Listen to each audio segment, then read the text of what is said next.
going on, you fools?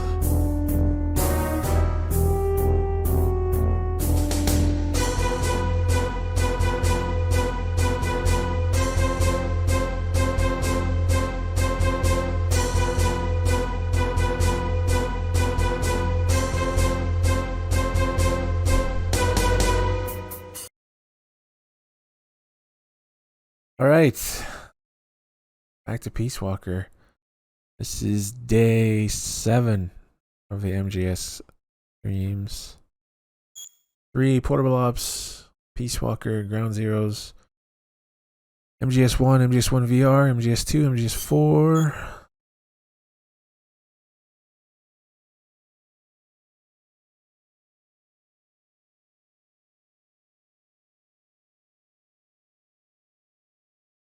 Let's go on latest.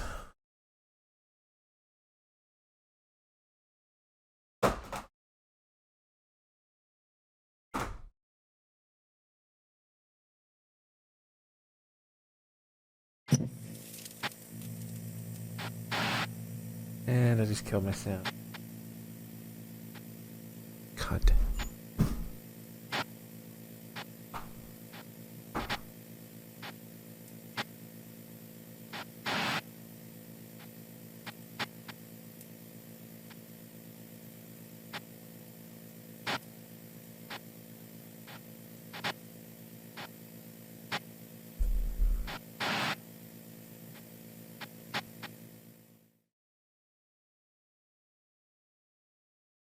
What's up, Jelly?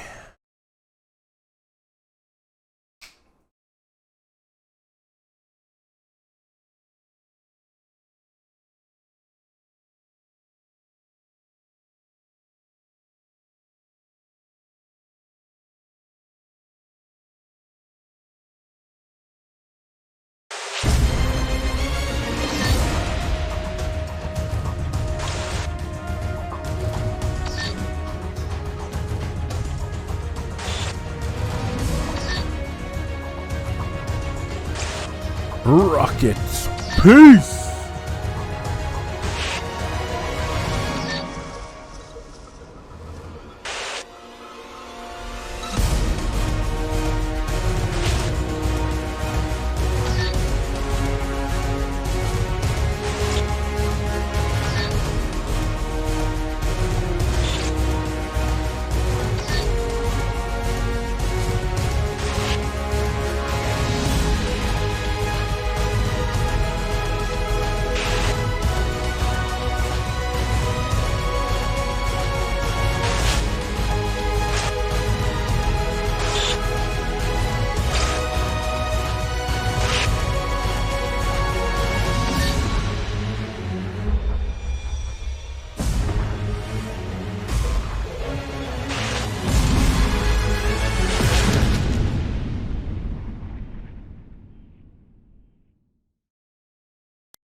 We left off after the first ending, chapter 4, and we're in chapter 5, so we got a handful of things to do, and then I'm going to move to my main save for chapter 5 because it takes many hours to unlock to finish Zeke, and you need to finish Zeke for the true ending. So we're not actually going to do that on my temporary save.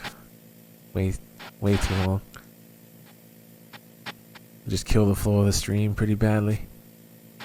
Endless grinding.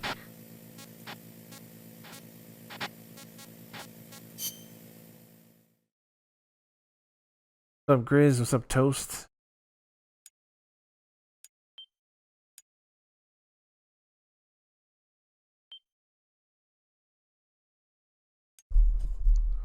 What's up, Don Vito?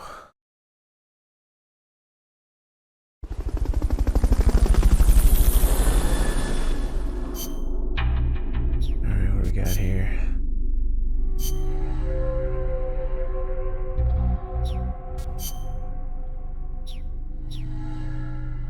Nothing I can afford.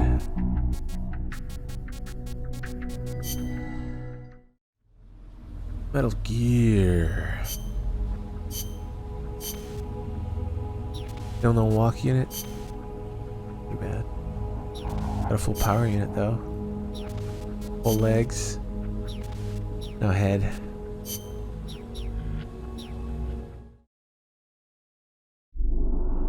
So go recruit some randos on a beach.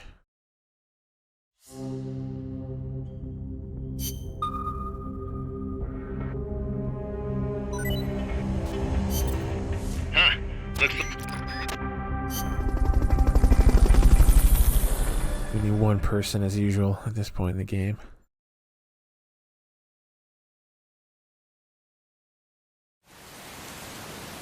Reporting for duty.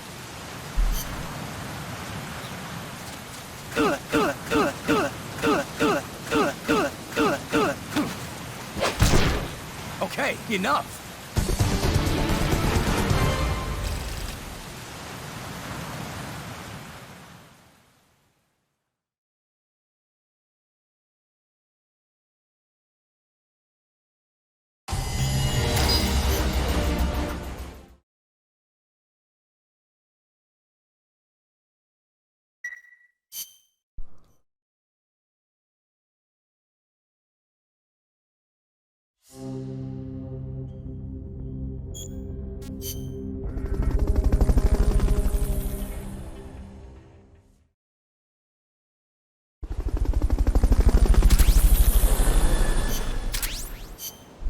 New recruits.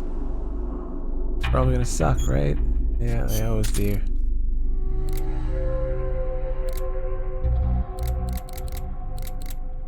What's her face still in the sick bay? Jesus.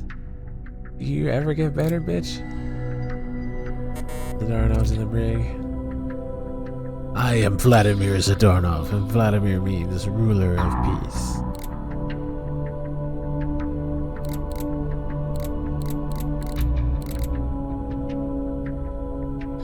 So, what the hell's the R&D at?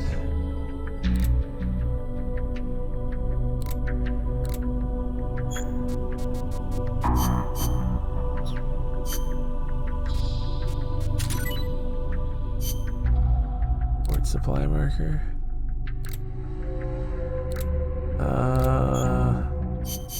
Mess hall team. Grilled lizard. It's over the top. And the team's already too big. That sucks.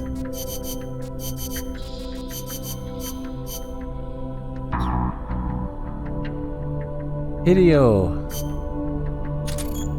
Fucking Hideo. Wait, what did I just do with him? I don't even know what I just did with him. Shit. He's in a combat unit again, right?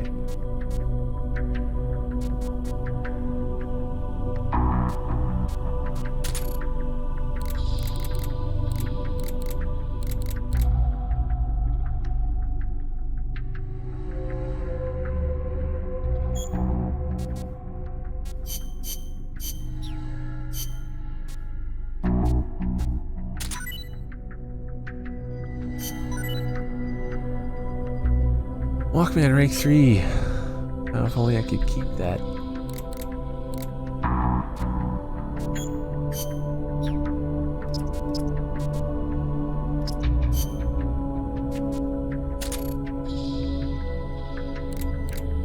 What's R&D at now? Oh, R&D is at 45. Okay.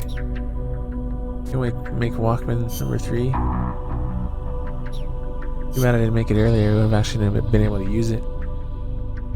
What's up, Ghoul?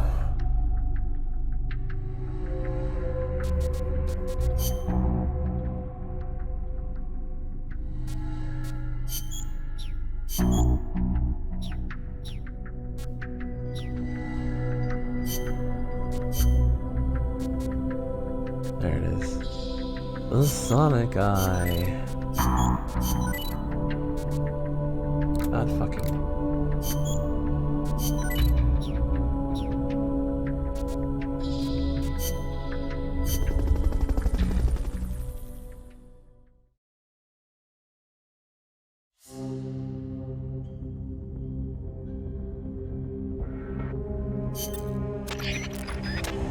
Okay, so and with the Peace Walker bullshit.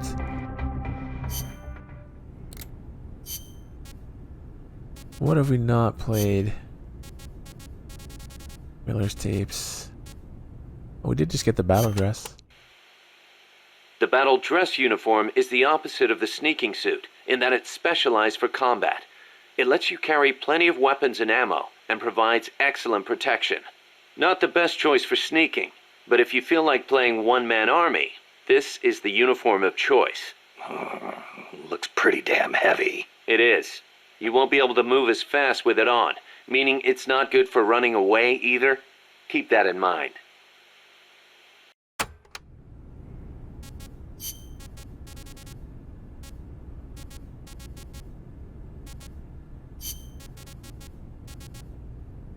Cardboard box tank. Hell yeah. Snake, the R&D team came up with something new. What's this? It's a cardboard tank. It's got enough room for 2 people. Same as any other cardboard box. Apparently the guy in front drives, and the guy in back is the gunner. Hold on, Kaz. Who the hell came up with this thing? I'm sorry, Okay. boss. He meant well, I swear.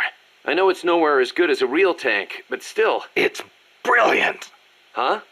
The perfect synthesis of stealth and attack power. Compact, elegant design. The finest example of a weapon I've ever seen. Seriously, Kaz, I need to meet the guy who made this. I want to shake his hand. You serious? Snake, look at it. It's a masterpiece, in every sense of the word. You don't agree? No, What is that? A tank? I like it. Pass? I hate tanks, but this one I think I could get used to. I love that it's a zero-emissions vehicle. It will not hurt the forests of Costa Rica. What? Nice work, Kaz. I see I made the right choice making you second in command. But is there something wrong with me?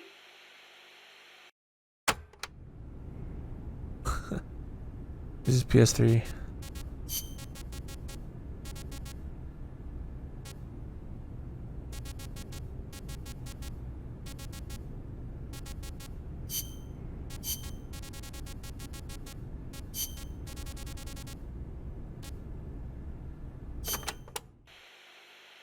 We know there are variations in the kinds of gear patrolmen and commandos wear, especially the body armor.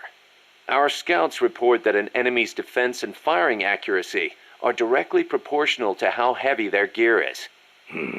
Those must be the guys with the highest combat skills.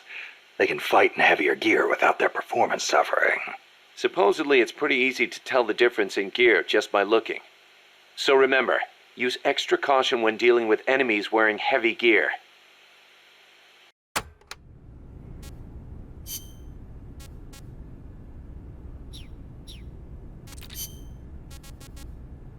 Pass. Playa del Alba means Beach of Dawn. The morning sun is so beautiful over the Caribbean. Beach of Dawn, huh? Perfect place to start a mission. The clear blue water, the white sand, the swaying palm trees. You cannot get more South American than here. It is paradise on earth. Yeah, guess I should have packed my Hawaiian shirt. The coral reefs and mangrove forests protect the small fish in the area. Sea turtles come to lay their eggs on these beaches. We are not the only ones who enjoy this place. It is heaven for more than just humans.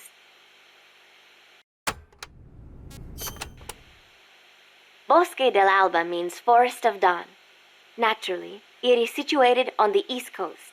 It is your standard tropical rainforest. Everything you would imagine in a jungle. No sign of morning sun here. The foliage is too thick for direct sunlight to hit the floor. I do not know how easy it will be making your way through here. I'll be fine. This isn't my first trip to a jungle.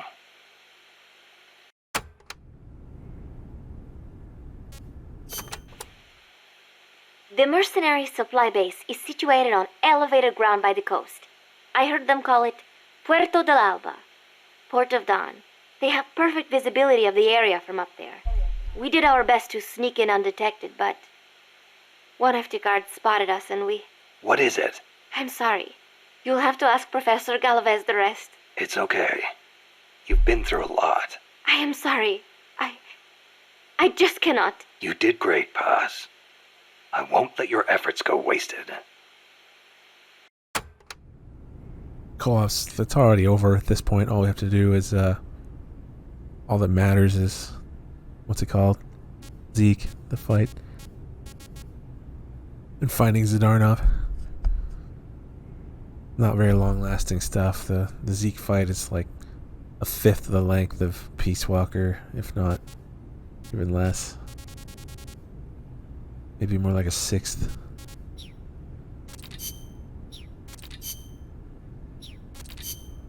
The name's Yui.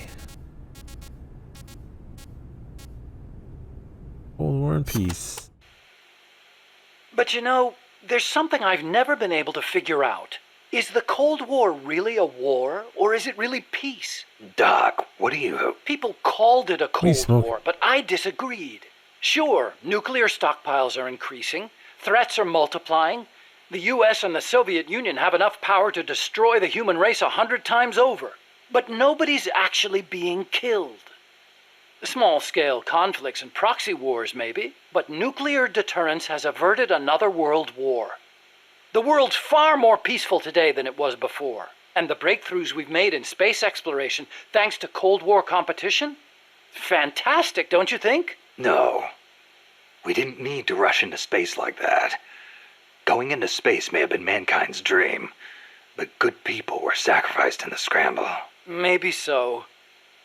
NASA's definitely got some skeletons in its closet. Same goes for the nuclear arms race. Atomic testing has killed civilians and exposed thousands to radiation. Believe me, I know. And now, this. What peace was I trying to protect anyway? The more I think about it, the less I understand.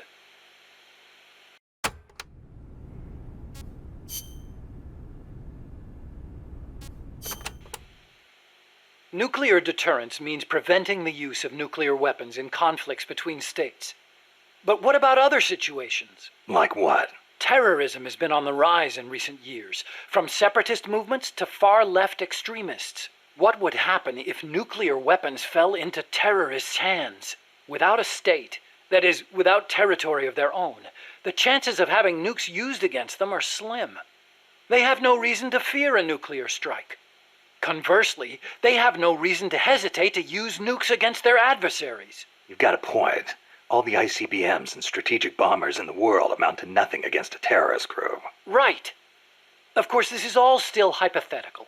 Countries keep their nukes under tight watch. There's no immediate danger of terrorists getting their hands on them. But the day may come when the proposition of nuclear terrorism makes nuclear deterrence theory a dead letter. Nuclear terrorism. Interesting.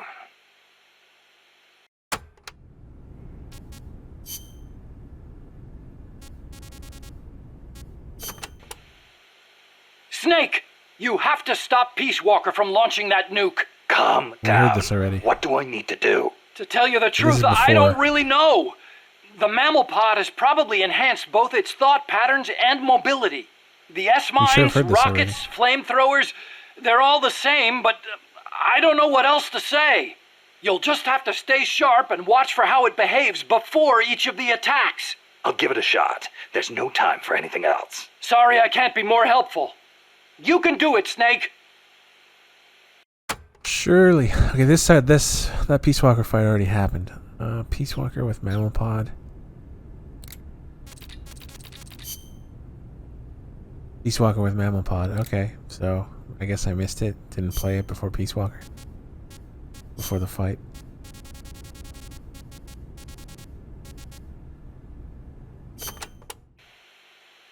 Snake, how much do you know about the U.S. Homeland Air Defense Network? I don't know much about what goes on up in the sky. What I do know is that NORAD tracks Santa Claus on its radar. Nice one. I didn't know you were a comedian, too. Huh? No, I'm serious. It's true, NORAD tracks his... Listen to me. Every December they set up a hotline and... Okay, I get it. He's real, I tell ya. He used to bring me presents and...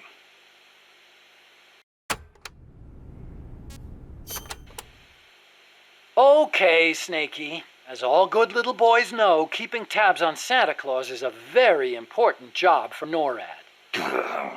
But they also have another mission. The one they were created for.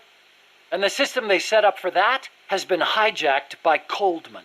You mean Peace Walker's fake data transmissions? NORAD's early warning system is composed of DSP satellite-mounted infrared sensors and an array of surveillance radar stations across North America. The network sends out warnings to NORAD at Cheyenne Mountain, where the data undergoes human evaluation. Peace Walker, on the other hand, has to make its retaliation decisions autonomously. So it's set up to automatically receive the same data as NORAD through covert channels. Those channels were also used on the test platform to telemeter the AI's decision-making. Peace Walker reversed the system to transmit a fake warning about incoming nuclear missiles outside the usual exercise schedule. I mean, the system could have used better safeguarding. Nobody's going to argue with that. But cracking the AI? That seemed unimaginable. And you can see what happened.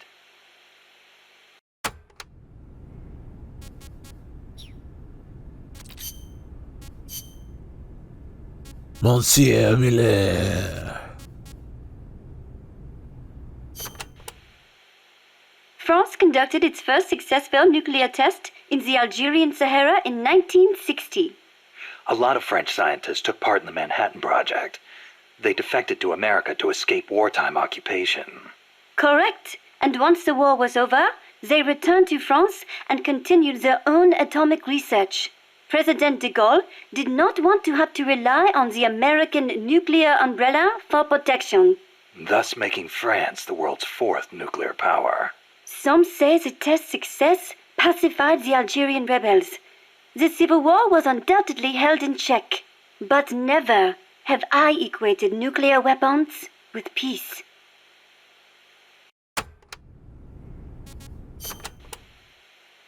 Do you have an interest in the visual arts, Snake? Not really. Please, no deep conversation. But you have heard of Picasso, yes? Yeah, I've heard the name. Sadly, Monsieur Picasso, co-founder of Cubism, passed away in the south of France last year. France was his home, you know. Huh? I thought he was born in Spain. Do you know his full name? Pablo Picasso. Anyone would know he's Spanish with a name like... Huh. Shows what you know. What do you mean? Okay, here we go. Pablo Diego José Francisco de la Pala Juan Nepomuceno María de los Remedios Cipriano de la Santísima Trinidad Ruiz y Picasso. What do you think? That was his full name. Still, I don't see how... A master of modern art, a genius who crafted over 100,000 works in various styles, spending the greater part of his life in France. The man is a part of our culture. Yeah, that kind of stuff is of limited use in my field. But back to the point. Picasso was Spanish, right? Or am I missing something? He wasn't French, right? Right? Cecile. What difference does it make? It does not matter if he was from Spain or from Mars. Picasso is Picasso. It does not change the fact that he lived in France, nor does it take away from his monumental legacy. Why do you care so much about where he was from, anyway? Whatever happened to the sans frontière part of Militaire sans frontière? You started it. France was his name. What was that? Nothing.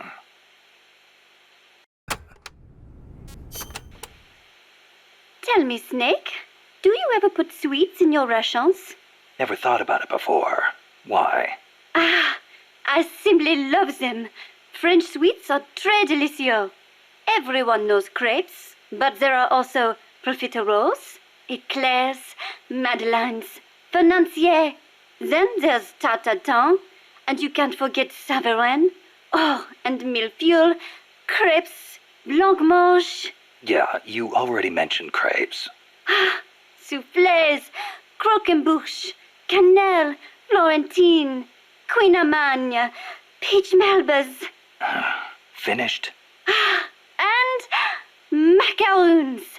I love those the most. Macaroon Parisian are the best. They are so cute and colorful, and they contain meringue, so they melt right in your mouth. Wow. I'd no idea macaroons were that popular in France, too. What do you mean in France, too? Macaroons are those coconut-flavored cookies, right? Oh, excuse you? Macaroons contain almond powder, not coconuts. Don't they have peanuts in them? I've had them in Japan a few times. I thought they were called macarons. Macarons? Some cheap imitation, I am sure. French macaroons have a long and distinguished history.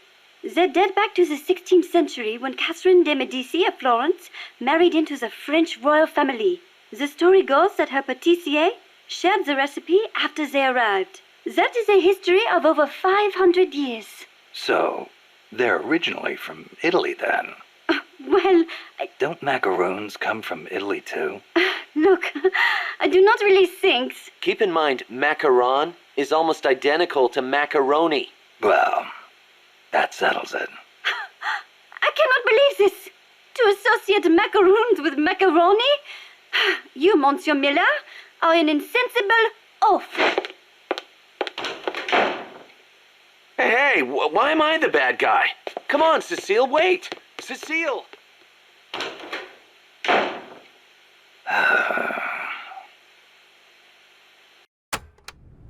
Monsieur Miller. Hello? Snake? Mon chéri? You been drinking, Cecile? Can't you please do something about this pest? Who? Monsieur Miller!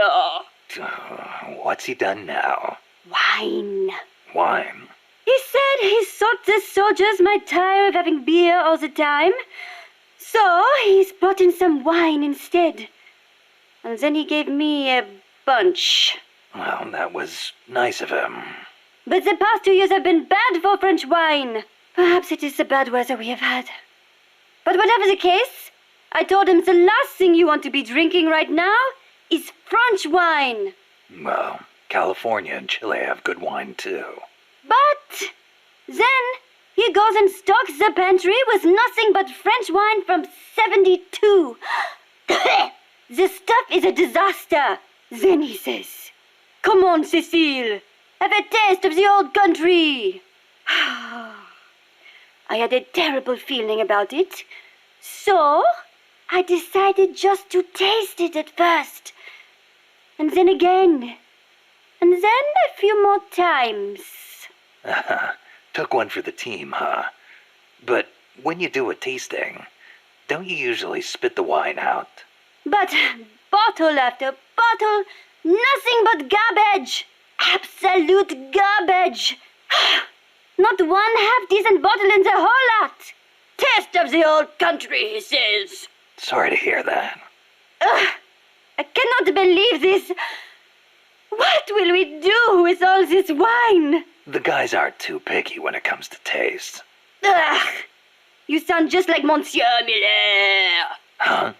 When I complained, he simply said, "As long as it gets the job done." You people are such culinary savages. Allez to vous faire voir. Somebody take me back to Paris, please. I think you've had a little too much, Cecile.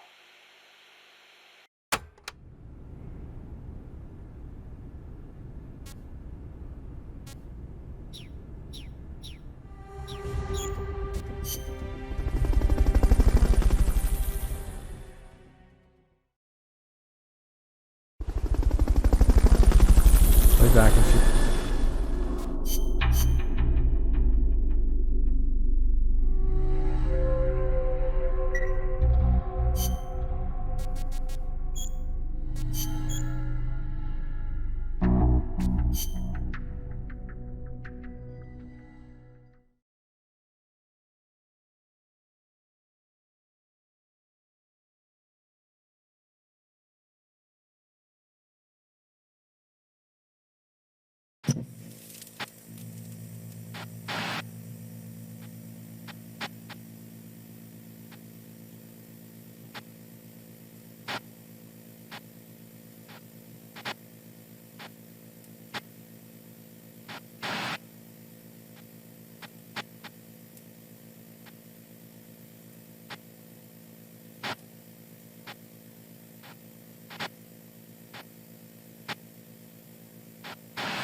Okay. As long as he gets the job done.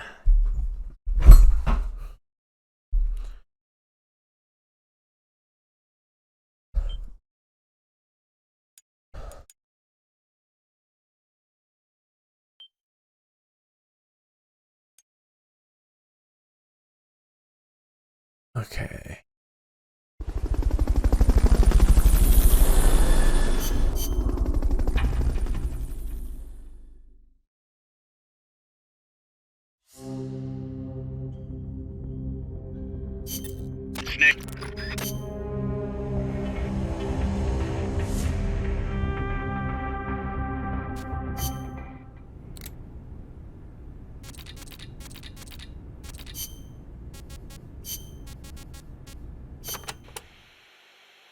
You seem like a very, how do I put this, uninhibited woman.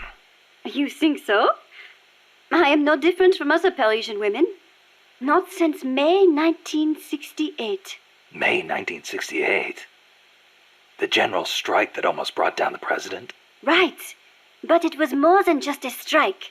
It started with the student movement at Strasbourg University in '66. They did not want anything from the country, but instead sought reform at the school.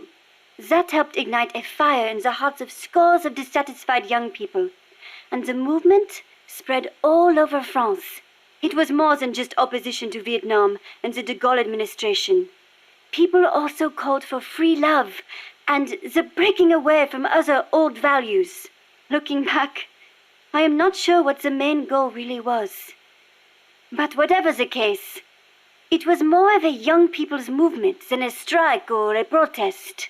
So, it was like the hippies or something? In some ways, perhaps. But we weren't blinded by hippies. mysticism, nor did we seek a return to nature. I see. So, while they wanted to retreat to their closed communes, We tried to change the world. And in doing so, we learned that when everyone comes together, it can be done. you had a lot more success. In America, hippies have just become a social problem, while I hear Japan's student movements crashed and burned. I wonder what was Damn different. hippies. Good question.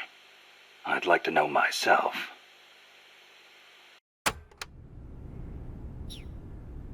Goddamn hippies.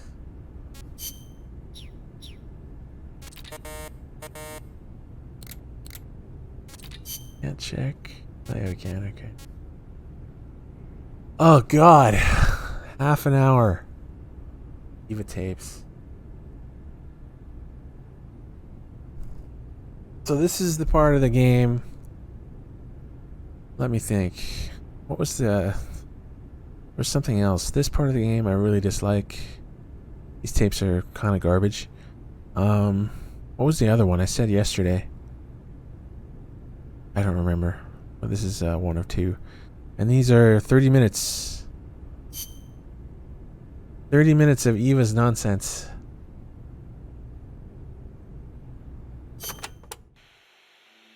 She told me everything. Why did she open her heart to me like that? At the time, I couldn't understand it. But now, I think I do. Snake. She wanted you to know the truth. She chose me to tell you. That's why she saved my life. I've lied to you so many times, but not this time. My orders from the government were to obtain the legacy and to eliminate everyone who knew the truth about what happened. In other words, I'm supposed to kill you. But I can't do it. Not because we loved each other, and not because you saved my life, but because I made a promise to the boss. And I intend to keep it. I just wanted you to know. And you have to live. Snake, listen to me. She didn't betray the United States. No, far from it. She was a hero who died for her country. She carried out her mission knowing full well what was going to happen. Self-sacrifice. because that was her duty. The boss's defection was a ruse set up by the U.S. government. It was all a big drama staged by Washington so they could get their hands on the philosopher's legacy. And the boss was the star of the show. They planned it so that they could get the legacy that Colonel Volgan inherited and destroy the Shagohod at the same time. Only a legendary hero like the boss could have earned Volgan's trust. Finding out where the philosopher's legacy was hidden was to be her greatest mission. Everything was going according to plan. But then something happened that no one could have predicted. Colonel Volgan fired an American-made nuclear warhead at Sokolov's research facility. Khrushchev demanded that the U.S. government provide proof that it wasn't involved. They couldn't just abort the operation to steal the legacy. So the operation itself was greatly expanded and revised. The authorities in Washington knew that in order to prove its innocence, they'd have to get rid of the boss, and that one of their own would have to do the job. The public couldn't be allowed to find out about it. Not ever. This, they concluded, would be the best way to keep the whole thing under wraps. The boss wouldn't be allowed to come back home alive, and she wouldn't be allowed to kill herself. Her life would be ended by her most beloved disciple. That was the way the government wanted it. That was the mission she was given, and she had no choice but to carry it out. Her death, at your hands, was a duty she had to fulfill. Out of duty, she turned her back on her own comrades. A lesser woman would have been crushed by such a burden. The taint of disgrace will follow her to her grave. Taint of her Future taint will follow her generations to will her revile taint. her. In America, as a despicable traitor with no sense of honor. And in Russia, as a monster who unleashed a nuclear catastrophe. Oh, right, this is just the retelling she will of go down in official Eva's debriefing history in MGS3. as a Right. war criminal. The tapes, no the one actual will 7 ever tapes come up understand later. her. That was her final mission. And like a true soldier, she saw it through to the end. But I think she wanted you, of all people, to know the truth. She wanted to live on, in your memory. Not as a soldier, but as a woman. But she was forbidden to tell you herself. And that's why she told me. Snake, history, will never know what she did. No one will ever learn the truth. Her story, her debriefing, will endure only in your heart. Everything she did for her country. She sacrificed her life and her honor for her native land. She was a real hero. She was a true patriot.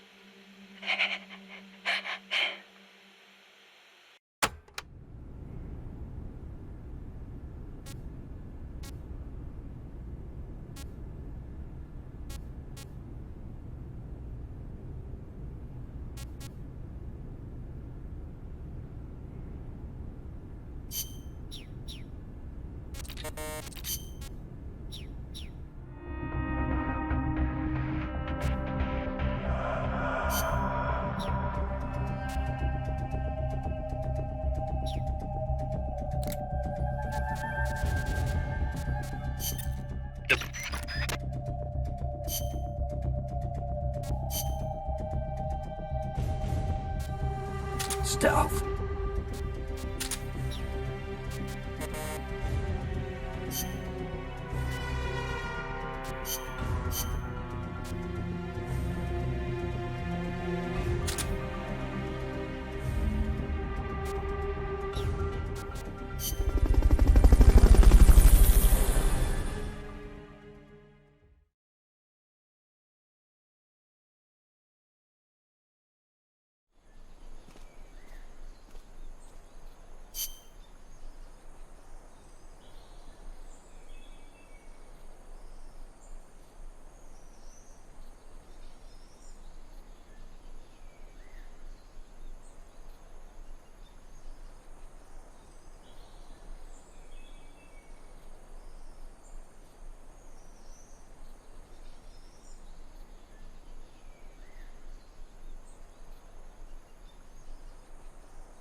Fulton Recovery to bring back knocked out soldiers. To use Fulton Recovery on a soldier, Freeze! get up next to them so the icon appears, and push the action button. We're under attack!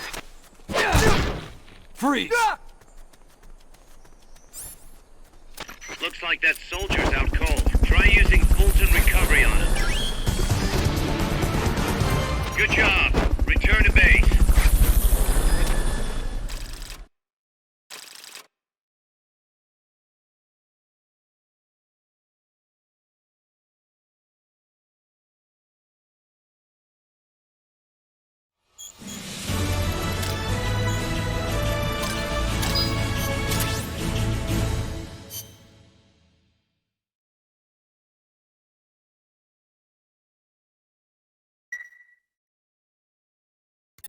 Snake, we fitted Zeke with its own AI pod. We were having trouble adjusting the AI, but Dr. Strangelove was able to get it up and running. Strangelove? Why the surprise, Snake? Whoa, we're an army without borders. We need a deterrent against foreign intervention. That's what Zeke is for. It may even prove necessary to... I'm not against deterrence itself. The problem is when a nation comes to rely on it. All that does is force a burden on its people. The same people that constitute the nation itself. The existence of nations is detrimental to man. That's why I, one without a nation, see potential in MSF. But power is required for you to distance yourself from nations. I will do whatever I can to assist with that. Glad to hear it. And I merely lent Huey a helping hand. I will not give Zeke an AI like hers. I wouldn't expect you to.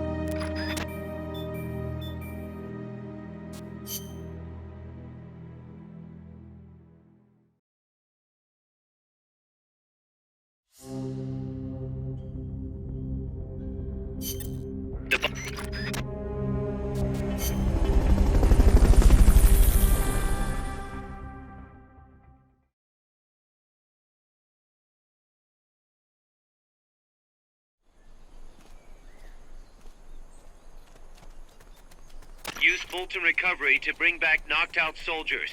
To use Fulton Recovery on a soldier, get up next to them so the icon appears, and push the action button.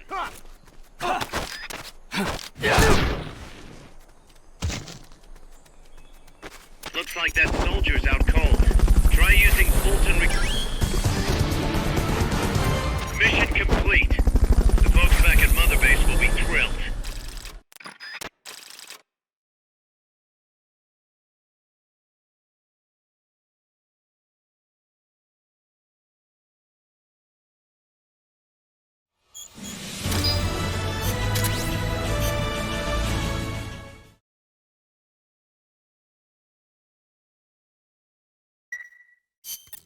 Snake, we've got a problem. Zadornov's not in his cell. What? He must have used his prosthetic as a blowtorch to cut through the bars, but we've managed to narrow down his location using a transmitter we planted on him. I'm adding a new mission. Find the KGB agent Zadornov.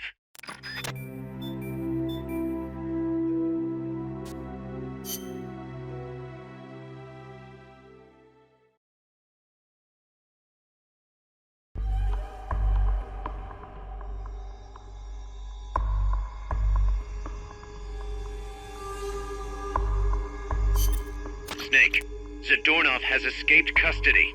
Find him.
find Zadornov and bring him back here with Fulton Recovery.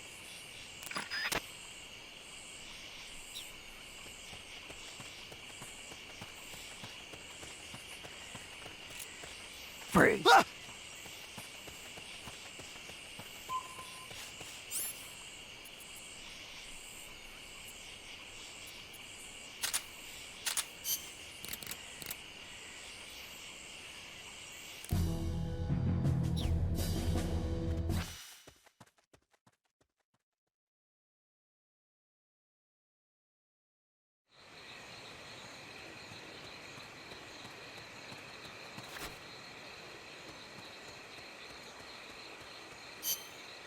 There's only so many places to hide.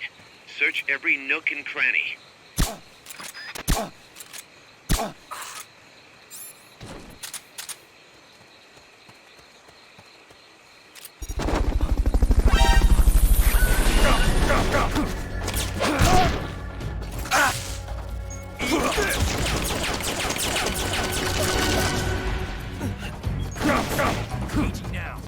Understood. Eliminate all hostiles.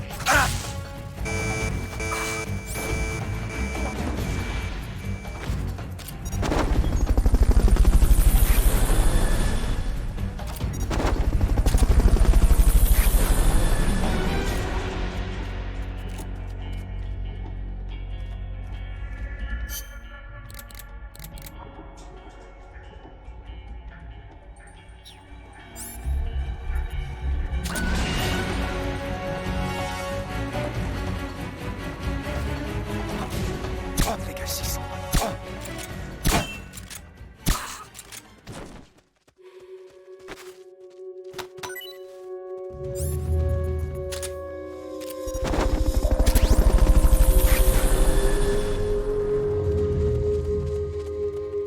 Enemies close by!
Enemies close by! Go, go, go!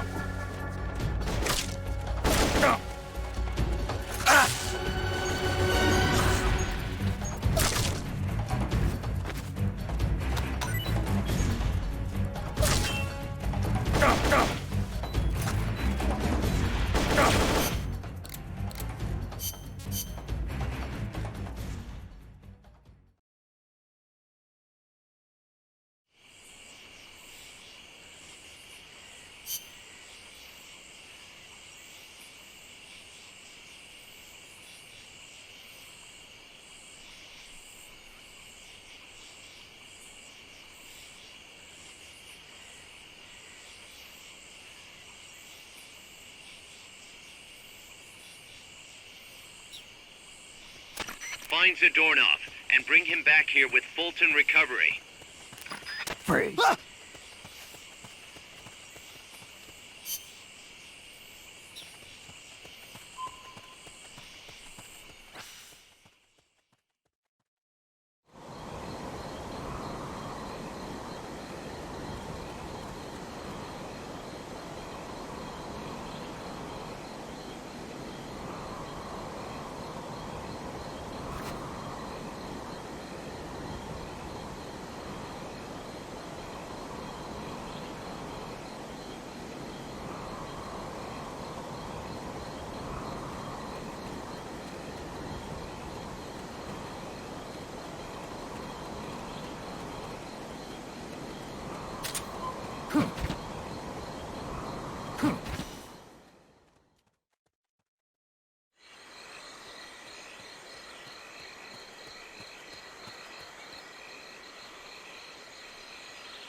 The enemy's... The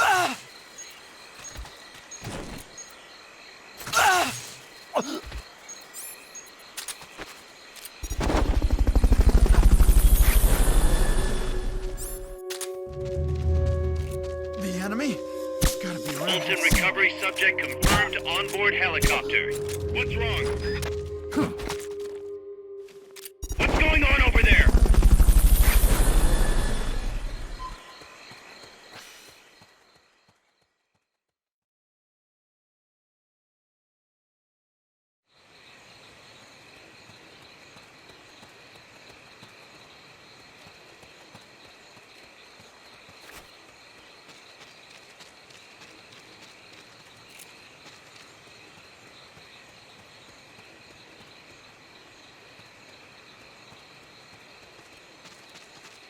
Enemies close by!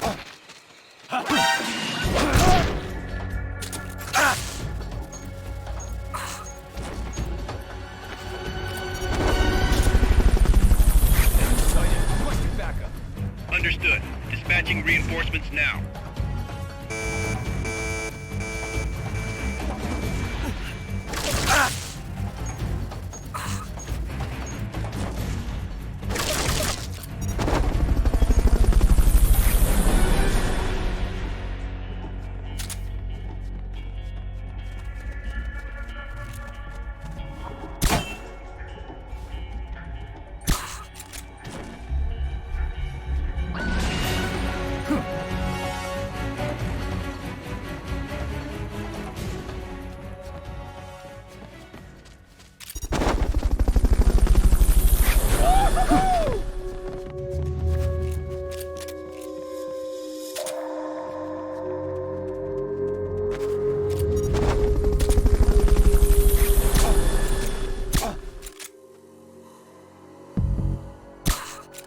Fulton recovery subject confirmed onboard helicopter.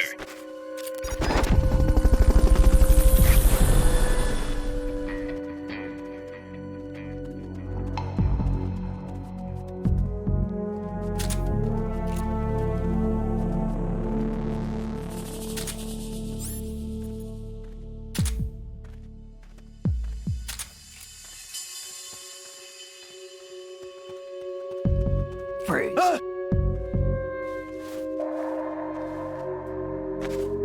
HQ, come in. This is HQ. This is Patrol. Contact lost. Going to alert status. Understood.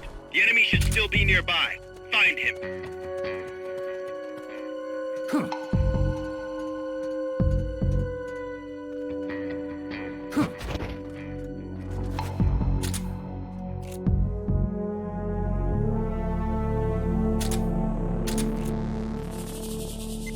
HQ, come in.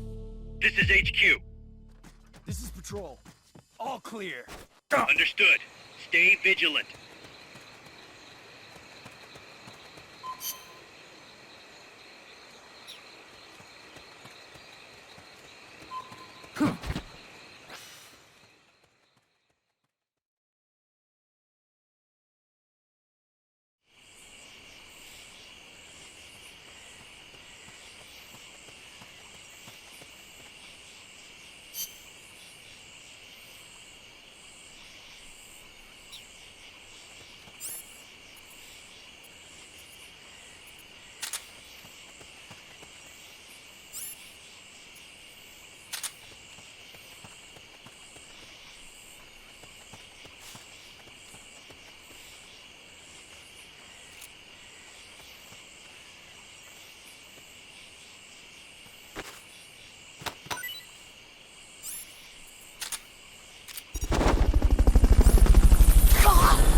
Fulton recovery helicopter is complete.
Freeze. Oh,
Okay.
Alright, let's try and find his ass.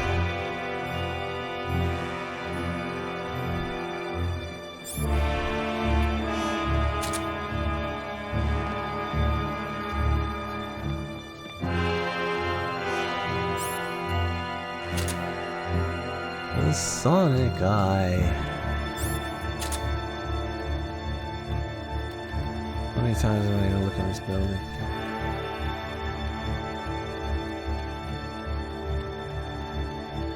Gotta look at every little corner of the place.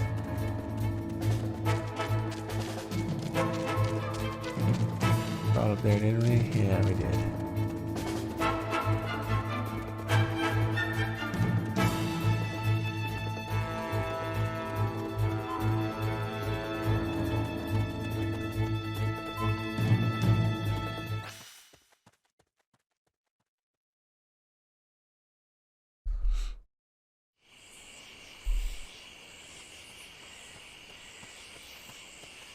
Oh, you go to a new area and the Walkman turns off.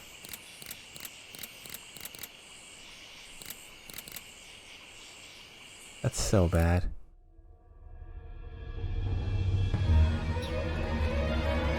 That's so bad.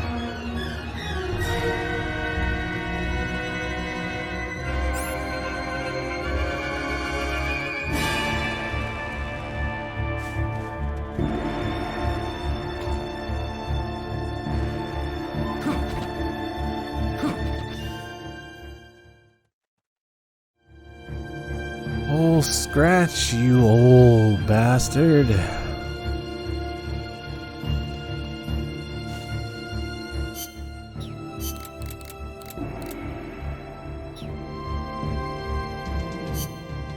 Okay, wait, so where do we come from?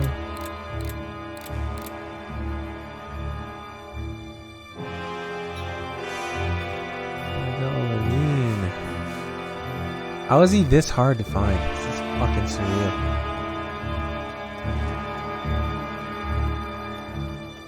Gotta look at everything from every angle. Please give Soliton radar now.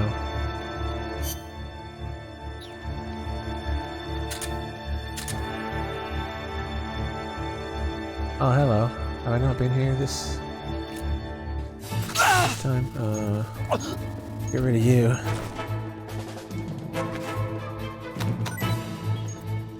Co-ops is already over.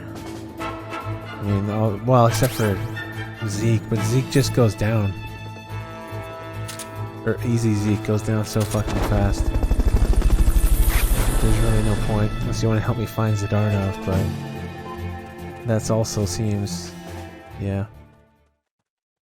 I asked people if they wanted to play earlier, but no one said anything in chat, so I would have, I certainly wanted to do Peace Walker, the final Peace Walker with multiple people. That would have been nice, because it just takes so fucking long. One person with no M47.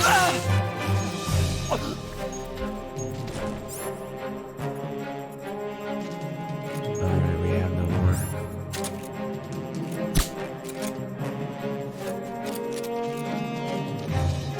Stay out of the water. That's beyond the scope of this operation. Unknown cause.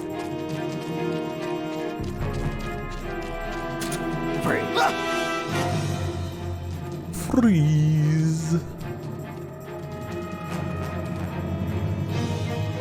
Gotta look everywhere.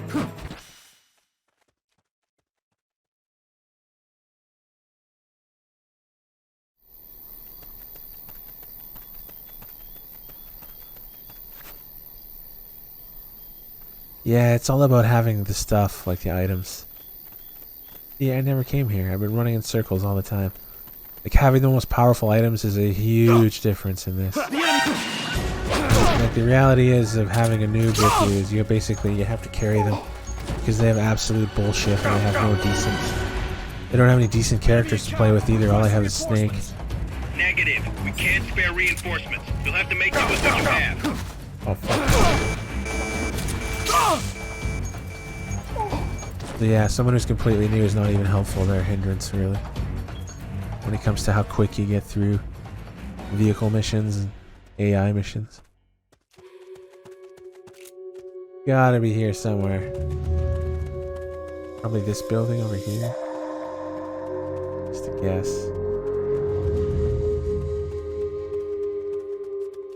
Come in, HQ. Hello. This is HQ. Damn. This is Patrol. Contact lost. Going to alert status. Fucking is it on off? The enemy should still be Oh, we nearby. can't Fulton him. Find him. What do I do? I don't have a Fulton for him. Try using Fulton recovery on him. I can't. Fuck, I used it. Are there any Fultons here? Come in, HQ. This is HQ. Patrol. All clear. Understood. Stay vigilant. Should have saved one. Whoops. Don't tell me I have to start again. Probably do. I don't see any Fultons lying around. That would have been nice.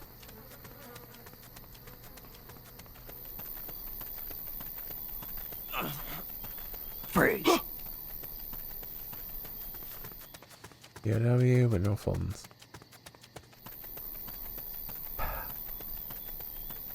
That'll make me start again, isn't it?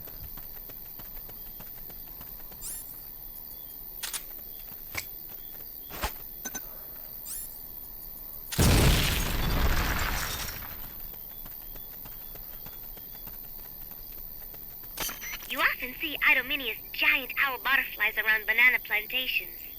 They are considered a pest, since the larvae eat banana leaves. Bananas. Snake, help us reclaim peace. Our future is in your hands. I wish there was something I could do. Be strong, Snake. We're counting on you, boss. You often see Idomini. I believe in you, Snake.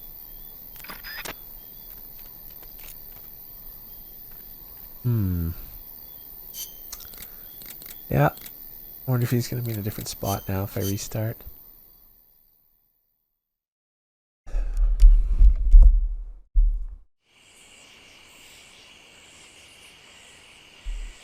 Find Zadornov Do and what? bring him back here with Fulton recovery. Freeze.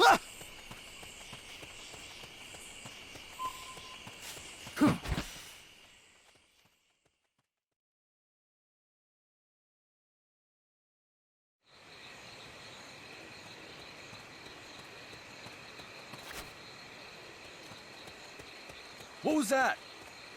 Fuck. Sick of going this way. I went forward.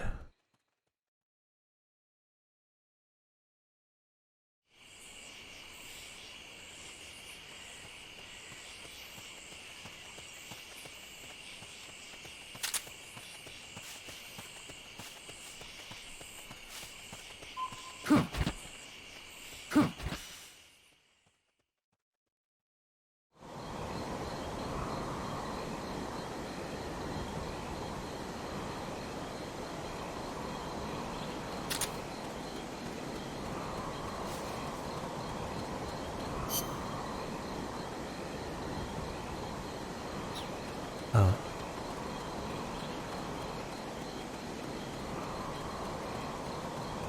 I really hope he hasn't moved. I had to restart.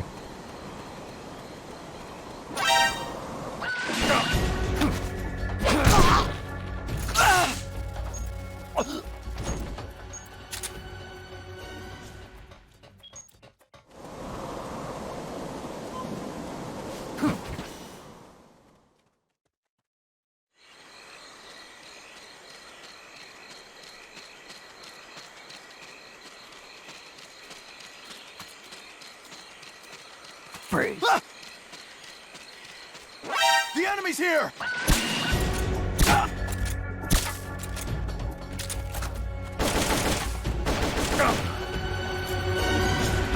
Fucking drop. We found the enemy.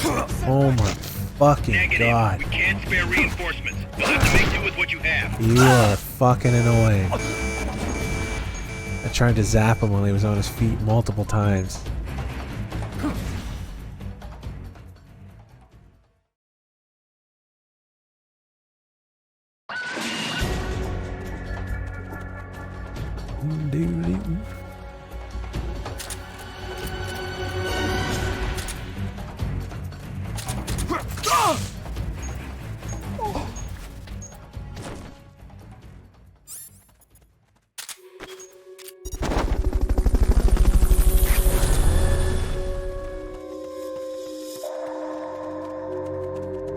Fulton recovery subject confirmed onboard helicopter. Nice. Goes it Arnav. Guess not. No fucking time. What's that? Okay, you're done with that area. Head for the goal. A fucking goal. Oh, it's back there. Come in, HQ. This is HQ. This is Patrol. Contact lost. Going to alert status. Understood. Fulton recovery helicopter is complete. Find him. The enemy's...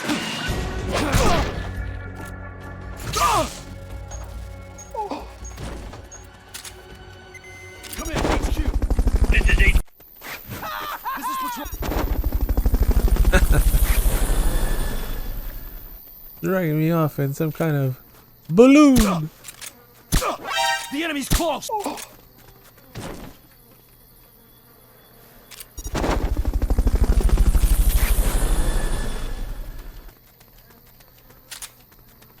Alright, let's get out of here. Fulton recovery subject confirmed. Mission complete. Great job.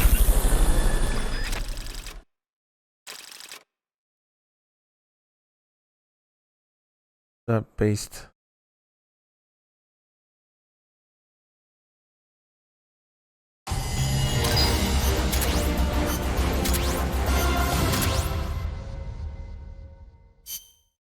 Soliton radar.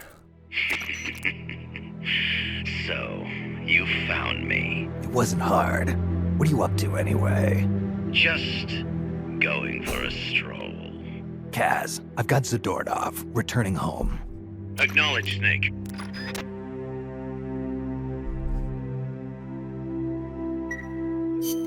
Package for you, boss. What? Yeah, looks like a cassette tape. Don't worry, it's clean. No trace of explosives or anything. Return address just says Eva. Eva? Someone you know? An old acquaintance. Oh, the plot thickens. Tidings from an old flame? Don't start, Kaz. Anyway, I'll check it out later. Okay, just don't go running off after this chick. We can't afford for you to be distracted right now. Those are the tapes I was thinking of earlier.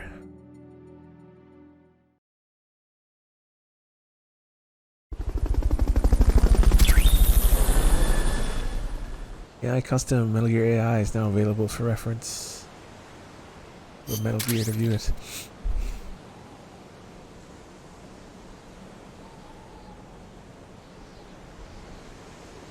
Oh, I need to sneeze. It's not happening. Oh, never mind, there it is. Bunch of weapons.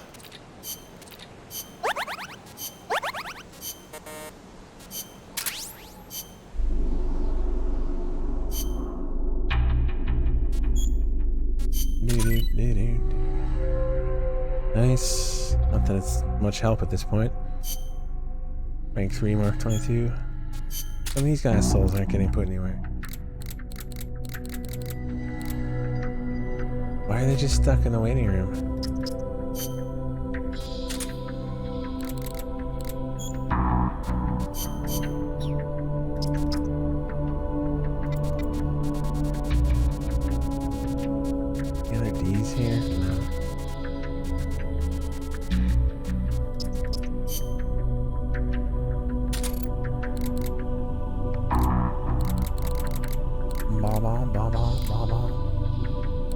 Wait, she's not in sickbay anymore? Oh my god, she's actually healed? Are you kidding me? A fucking miracle.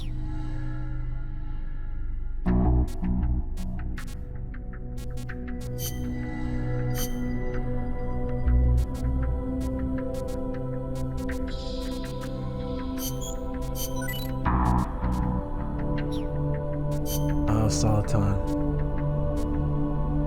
Wait, I thought it opened up. Or did it just give it to me? Soliton's not a fucking weapon.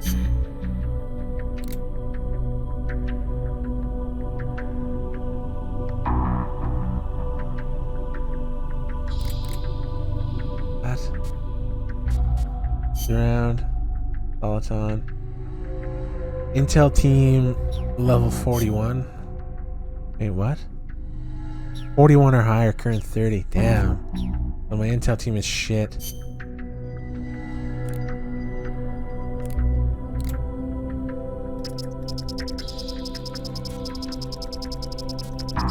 $225 people.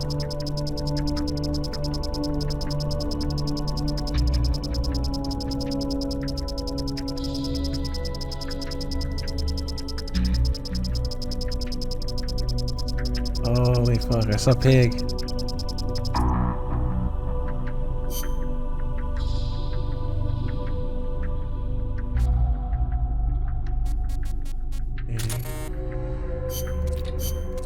Yeah, I don't care.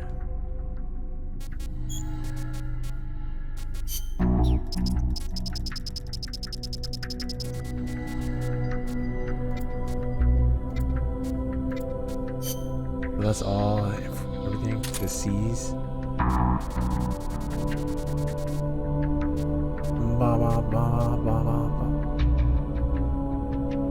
Okay, now I'm confused. What?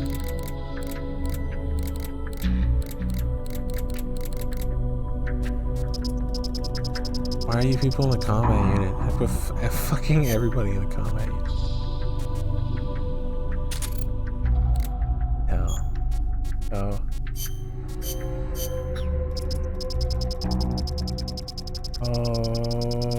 Holy fuck.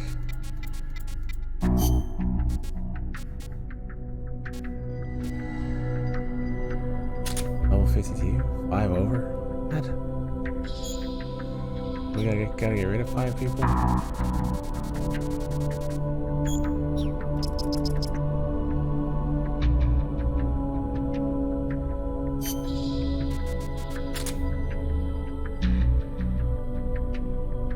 What's it at? Level 53. Didn't I just get rid of 5 people? What is this game smoking?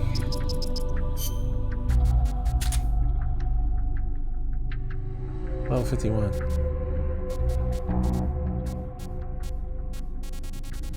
With fucking everyone on the intel team. Oh my god. I mean, they're not terrible at intel.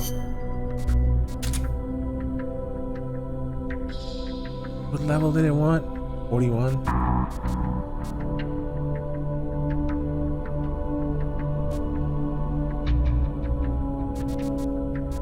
All these intel people. Miller's not bad. Us?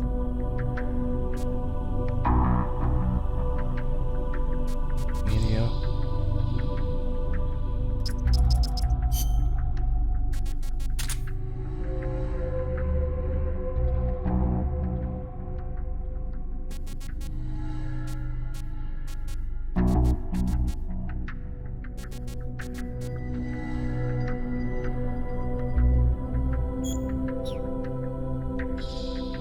Yeah, 45.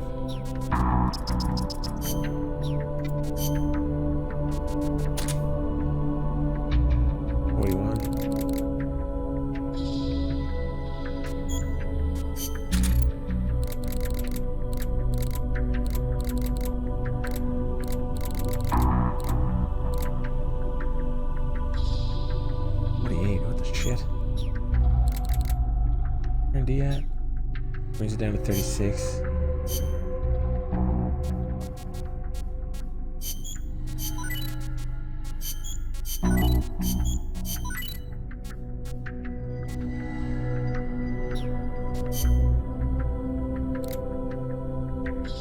not there. So what? I don't get it. Not Max.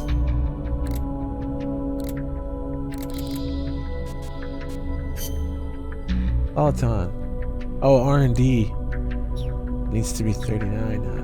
God. I wish you would tell me that at the same time.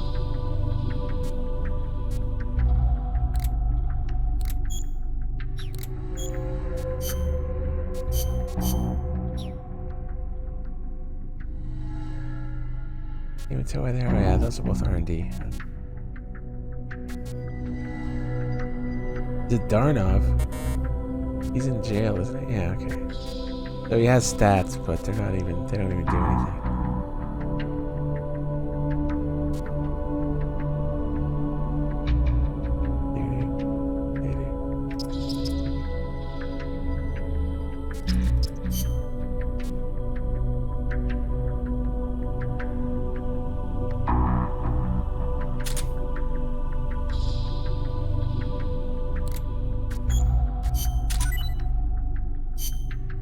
Peloton radar. Okay, can I actually do this shit now? Somebody's over the top.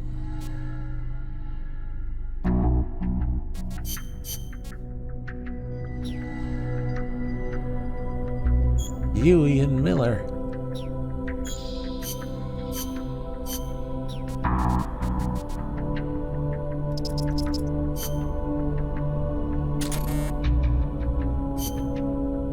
I really don't care. Come on. Balance out already, fuck.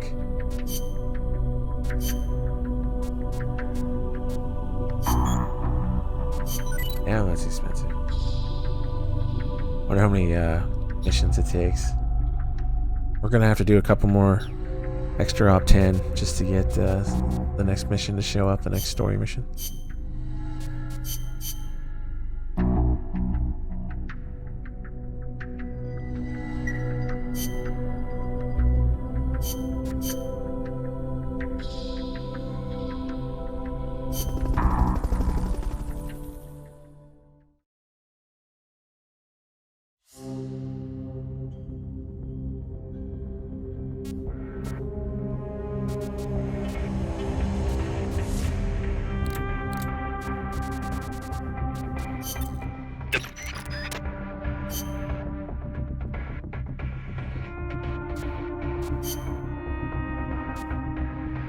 Horse. Makes the best by far. Link's not available.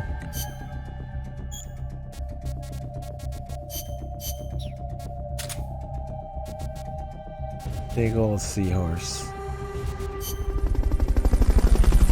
So again, we just complete this mission a couple times to advance time and game time forward, and then more story shit will appear.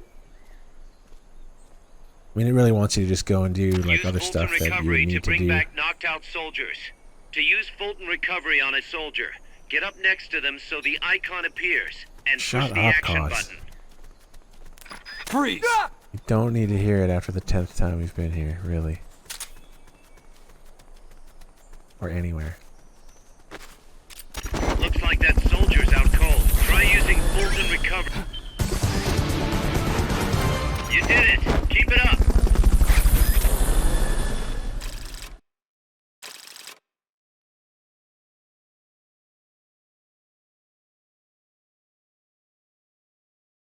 Now we'll do the same one again.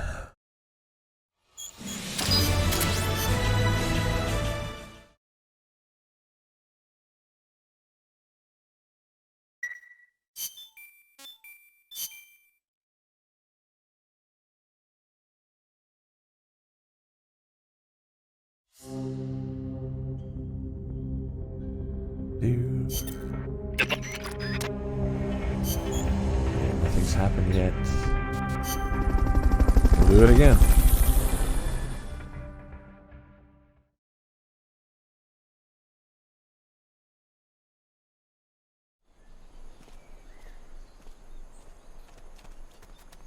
Use Fulton recovery to bring back knocked out soldiers. To use Fulton recovery on a soldier, Get up next to them so the icon appears, and push the action button. Oh yeah. Looks like that soldier's out cold. Try using Fulton recovery on... You did it! Keep it up!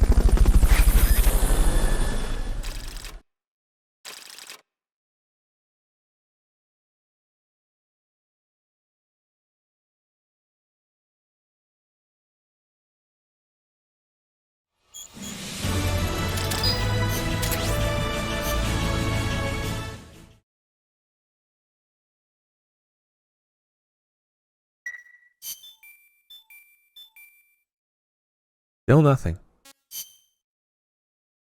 I thought we'd get something after the second run through. The bomb.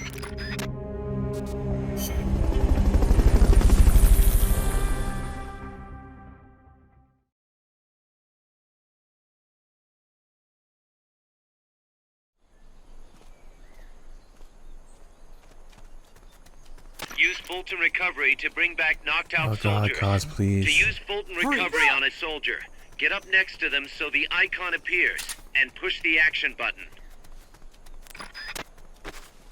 Looks like that soldier's out cold. Try using... Good job. Return to base.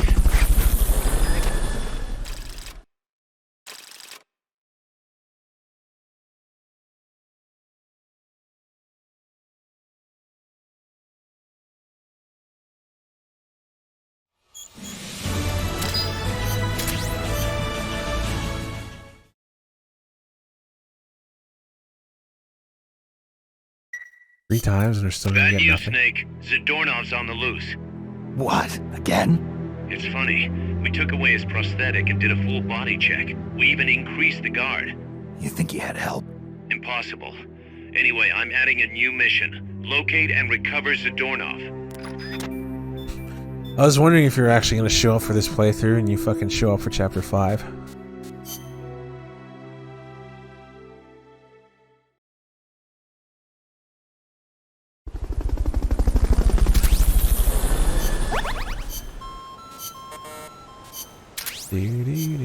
Why? Why is my Soliton radar suddenly not getting worked on? That's making me angry. Why? Suddenly I don't have a proper intel team?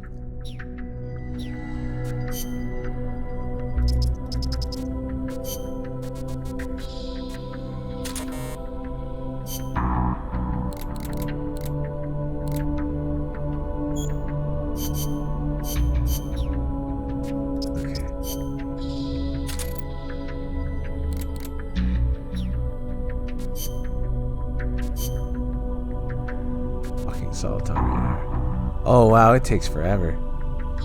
It's only 2%? That means, are you fucking serious? We'd have to do 50 extra op 10s just to get Soliton radar? Dude, that's hideous. It's not even worth it.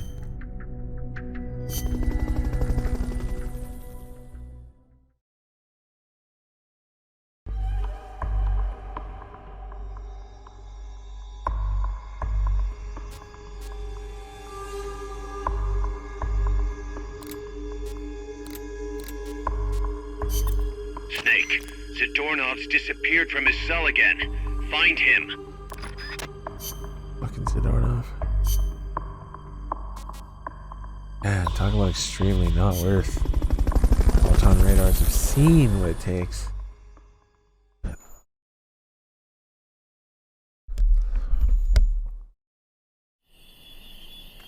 Imagine any MGS game where all the stuff. The tapes are optional, but nobody. God, cause I hate getting interrupted.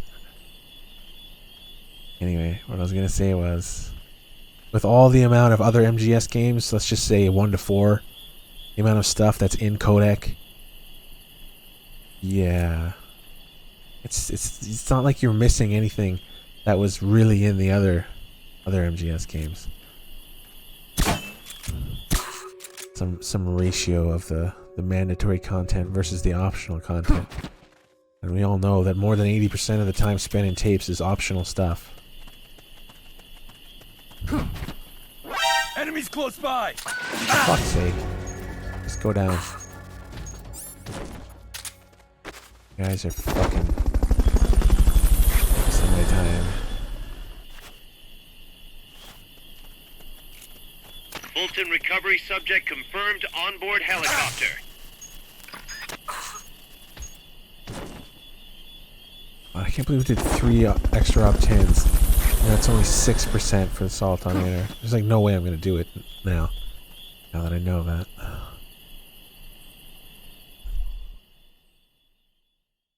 Because you can't even develop Soliton Radar until after the first Sidarnov mission, so not like you can do it earlier.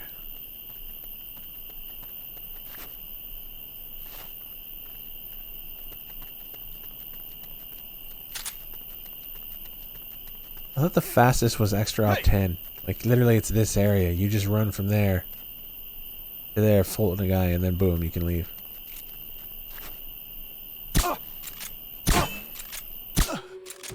Hey! Hey. Where are you?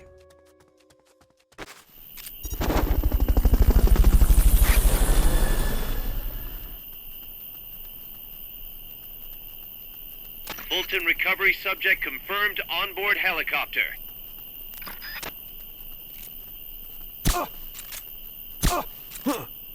Somebody...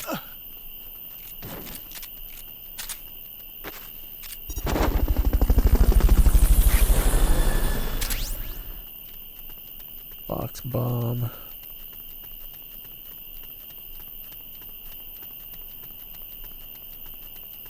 That area is not part of the mission. Fuck.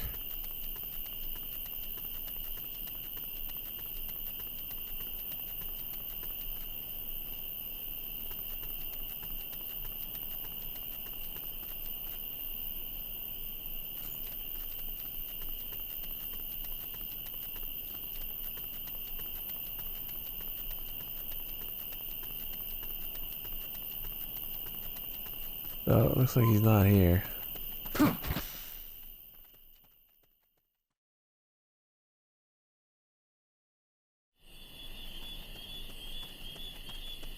So he's in one of these 2 areas.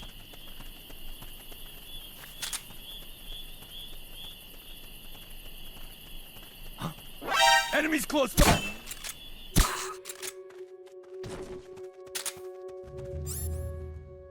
What do we have?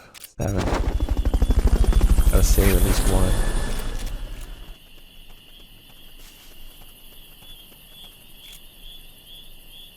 Thought he was back here.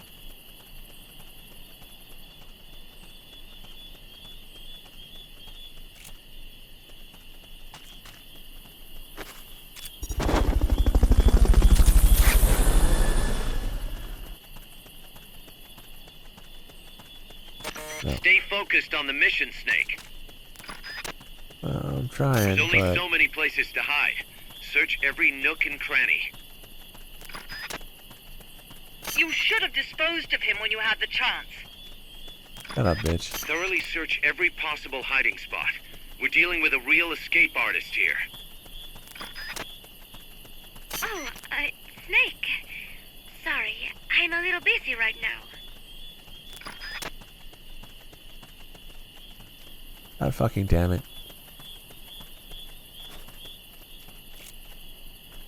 Oh, hello. Down. You funny fucker.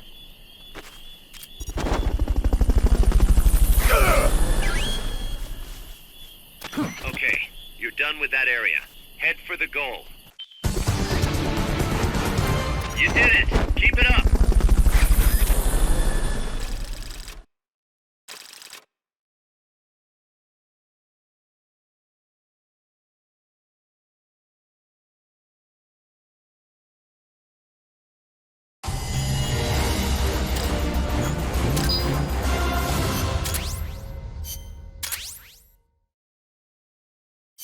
Cardboard box tank. Haven't I seen that like 20 times at this point? I caught Zadornov. Impossible. I thought I'd made it. Acknowledged and appreciated. Water's disappeared.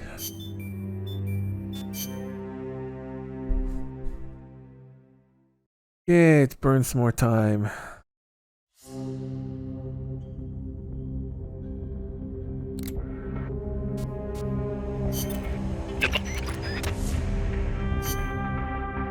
The boss.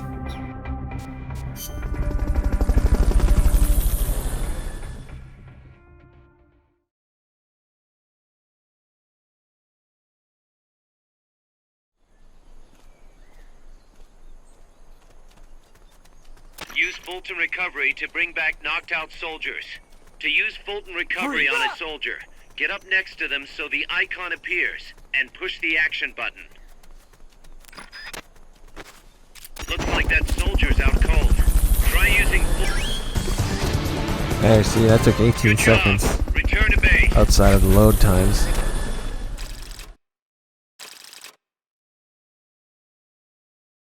I remembered farming perfect or grinding perfect stealth for some reason.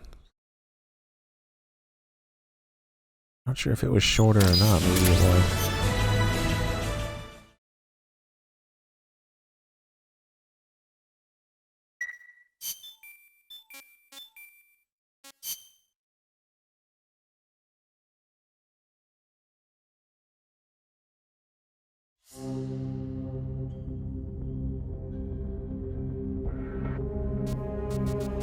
Is there?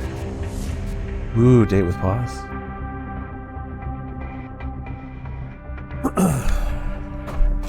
I don't remember how that opened up.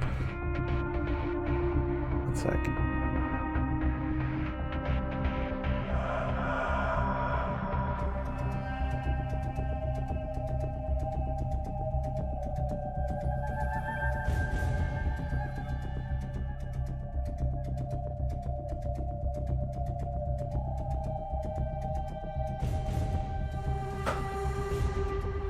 So, we gotta fiddle with our co-op.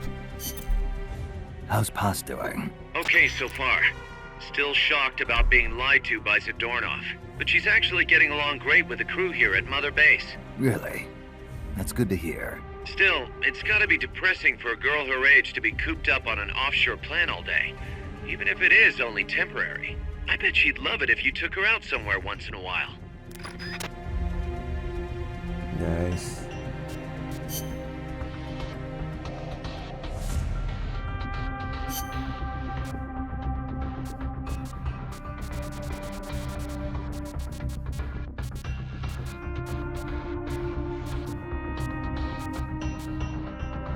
Make him all muscly and shit. Let's rock. Let's rock.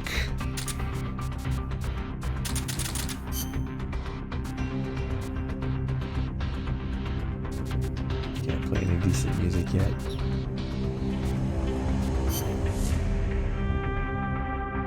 Okay. Is all of them?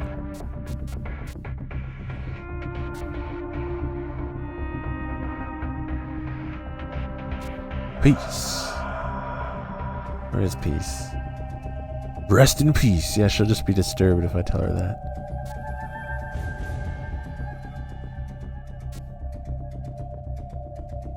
Peace gotta be here somewhere.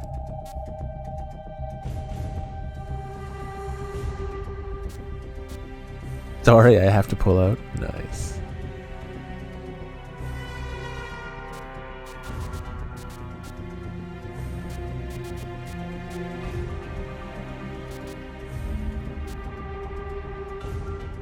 Fair way to emulate Peace Walker. I mean, PPS is PP, but you can also buy it for Vita, obviously PS3, PSP.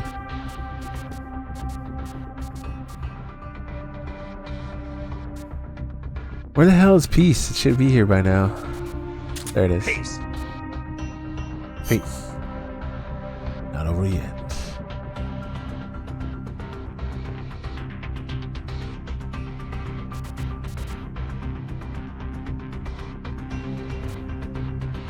Where the hell is it's not over yet? Loyalty to the end. Box time.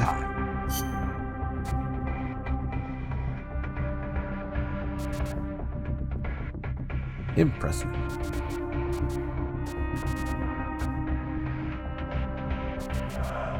I'll be sure to pick up your bones when I'm done. Oh my god, Paul should run away screaming after that.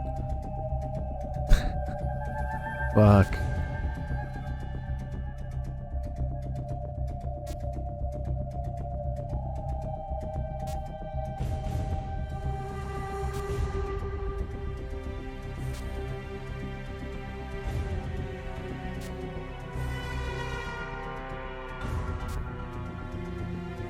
Not seeing it.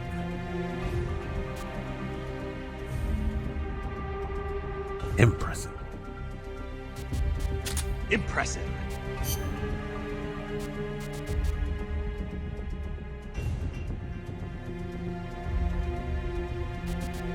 Don't die on me.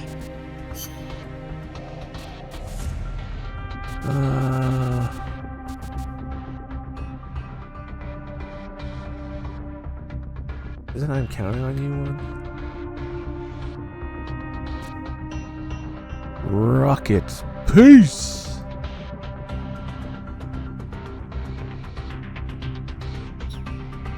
Wait, did we put impressive on there? Yeah, we did. For some reason I can't find. Good to have you. Kept you waiting. It's not over yet. Don't die on me. Getting ahead of you. Box time. Get inside.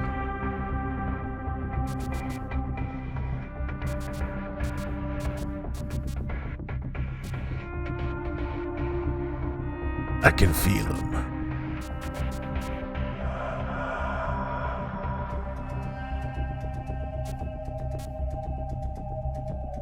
I feel the power within me. Feel the power within me.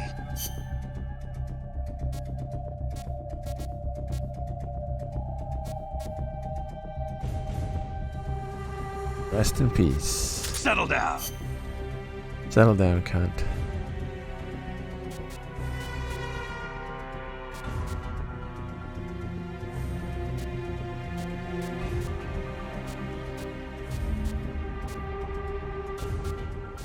Take cover.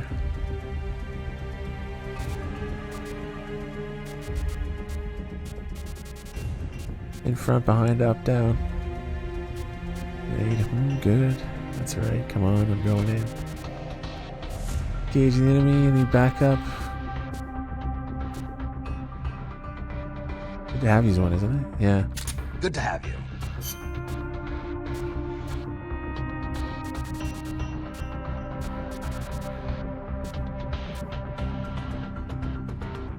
Sorry, I just...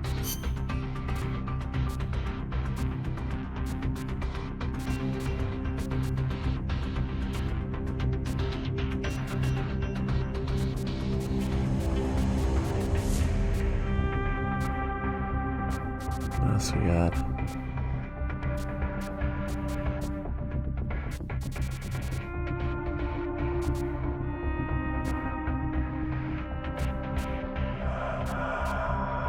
And hot, not bad, wrong. Where's box time?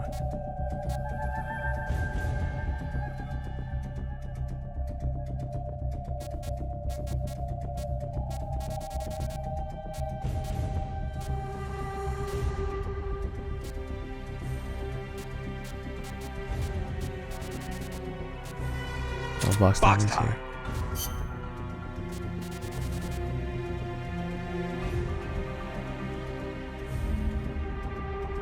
Guess it's time to launch some fireworks. I'll be sure to notify your next of kin. I'll pick up your bones when I'm done. Nice.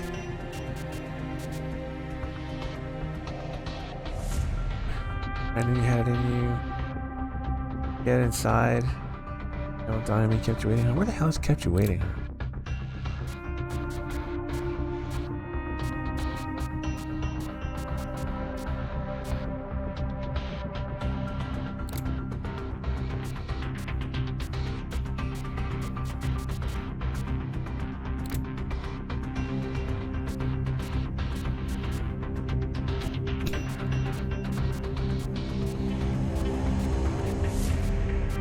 It's a tarp.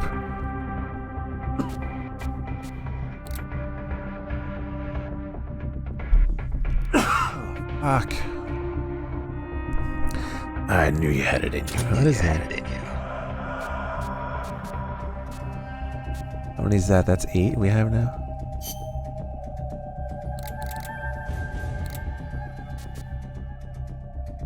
You're pretty good. Okay, so we're finding them now. Good stuff.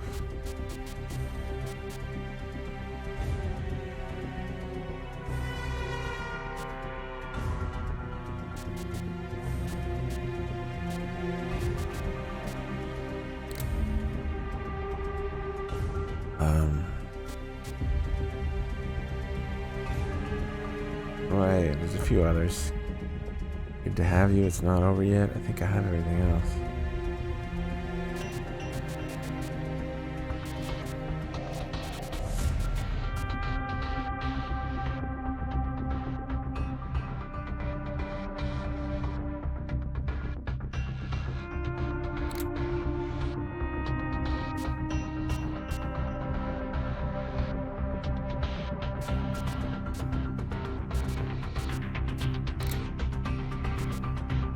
Go, go.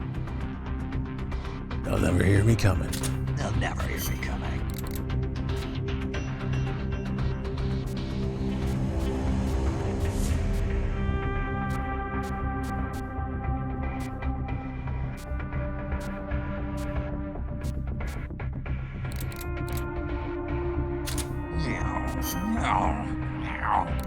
Trying to make meowing noises. Settle down. That's for Ollie.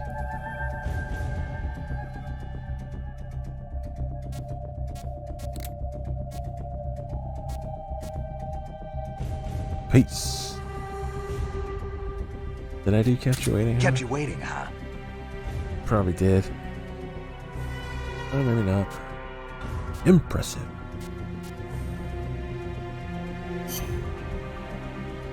This should be good enough, really.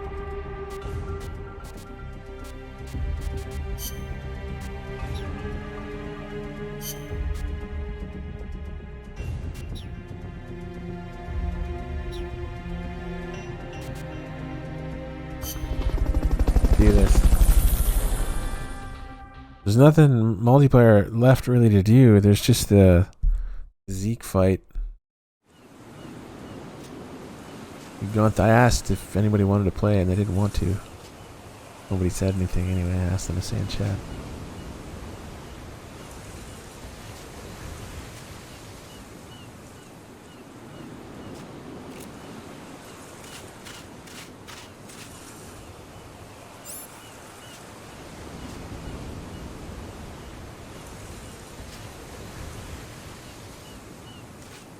You know, we are finally alone, Snake. Why are you doing like that? What? No shirt? You don't like it?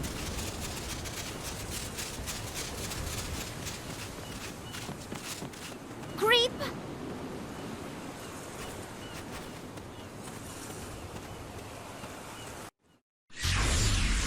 Boss, I'm sorry. Don't walk away. Boss!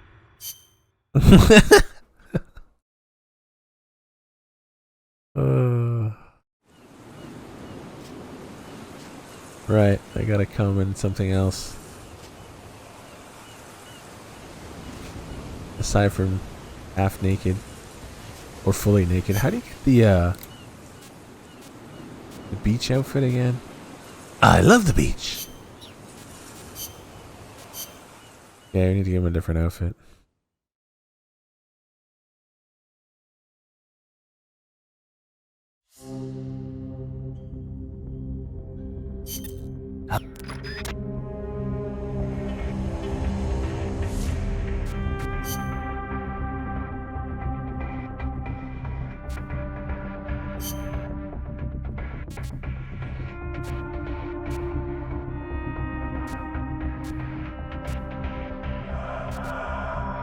Tiger Stripe actually looks pretty nice.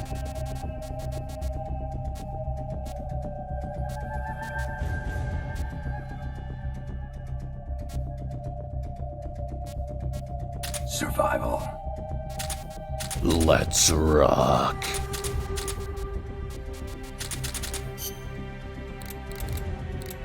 Suddenly, magazines.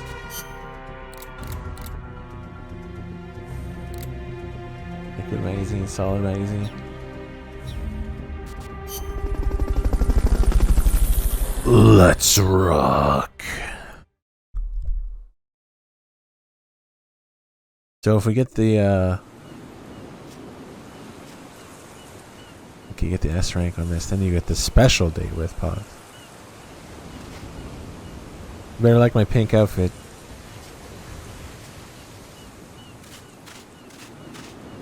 You know, we are finally alone, Snake. Why don't you leave the radio alone for now? Oh, right. That's what we want. Peace. Peace. Box time. Yeah! Impressive. What? No way!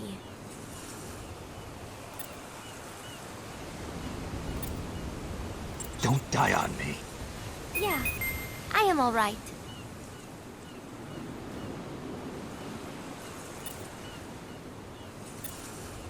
Peace. Peace. Box time. Yeah! Impressive. What? No way! Don't die on me. Yeah, I am alright. Good to have you. Yeah!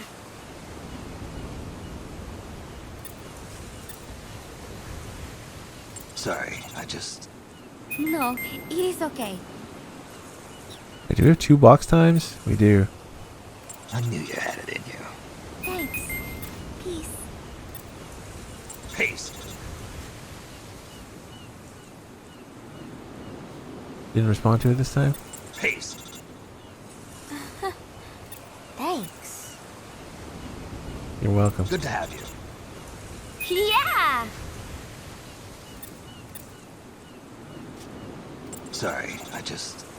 No, it is okay.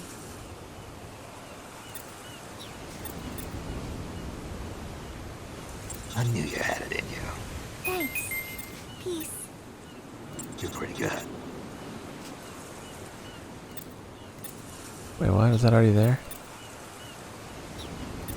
No. You're pretty good. Really? Oh, I am so happy.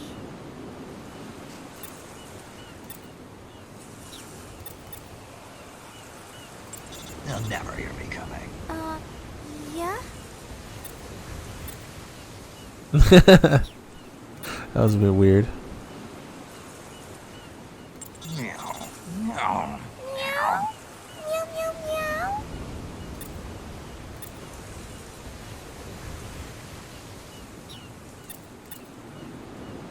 Impressive. Thanks. Thanks. Yeah! Kept you waiting, huh? Oh, you you bitch, waiting, come on. huh? No, it is okay. So is that enough? Might not be.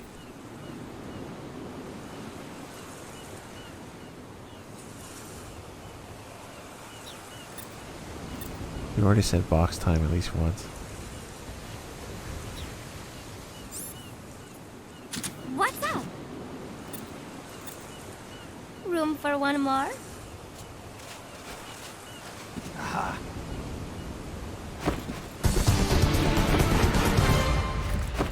Sweet. What am I going to do with you?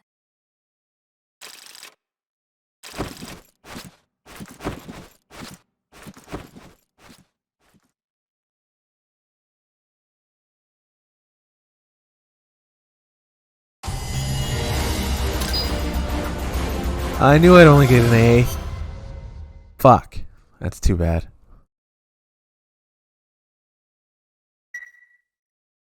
We don't have Haidara yet, do we?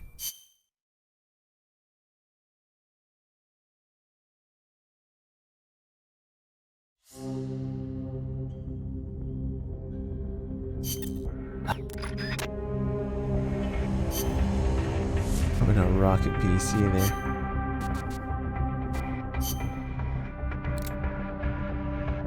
Rocket peace. Get inside. Is that? We don't have that, do we?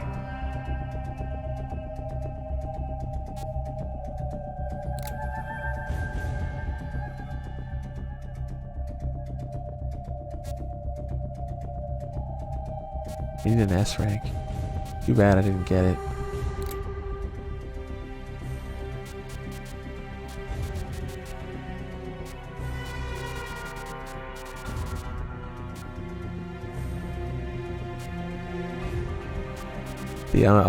I'm sure I'll be sure to pick up your bones one is good.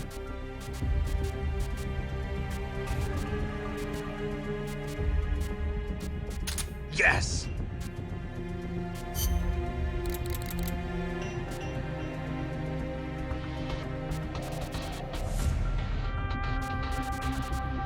Nice one.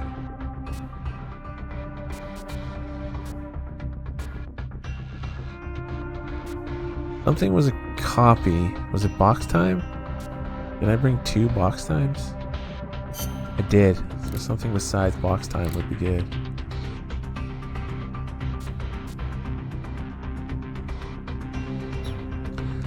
Don't have it? Yeah, I have impressive already.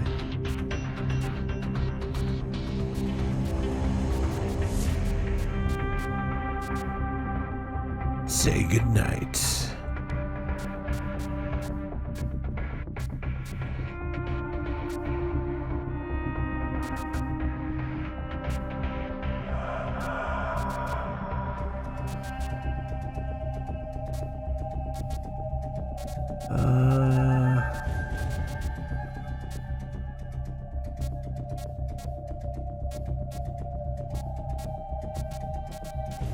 We dream.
I'm not seeing.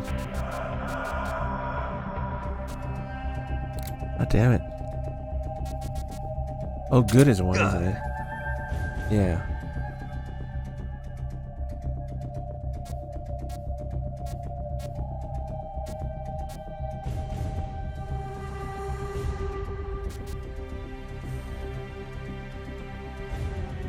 Impressive.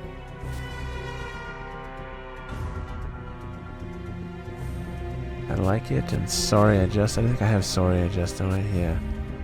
Where the fuck is I like it?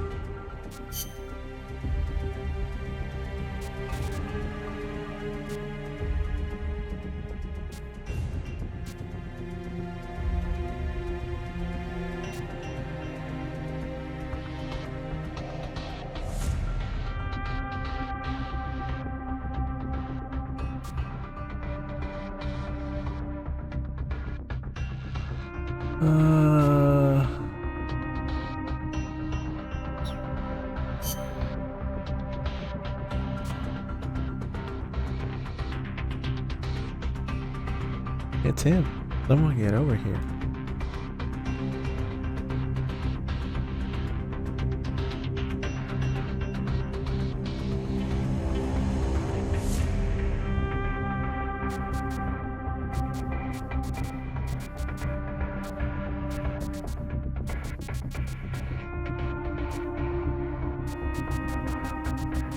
Left, blah, blah, blah, blah, blah.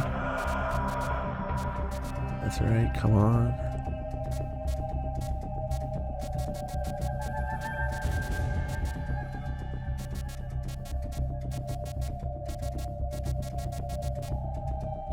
Weapon, snake in, reload, run. Get out of there, look out, watch yourself, it's a trap. There's, I like it. I like it. So, I see. Oh, Presto is there twice.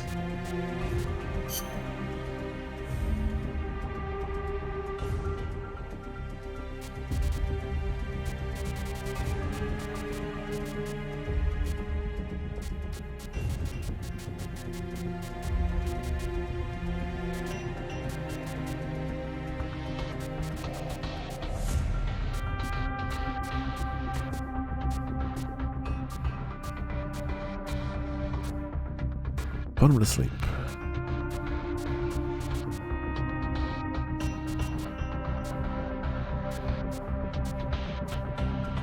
Yeah, I don't even see anything to make this one. This other impressive.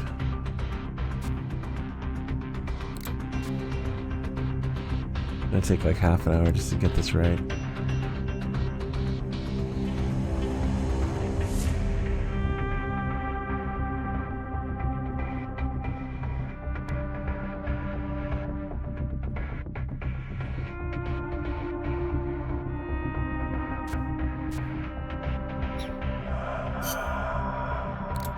I don't see anything else I can even use.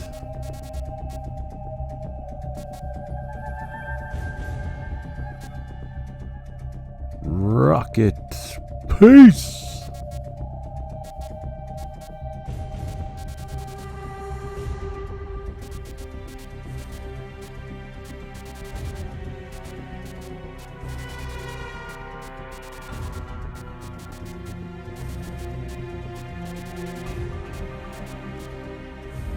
Nope.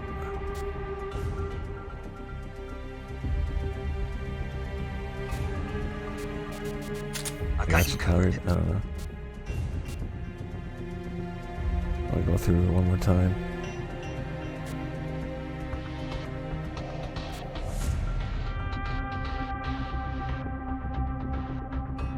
Ew. Fuck. No. I'm not playing Hogwarts Legacy.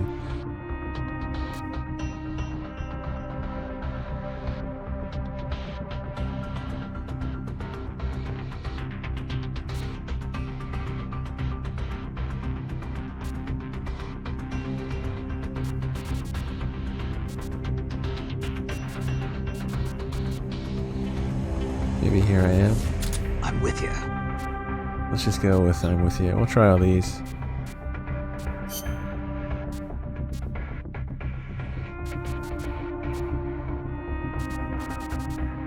Survival. Let's rock.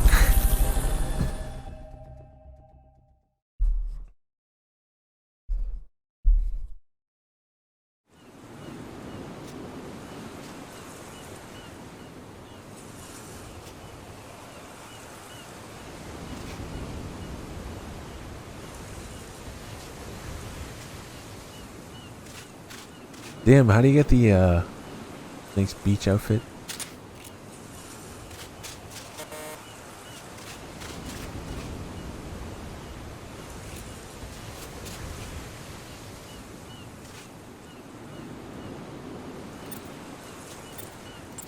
Peace. Peace.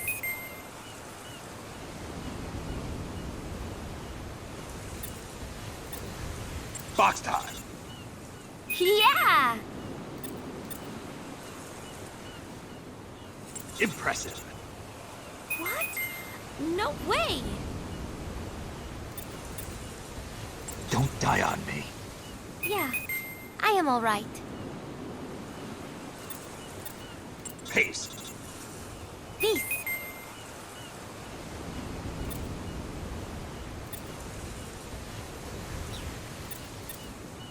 Box time.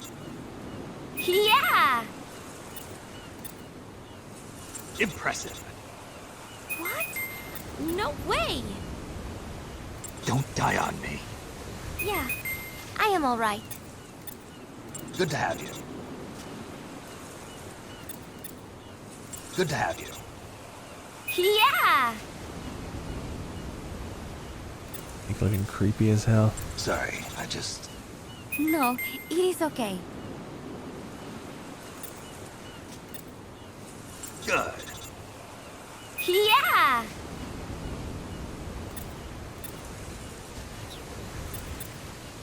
I knew you had it in you. Thanks. Peace.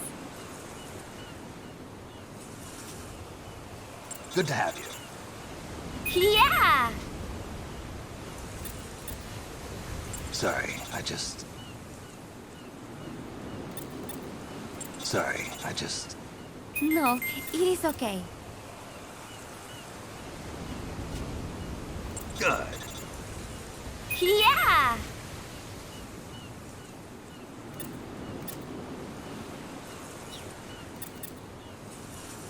I knew you had it in you. Thanks. Peace. You're pretty good. Really? Oh, I am so happy. Yes! Congratulations! What the fuck? The yes isn't one that you want. I like it. I am so happy!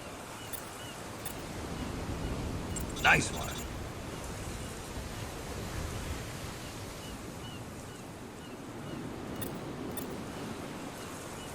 You're pretty good. Really? Oh, I am so happy. I like it. I like it. Thanks. Nice one. Yeah! I'm with you.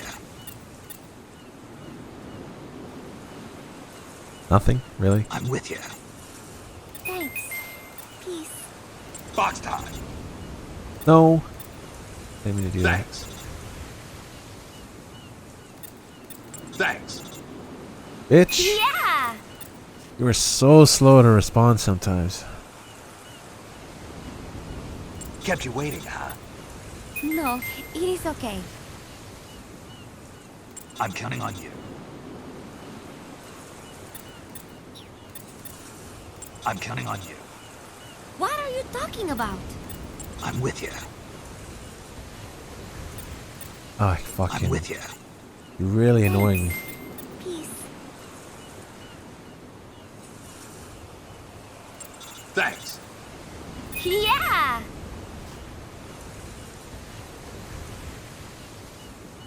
Kept you waiting, huh? No, it is okay.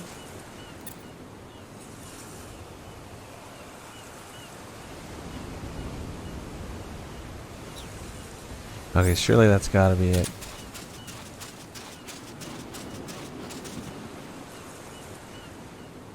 Room for one more? Be very sad.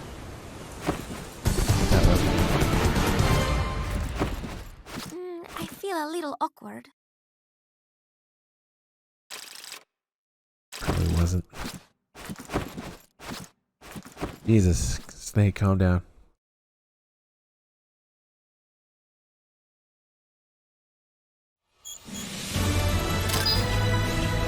Yes! Pause Infinity 200, we got an S rank. Sweet. New uniform developed, Amanda.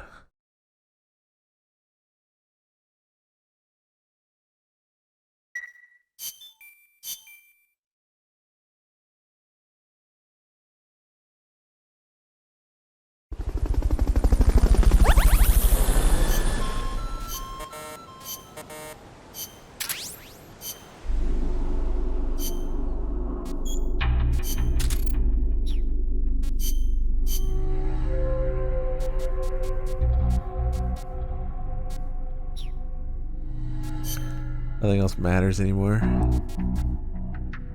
Balton's at 42, that's surprising.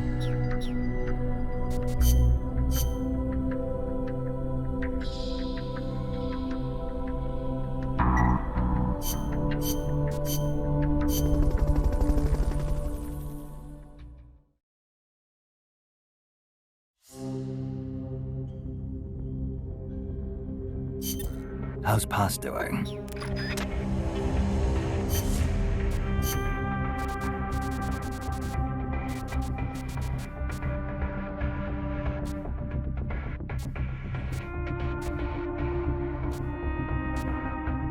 Let's rock.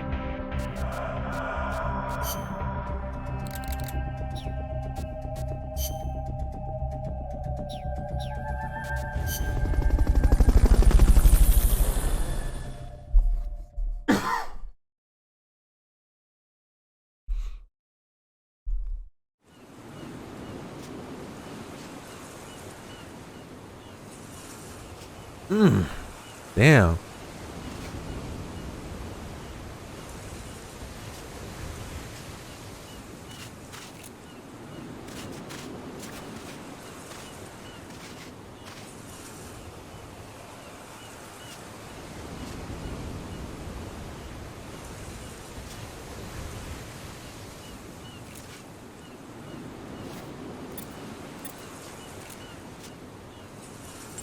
Impressive. Why are you doing like that? Da-na. Da-na. Da-na. Da-na, da-na, da-na, da-na, da-na, da-na, Did you come da-na. here to swim? Stay away from me!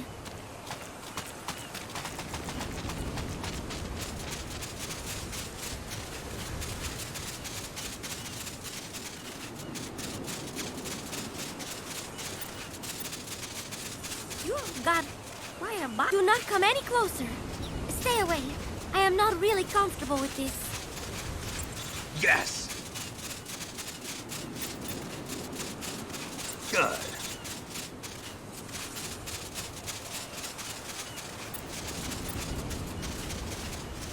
Kept you waiting, huh?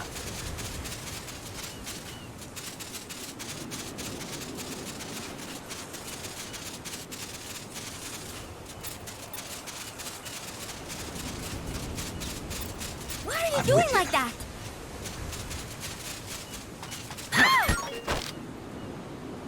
Start talking. I am not hiding anything from you. Start talking. Honest! You have to believe me! Start talking. My name is Paz. I love peace. Start talking. Honestly, Start talking. this hurts. Let me go. Start talking. I stole some rations at Mother Base. Start talking. Snake, please. Start talking. I am not hiding anything from you.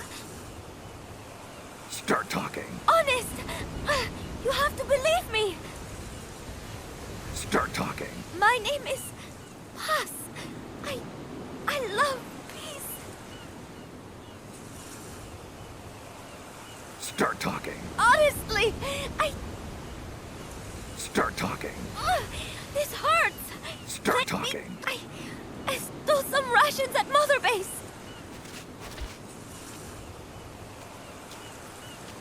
Huh? Did you come here to swim? It is too dangerous.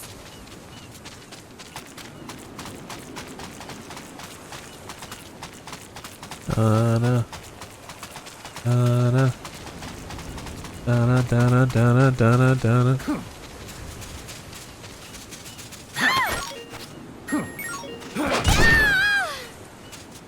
Nice.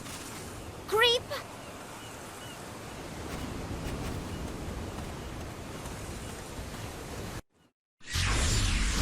Boss, I'm sorry. Don't walk away. Boss!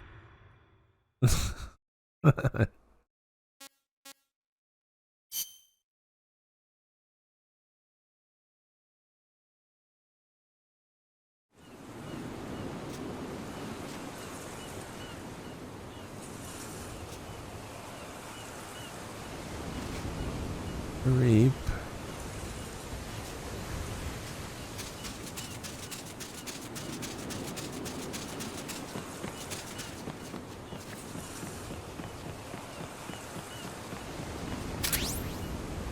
Nice. Male bathing suit. Possesses lowest attack and defense, but is really fast when you wear it. You can actually run full speed.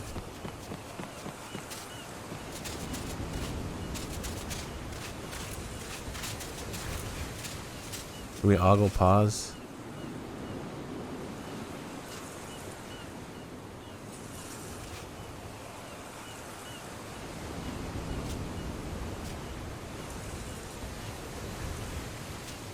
Your face in there, Snake. Nice.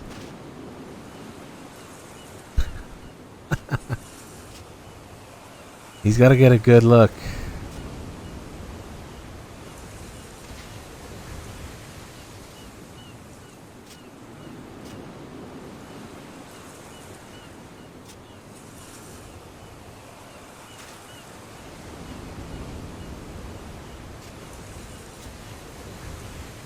His fucking head's the size of her torso. Look at this. Boom. Giant head.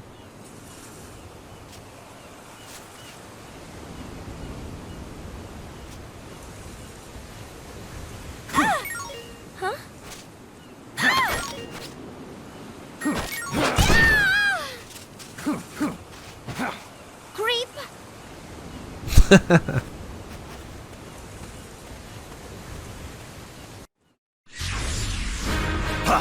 Wait! Pass!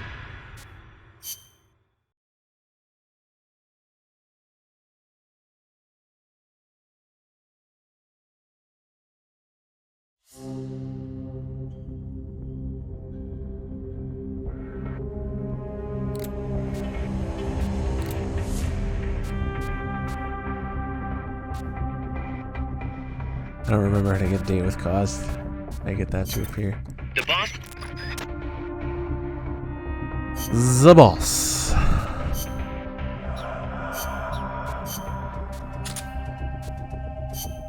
E-horse.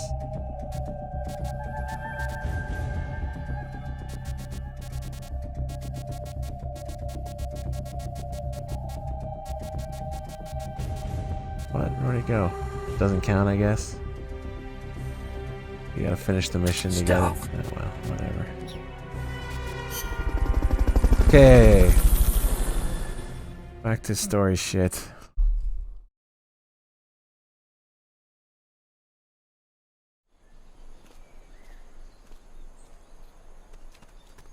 Use Fulton Recovery to bring back knocked out soldiers. To use Fulton Recovery on a soldier, get up next to them so the icon appears, and push the action button. Looks like that soldier's out cold. Try using You did it! Keep it up!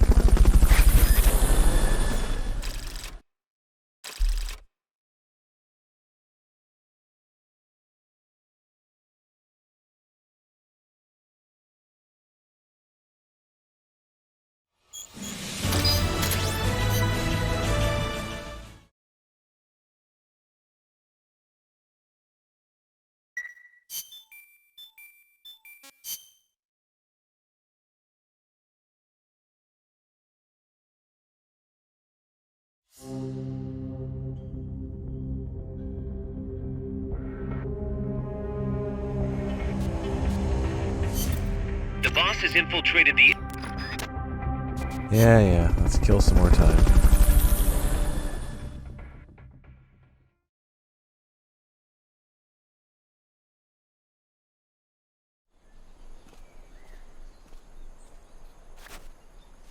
Use Fulton Recovery to bring back knocked out soldiers.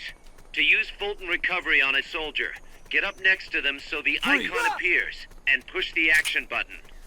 Hey!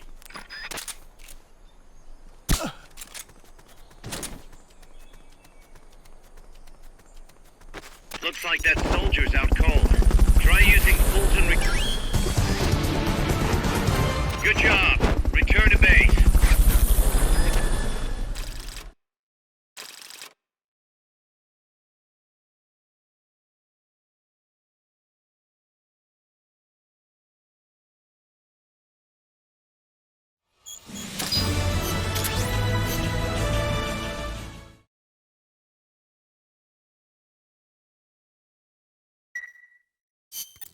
Snake, Zadornov has disappeared from his cell. What? You're kidding, right? Afraid not. You got a new mission. Find Zadornov. For fuck's sake, Zadornov.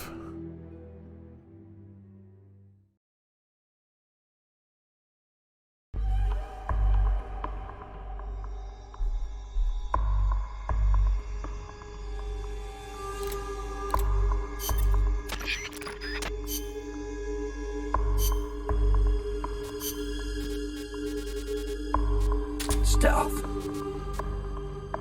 Survival.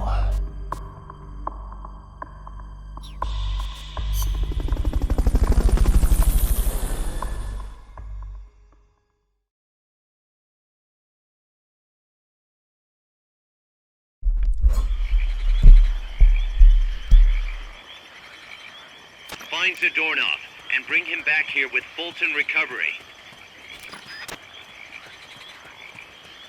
Somebody there?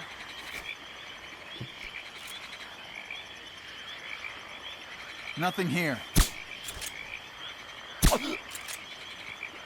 I missed that.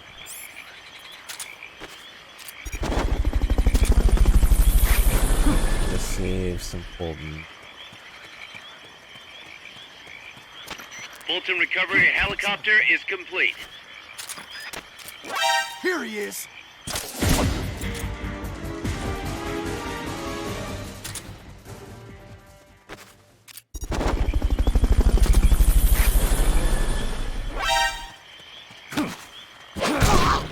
Freeze. Fulton Recovery subject confirmed onboard helicopter.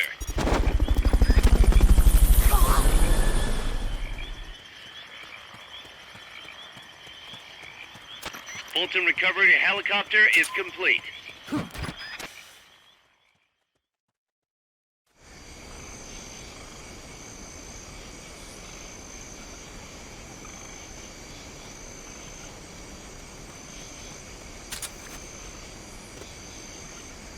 Somebody there? Nothing here.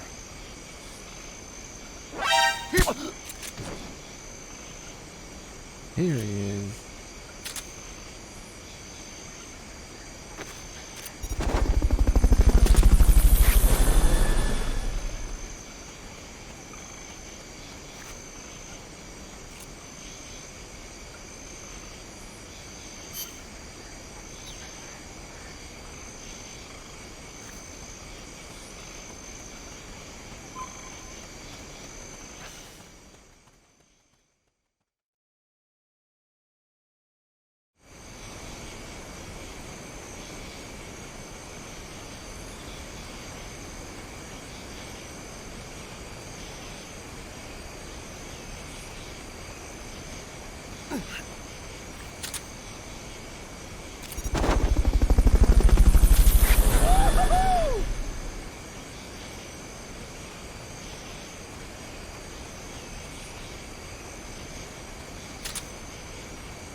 Oh, doesn't seem like he's...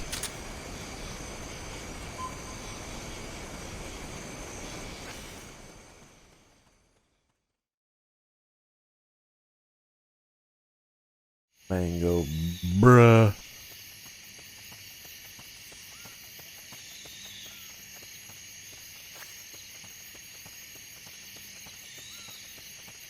Is somebody there? Huh, nothing.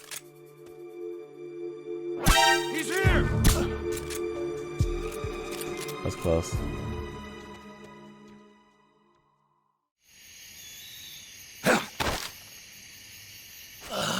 Fucking Zadornov. What? Why is he KO'd? Try using Can't Fulton be. Recovery on him. Can't be interrogated. He probably never wakes up either.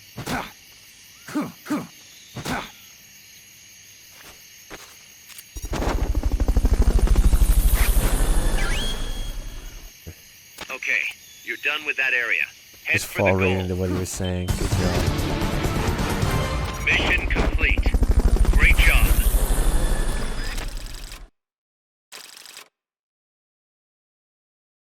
Zadornov 3. Just how many times will he escape?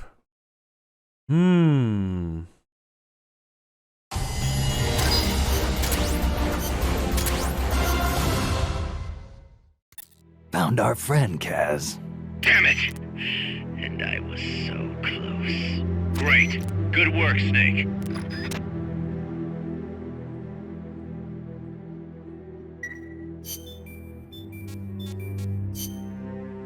I wouldn't call it normal, but that people don't give a shit about it too much in a lot of other places.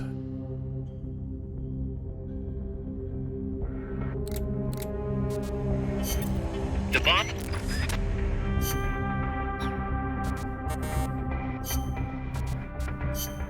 Keep forgetting that Snake's not available. Seahorse.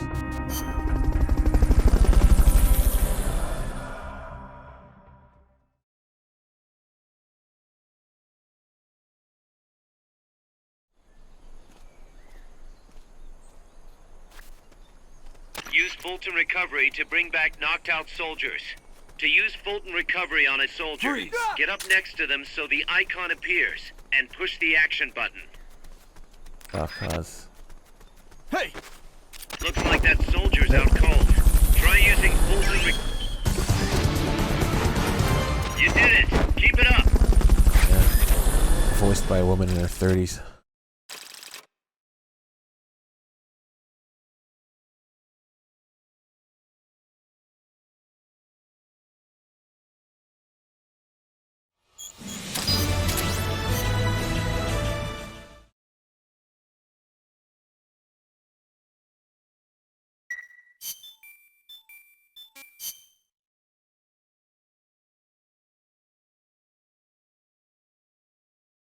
Too many missions between Zadornov missions. Make time pass. The bomb.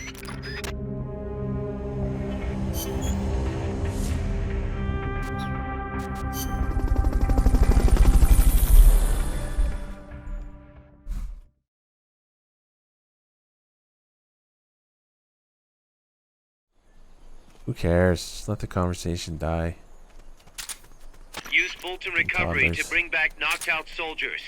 To use Fulton Recovery on a soldier, get up next to them so the icon appears, and push the action button.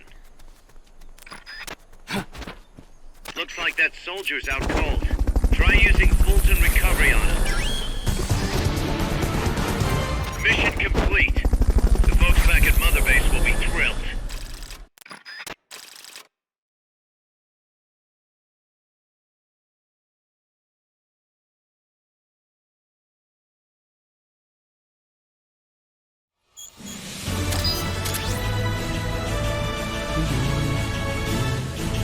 25 missions without being spotted. 500 heroism.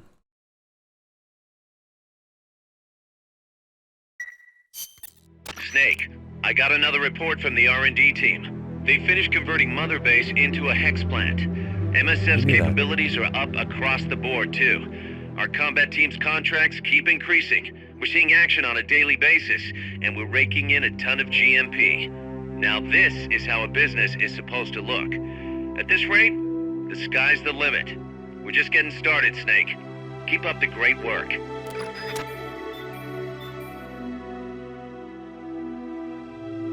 Sky is the limit.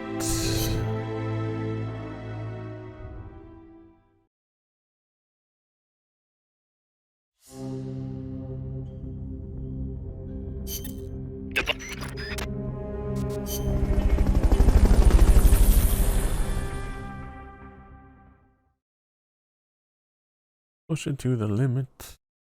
Walk around the razor's edge. Use Fulton Recovery to bring back knocked out soldiers.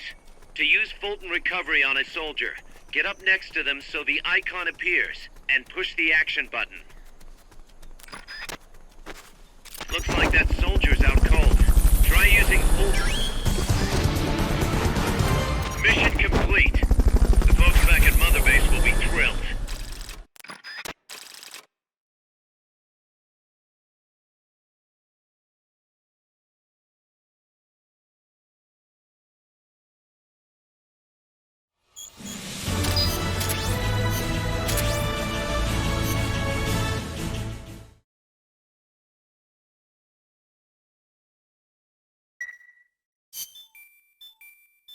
think we already need to watch Scarface again.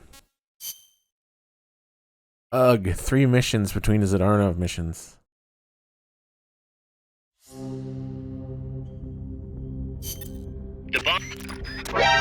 A dud! What the fook? Daniel with the gift. Thank you. On board, Sam. Use Fulton Recovery to bring back knocked out soldiers. To use Fulton Recovery on a soldier, get up next to them so the icon appears, and push the action button. Looks like that soldier's out cold. Try using Good job. Return to base.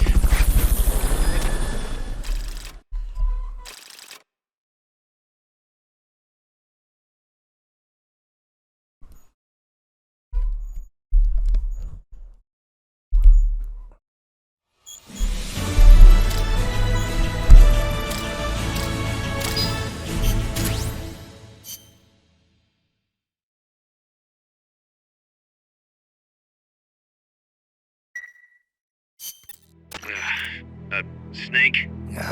Don't tell me. Zadornov. Bingo. The guard left his post and the dude was gone when he got back. Sounds like the The guard dude. needs a guard. He was off with the girls. Haas invited him to try some of their cooking. He says he loved every second of it. Is that jealousy, Kaz? Anyway, there's a new mission waiting for you. Find Zadornov, Snake. Okay.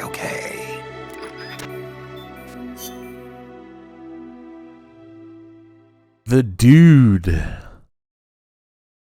God damn it, Zadarnov. Zadarnov mission 4.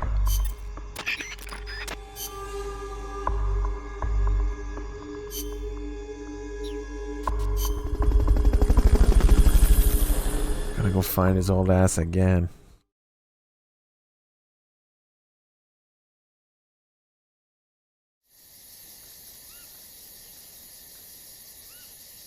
Find Zadornov, Snake. No.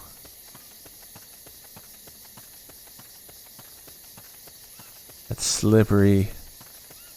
Slippery Ruski.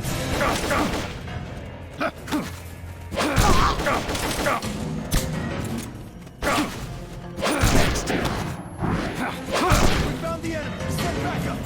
Understood. Oh, fuck Dispatching off. reinforcements now.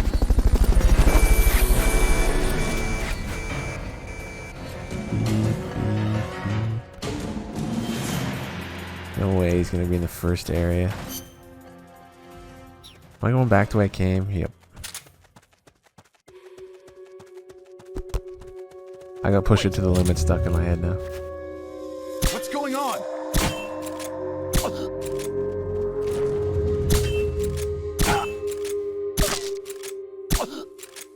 Wait. Somebody there. Jesus Christ.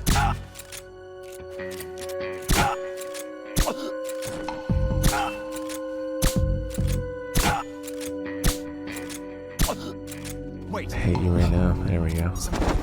How many do we have? Is this seriously somebody else? Give me a fucking break.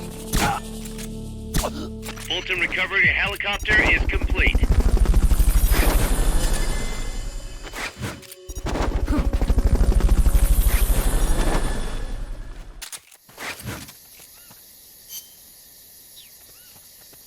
Fulton Recovery subject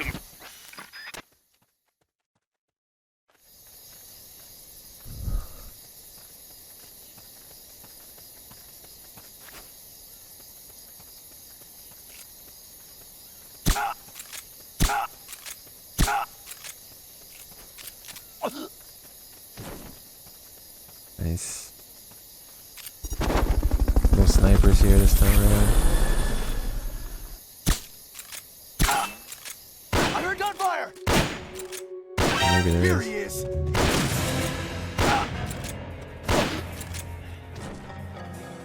Yeah, there it is.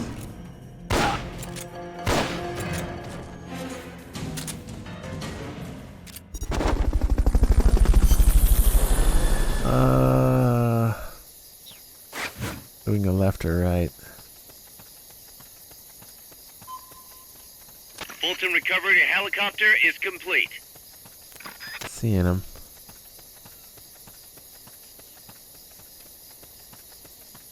No.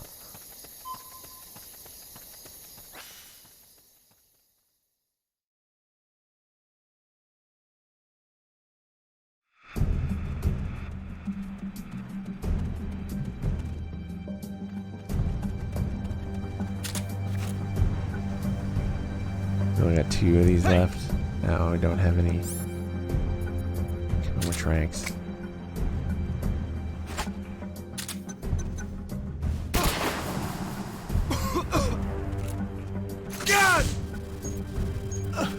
This stun rod doesn't run out. Oh, he's in one of these.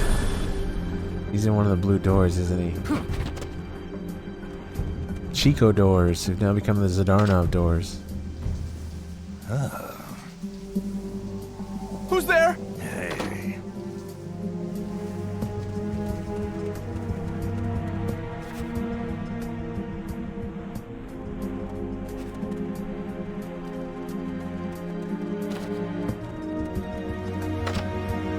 No one here. God! Yeah, we got one left. I'd rather not. I mean, I think he's in the blue doors. Oh, shit. God! That's not it. Here we go. Gotcha. Gotcha. He actually gets a little scene thing here. Very short. Curses.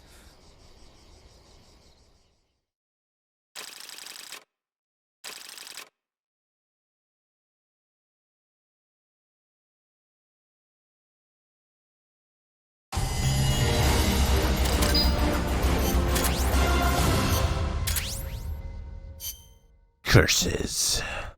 I got him, Kaz. Slipped up again. Acknowledged. Bring him on in.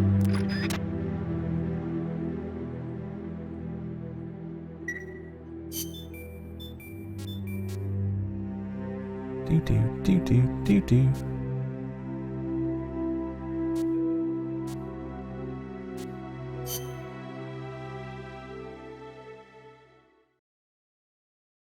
I'd send you a picture of dog if I still had one.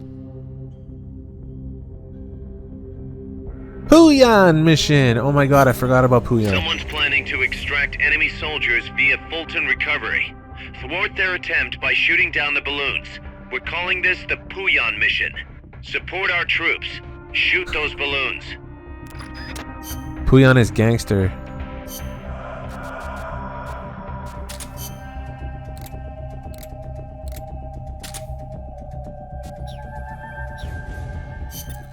Someone... Puyan is fucking awesome. Let's go.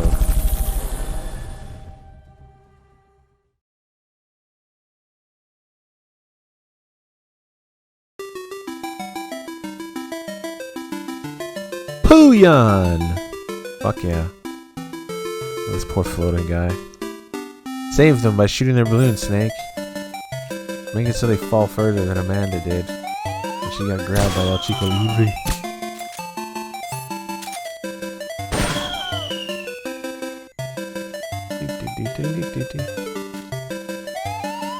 The fuck? Stop trying to steal my dudes.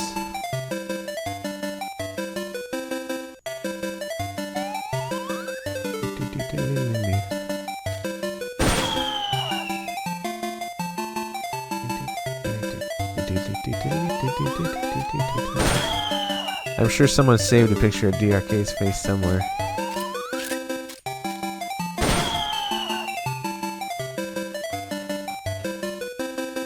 Let's stand here instead.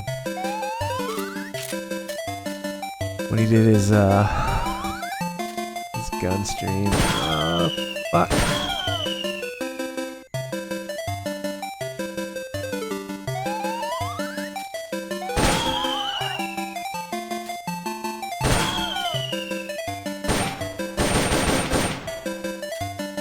Shit, I can't see the reticle. Kind of a problem when your eyes are fucked.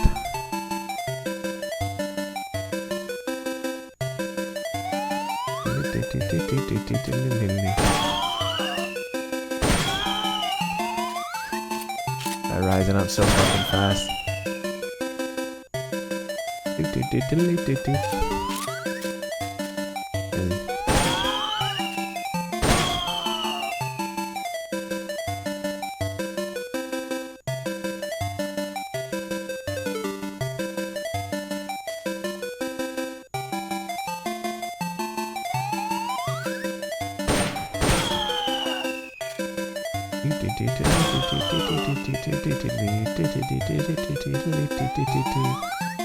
Oh my god, why is it so good?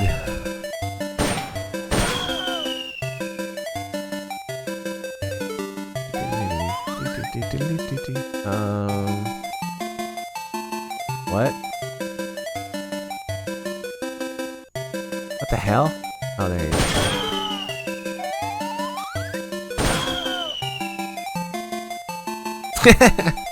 Yeah, the Chinese balloons are rising up. You can't let them get to the atmosphere. Shit. To the ceiling of the atmosphere, whatever. What's that sphere called?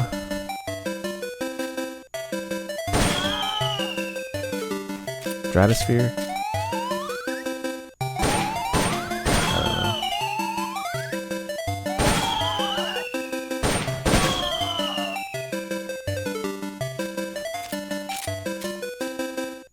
Pooyan!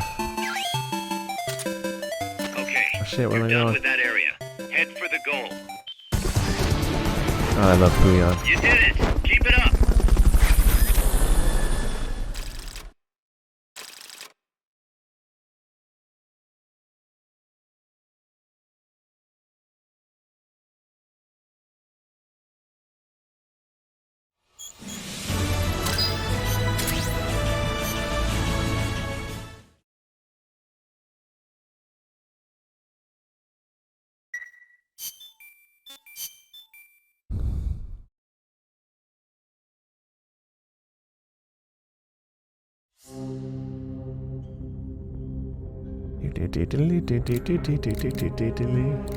Any other interesting side ups right now?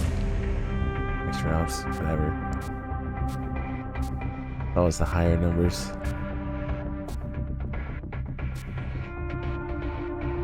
Pooyan!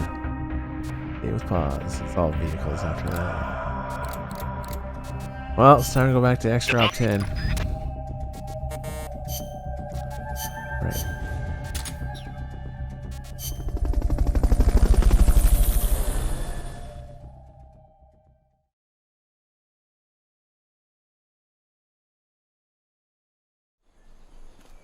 Fuck is that?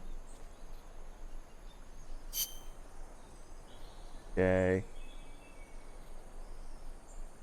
Use Fulton Recovery to bring back knocked out soldiers. To use Fulton Recovery on a soldier, get up next to them so the icon appears, and push the action button.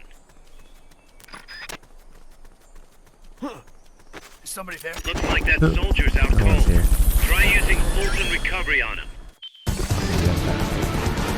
Good job. Return to base.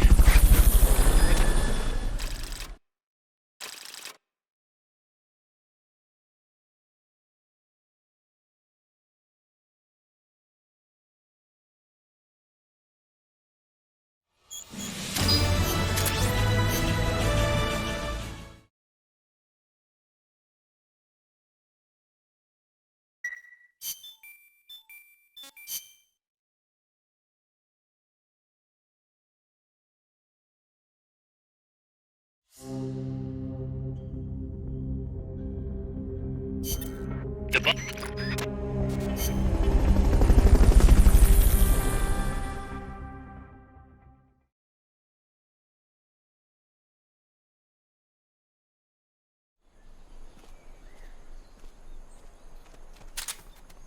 Use Fulton Recovery to bring back knocked out soldiers.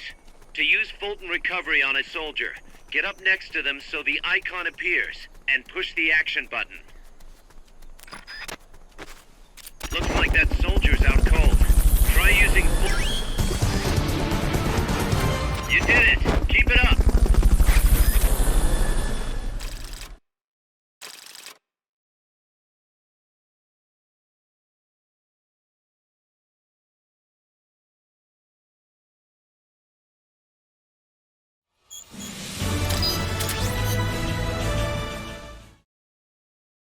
Come on, Cause.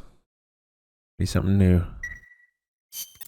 Snake, you're not gonna believe this, but Yeah. Zadornov's missing again. Kaz, are you sure somebody's not, I don't know, letting him out on purpose? You think I have time to assemble a mole hunt? Man, this guy isn't just good, he's so good it's scary. If he's doing this alone, that is. Anyway, he left a trail, so we've got a good idea of where he's probably hiding. You know what the mission is. Find Zadornov, Snake. He's so good, it's scary.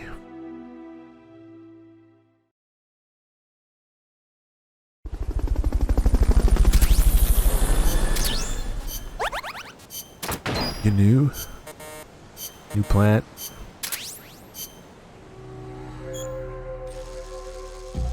Nice. Mother base is still teeny though compared to what it could be.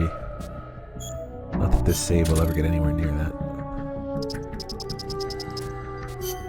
These assholes doing.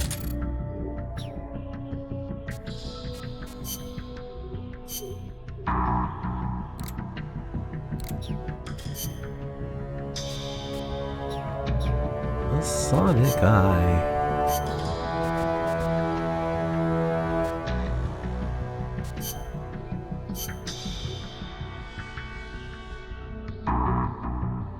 Zadornov round 5.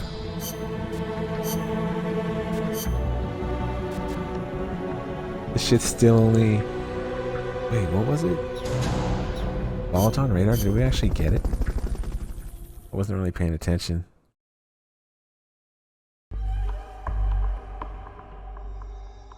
It's chiseled jawline.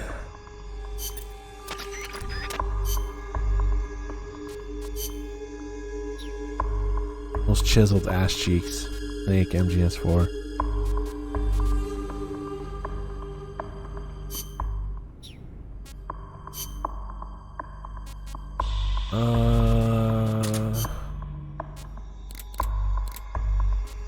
Radars. Oh, I do have Salt on radar now. Nice. That'll make the last two a little bit easier.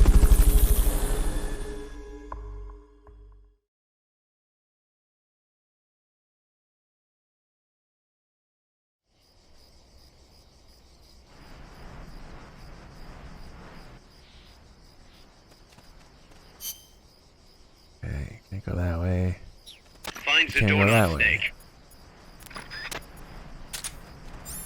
Ah, full Is somebody there? Peloton.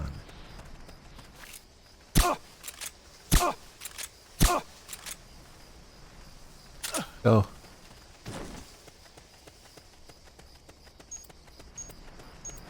Dude, you have no fucking battery? What the hell? This thing's battery's a piece of shit.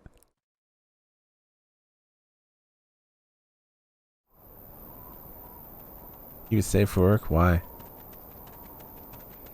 Keep it not safe for work.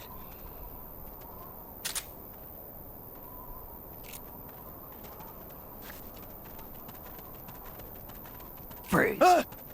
I saw the fucking hottest woman that I've ever seen. And she was AI generated. Literally, I thought that like right away. Like, what the fuck? And that was like a week ago. I saved the picture. Except her, of course, her wrist is fucked up. AI.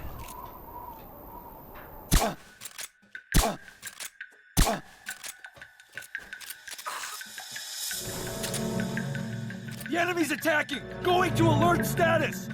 Understood. Shut the Dispatching fuck up. reinforcements. Proceed with extra caution. Oops.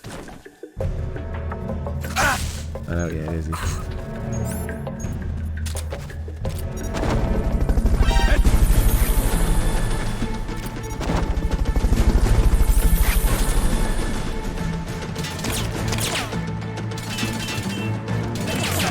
Engaging now. Go. Understood.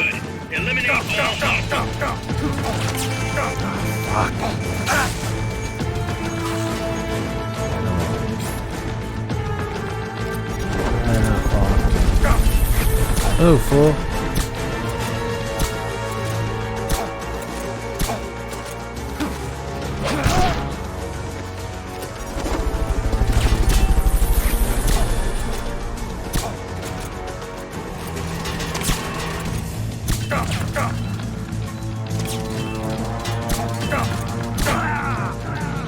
Fuck! Why didn't I go for the health? I don't know what I was doing. What's going on, Snake? Report! What's your situation? Snake!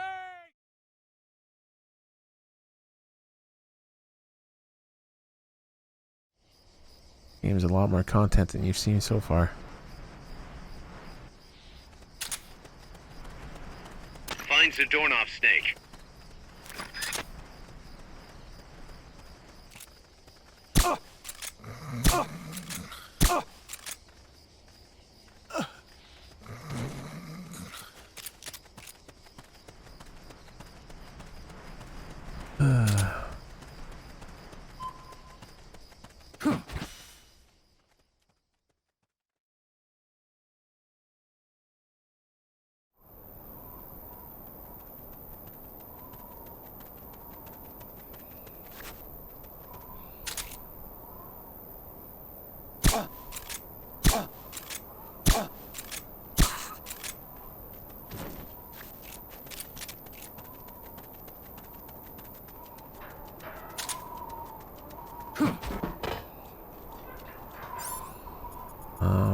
Shouldn't be back here. That would just be very strange.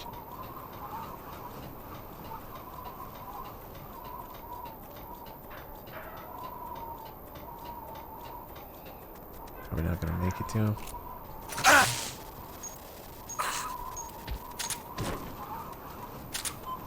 Nothing here.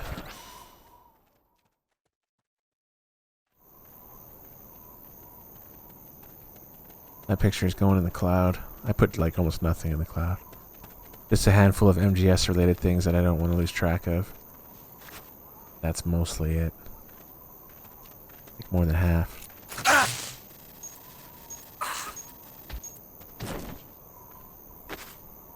But the AI woman is going in the cloud.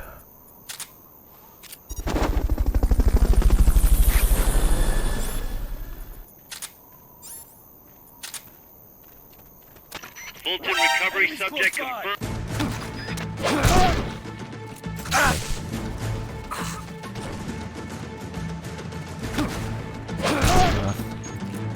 Enemy sighted. Requesting backup.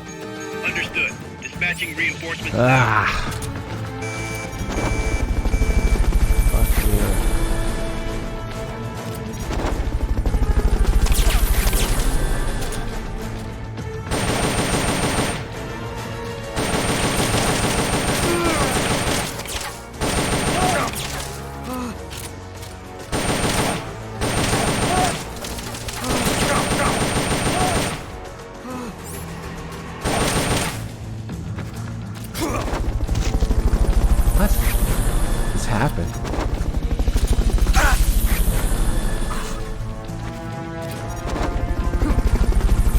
No, not again. Come on. How do you even know to come right now? Makes no sense.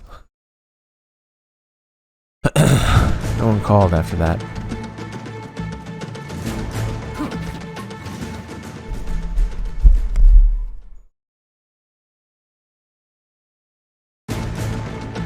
That was lame. Find Zadornov, Snake.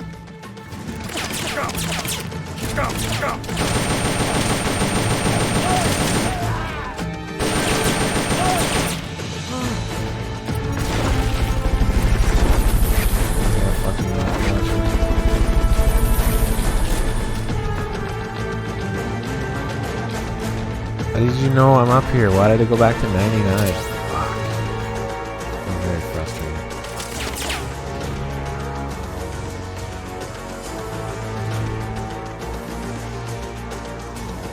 I mean, all anybody's really gonna care about is AI titties. Come on.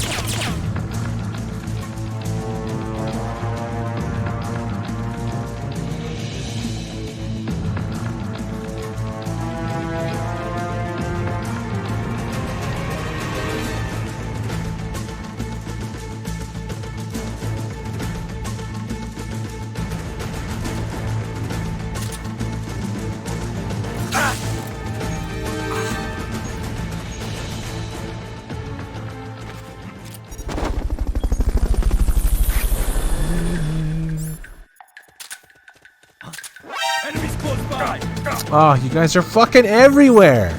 It's gross. Just stop being everywhere for a moment.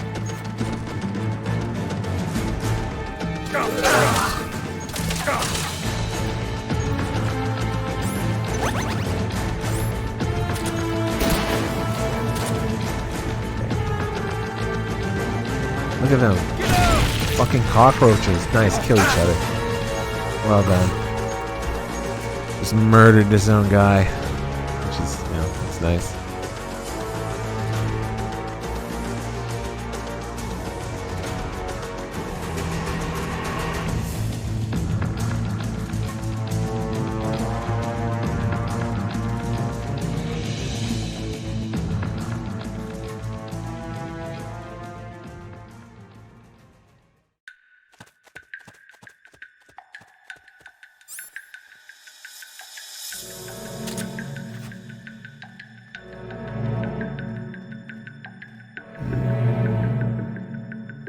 HQ, come in.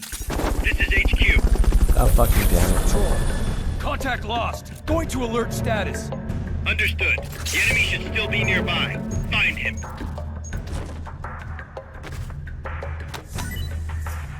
Oh, did I lose my fucking... Oh. I used too many Fultons, now it was all pointless. This is Patrol. Fucking awesome. Completely fucking pointless. Understood. Return to base. What was that? I think I see. No, there's not gonna be any Fultons to find anywhere.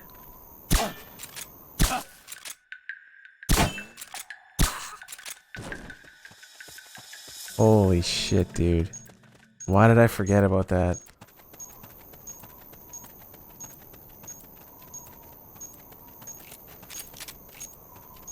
Still sounds lame. Ah, fucking sucks. Makes the last 10 minutes pointless.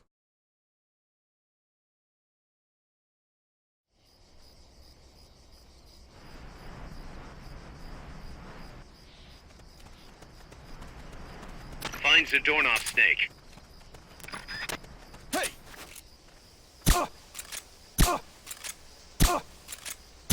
God, just go down.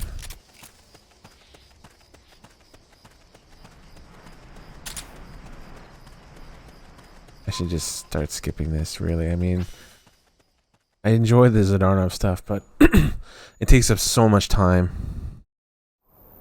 Just having to do like 3 missions each to unlock his new one, and there's 6. It's like 24 extra missions or something. When I could just let him escape once and then trigger the KGB agent cutscene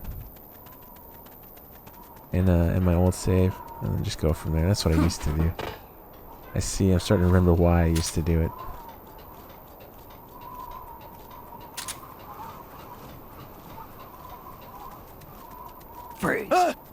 Imagine actually completing Zeke on a save every time just to do a story playthrough. Nah.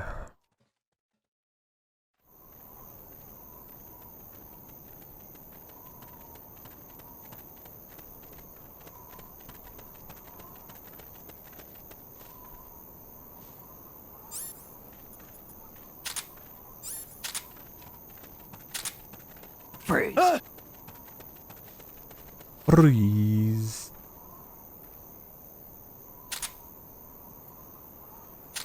Come on, turn around.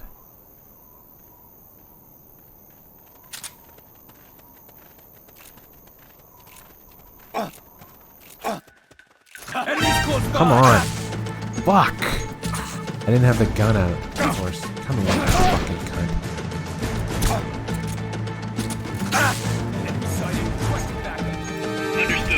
This again. No. I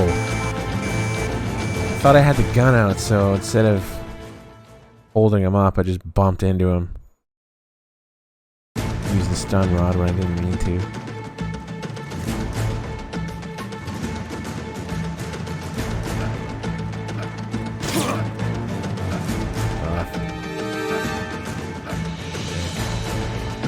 What's that noise?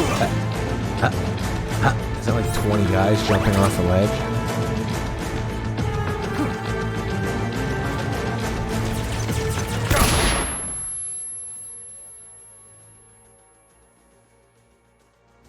Come on. Okay, I'm gonna get knocked off.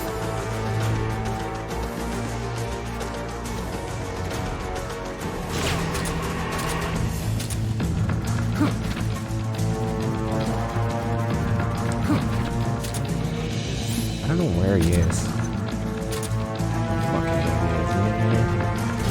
It'd be really nice if he was in here.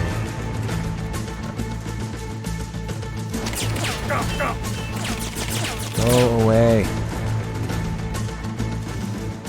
Surprised this isn't blocked.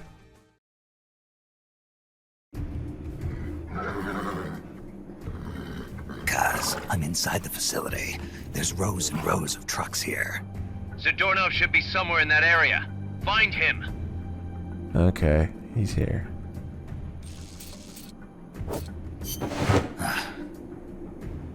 Not this one. Whoop.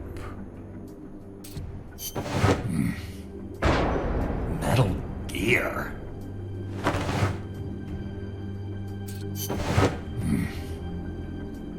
Nothing. Mr. Kojima? Damn it! You found me. Fucking Zadornov.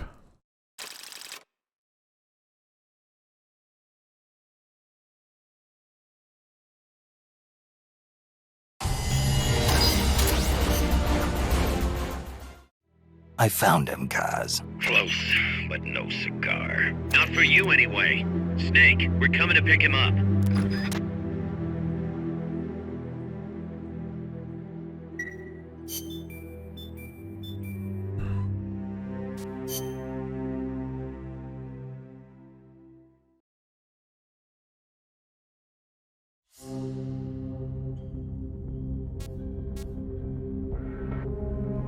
Oh yeah, Dead Man's Treasure. Forgot about that stuff. Those are fun.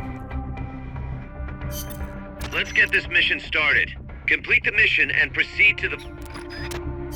Yeah, yeah.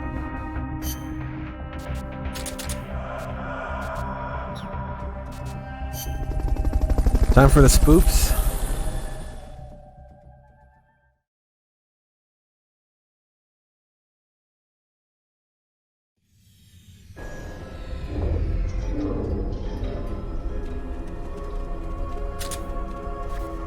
The spoops.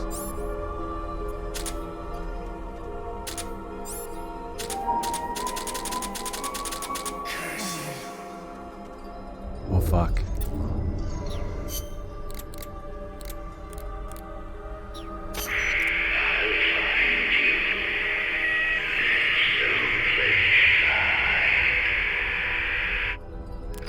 Does that voice sound familiar?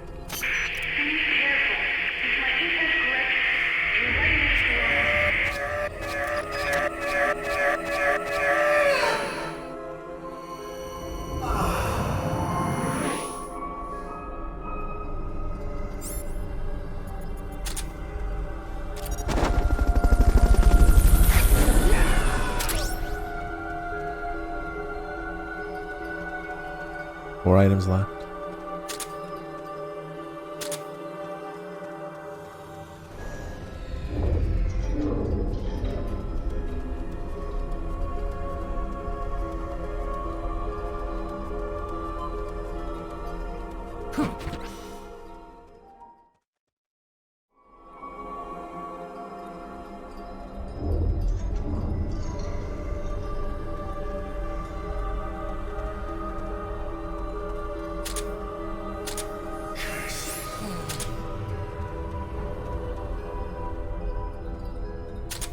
Looks like those ghosts can't stray too far from the dying soldiers.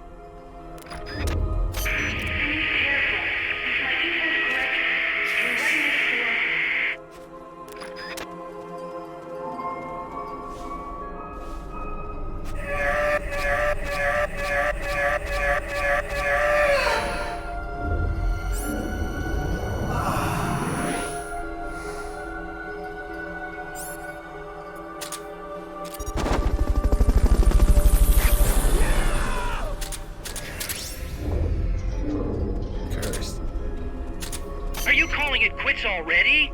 Finish your mission. Collect the rest of the targets. What are you talking the about? ghost was sucked into that soldier's body? Whoa! Do you think that's what brought him back to life? Fuck, they can just follow you anywhere? That sucks.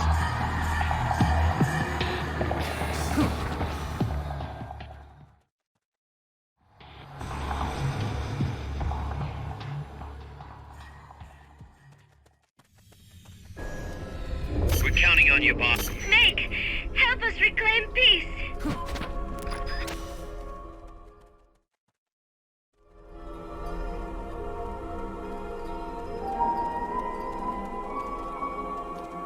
Puyan.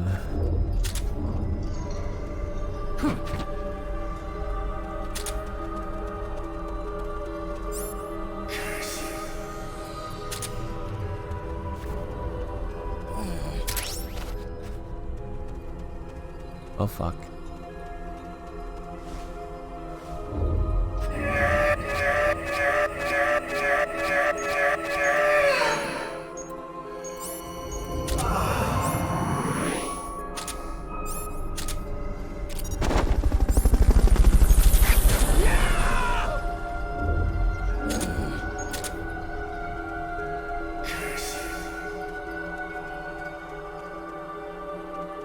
Oh.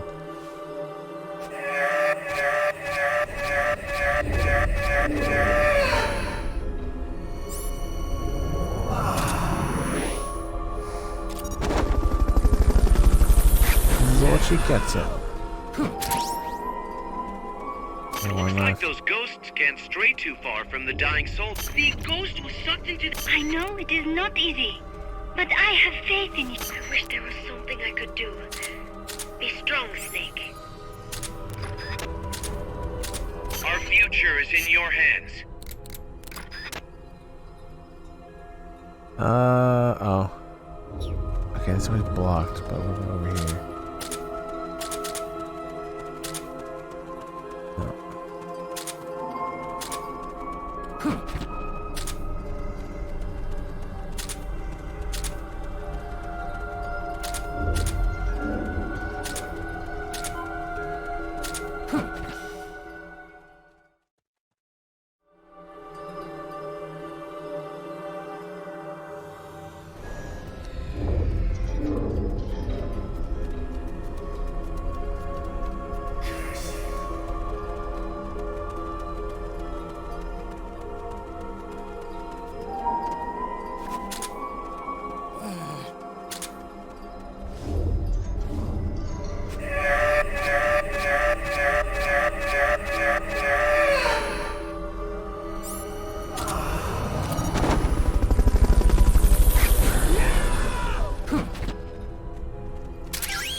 Wait, where the fuck?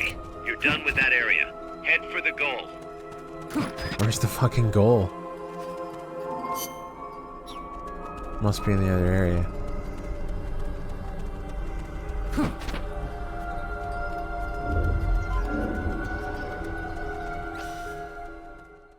That's an understatement. Peace Walker having more unique and creative side ops variation. Yep.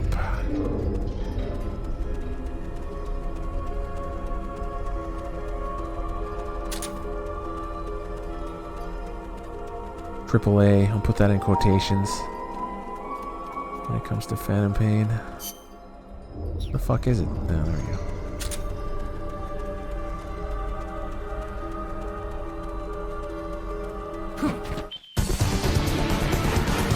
Mission complete.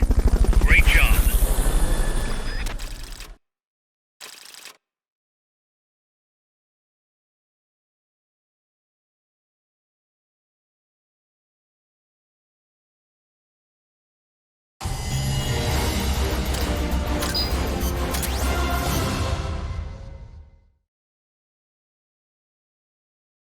Curse you.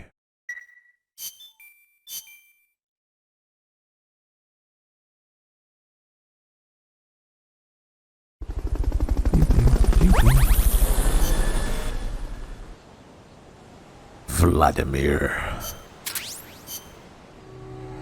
Reasoned within the brig due to intense hostility.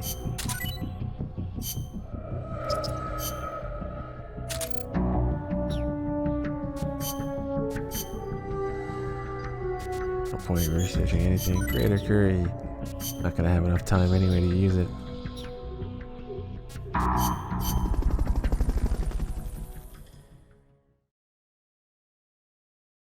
Puyan. Hey, look. Claymore disarmament. Remind you of anything? If there's not 672 of them. Paparazzi. Take a photo of the commander of the mercenary unit. Puyan.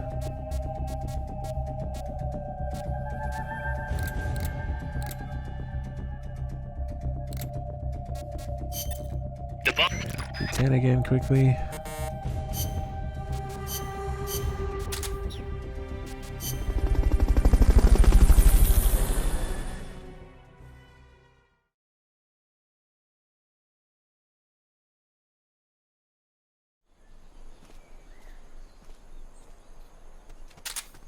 Use Fulton Recovery to bring back knocked out soldiers.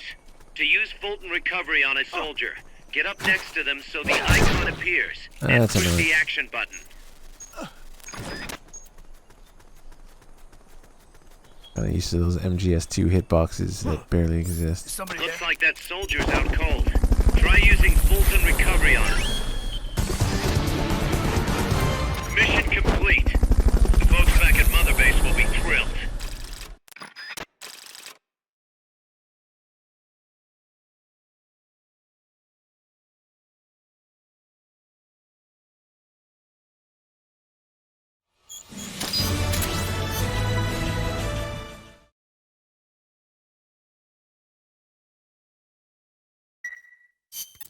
Snake, Zadornov's done it again. Great. Snake, Zadornov's done it again. Give me a break. Snake, listen. Zadornov's done it again. Come on. I hate to entertain the thought, but this might be an inside job. What the hell's he after, anyway? No clue. Can't imagine he's just out to annoy us, though. You know, it might not be worth keeping him here if he's not gonna join us. You may be right. I thought it might boost our Russian compatriots' morale, but okay. I'll think it over. Let's hope he's just playing hide and seek. I've added a new mission. Go get Zadornov.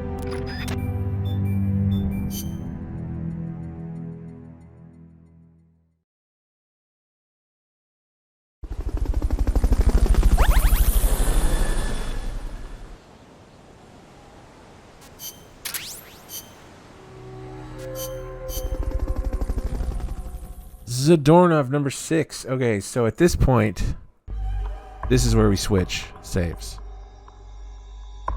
So Zadornov number 6 is what leads into the final boss. So even after we do Zadornov, or even like you have to wait. Sorry, you can't do it right away. So what you would have to do now normally is build Zeke in its entirety, at least the main pieces. And that takes like well over, from what I recall, it's like well over a dozen hours of grinding to get pieces, usually, to get Zeke in its proper form. Well, Zeke doesn't actually exist right now. The main parts, we don't have a walk unit, we just got scraps. Power unit, no legs, obviously it's kind of a, oh, it does have legs. We need the power unit first, or the walk unit? Right. So we can't build it. So like I said, this would be the point in the game where we do nothing but killing AI to get Z completed.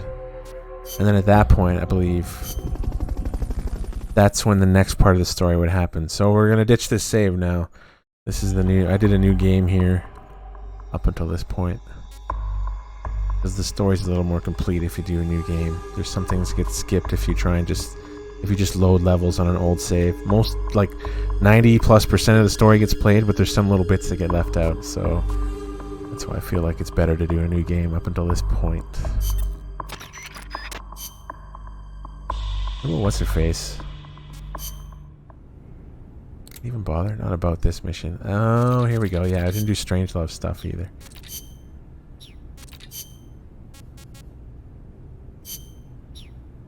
Right, and there's Puppy Love. We gotta play that.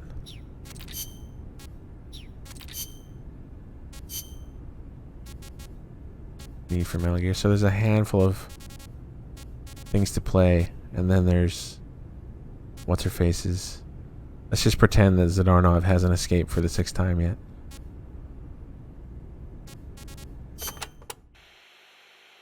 You know, Snake, you're right. As long as we're soldiers without borders, we're going to be a target.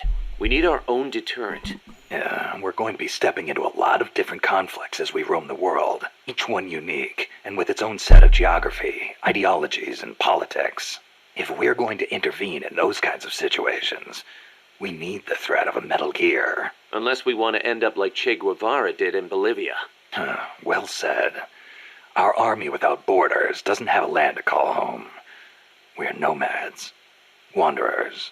What we need now is a sheepdog to guard our flock. Right. Maybe it's not the way the boss would have gone about it, but there are places in this world that need us, and soldiers that need MSF. And as long as we're needed, we'll keep on moving. Ours is a journey that never ends. We're the real Peace Walkers.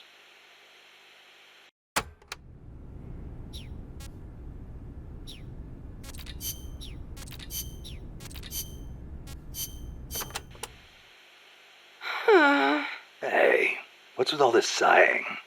You're not your usual self. Oh, Snake. Something on your mind? Huh? No, not really. I guess... Hey, Snake. Girls are funny, you know? You can never tell what they're thinking. They're always doing their own thing. Maybe they really are different from us men. Whoa, what's this about now? Chico, do you have a crush on somebody? No, it's not that. I just... What?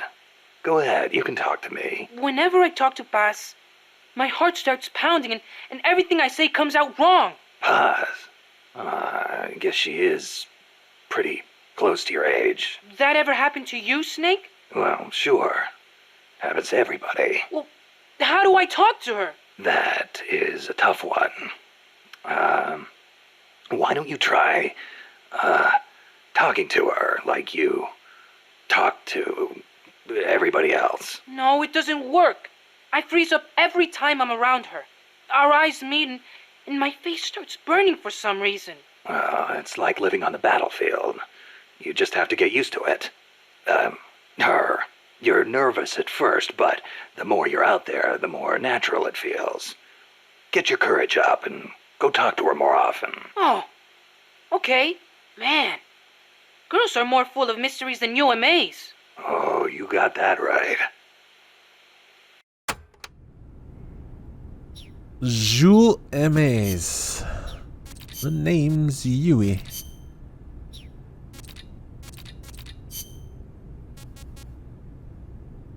Oh God, messages from Eva. Ugh.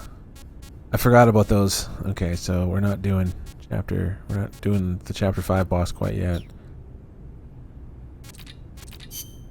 Did I save that? I feel like I should save that. Strangelove is actually interesting and decently written, but the message from Eva is the only time in Peace Walker that it got the MGS 4 treatment. The extreme melodrama, just the badly written bullshit. It's totally uninspired trash. Strangelove, however, is interesting. AI stands for artificial intelligence. It refers to a man-made machine possessing an intellect on par with that of a human being. Is that even possible? Possible. You've seen it with your own eyes. What the AI weapons are capable of. How Peace Walker carried out the boss's will in the end. No mere machine could ever choose to sacrifice itself like that. I just can't see how a bunch of circuits and switches could have a will of its own. It's called the ghost in the machine, Snake. And it exists.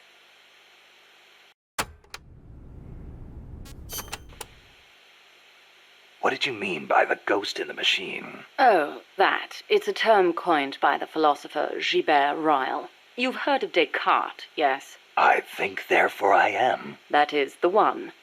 Descartes espoused the dualistic theory of mind and body. He believed that our thinking minds exist in a separate dimension from our bodies, which are governed by the laws of physics. But if that were true, then couldn't you say that a mechanical body, inhabited by a ghost mind, is a human being? Ryle criticized Descartes on those grounds, saying such a thing surely wouldn't be human. Why'd you bring it up? I wasn't thinking of Ryle in particular when I said it. I simply thought that if a person is composed of a machine and a ghost, perhaps the opposite is true as well.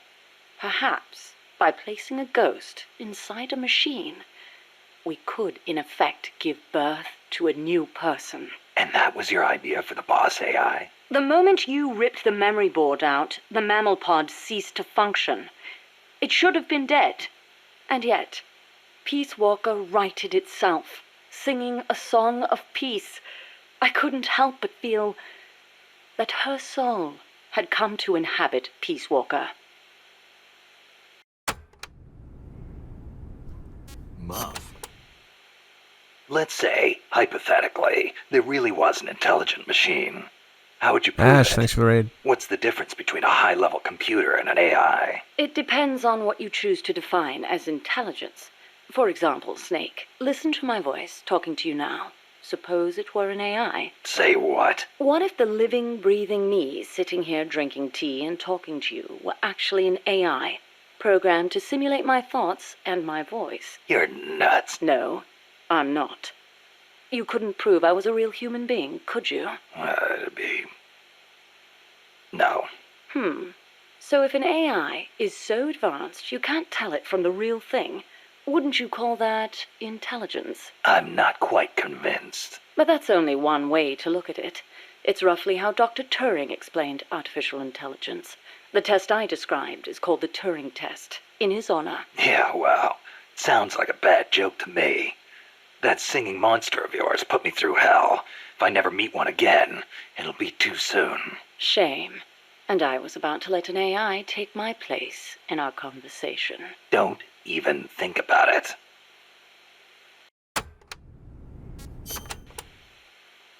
Dr. Alan Turing is known as the father of computer science.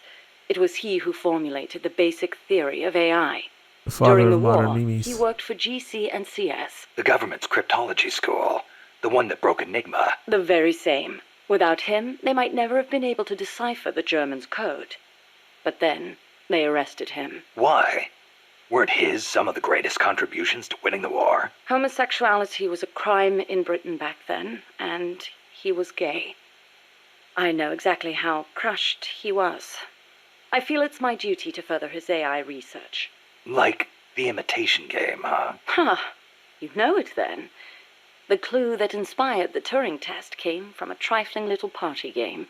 You exchange written notes with another person behind a screen and try to guess their gender, whether they're a woman or a man, pretending to be a woman. It's surprisingly difficult to tell the difference. Man or woman, human or machine.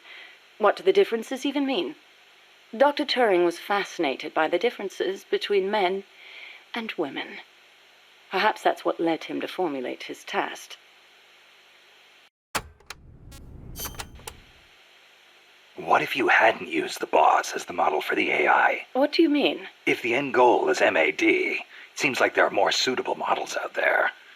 A military chief of staff, or a nuclear technician, even the president.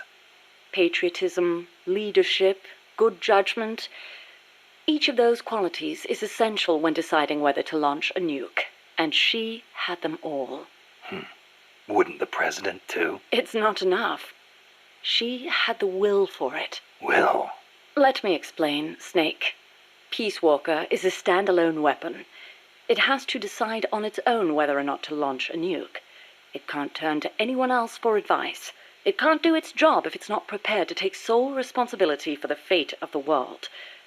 I know of no other human being who could bear that burden. That's it. There were technical considerations, of course.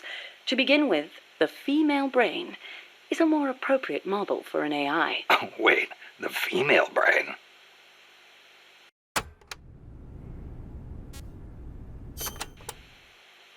What do you mean by that, modeling your AI after the female brain? Snake, what is the human mind capable of that a computer is not? Being lazy? Interesting response. And not incorrect. But the answer I was looking for was empathy. Empathy? The ability to feel for others, to be more precise. Love for a child. Pity for the weak. Grief for the dead. All of these are particularly well developed in the female brain. That's stretching it a little. On the contrary, it's perfectly reasonable. The male brain, on the other hand, may be well suited for systematic thinking, but it's less able to empathize. In that sense, it's closer to a computer. So if your objective is to make the AI think more like a human... You need to teach it how to empathize like a woman. The novel, Do Androids Dream of Electric Sheep, deals with this very problem. In the book, an empathy test is used to distinguish between machines and human beings. As machines become more and more advanced, our society will gradually become more and more systematic. Our cities will teem with robot-like people, unable to feel for others.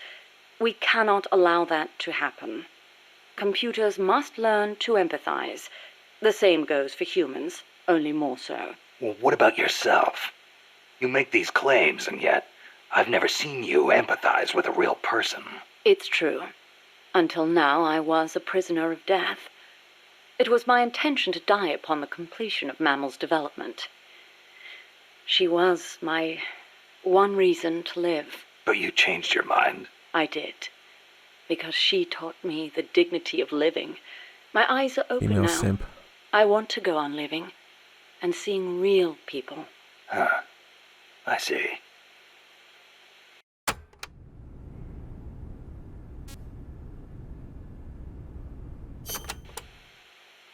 Is it really necessary to make machines think like humans? I think empathy would get in the way of making the decision to retaliate. I admit, human thought may not be fully compatible with level-headed decision-making. Then again, is there such a thing as non-human thought? The moment computers became so advanced that they could calculate faster than human beings, a new dream was born. Dream? If we can create a machine that can do advanced mathematics, why can't we create one that can think like a human? The 19th century author, Auguste Villiers-L'Isle-Adam, wrote a book called Tomorrow's Eve, in which the protagonist fashions an artificial woman to serve as his ideal lover. I believe the idea of creating an intelligent being with our own hands is one of mankind's oldest dreams. So AI is a product of people's dreams, then? Not only AI, civilization itself is the process by which mankind gives form to its dreams. But not all dreams are pleasant. Some have expressed fears about non-human intelligence. Yeah, they want the benefits with none of the risks. Some fear that intelligent robots might rise up and rebel against their human masters, as portrayed by the Czech writer Karel Čapek in his Rossum's Universal Robots, or in the 1970 film Colossus, the Forbin Project, where intelligent supercomputers in the US and the Soviet Union join forces and plot to subjugate humanity. Isaac Asimov offered a specific solution to these fears with his 3 laws of robotics, which demonstrated that while robot intelligence is different from that of humans, the two can coexist. In order to endow computers with intelligence, we must first have a thorough understanding of what intelligence is, and that is where the need for a practical and feasible expert system arises.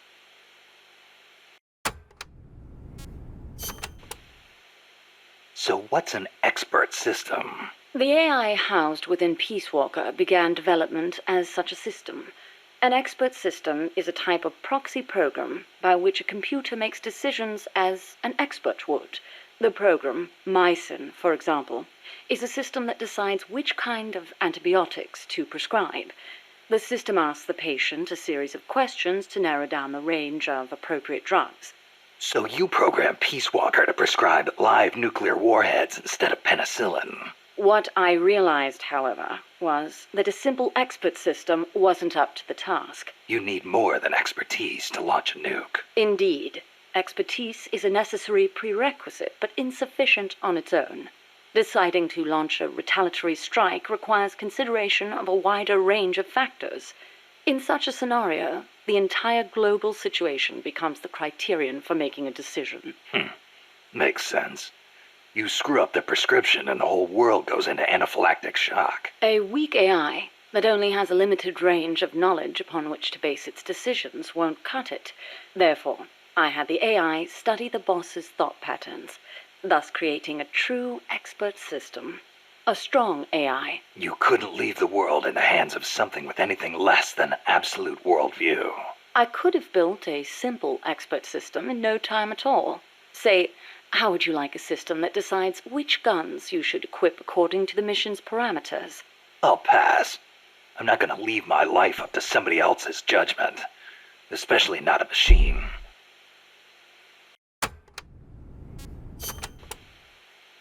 With current technology, AI are inevitably enormous in size. But as circuit integration continues to advance, they will become even smaller. As small as human brains, and perhaps smaller than that. And in the meantime, robotics will continue to advance as well, to the point where we can create androids, robots that resemble humans. And then... And then what? Well, I don't need to spell it out for you, do I? Don't tell me you're thinking of making an android imitation of the boss. Surely the thought has crossed your mind as well. Of one day being reunited with her? Enough! I don't want any part of it. I see. I didn't mean to offend you. In reality, AI is more likely to evolve in the opposite direction anyway.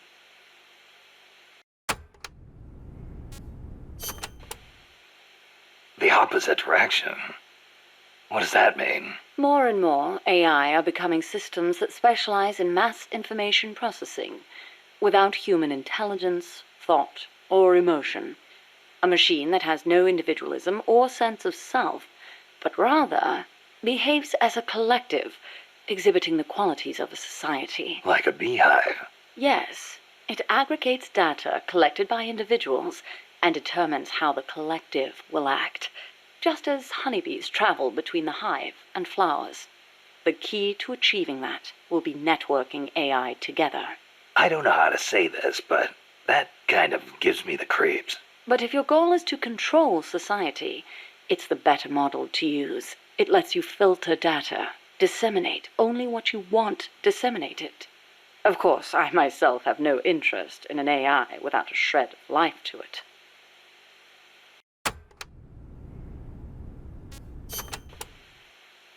Earlier, you called the mammal pod a butterfly. Not a pupa or a cocoon, but an imago. Yes, the AI that came before the mammal pod were works in progress.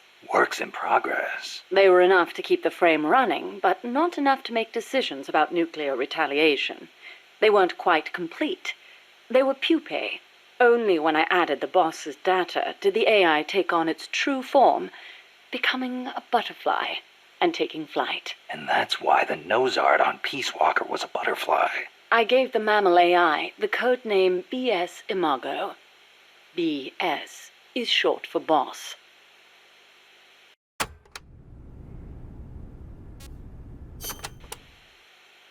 Huey called that gigantic unmanned chopper a chrysalis. Is that another one of your AI code names?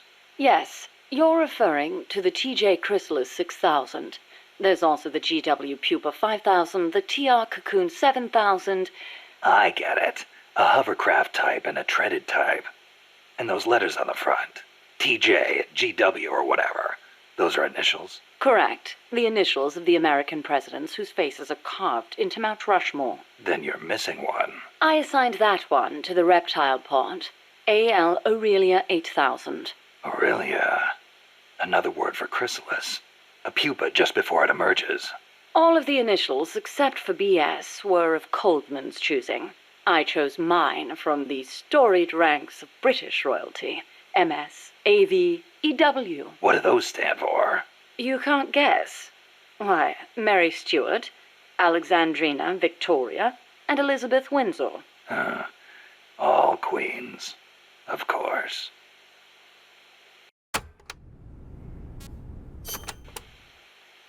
Are you familiar with the film 2001: A Space Odyssey? I've heard of it, but... Of course not. I didn't expect you to be cultured enough to appreciate such things. Yeah, thanks. Anyway... 2001 features an AI called HAL, a highly advanced system that controls an exploration spacecraft. It can converse with people, and even play chess. Now where have I heard that before? The way HAL was portrayed was truly superb. How so? HAL is given secret orders that not even the ship's captain knows about. Naturally, he's not allowed to divulge them to the crew. The stress of it causes HAL to crack. Crack? Go crazy. Though there are those who interpret it differently. One by one, HAL kills off the crew until the captain finally shuts it down. The film offers amazing insights into AI, their growth, their utility, their faults, and their fear of death. Well, you must have found it useful in your research then. Must you always be so utilitarian? It doesn't matter whether or not it's useful. What matters is that it inspired me. Then it was useful. Never mind. The portrayal of Hal wasn't the only wonderful thing about the film.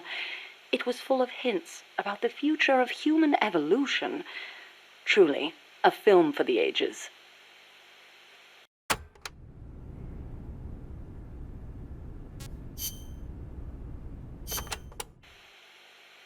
Strangelove, when did you and the boss first meet? Did she ever tell you about what she saw in space? Yeah. I saw the same thing along with her.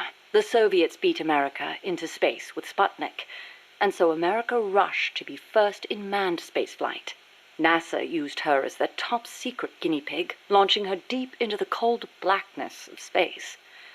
I took part in the project as a scientist. You were there with her? Yes.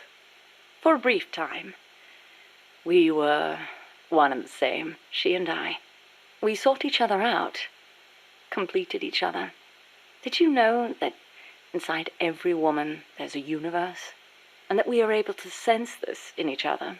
We connected because of our empathetic female brains. As time went on, I began to have doubts about offering such a noble soul as sacrifice. Why did she have to...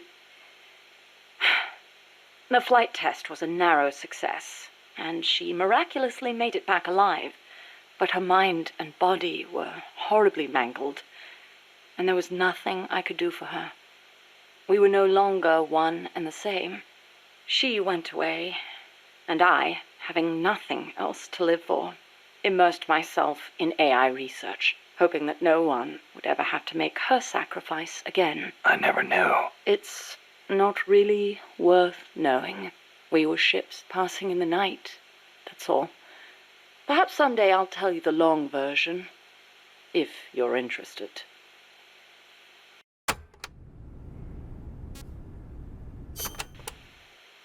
That was quite a warm welcome you gave me at the base in Costa Rica. Sorry about that. But I simply had to know. The boss's final act? Yes. By inputting her thoughts and actions into the AI, I was imbuing it with her mind.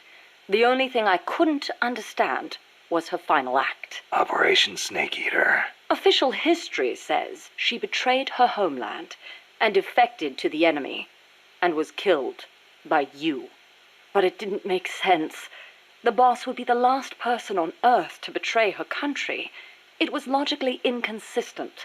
It was, wasn't it? That internal inconsistency prevented the AI from activating properly. Just as Hal malfunctioned in the film, I understood the reasoning, but I had to have proof. Proof of her final act, her true intentions, one way or another. So you tried to squeeze it out of me, huh? As a matter of fact, I did. Your silence was the very answer I was looking for.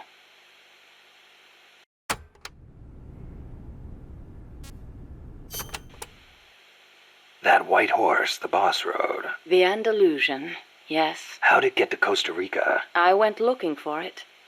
It was her final witness. Even if it couldn't speak, I found it and brought it here. Where? I thought for sure it'd be blown to ashes by those MiGs. I searched the ends of the earth for that horse, and found it at last in a horse market in Britain. Britain? Are you saying it came all the way over the Ural Mountains, through Europe, and across the English Channel? Who knows, really?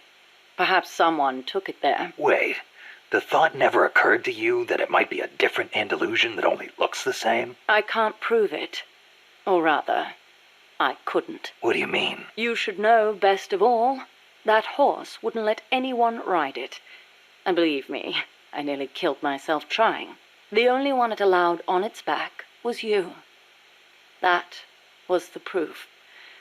Though I hate to admit it. And to think, I ran it to its death. But in that last run, it regained the glory of its youth, using the last of its strength to pursue its former master. Any horse would wish for such a fine end.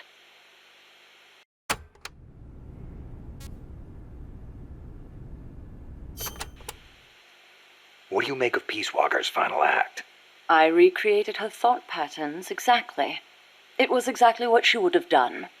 The world's most empathetic mind weighed the past, the future, and the entire world, and decided not to retaliate. Merely knowing that is enough for me. So, what you're saying is, we don't need deterrence to have peace? I didn't say that. What's important is that we wish for peace. MSF needs a way to protect itself from the might of nations. Survival requires pragmatic thought and action. But you must still retain your ideals. If the gap between reality and those ideals ever leads you to lose them, I doubt MSF will survive.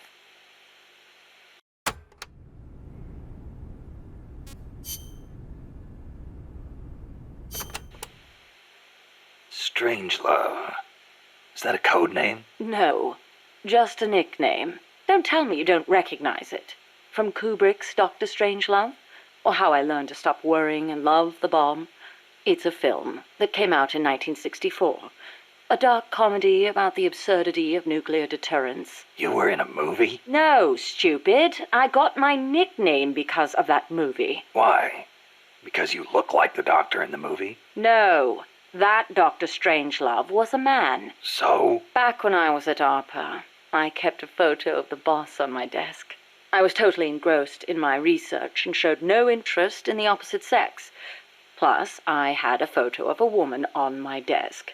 The fools around me turned it into a cruel taunt, calling me Strangelove.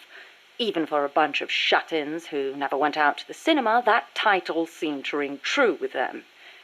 Anyhow, in their eyes, homosexuality was something strange. They were incapable of seeing things outside the lens of their own standards. Being strange means you have your own unique point of view.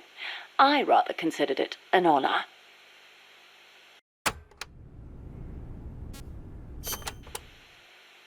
So, you were with ARPA before you came here, huh?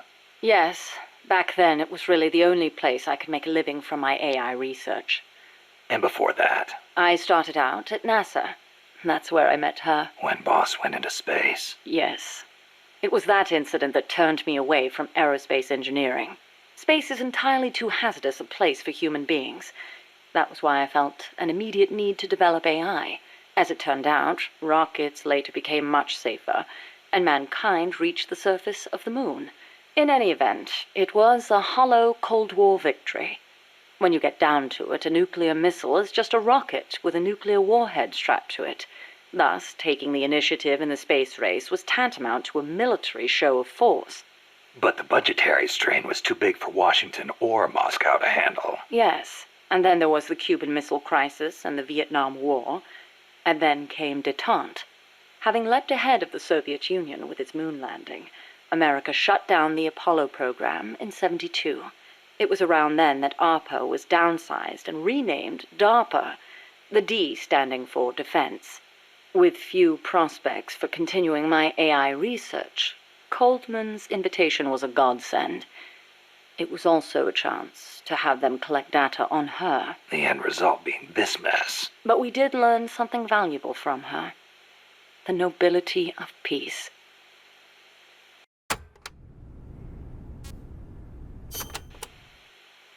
Why'd you agree to come here? To Mother Base? You intrigued me. Me? Hold on. You're not planning on modeling your next AI after me. Not a bad idea, but I have no intention of ever again attempting to transplant human thought into machines. Oh, that's a relief. You are the man who inherited the boss's will. You're gathering people around you, even now, shaping them, building a new organization. I'd like to see how it turns out. You're not planning to go back to AI research? I never said such a thing. Of course my work will continue. Here. In my eyes, the growth of MSF as an organization is analogous to the development of the nervous system. The way you become intertwined, stimulate each other, branch out in new directions. It's really quite inspirational. Interesting way to put it. Of course, I intend to repay you for your hospitality. The fruits of my research will be at your disposal. Why not assign me to the R&D team? I promise you won't be disappointed. Anon. Thanks for the 5-pack.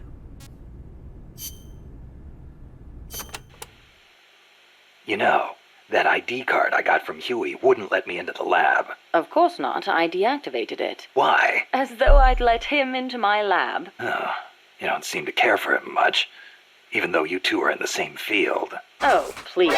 For starters, I can't stand that wishy-washy attitude of his.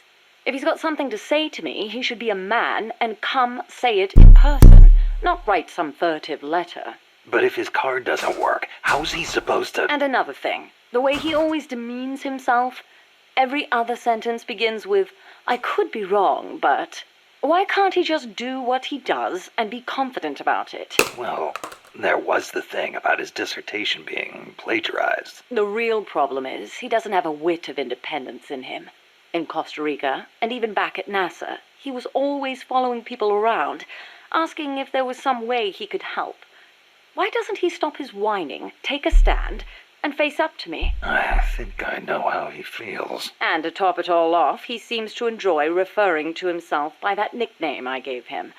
I simply don't get it. How can he be so submissive? So, Huey was a nickname you gave him.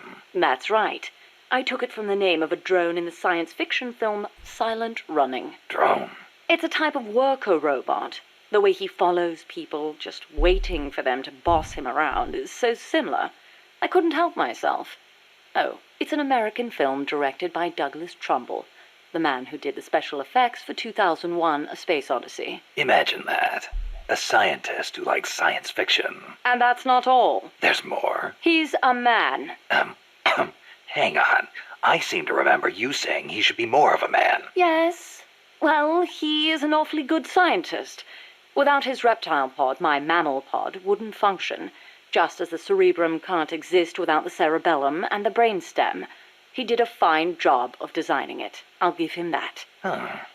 That sounded suspiciously like praise.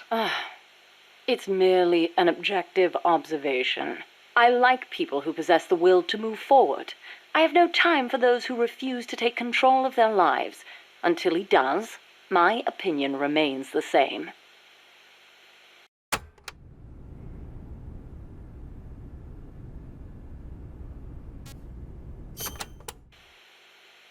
So, you and Cecile seem to be enjoying yourselves back at that lab.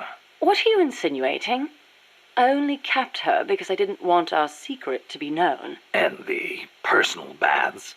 You could have left her in there alone and locked the door from the outside. Yes, well, she seemed anxious, so I... Now, why would she be anxious? She was beautiful. I was only admiring her beauty. She was terrified. I never meant her any harm.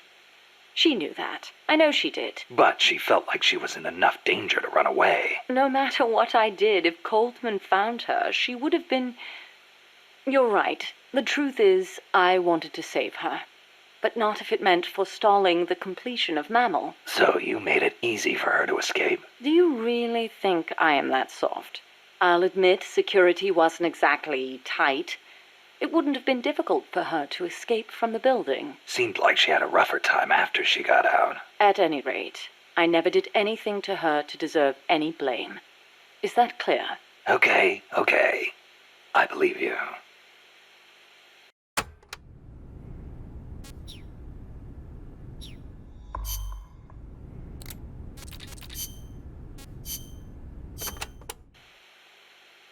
Huey's probably mentioned this, but just to be clear, there's a limit to the parts we can produce here at Mother Base.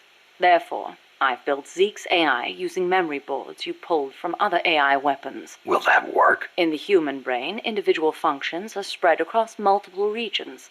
The same is true of AI. Multiple parts sharing the same function interlink to strengthen that function. For example, the more sensor memory boards you have, the greater Zeke's search and detect capabilities will be.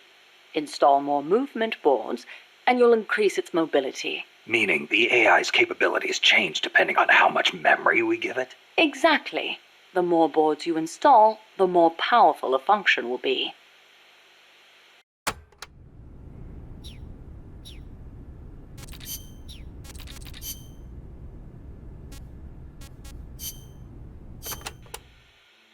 Hello, Snake. It's been a while, hasn't it? I hear you've been causing quite the ruckus in Nicaragua. Nothing much to report from my end. The legacy's being put to good use. Or so they tell me. But enough with the small talk. There's something I need to tell you. You saw the photo that came with this tape, right? The boss gave that to me 10 years ago. I'm sorry, I should have told you sooner. I probably should have told you right away. But sending it to you hasn't been an easy decision to make. It's taken me 10 years. Once you've heard what I have to say, you'll understand why. That photo belonged to her. I know what you're thinking. What does she have to do with this? You've probably seen it 100 times in the press already. Obviously, it's of the Mercury 7, the first group of American astronauts, the heroes of Project Mercury. But there were actually 8 people in that photo. One of them was edited out, erased, without a trace. That 8th astronaut, the one airbrushed out of existence, that was her, Snake. Now, why did they need to keep her existence a secret? What were they trying to hide? The answer goes back even further. 17 years ago. It was the height of the Cold War. The Eastern and Western blocs were racing to develop space technology to match their nuclear arsenals. In 1957, the Soviet Union launched Sputnik 1, the first artificial satellite. The Americans were stunned. They'd been led to believe their country led the world in science and technology. That shock quickly turned into fear. If the Russians had the know-how to launch a satellite into space, they could use it to launch a nuclear missile, too. Frantic, the U.S. threw everything it had into the space race. The following year, the Army succeeded in launching the first American satellite, Explorer 1. The National Aeronautics and Space Administration was established that fall, and Project Mercury with it. The goal was to send a man into space, and 7 men were chosen as pilot candidates. The media dubbed them the Mercury 7. They were immediately hailed as national heroes, icons of Western space exploration. But after Explorer, America suffered a series of failed rocket launches. Desperate, the government made a fateful decision. Unable to wait for its space program to mature, they'd steal the Soviets' technology at the same time sabotaging their space program. You know better than anyone how hard a mission that was. The Soviet space program was shrouded in secrecy. Recovering that information would be no easy task. Using the help of an insider, they'd insert a sleeper agent into the research institute, or else recruit one of those insiders to do the job for them. And, if necessary, the mission leader would have to go in and sort things out themselves. Someone was needed with experience, knowledge, and superior intuition. And the only one for the job was the boss. The president himself asked for her by name. He needed someone who could be trusted with the fate of a nation. Who else to turn to but the hero of the Second World War? It was June 1959, so you see, Snake. That's why she left. That was the top secret mission that took her from you. But her selection ruffled a few CIA feathers. They didn't appreciate the president going over their head like that. The mission was tough enough already, and now the CIA was dragging its feet. She couldn't get anything out of them. No manpower, no information. Left to her own devices, the boss made a decision she knew would come back to haunt her. She decided to tap into the Philosopher's Network. And that's when the wheels of fate began to turn.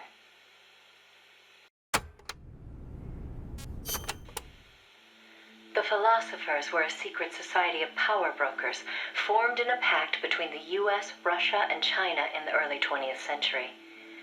Of course, by that time, the American and Soviet branches had already parted ways. But there were those among the remaining Russian philosophers not entirely happy with the one-party communist state. The boss reached out to them.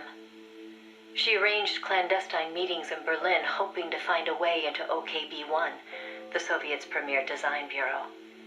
She worked tirelessly to win their sympathy, in some instances using huge sums of cash, in others by helping them over the Berlin Wall. It was a dangerous game to be playing. The Philosophers had everything on her, and not just information either. She'd given birth to a child on the battlefield, only to have them immediately snatch it away. I know she told you that story. If that child was in the hands of the Soviet philosophers, she'd be putting more than just herself in danger. But she did what she had to do. At the time, the Soviet Union was believed to have an arsenal of missiles far greater than that of the United States. If that proved to be the case, Moscow would be free from the yoke of nuclear deterrence, raising the possibility that the Soviets might actually launch nukes if they felt it necessary. As you know, the so-called missile gap turned out to be a Soviet bluff. Moscow had gone to incredible lengths to perpetuate the lie. In fact, the whole space race was really just a part of an elaborate ruse. Only we didn't know that at the time. She used to joke that even she swallowed the whole missile gap story, hook, line, and sinker. She put her life on the line, for the sake of her country, to prevent nuclear war. And it was because of her sacrificial efforts that America succeeded in placing a sleeper agent inside OKB-1.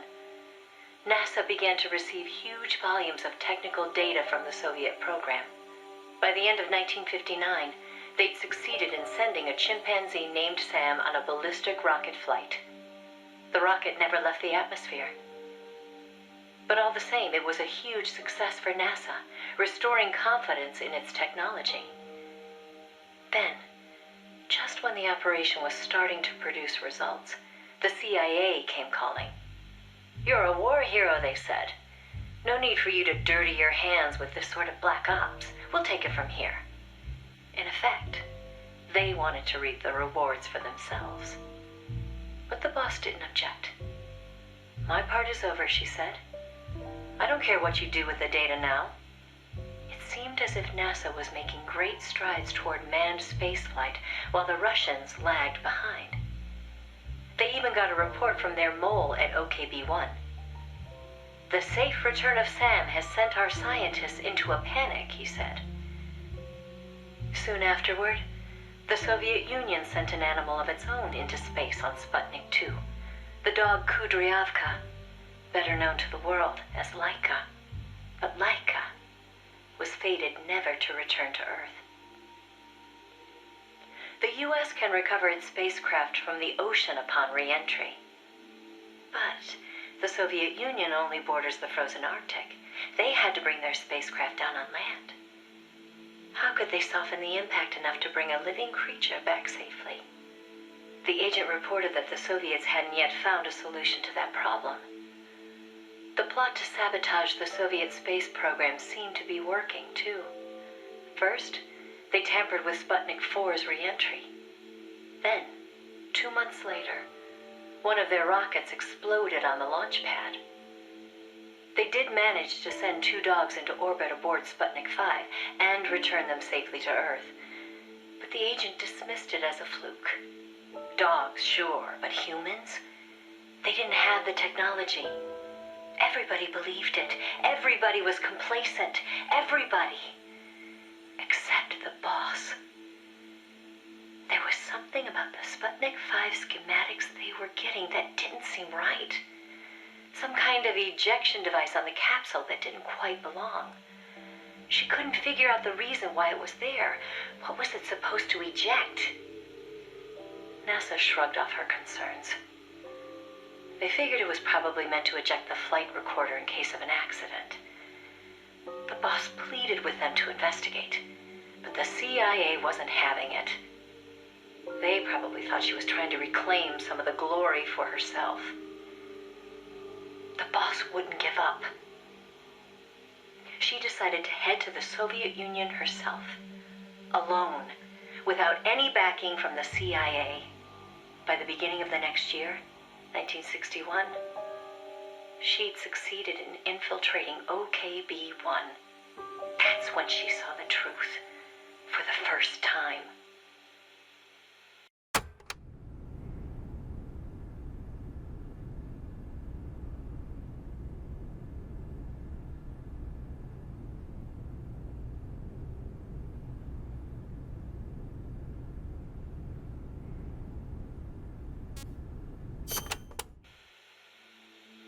The sleeper that she'd worked so hard to place was a double agent. He'd been turned by the Soviets and was feeding the Americans lies. But what shocked the boss even more was why. The CIA's access agent had been taking a large cut of the sleeper's pay. The sleeper felt what little he was left with wasn't worth the risk. When he got a better offer from Moscow, he took it. At some point, the Americans' intelligence operation had become an open book to the Soviets. And contrary to what the sleeper had been reporting, the Soviets' manned spaceflight technology was quite advanced. It wasn't until she infiltrated OKB-1 herself that the boss learned the truth about Sputnik 5. After the spacecraft re-entered the atmosphere, it ejected the pilot, seat and all, at an altitude of 7,000 meters. It was the Soviet solution to the problem of land recovery. The mystery device attached to Sputnik 5 was for that purpose. The pilot would parachute down from that high altitude wearing a bulky spacesuit. Crazy, I know. The Soviets knew exactly how dangerous it was, of course. So much so that they gave Yuri Gagarin, the first man in space, a special 2-rank promotion before re-entry. Only Moscow could come up with this kind of plan. With total state control over information, they could easily pretend it never happened in the event of a failure. The boss passed the info on to NASA. It was their worst nightmare. The glory of mankind's first spaceflight was about to be stolen from them by the Soviet Union. It was Sputnik all over again. And the CIA was caught no less off guard. Their ineptitude had caused the fiasco in the first place. The Soviets' deception was brilliant. They'd woven a masterful tapestry of truth and fiction to convince the Americans their intelligence operations were proceeding as planned. No one but the boss could have seen through it. It was obvious the Soviets had some gifted minds working on their side. But that certainly didn't excuse the CIA's massive failure. The CIA wasn't done, though, and devised an ingenious plan to avoid taking responsibility. Luckily for them, a new president had been elected the previous November, John F. Kennedy. As he didn't know the case history when taking office, the CIA was able to feed lies to his new administration. They masked their own failures, placing the blame squarely on the boss's shoulders. After all, she'd selected an unreliable sleeper. They claimed she'd failed to make use of one of the most effective means of controlling a sleeper agent's actions: holding their family hostage. The boss was well aware that would have worked. She told me so later, but she couldn't bring herself to do it. It seems clear it had to do with having her own child taken. She could never inflict the same pain on anyone else. The CIA used that against her. In his election campaign, Kennedy had vowed to close the missile gap with Moscow. If America lost the space race, that promise would be worthless. The fact that the president had no links to the philosophers only made things worse. He was completely unaware of the secret networks she'd used to complete her mission. In his eyes, she was no better than a traitor. The fate that awaited her was cruel beyond belief.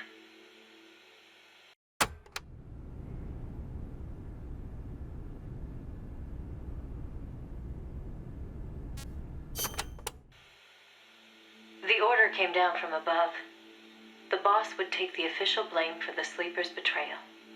More so, she'd serve as the guinea pig for NASA's manned spaceflight program. By then, NASA had gotten as far as sending a chimp named Ham into space. Now came a whole battery of ground tests to pave the way for a human to take its place. High G tests, zero G tests, spacesuit tests, simulations in pressurized oxygen environments. Some of the tests were highly dangerous, too dangerous for the Mercury 7, who were by then already God, media tapes darlings. suck. So the boss was made to stand in for them. She could have refused the order, argued her side of the story against the CIA, but she didn't. The way she saw it, her military experience made her a potentially valuable asset to those tests. She felt it was her duty to accept. She soon proved herself right. The boss was more than just a guinea pig.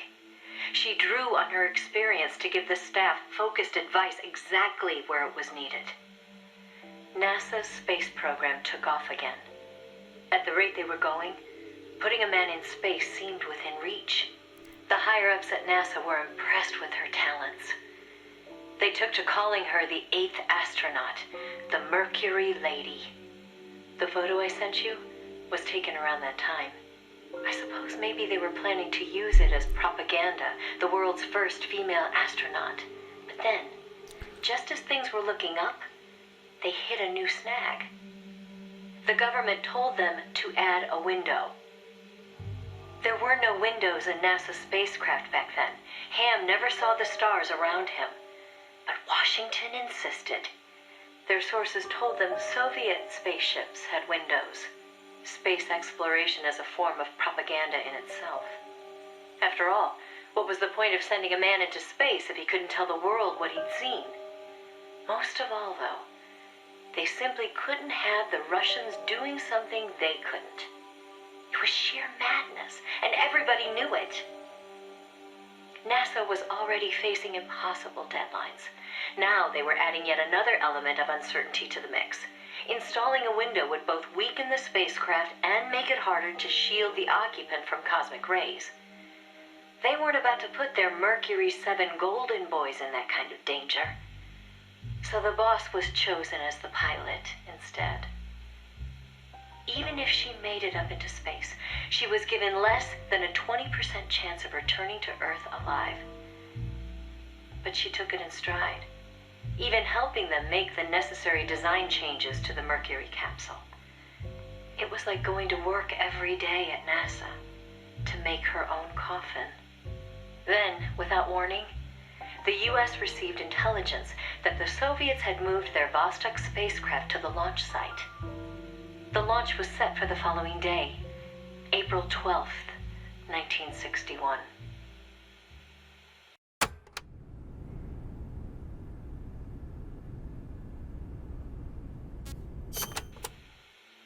America couldn't let the Soviets beat them with Vostok. NASA was forced to cut short the testing process and move the launch date up. They pulled out all the stops to get it scheduled for the earliest hours of the next day. The spacecraft would be launched from Cape Canaveral in the dead of night. For the flight path, they chose a course that would take her as far east as possible. She'd be able to see the Earth in daylight from the window, at least for a little while.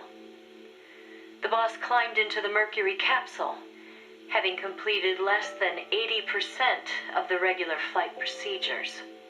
Both the timing and the flight path were risky, and testing was far from complete. But NASA had no other choice. The boss, for her part, never expected to come home alive. She was going on a one-way trip, the American version of Laika the dog. And yet she went all the same. Someone has to be first, she said. If fate has chosen me, then I accept, for my country, for the balance of the world. That's how she saw things. My chances may be slim, but I'll take them. I've accepted my fate. If anyone can get through this... How else are they going to get the sheer amount of audio in this game onto a fucking PSP or UMD disc? The boss entered space. If they don't downgrade most of it. First, that she'd made it in an incomplete spacecraft. This game is huge. Second, that her flight coincided almost exactly with Gagarin's. As the sun rose over the horizon, and cosmic rays began to bombard her through the window, she saw the Earth. I think you've heard the story before. It was a world without borders, a perfect jewel. All nations, all ideologies. They seemed so far away. It almost made her laugh, knowing that they'd risked so much to beat the Soviets by a few short minutes. If she'd seen Vostok from her window, she probably would have waved. But the two spacecraft were destined for very different fates. Gagarin circled the Earth and returned to the Soviet Union, safe and sound. The Mercury capsule, on the other hand, deviated from its planned re-entry angle. The addition of a window had thrown the capsule's aerodynamics off balance. The boss's coffin veered wildly off course and began to plunge earthward.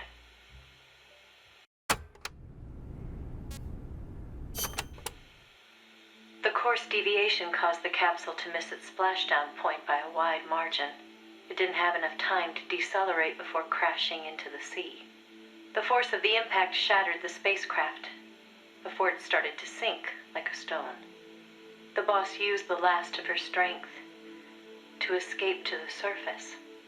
Her body was covered in bruises and scorched by radiation. It was a miracle she was still alive. She slipped into a coma and didn't regain consciousness for 6 months. To some, what was worst of all was that she had lost the space race to Gagarin by only a few minutes. That aside, it should have been a proud day for America. Its first manned spaceflight. Sadly, her accomplishment was kept out of the history books. An attempt to save face by Washington. In contrast to Gagarin's orbital flight, America had only managed a ballistic trajectory. Her flight time was much shorter, too. And most importantly, the Soviets had brought back both spacecraft and pilot safely. NASA couldn't even conjure up a half-hearted tale of heroic survival. The coup de grace, though, was the Soviet propaganda campaign that kicked into gear after the flight. The Earth was blue. Those were the words of Gagarin on his return. and the whole world was listening. In the blink of an eye, Gagarin was an international celebrity, earning accolades from every corner.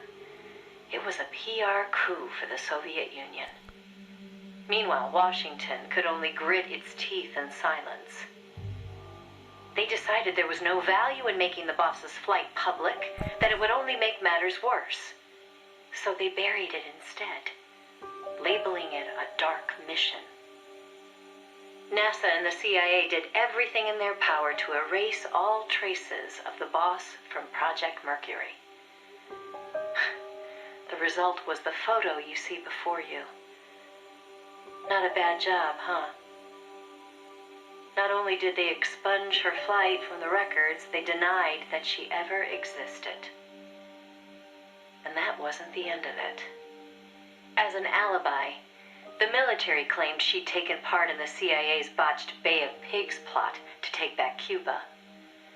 And when the boss was finally well enough to return to service, they wouldn't take her back. She was forced to go underground. In the public eye, the boss was still a hero of World War II.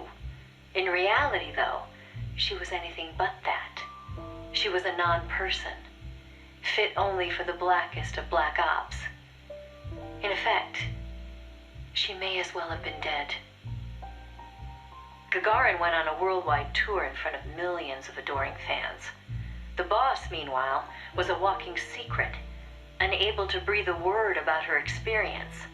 The authorities in Washington had this to say: "Why are you still here? If only you'd had the decency to give us a nice quote like Gagarin and then die an honorable death, you'd have gone down as a hero." 3 weeks later, on May 5th, Alan Shepard, one of the Mercury 7, made his own ballistic flight. They sure didn't try to cover up his achievement. Of course, he owed his success to the lessons learned from the boss's tragedy. Before sending Gagarin up into space, the Soviets had used a mannequin called Ivan Ivanovich to test the landing procedure, which would make the boss America's version of a crash test dummy. But she didn't care. "I'm happy to be the dummy," she said, "if it'll help the project succeed. Nothing would give me greater satisfaction." And that still wasn't the end of it. The boss had worked through the anti-Moscow faction of the Soviet Union's philosophers to place the sleeper agent, and at some point, the Soviets found out about it. Yet the Americans remained oblivious to the end. Even the philosopher network the boss plugged into never tipped them off to the double cross. That could only mean one of two things. Either the pro-Moscow philosophers had intervened, or the anti-Moscow philosophers had been turned. Either way, it was a situation their American counterparts couldn't stand. To preserve the philosopher's good name, and to repay her debt, so to speak, the boss once again made her way into the Soviet Union. There, she found herself face to face with the Soviets' own agent.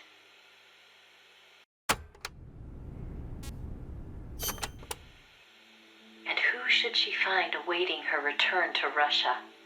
The one who'd turned her sleeper against her, who'd fed them lies all this time. It was her former comrade in arms, the father of her child, the man known as the Sorrow. He didn't know it was the boss who'd sent the sleeper. Or to be more precise, the Soviet philosophers never told him.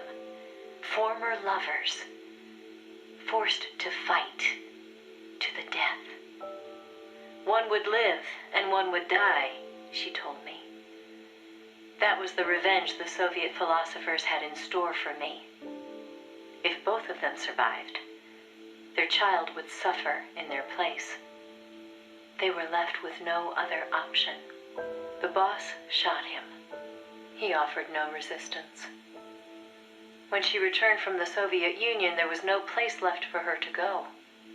She'd sacrificed everything. Everything. For her country. And in return,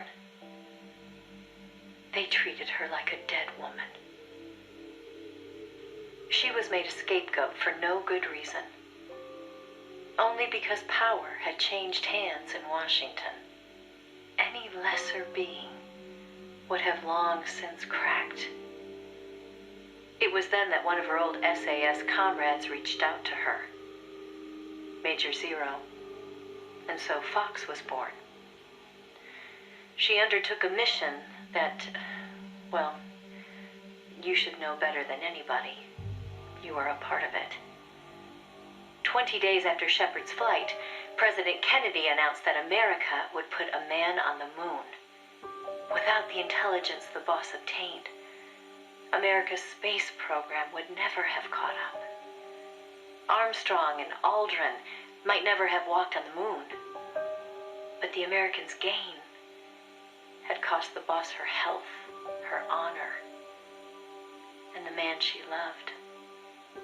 The word tragedy doesn't even begin to describe what she endured.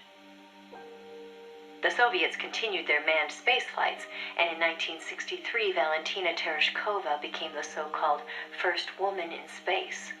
It's said they took their cue from NASA's long-buried Mercury Lady project.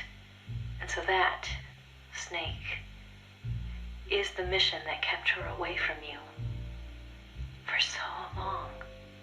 Now, I know what you're thinking. Why not use me as her agent? She knew I'd never even think of betraying her. I think it's because she didn't want to drag you into it. She probably knew what was going to happen. To complete the mission, she'd have to turn to the philosophers, and once she did that, whatever came of it, there'd be a price to pay. No one understood that better than her. So please, Snake, let it go. When she gave me the photo, she left me to decide whether or not to pass it along to you. I know she was torn about it, just as I was. She knew you'd probably blame yourself. Why did she hold on to it for so long? That, I can't say. To remind her of how much it hurt to be erased. She wasn't that kind of person. No. I think she meant it to be a message to you. She had her identity, her life, taken away. But she wanted you, of all people, to know the truth. Snake, you've probably already figured this out, but it's no accident that I'm only now sending you something I've withheld for so long. A little bird tells me you recently made a big decision. You and the boss are different people. I understand that. And I'm not trying to second guess you. I simply wanted you to know what she saw, how she felt. That's all. Keep it with you, Snake. Keep it deep inside. Don't ever forget the path she took. Because you and I are the only people on this earth who know the truth. Boss, I'm sorry, but I can't.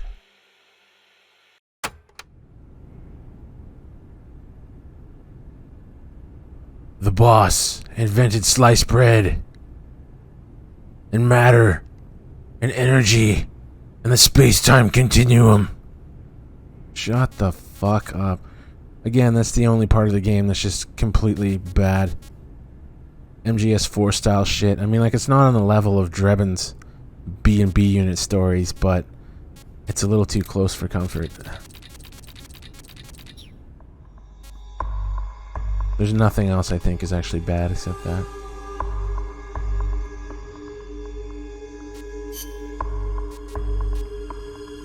Yeah. Snake's 2 lines that are like 3 or 4 words long make up for that entire half an hour. No.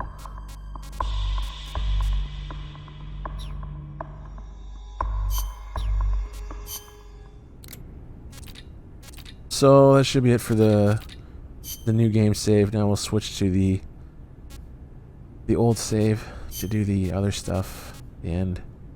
Because again, otherwise it would take like at least more than a dozen hours to farm to build Zeke. And we don't need to do that because we've already built Zeke and there's no story while you do that, so I don't do that every time we do a story playthrough.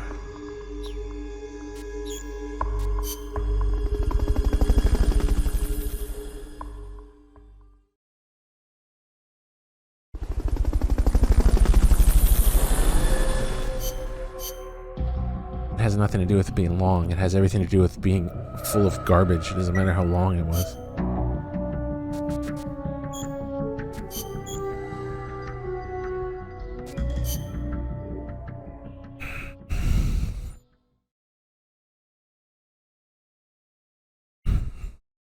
It's like Naomi's MGS4 blathering and whispering and moaning, combined with Draven's B&B stories.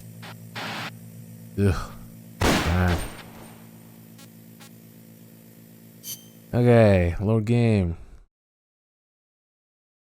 Jumping saves. Wow, we already spent 18 hours on this shit. I thought we were going to be about 16. I did do some extra stuff, though. Here and there. This save is not even that big. It's 153 hours, and I had one that was much longer than that. The PS3 shot itself many years ago. And I lost that save, my 2011 to like 2015 save.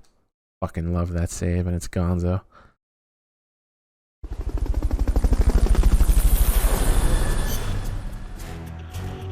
Bow, bow, bow. Oh, everything's level 99 here, isn't it? No, combat I think is all stuck at 98.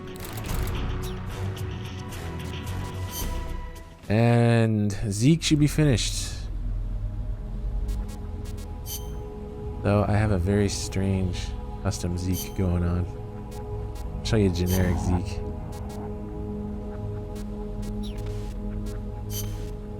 You make multiple Zekes at this point on this save.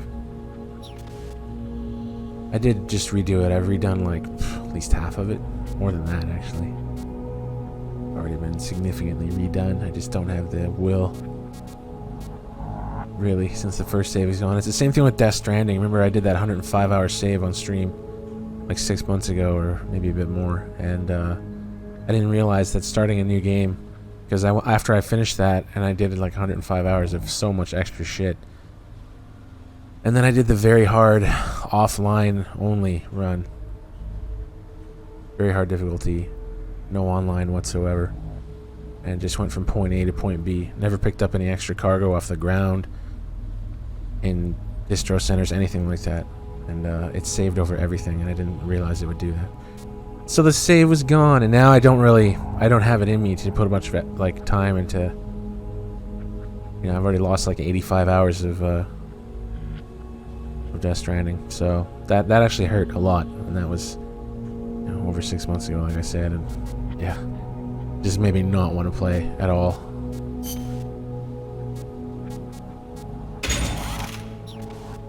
Zeke legs.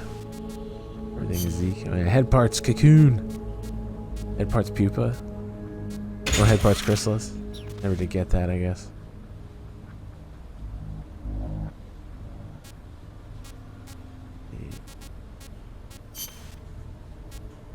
Can we just go with classic Zeke? Zeke parts everywhere. Rado. Wait. Oh, I must have destroyed the armor? I don't know. Oh well.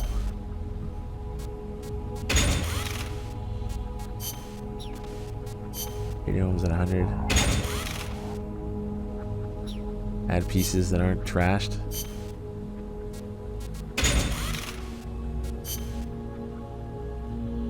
I really wanted to put more time into Death Stranding, like a lot more time, but hurt my soul a little bit losing that save. Sucks. Let's make you what, a different color? AI storage is probably not even particularly great.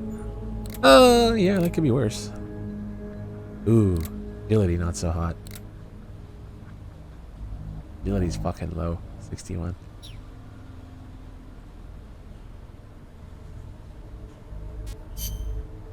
Go for the paint.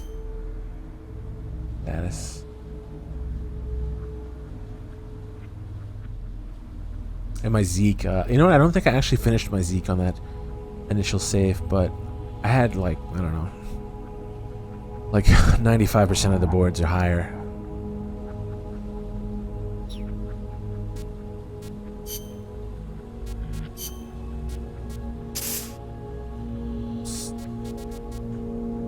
Make it pink. Magenta. Nice. I mean, Paz is the one driving it, so why not? There's actual pink.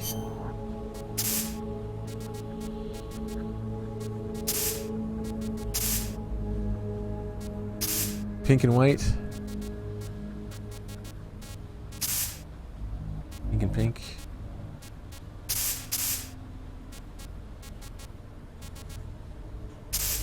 Turquoise blue.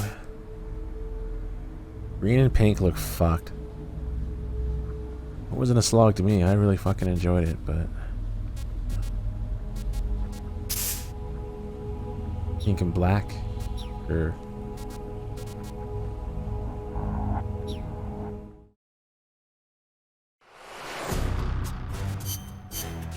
Big. 99 everything. Combat. 98. Okay, so I'm gonna buzz through the tapes, but there shouldn't be anything to play, and then we should, like, Zdarnov escapes again, and then we play one of the cutscenes manually.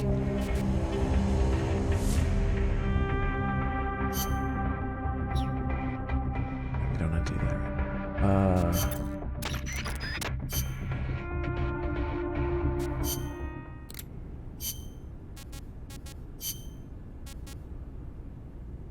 Oh, I never did hear the Queen Bee one, did I? Oh yeah, we heard the Queen Bee one, I think. Whatever, it's short. I don't remember. By the way, Kaz, who do you think's our Queen Bee? Good question. I was thinking maybe Paz. I was thinking Strangelove. Well, I can see that. Or maybe Cecile. On second thought, I might go with Amanda. How about this, Snake? We'll have an army of Queen Bees. Sure. Oh yeah. Why not?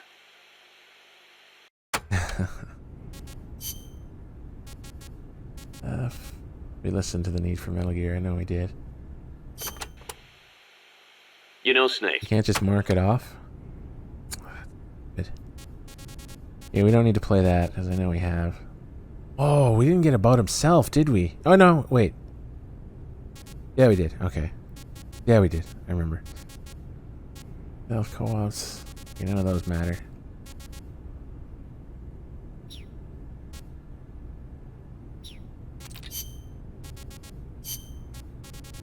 Play these. I just need to make sure before we start. Ones we've gone through. We went through all that. Chico will have one after. Ila del Monstruo. About all the areas. Heard about the UFO photo. Done. I heard the NORAD one.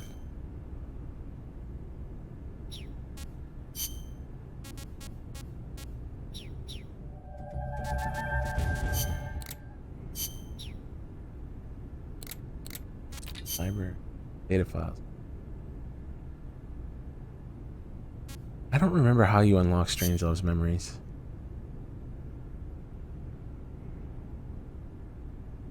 We didn't play these, did we?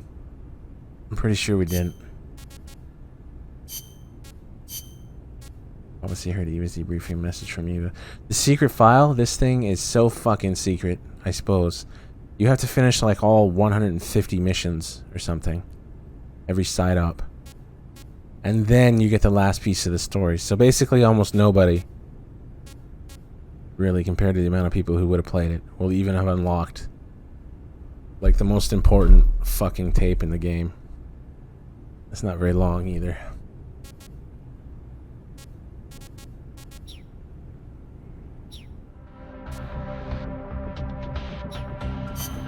Snake, Zadornos escaped. You have to find him.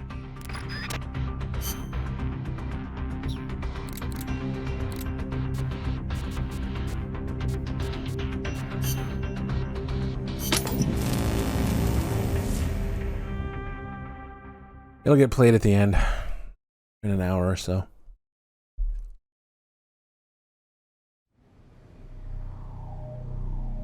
Big boss! Big Zadarnov. Nice shooting. Link doesn't even move. Oh, fuck.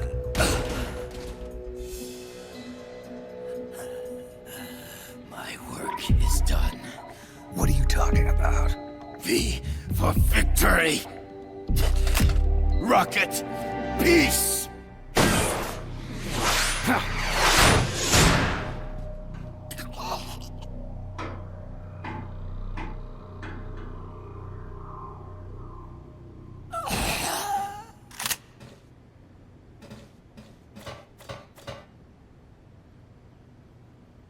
Kaz, I found Zadornov. I had to kill him. Huh. So much for our fugitive. Something's not right here. I'm thinking he had a friend. Someone inside MSF. Huh? What's going on? It's Zeke. It's moving. What? There's somebody inside. I can see them. Snake, get up here. Pronto!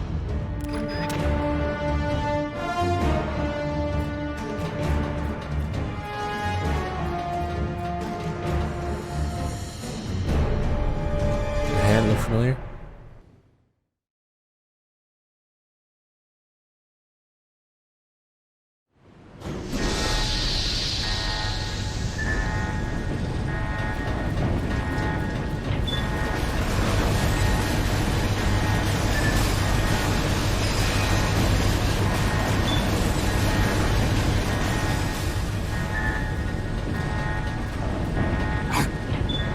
Took you long enough, big boss.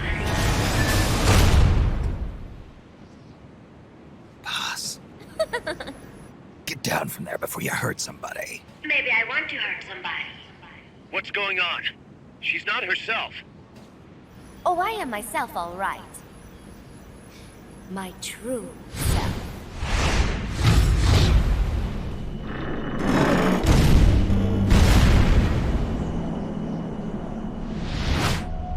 Kaz, shut that thing down. I can't! The controls aren't responding! Then how's it moving? I made some modifications. This machine was meant to have a human pilot. Modifications? Kaz, what are you... Never thought I'd be into machines, huh? Then Zadornov's escape was a diversion. Kaz, what are you doing? I'm taking it back. Taking it back? Where? To our leaders. To Cypher. Cypher? This weapon is Cypher's creation. Paz, get down from there. Do not call me that. I am Pacifico Ocean.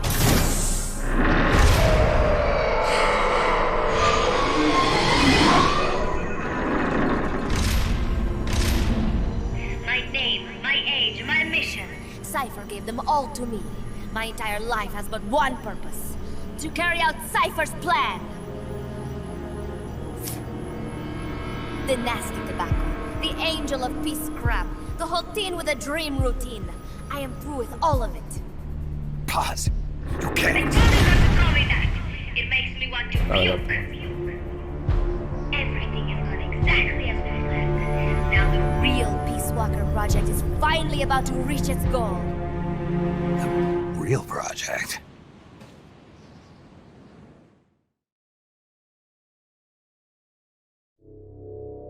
Once upon a time, there were two young men who idolized a hero called the Boss. One day, they suddenly lost the point of origin. This Cypher, that was like a mother to them. Unable to come to terms with their sorrow, they each decided to carry on the will of their hero. But they could not agree on what that meant. In the end, they became bitter enemies, and the zero from which they both started was split into two. And you have been on the wrong path ever since. There is no happily ever after waiting for you in the end, unless you obey the will of Cypher. Where does an army without borders call home? A state without borders, of course. A world without borders. A world without borders. The Cold War order is about to collapse. The age of electronic intelligence is about to begin. The NSA, CSS, NRO, DIA, etc., etc. The intelligence community that has long bickered amongst itself will be united in a world governed by electrons. Cypher will gather all information, watching over the world and guiding the will of its people, all while they remain blissfully unaware.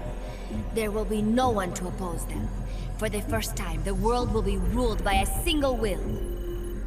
Until the new order is in place, you and your army will be the force that protects it. You will be Cypher's deterrent, pulling the wool over the eyes of the old order with your charisma and military prowess. Accept our offer, and we will allow you to retain control of MSF and Zeke. That's an offer. The boss threw down her gun, and with it, her life's calling. You, her disciple, have never been able to do that. You are too afraid to let go. I was made to fight. I am a gun. Is that so? Then what do you call this? Is it a gun too? You are a lousy liar. Admit it. This thing is a monstrosity, a product of your own fear. But not Cypher. Cypher thought of something different. Cypher's going to control guns. Control guns? That is right. Not deter, control. It is the ultimate approach to the illusion of peace. Control power. You're gonna be disappointed. Then we are done. Thank you for playing. Better luck next time. The offer is rescinded. And now the ultimatum. Zeke is already in nuclear strike mode. What? I'm taking the weapon you built and using it to launch a nuclear strike on the east coast of the United States. You're insane. What are you after? But wait, here is your consolation prize. We are about to show the world just how dangerous a gang of outlaws, an army without borders, can be. You and your men will become pariahs, and you will be wiped off the face of the earth. Rather than heroes, you will be seen as a well-armed extremist cult prone to indiscriminate outbursts of nuclear aggression. You will give rise to a new world order, an age of deterrence defined by its fear of extremist cult influence. Do you like the picture I am painting, Big Boss? When all is said and done, peace is nothing but a fantasy. A game is a game. You either win or you lose. All you can do is fight. Stop me if you can. The peace sign is the V of victory. Say, peace.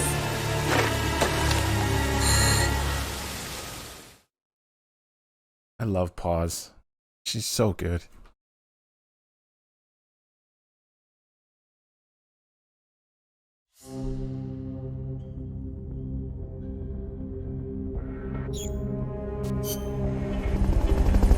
Wait, did I just return to Mother Base? Didn't mean to do that.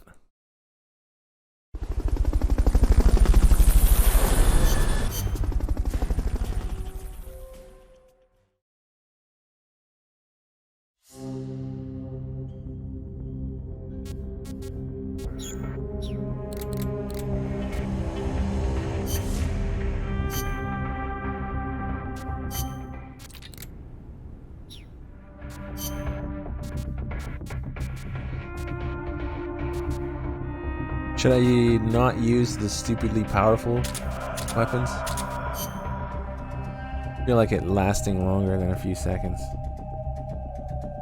Well, it's long. It's okay. It's not as short as a few seconds, but it's still too short.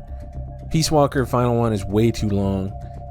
Zeke is noticeably too short.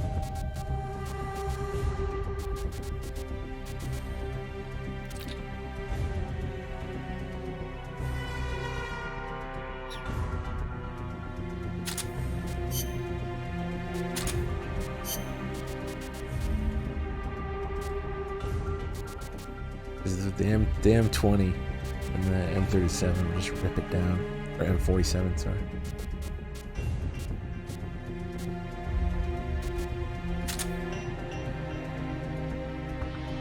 Hey, peace. We don't need Fultons. Or rescue boxes. Even the bandana breaks the fight, so I'm gonna get rid of that too. Infinite ammo, obviously.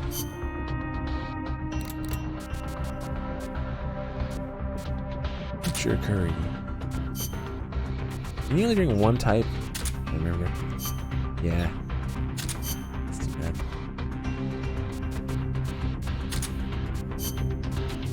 How about some future tortilla chips? I don't think that's even a thing. Mate.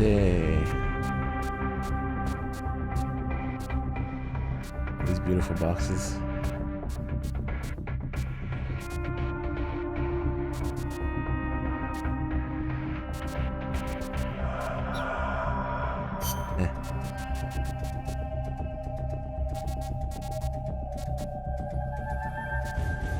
The well-done ration? I don't even have any. Did we bring mate for some reason? Probably won't even get a chance to use the Walkman because I want to hear the song that plays during it.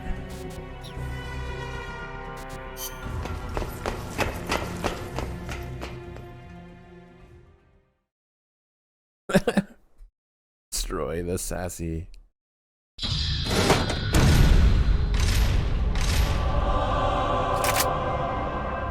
She's gonna launch a nuke. Snake, we've got to stop her. Whatever it takes. Awaiting your orders. Stop me if you can.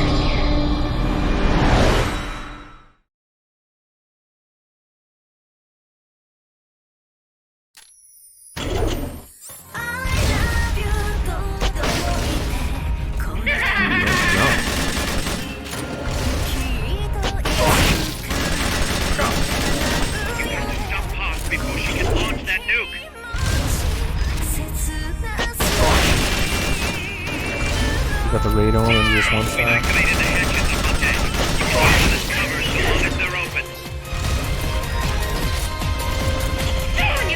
Cat dance.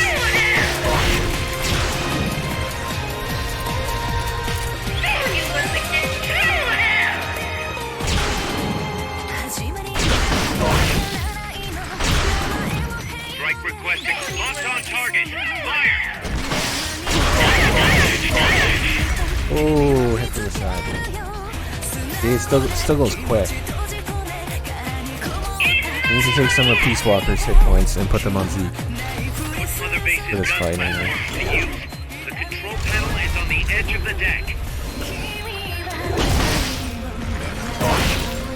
Zeke's getting distracted by the gun platforms. Now's your chance to attack.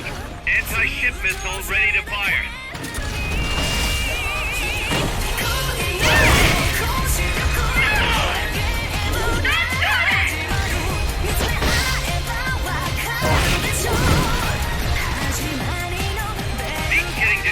By the gun platform. Now's your chance to attack.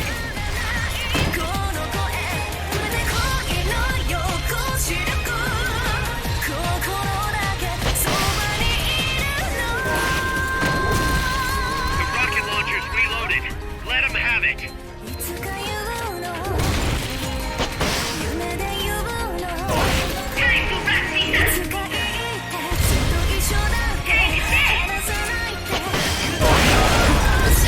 Whoa, fuck.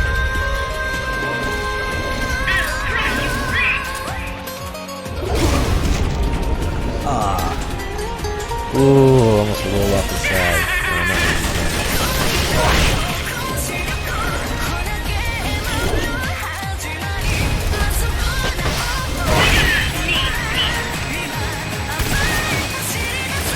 Oh, fuck me. Oh.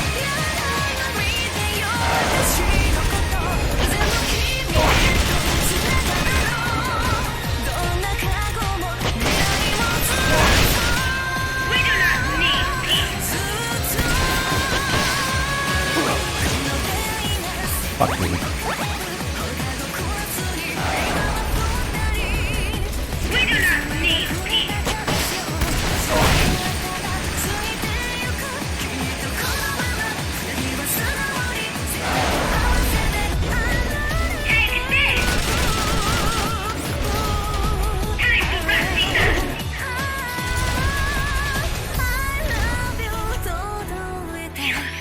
Is that the right one? No, that's a strike marker. Shit. Missile is loaded and ready to launch. Ah. They've okayed the request for support. Their sending out a cardboard box as we speak.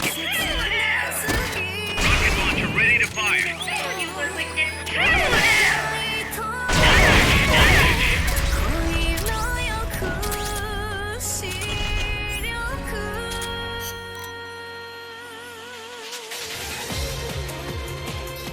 Wait, seriously? Did I actually? Oh, I did too. I can't even hear it. That's MGS4 enclosure, isn't it? It comes in so slowly. Yeah, that's MGS4 enclosure. It gets ruined by Naomi. It's a beautiful version of it. But Naomi fucking destroys it.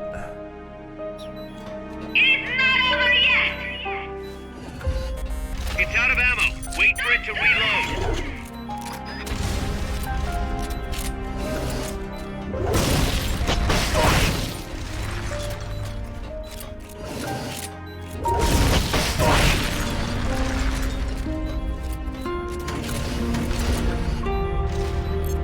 Anti-ship missile ready to fire. That cannon's taking a beating. It's useless now. How could we have been so blind? Peaked over is thinner in some areas. Aim for the weak spot. Aim for the AI pod. That cannon's taking a beating. The AI pod right now. Useless now. Oh, it's dead. That platform has been screen. badly damaged. We're working on it now. Time to wrap these up.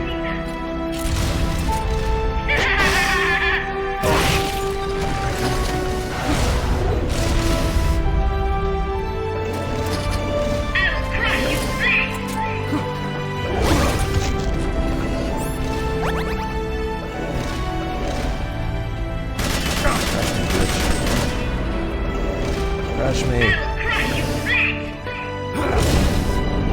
Superman Snake. Yeah.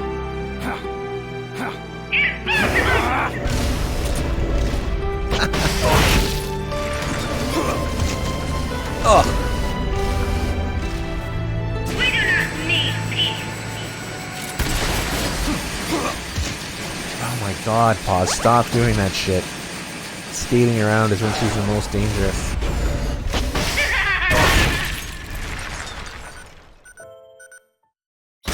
Showtime, oh my god. Orbital Ops.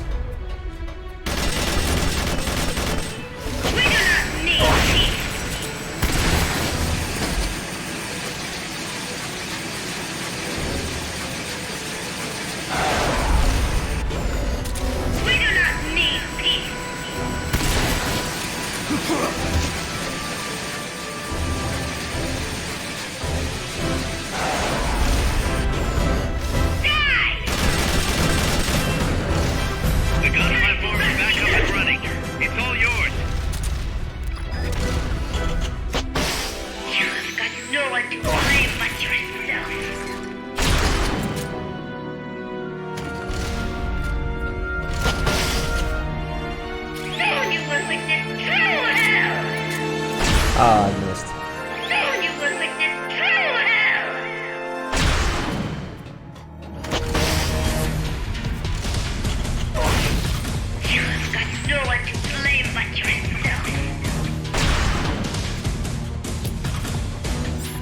Oh, right.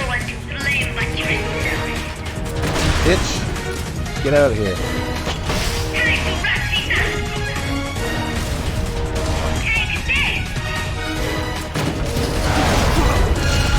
Oh, God, I hate when she slides.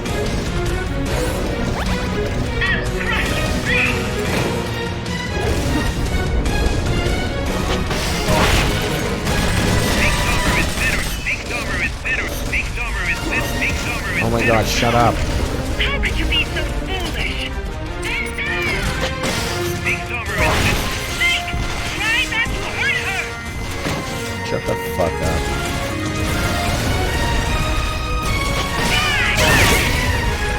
Fucking pathetic kid.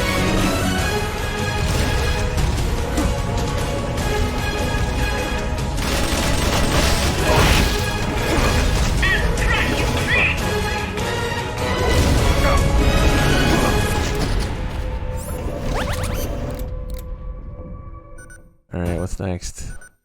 Beyond the Bounds, Snake Eater. What all do we have again? Fine, we'll play Snake Eater. For the nerds. The gun platform's back up and running. It's all yours.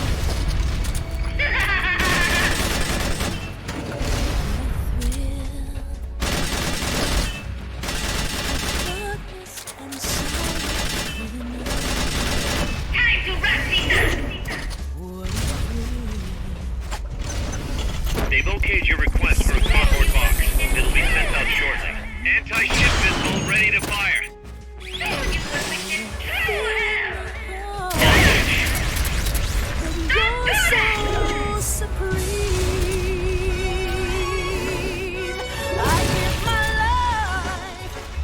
Zeke's getting distracted by the gun platforms. Now's your chance to attack. Rocket launcher ready to fire. What? Why am I not locking up? Bombs away. Ooh, one missed.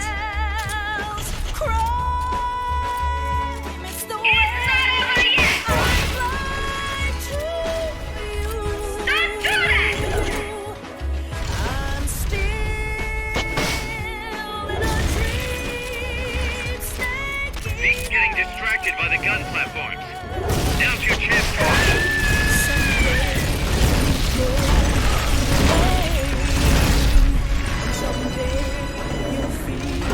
On a tree frog, it's ordeal, the trial to survive.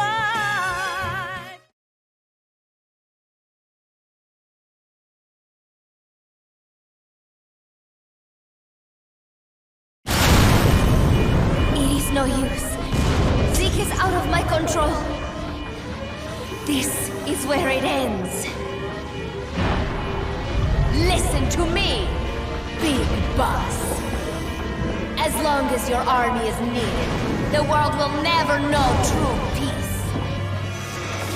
The peace you will know will be fleeting, elusive. They will use you, disgrace you, and then finally discard you like they were a cancer to society. This is the path you have chosen.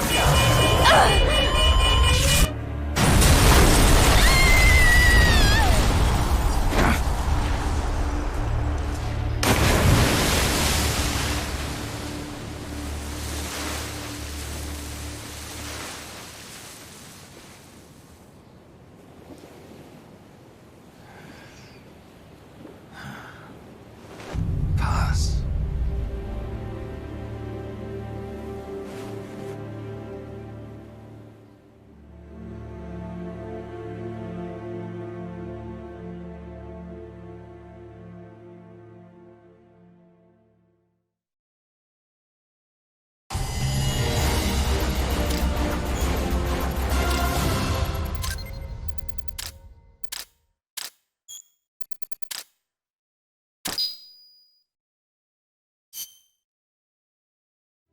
Who would have thought that little girl was working against us? Tell me about it. She had everybody fooled, me included. I can't believe I didn't pick up on anything. Snake, there's no point in beating yourself up over the past. But hey, maybe you should put in some practice against Zeke in case this sort of thing ever happens again. In any case, I need to go talk to Dr. Strangelove. Zeke still isn't ready. Huey!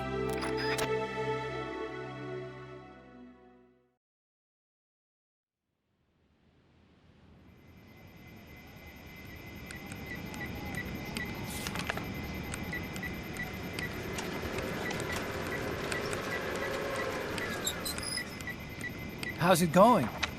How's Zeke look? The attitude control AI had a backup, so it should be able to walk. Really? Oh, that's good. Beyond that, it's up to the creator. Stop! Don't come any closer, Doctor.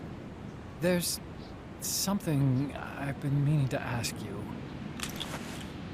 Do you despise me? Doctor, are you asking me out? No, not at all. No? Pity. Because I've just had my heart broken by someone else. What? I only like those who can stand on their own. If you fancy me, then come walk with me. Who knows what miracles might happen. Love is blind after all.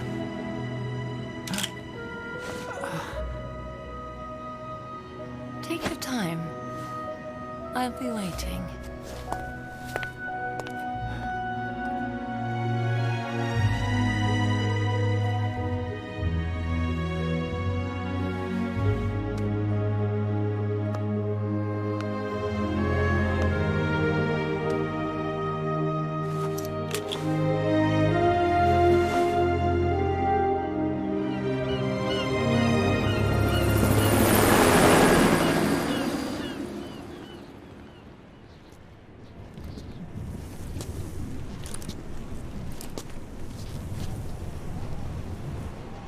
Snake!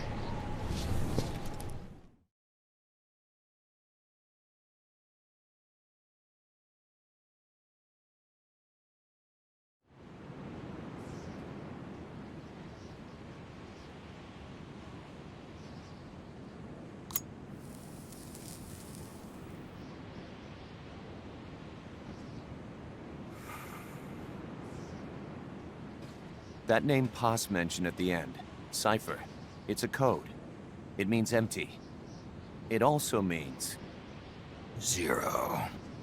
A world of electronic intelligence, built on codes. And at the center of it all, a 0. Kaz. Look, boss. I owe you an apology. Hear me out, okay? Sure. I knew Paz and the professor. I knew who they really were all along. Kaz. I used them. I suppose you were the one that brought them to Columbia in the first place, huh? Guilty as charged. Paz wasn't just CIA, you know. She was working for the KGB, too. And for this Cipher group. In other words, she was a triple agent. You knew all of this? Wait, let me finish. Listen. MSF never would have gotten this big if it weren't for them. This mercenary business we built. Someday it's gonna be a new driving force in the world economy. Is that your goal all along? The Cold War's not gonna last forever. Sooner or later it's gonna give way to an era of regional conflicts and terrorism. A paradigm shift from counter-communism to counter-terrorism. In the new age, armies won't be tied to states, and war will become a business. We'll be a valuable commodity. There'll be clients all over the world who need our services.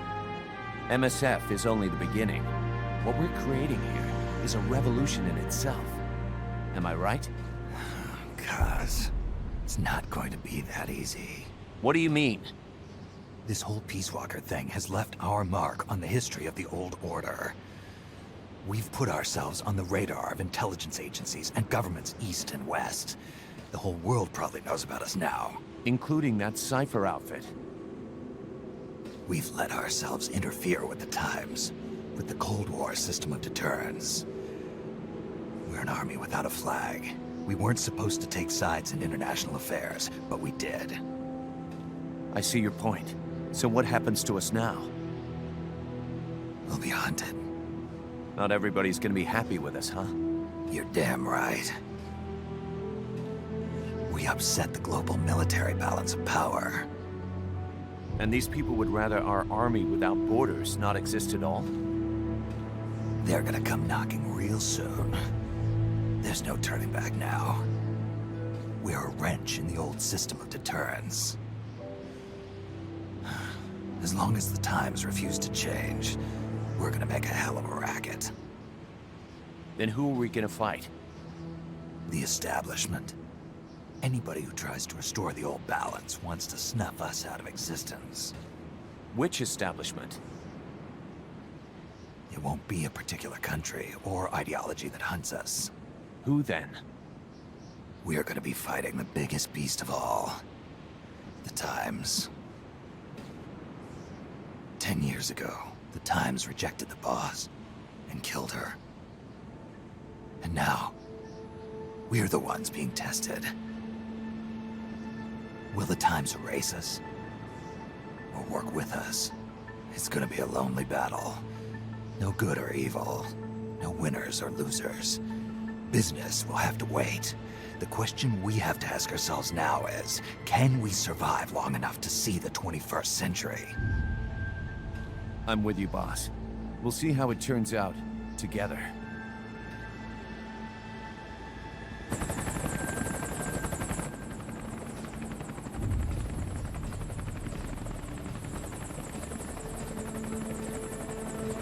The hunt is on, Kaz.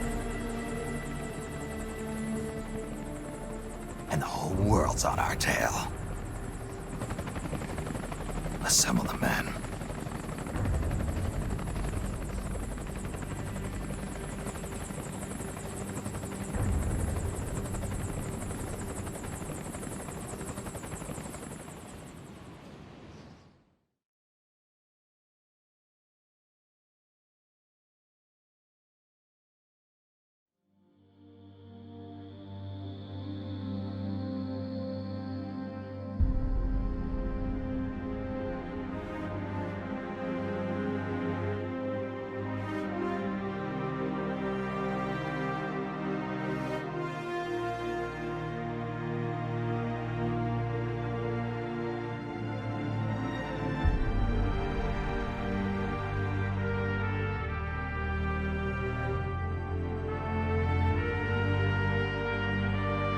$1983, and then 1984 is not there.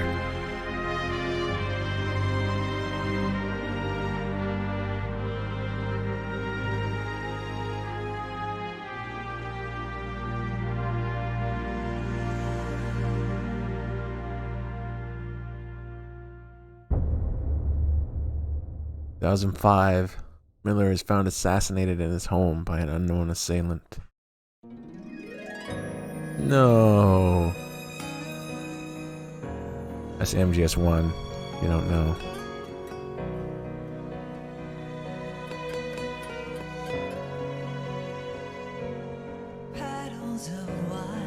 Pretty heavily implied that Ocelot kills him just before the Shadow Moses incident.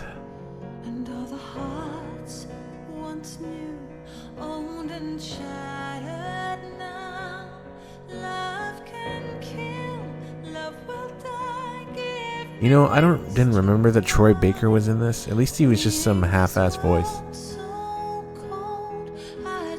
Not another fucking Troy Baker shit show game.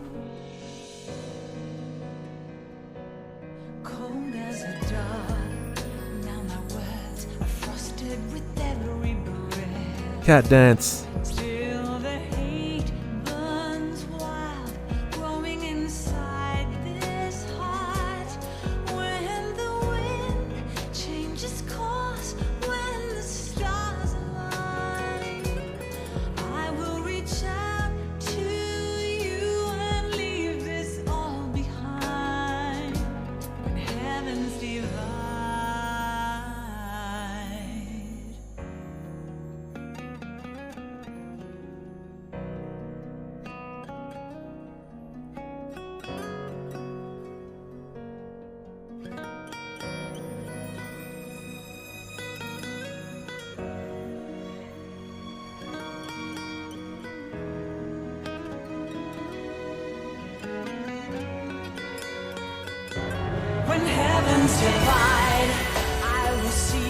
I can't spell apparently. The thing on the top right says dub goal.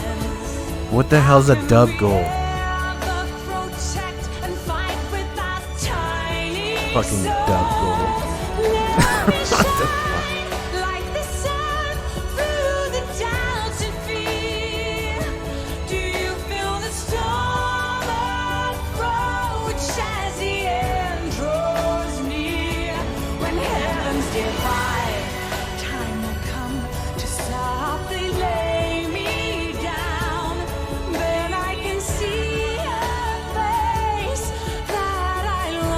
To see, and for you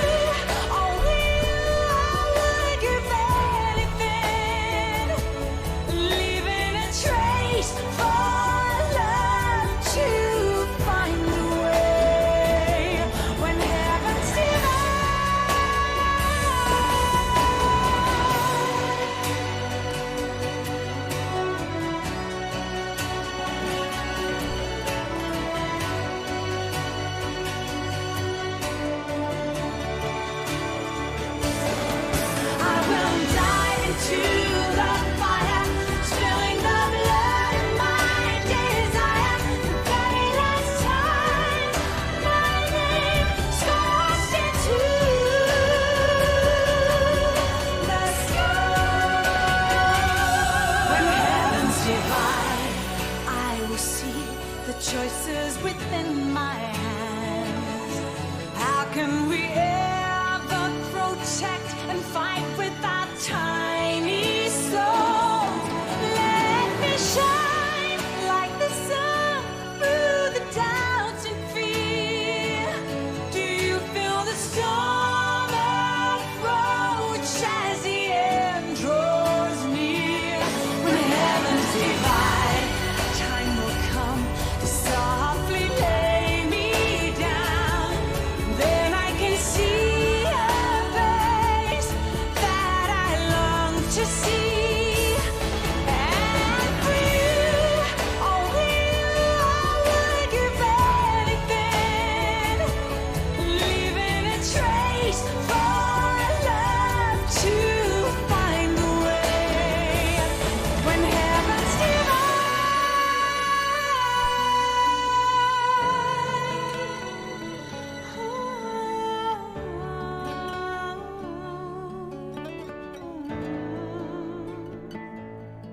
and for you, only you, I would give anything, leaving a trace for love to find a way. When heavens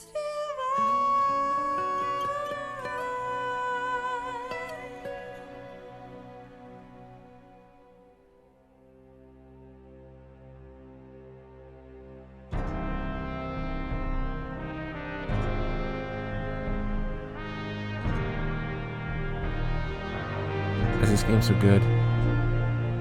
Minus Eva tapes.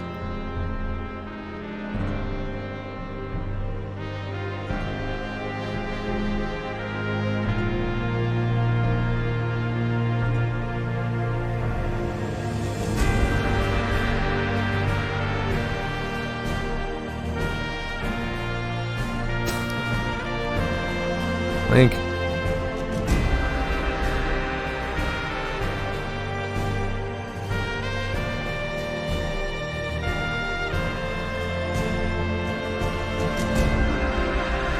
Yeah, never mind. We'll see it. It's weird.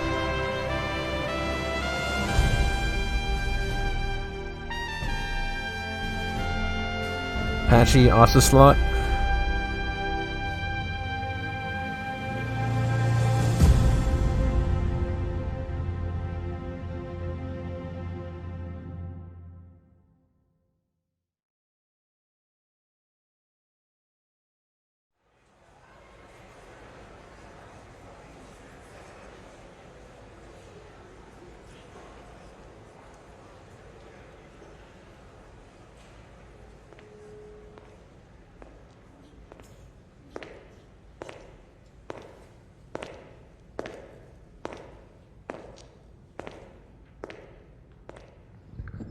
Did I miss Samadin's sub ages ago? Thank you, Samadin. We will I hope he's forsake still our here. countries. We will leave our motherlands behind us and become one with this earth. We have no nation, no philosophy, no ideology. We go where we're needed, fighting not for country, not for government, but for ourselves. We need no reason to fight. We fight because we are needed. We will be the deterrent for those with no other recourse. We are soldiers without borders, our purpose defined by the era we live in. We will sometimes have to sell ourselves and services. If the times demand it, we'll be revolutionaries, criminals, terrorists. And yes, we may all be headed straight to hell. But what better place for us than this? It is our only home, our heaven and our hell. This is utter heaven.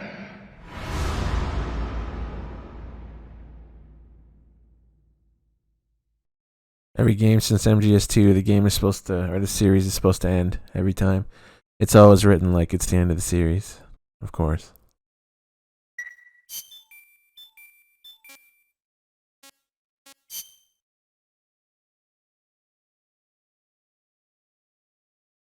There are a few post calls, short ones.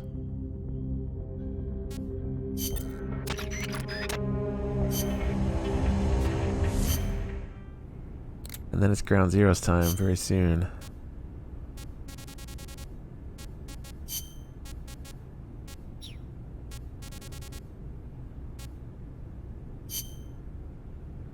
I don't remember which is which. Those are done. Wait, what's the cipher? How could We were gonna start a band together. She was posing as a KGB agent, too. She must have put on the act to get close to Galvez. Wonder how much Coleman knew. But the whole time she was working for some organization called Cypher. Huh. Cypher? Ring any bells, Kaz? Cypher. It means code, or zero in Arabic numerals. Zero. Does that mean something to you? Not sure. You know, cipher and zero were basically the same word. It's a linguistic redundancy. The word stems from the Sanskrit shunya. It corresponds to the Buddhist concept of emptiness. In Buddhism, shunya means hollow. It supposedly refers to something that's swollen and empty on the inside. A big swollen emptiness. Just like outer space.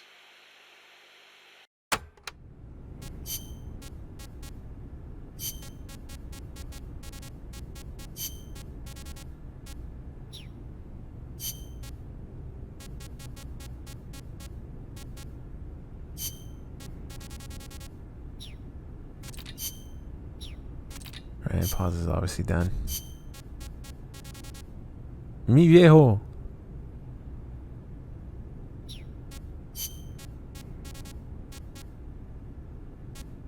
Is it William Walker? La CIA calls their new toy P. No, never mind, that's old. Pico's got one. Chico, I heard you saw Paz trying to sabotage Zeke before she activated.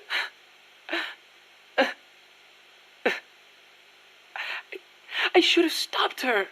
If only I hadn't run away. I could have captured her before she got inside. If I'd done that, she'd still be here. She was carrying a gun. Probably trained to use it too. Don't blame yourself. You couldn't have stopped her anyway. You were unarmed. Could have at least talked to her. If I'd promised not to tell anyone, Paz wouldn't have gone and done what she did. It's just I was so shocked. I panicked. Ran away. Chico, when you saw Paz, she was trying to sabotage it, right? Huh? Well, yeah. And right after that, she took control of it, tried to make me surrender. Something doesn't add up. Why would she sabotage Zeke when she was about to use it against me? What? Her actions were inconsistent. Even for a spy. If she wanted to destroy Zeke, she could have done it and run away. But if her goal was to steal Zeke, she'd have no motive to sabotage it. I don't know. Maybe your seeing her caused her to change her plan. I don't get it.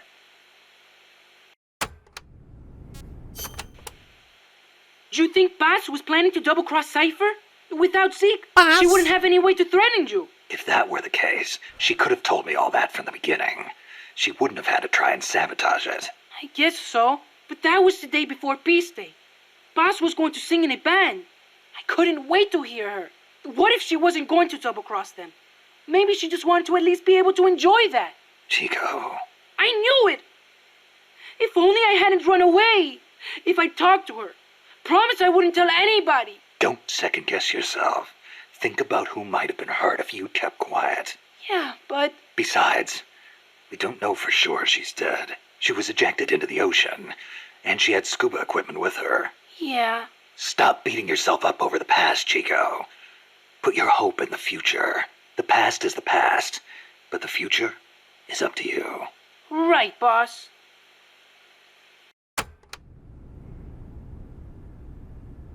Got it, boss. You got it, boss. Huck Fury. Pretty sure he doesn't have anything to say.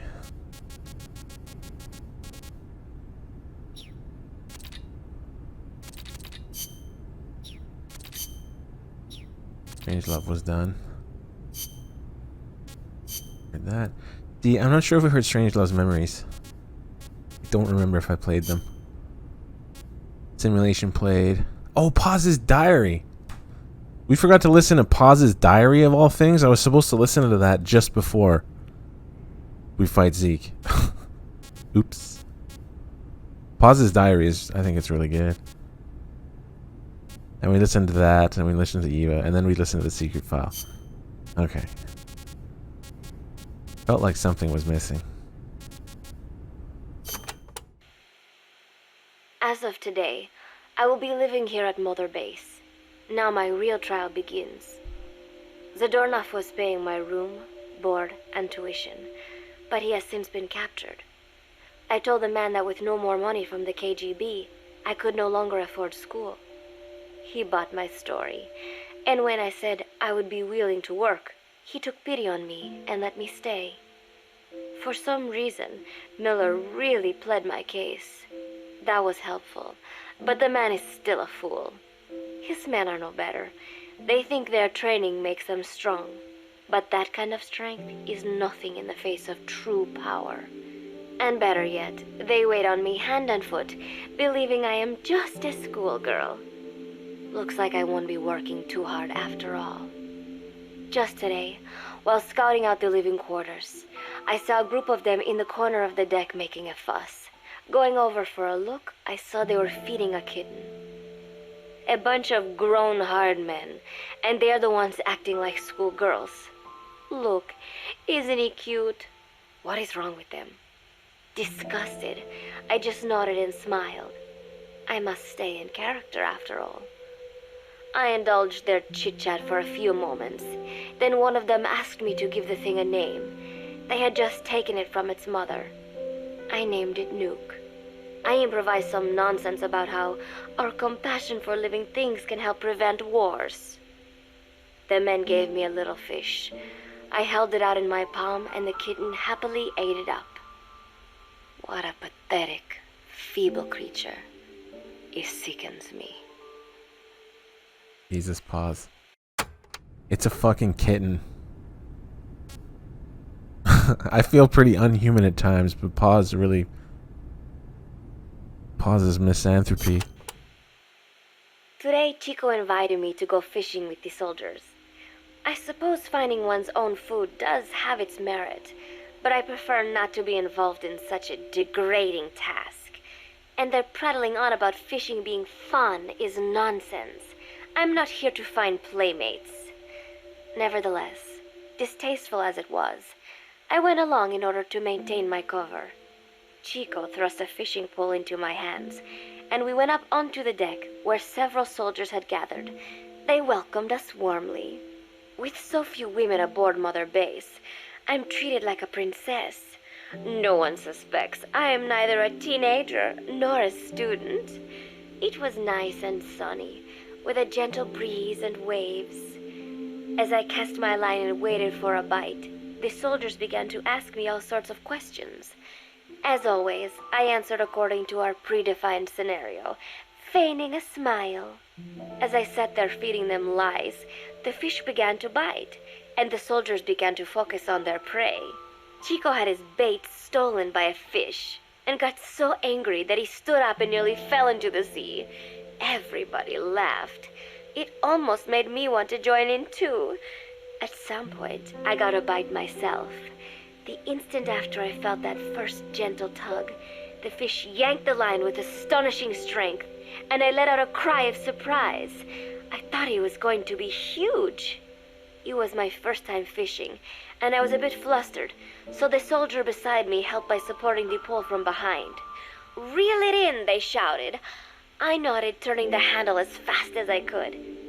I wondered what kind of fish lived below the surface, and thought back to the deep sea dives I had to do as part of training. Those were difficult days, but I remember finding the multicolored fish gliding through the water incredibly soothing. After a hard fight, I pulled it up. To my surprise, it wasn't even half a vara, rather anticlimactic.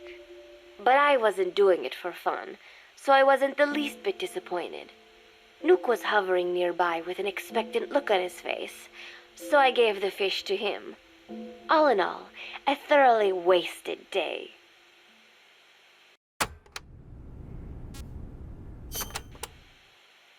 Preparations are coming along nicely. No one suspects me of being the one to let Zadarnov out of his cell. Today, Amanda and I taught Cecile how to make gallo pinto. It is a simple home-cooked dish consisting of black frijoles mixed with arroz. It is well known throughout Central America, not just in Costa Rica, so it is no surprise that a Nica like Amanda would be good at making it. But I was raised in the States from a very young age, and could hardly even remember my mother's gallo pinto. Having to make chit-chat with that clueless bird lover and the so-called revolutionary was excruciating. And, clueless or not, I wanted to be especially careful around Cecile, the one who actually recorded that tape. Thankfully, Miller and his men seemed to believe I mistook the tape I found for one my friend made. In any case, one can never be too careful. Anyway, the three of us minced garlic and herbs, then cooked them in a pot with frijoles we'd soaked overnight. While waiting for them to cook, we sautéed onions and arroz in a frying pan. Cecile worked the frying pan according to Amanda's directions, but seemed a bit glum. She does have a knack for cooking, though. She is French, after all. We added water to the pan and watched the arroz begin to steam. While we waited, Amanda shared memories of her mother with us. They had been separated because of Simosa, but the taste of her mother's cooking was still fresh in her mind. When the frijoles were ready, we drained the water, stir-frying them with the rest of the vegetables. Quite a complicated process for home cooking. Nonetheless, it kept them occupied. The longer we sat and talked, the greater the chance of my arousing their suspicions. With women, it is not enough to just bat your eyelashes and giggle. It takes a lot of effort to divert attention. When the arroz was done cooking, we folded it into the frijoles and added salsa, stirring the mixture as it simmered. At this point, for some reason, the conversation turned to romance. Why does it have to be that way whenever women get together and chat? Cecile fancies herself to be well-versed in such matters, and gave Amanda all sorts of advice. It was harmless enough, until, to my irritation, she began pestering me whether there was anybody I liked. Not right now, I said, trying to dodge the question. But she pressed on. It's Snake, isn't it? I gritted my teeth and played it coy. Maybe. Cecile nodded and giggled. He is pretty sexy, isn't he? What a ditz. It's all I can manage to just survive. The thought of romance has never once crossed my mind. I have no interest in that kind of man. Soon enough, a rich aroma began to fill the room. The gallo pinto was ready. New came over and rubbed up against our legs, looking for a handout. Unfortunately, it was not the kind of food a cat would like. We let a few of the soldiers have a bite, and then headed off to the mess hall. The home-cooked flavor we'd achieved was a big hit with the men of MSF. Not that we are trying to impress them or anything. Even I could manage a dish like that. Snake enjoyed it too. Let me make this absolutely clear. I have no interest in that man.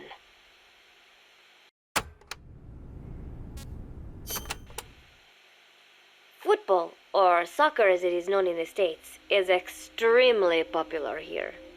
It has not caught on yet in the US, but it has legions of rabid fans all across Latin America. These fans can get so rowdy that it is commonly believed El Salvador and Honduras went to war in 1969 over scuffles in a soccer match.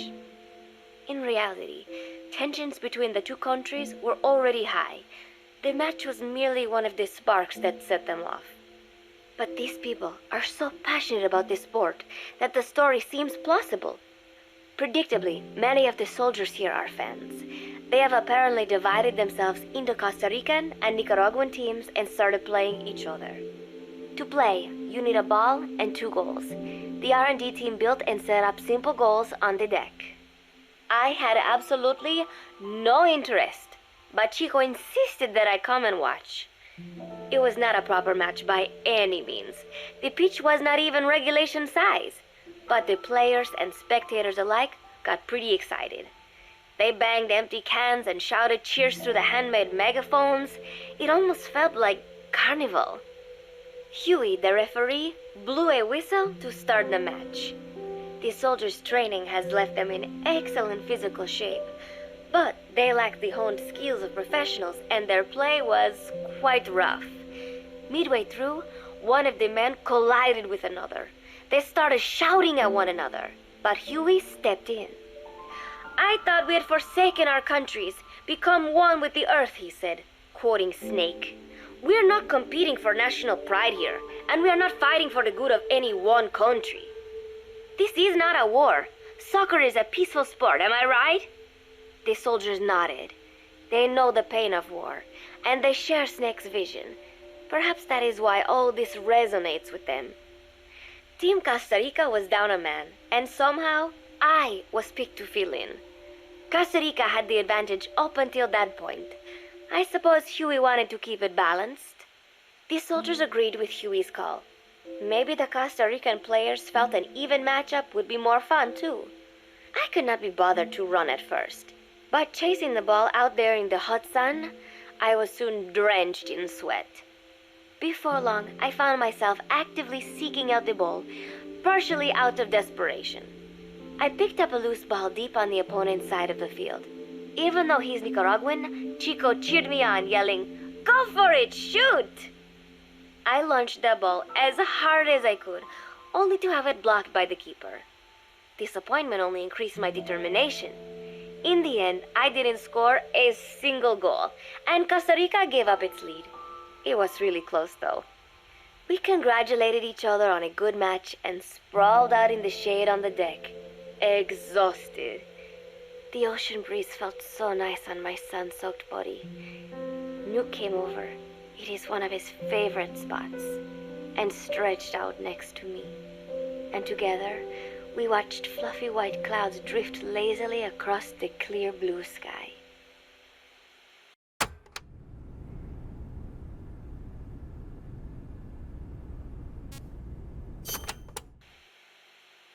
It was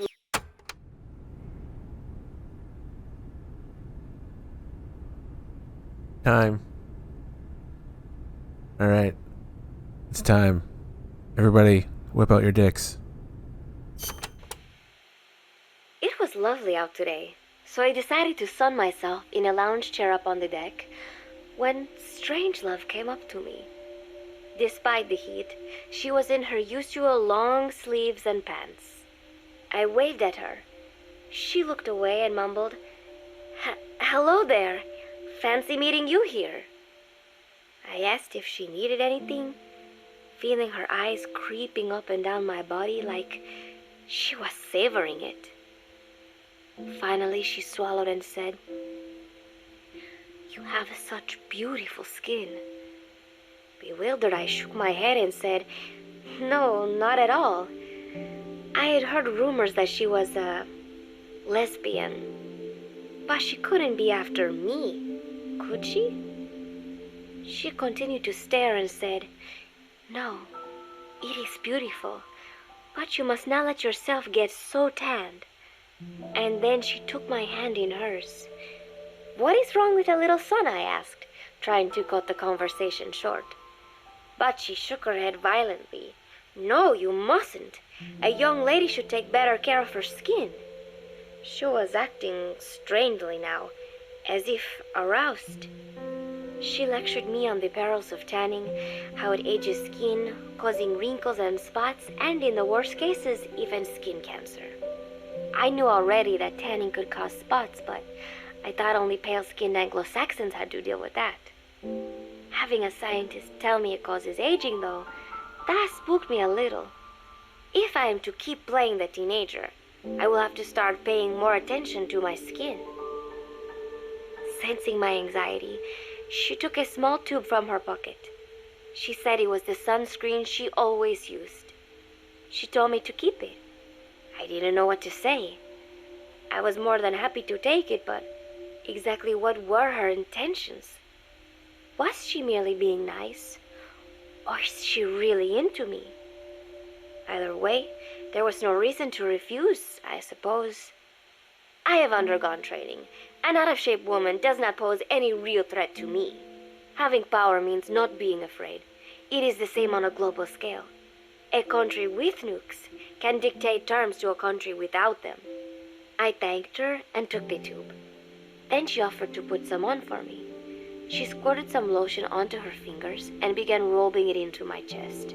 It happened so suddenly, and I was so taken aback that I did not even think to protest. She caressed my stomach with her long white fingers, then slid them upwards between my bikini-clad breasts. What? Wait, I sputtered as her moist eyes met mine. She was beautiful. Somehow, I found myself captivated by this woman more than 10 years my elder. Hold still, she whispered in my ear. I nodded silently, unable to refuse. My body went limp, motionless, as if in a trance. Gently, carefully, she rubbed the lotion all over my entire body. I shouldn't have enjoyed it, and yet I could not help myself. For a moment, I was spellbound. That woman is dangerous. I had better watch myself.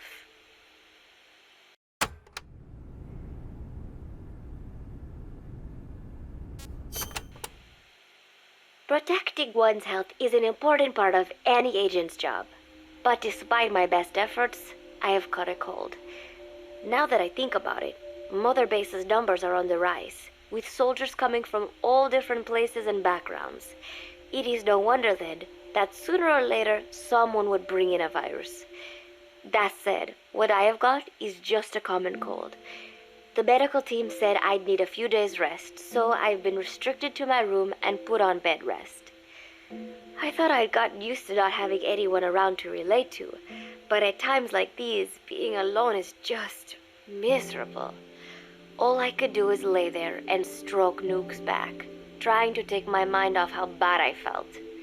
Nuke just sat there, not making a sound.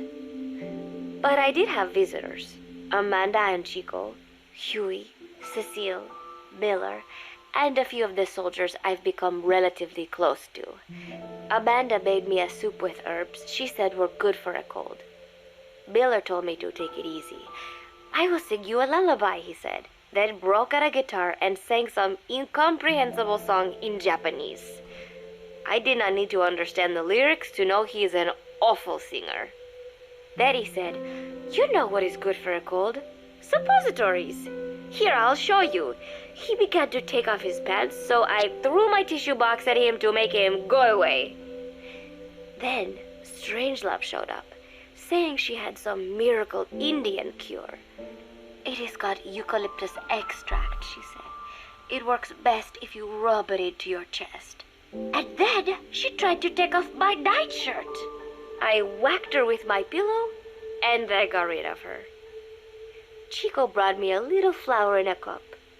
It had been growing in a little bit of earth that probably found its way on board stuck to something else. I found this on the deck.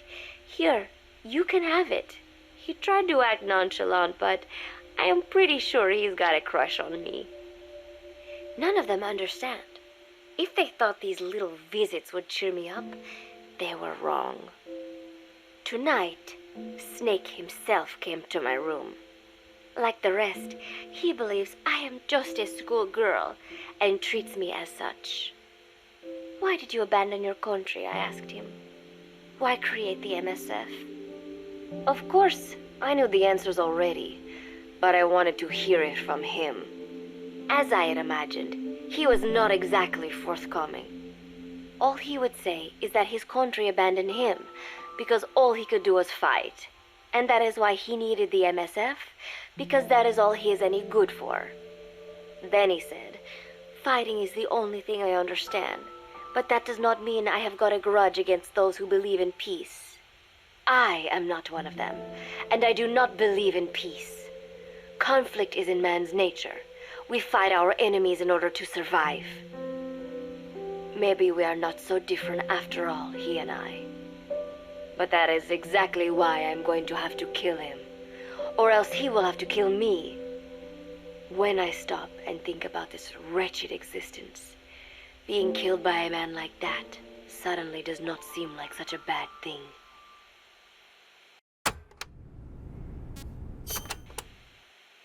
Every month, Mother Base throws a party for all the soldiers whose birthdays fall in that month. There is something strange about a military organization having parties. Really though, it is just an excuse to drink and make noise. It is not easy to get alcohol on a fortress in the middle of the ocean. Most days they are training from dawn till dusk. They do not have time for things like drinking. That is why Snake and Miller came up with the idea, to give everyone a chance to let loose. Obviously, a bunch of boors like that are not going to bother with blowing out candles on a cake. Rather, they sit there in a cloud of cigarette smoke, drink beer, eat meat, tell tasteless jokes, and swap crude insults about one another's hometowns. But it hardly ever breaks out into something serious. They talk up a storm, but they're just having fun. It is funny. You have got members of FSLN rubbing shoulders with the UCLAs, people who once would have considered the other mortal enemies. I wonder if that is what makes Big Boss so popular. In leaving their countries behind, they leave their hatred for other countries too. Miller seemed a little protective of me. Hope they're not being too crude, he said. But soon enough, he too was drunk. He yelled, "Come here and take a look at the real Kazuhira Miller," then dropped his pants and mooned everybody. The other soldiers burst out laughing. I have never seen such a crude, ridiculous party before. And yet, all these people, laughing and acting the fool. Is this what they call peace? For some reason, I began to think about all that has happened since I came here. Fishing with Chico, cooking with Amanda and Cecile, playing soccer, having visitors when I caught a cold. When I stop and think about it, my time here has been the most peaceful of my life. But that is about to end. I cannot imagine he will be willing to negotiate. It seems I am to fight the legendary Big Boss. I do not know if I'll be able to beat him, but if I have to choose between death and defying Cypher, I will gladly choose death. The thought of dying does not scare me, but if I disobey my orders, the fear and despair awaiting me will be far worse than anything I can imagine. It was Cypher who took me in as an orphan, gave me food and a place to live. His orders may have been unreasonable, but I will never repay my debt entirely. It seems I have no choice. I must fight this man. I must fight Snake.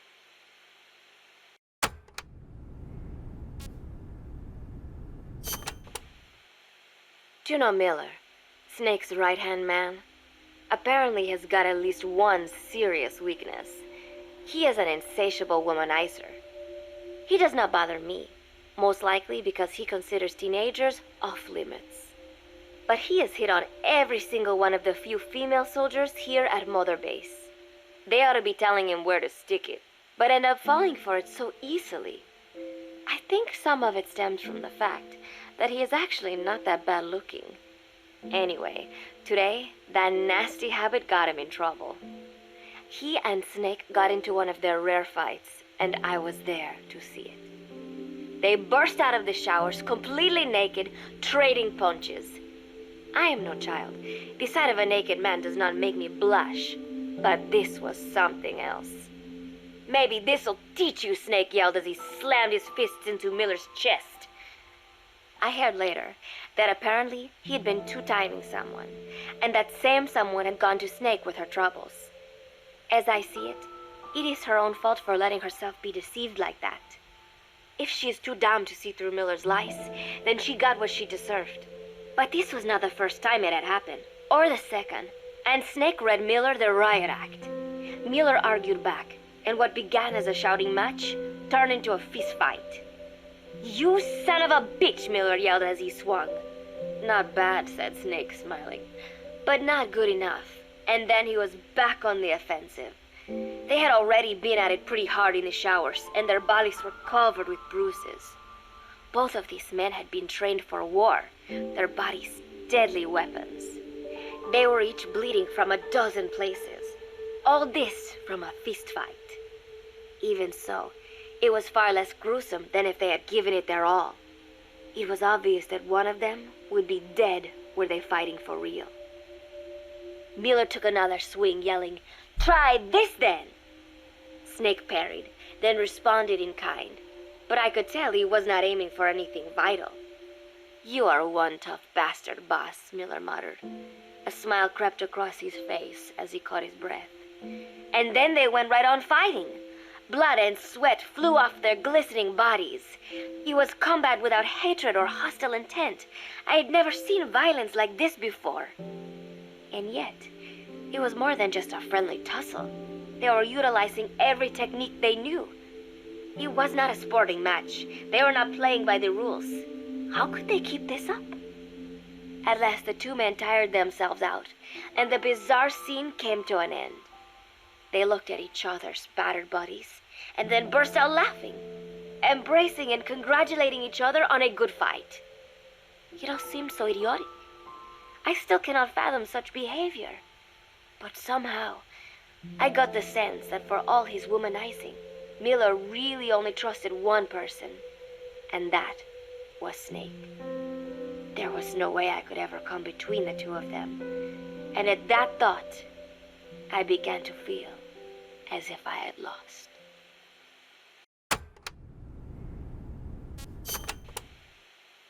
All of Mother Base is preparing for a festival.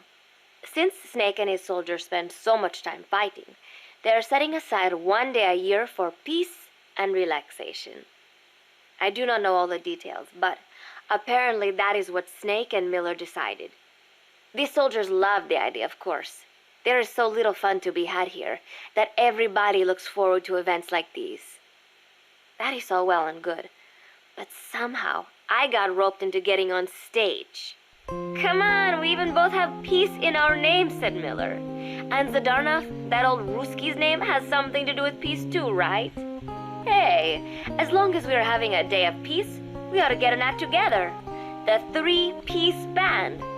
I thought he was joking. He then proceeded to share his idea without bothering to check with me. And now, I am slated to sing. Apparently, he had heard me on the deck one day, and since then he's wanted to form a band. Everybody's looking forward to it, so there is no way for me to back out now. I have never done anything like this, but it does feel kind of nice to know that people are looking forward to it. I mean, it cannot be any worse than Miller's singing, but modifications to Zeke are already finalized, and I must complete my mission. Betray Cypher now, and I will face a fate far worse than death. Still, there's no need to put things in motion just yet. What difference would it make to just wait a little while longer? A whole day of peace. The mission can wait until after that. Can it not? I know I am only delaying the inevitable. When the day comes, one of us will have to die. Snake or me. But still, if I could just come up with some way to stall Cypher, at least until our day of peace.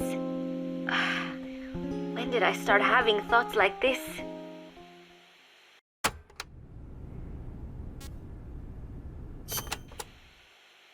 My cover is blown. They know nothing of Cypher or my true objective, but they know I am a spy. There is no more time left. I must act now. I must complete my mission. How did it come to this? All I wanted was 3 more days. Just 3. Miller's already finished writing the song. It is called Love Deterrent. It is about a girl who cannot express her true feelings. I have been practicing. I am no pro, but I was pretty sure I would do a decent job. And now this. Cypher found out that Zeke was complete. He must have someone inside Mother Base besides me.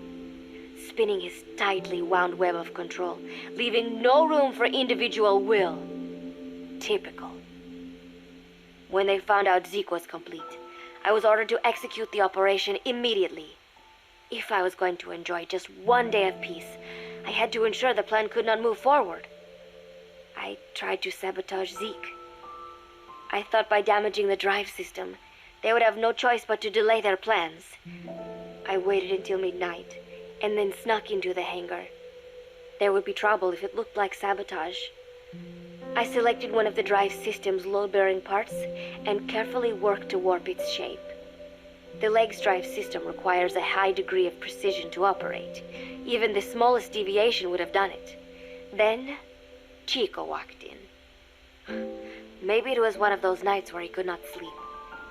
In any case, he saw me, panicked, and took off running. It would have been easy to kill him, but I could not. I know he likes me. It is not as if I would ever have an interest in a child like him, but I could not pull the trigger. Not at him, not in the back. Will he tell them? Or is there a chance he will keep it a secret? Protect me? No. Whoops. He knows now. Knows I am not who he thought I was. He ran without even questioning what I was doing. There is no chance he does not know. And soon, all I have built here will end.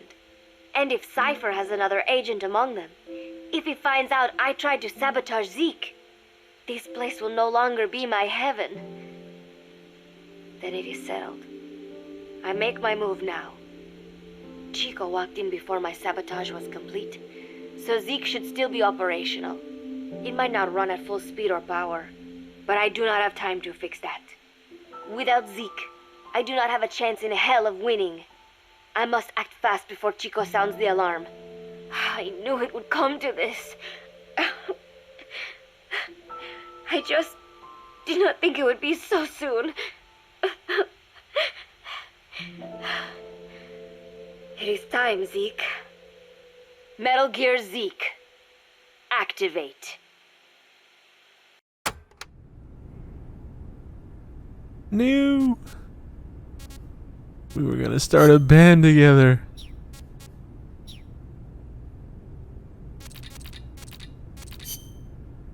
Okay.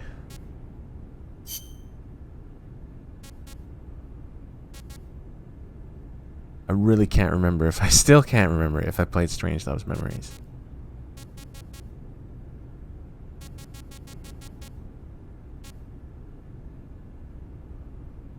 Okay, so we're gonna do the Strangelove Memories tapes, the 3 of them, and then the secret file, and then I've gone through the list now, the whole. I've double checked. This isn't as long as the pause tapes, I believe. This, if I didn't play it, it should have been played a long time ago.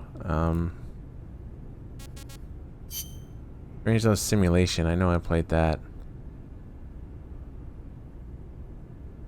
That's just prior to Snake getting tortured.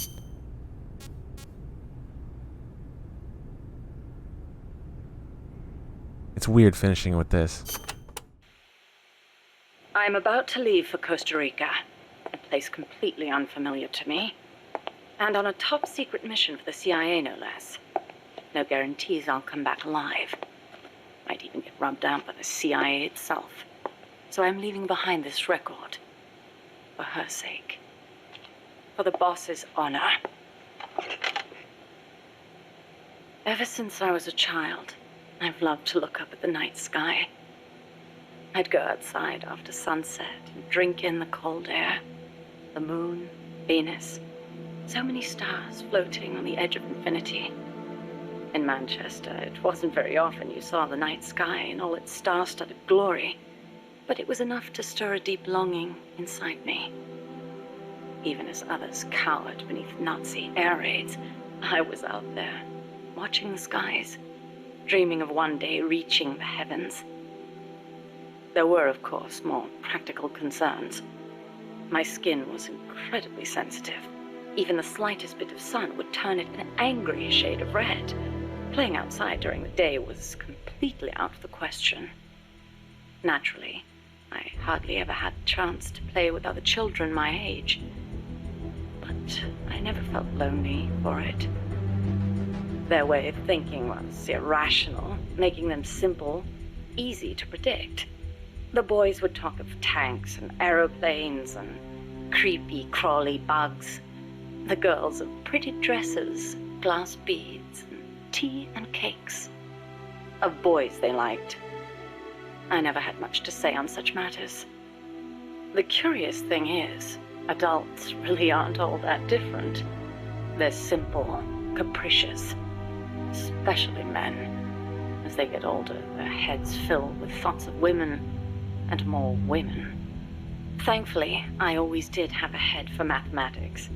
When I was about 10, I'd visited Dr. Turing, who lived nearby. We'd sit and discuss mathematical logic. The lights were always on at his house, even in the dead of night. Theoretically, he'd say, there's no algorithm that a computing machine couldn't reproduce. Dr. Turing wasn't foolish like other men, although I didn't find out why until later, after he died. The time will come, he'd say, when computers will be able to think for themselves. That idea rocked me to my core. My aptitude for mathematics brought me closer to the stars. I breezed through school, then went to America for university. While I was studying at Caltech, NASA was established. I signed up in a heartbeat. I was a pretty good computer engineer at the time, and NASA needed skills like mine. The work was enjoyable. Even though I'd given up on going into space myself, it was a pleasure just being a part of it all. I was assigned to Project Mercury, America's effort to compete with the Soviets in manned spaceflight. 7 men were chosen as pilot candidates for the program, becoming heroes overnight. People called them the Mercury 7. The project made good progress, more or less. We had all the funds and materials we needed. After countless hours of analysis, we even had plans for something on par with Sputnik. We thought it'd only be a matter of time before we caught up with the Russians. They'd sent a dog into orbit and brought it back safely to Earth. But NASA top brass dismissed that success as a fluke. The Americans recovered their re-entry capsules at sea, but the only ocean bordering the Soviet Union is the Arctic, so their re-entry capsules had to make impact on land. A dog was one thing, but human spaceflight would still take some time, or so we thought. At the end of January 1961, we successfully put a chimpanzee named Ham into orbit. He returned to Earth as healthy as ever. NASA was giddy with success. It was then that a new woman showed up for duty. She was a backup pilot and advisor. She was beautiful, with blonde hair, strong mouth, and a steely gaze. But there was something else in those eyes, a twinkle of something warmer, of affection. It was the boss. She took one look at us in our revelry and murmured, "Savor this joy today, because tomorrow you'll have to face the truth." And she was right. The next day, our project schedule was accelerated. We'd received new information that the Soviets were mere months away from putting a man into space. The brass had misjudged the Russians. We couldn't afford to allow the shock of another Sputnik. Somehow, we had to get a man into space before the Russians did. It was an utterly impossible task. We'd only just put our first chimp up. With a human on board, failure was not an option, especially if it were one of the Mercury 7 Golden Boys. And on top of that, the brass wanted to put a window in the spacecraft. The pilot wouldn't be a test animal this time, they said, and when this hero came back alive and well, they wanted him to describe what he'd seen. It was madness. Adding a window to our existing spacecraft would leave it unable to handle the stress, not to mention the problem of shielding the occupant from cosmic rays. But the boss rose to the task, and splendidly. She claimed to be a layman when it came to space, but caught on keenly to new ideas and concepts. She was demanding of herself and of others. She seemed rather cold-hearted at times, but I was smitten. She was beautiful, yes, but more than that, she was wise. Her mind was thoroughly rational, and yet no matter how I tried, I could never predict her actions. It was easy for me to assume that her judgments were drawn from an enormous base of knowledge. Quite simply, her life experiences were more diverse, more intense than anyone else's. To me, they seemed boundless in their breadth. In her, I saw a reflection of the night sky. Perhaps because I too was a woman, she and I became close. I couldn't go out in the sun, but she lit up my life. Her light was soft, like that of the moon. I was so happy. With her unerring guidance, the project steadily regained its footing. But one issue remained, the pilot's safety. When the day came to choose a pilot, the Mercury 7 just quietly walked out. Who could blame them? It was far too great a risk to take. Even if they'd volunteered, NASA would never have let them go. They were national heroes, basking in the media spotlight. There was no way they'd be sent on such a mission. The conference room was silent. Then, slowly, she raised her hand, almost as if acting out a scene from a movie.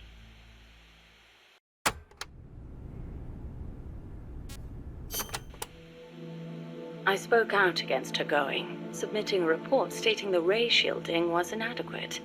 But the brass's response was brusque. She's already been exposed to a nuclear test in Nevada. She's the perfect candidate. It was completely irrational. Repeated exposure to radiation would only increase the danger. But the government was still reeling from the Soviet success with Sputnik. There was no hope of getting a rational response. They were simply too panicked. People can be so obtuse when it comes to things they can't see. I, however, understood all too well. Just as invisible ultraviolet radiation scorched my skin, heavy particle radiation from space would cause irreparable harm to human tissue. In a word, Not anytime she soon, nope. was expendable. It was during the boss's pre-flight checkup that I noticed something strange on the X-ray of her skull. Part of the right hemisphere of her brain was damaged. It seemed inexplicable, given her keen intelligence and amazing physical powers, but it's possible, there it though. was, and I decided to report it. I hoped that perhaps my discovery of a physical I don't know. defect We'll see. would result in the flight being cancelled. But as I went to make my report, she stopped me. Why? I demanded. How can you let yourself be their guinea pig? Ignoring my protests, she took me up to the roof of the lab. The night sky was ablaze with stars. It was there that I learned how she had wounded her head. 1943, Los Alamos. She was serving with the Special Forces when she received new orders. A German spy had infiltrated the Manhattan Project, which aimed to build the world's first atomic bomb. She was to eliminate him. His name was John von Neumann, a mathematician with superhuman computational abilities and the designer of the explosive lens. The Manhattan Project was a top national priority, security accordingly tight. The guards couldn't be allowed to know what was going on. She'd have to slip past them and make the death look like an accident. It should have been an easy enough mission. But just before the operation, she received unexpected news. A new life was growing inside her. She was overcome with joy, and for one brief moment, it clouded her judgment. She accidentally got into a shootout with the guards, and without thinking, protected her belly. She was shot in the head. The bullet only grazed the surface of her brain, but the tissue around the wound was destroyed, leaving her in a coma. She wasn't given much chance of recovery, but 3 months later, she woke up. Within 6, she was able to move around as if nothing had happened. It was functional compensation. The other parts of her brain took over for the part that was lost. It made logical sense, but such a full recovery was nothing short of a miracle. Perhaps her superhuman willpower made it possible. Or perhaps my body knew it had to survive for the sake of my unborn child. She smiled as she said that. I understand how she must have felt. Some have taken to calling me Ms. Left Lobe, she said, because I'll do anything for the mission. She was tough, yes, but she had feelings too. I knew that better than anyone else. As it turned out, von Neumann wasn't the spy. The assassination order was a deliberate bit of misinformation planted by the Russians. She had been deceived. The Eastern and Western camps were united on one point: opposition to the Nazis. The Allies needed to develop that bomb before Hitler did. But in looking ahead, the Russians found the Manhattan Project's progress a little too quick for their liking. Mass production of a uranium bomb, like the one that was eventually dropped on Hiroshima, would be difficult from a material perspective. But a plutonium bomb, once perfected, could be mass-produced, and eventually even miniaturized. And Moscow did not like the idea of America having that kind of head start. Explosive lens technology was critical to the plutonium design, so the plan was to get rid of its pioneer, von Neumann. And when that plot came to light, the US and the Soviet Union parted ways for good. It was one of the rare cold nights in Florida. She put her arm gently around my shivering shoulders. As I listened to her voice, I was wrapped in her soothing scent. I felt as if I were dreaming. Even in failure, she seemed perfect. Oddly enough, the failed assassination attempt helped preserve America's edge. A true super genius, von Neumann went on to make his mark in numerous fields outside of the Manhattan Project. Economic game theory, stored program computing. Almost all computers today use stored programs, the so-called von Neumann architecture. His death would have set back computing 10 years, and I wouldn't be at NASA doing research. I wouldn't have been there in her arms that night. I thanked the fates for giving me that chance. But then she said something unexpected. I should have killed von Neumann when I had the chance. Why, I asked. Wasn't the order a Soviet plot? I looked up at her as she began to explain. Yes, von Neumann was innocent, and killing the innocent is a grave crime. But I can't help but wonder, had I succeeded, what would the world be like now? Even without von Neumann, the explosive lens would have eventually been developed. Von Neumann architecture, too. But she seemed to believe that if progress had been put off for a few years, then perhaps East and West would have had a chance to work hand in hand. I'd never considered such a possibility, but her tone was confident, assertive. It was as if she intended to make the two superpowers shake hands herself. The explosive lens was developed too early, spawning a Cold War and an endless nuclear arms race, she continued. That mission sprung from deceit, but maybe it was divine providence too. It was like she was speaking to her own child. Her large, warm hand was on my head. I failed the mission because I let the mother in me take over. I should have killed him, no matter how great the guilt. If I'd killed him, I might not have prevented Hiroshima, but maybe I could have saved everyone in Nagasaki.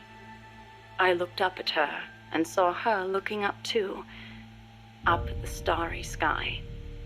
Her face showed only deep remorse. It was as if she'd convinced herself that she alone was responsible for creating this twisted world. But that's no reason for you to sacrifice yourself for this. I knew I'd never dissuade her, and yet I still clung to hope. I know you're concerned, and I thank you, but I have to be loyal to the end. And then She smiled at me. Loyal to the end. Loyal to what? I asked. But she didn't answer.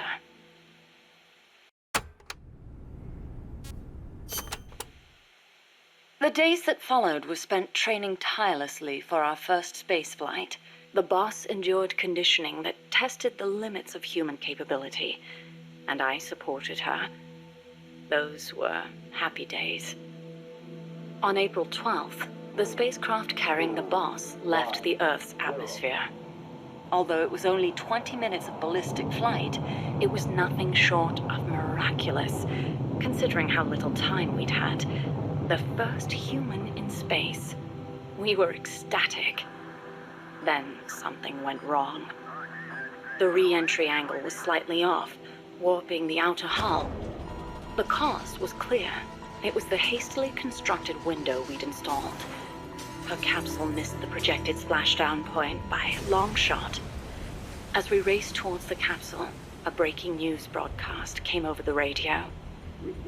It was the news report of the successful launch of the Vostok rocket, piloted by the cosmonaut Yuri Gagarin. They'd beaten us into space by the slimmest of margins. When we arrived, the capsule had already disappeared beneath the waves. The boss was floating on the surface. I can't really recall what happened next. They told me later that I gave a strange scream and plunged into the sea, not caring whether my skin would burn. She didn't wake up. Her entire body was bruised, burnt, scorched by cosmic rays. It was a miracle she was still alive. Every day, propaganda boasting of the shining accomplishment flowed out of the Soviet Union. The hardest part was having to read the report the next morning from Izvestia, the Soviet governmental paper. Written there after the report were those legendary words of Major Gagarin: "The Earth is blue."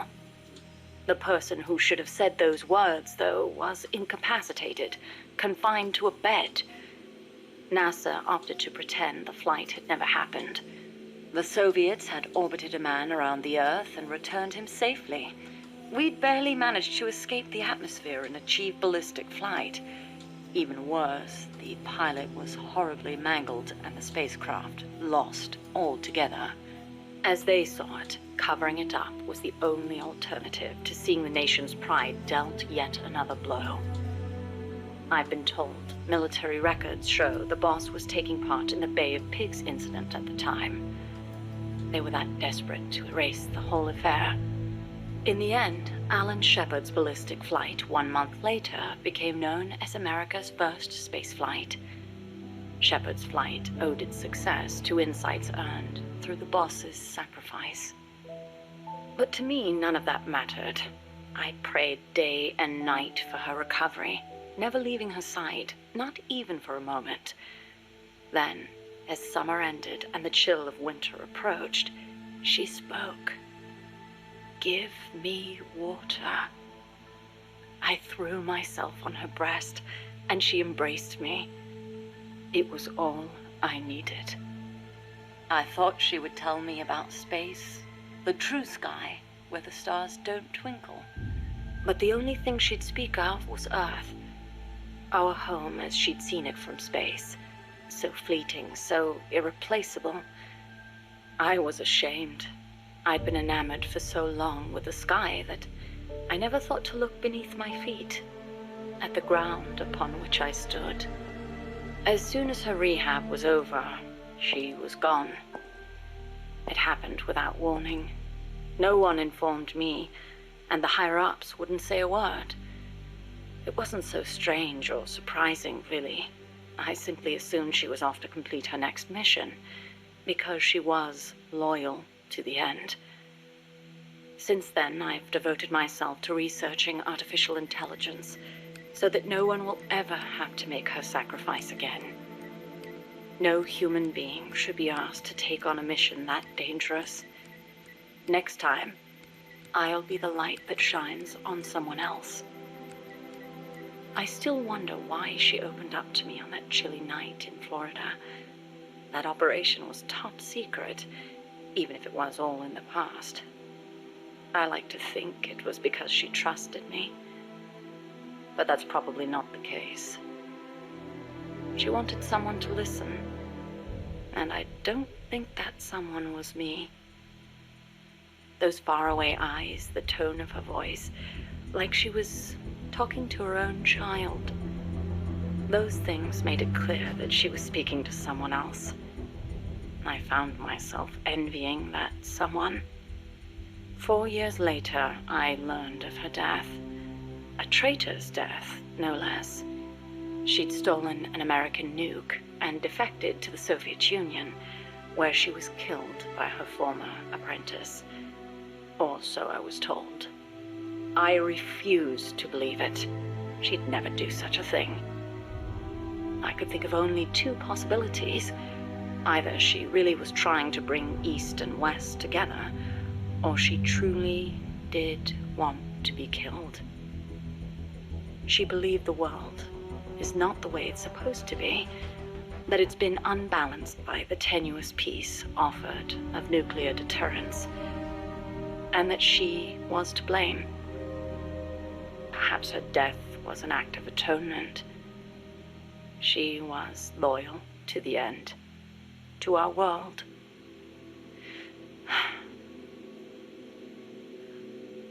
And I lost the light of my life.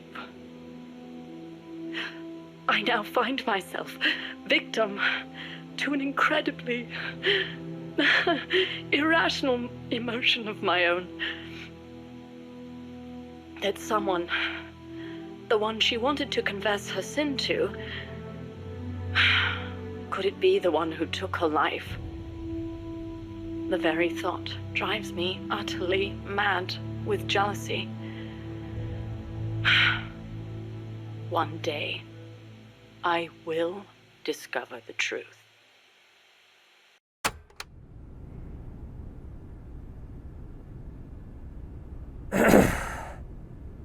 All right, so aside from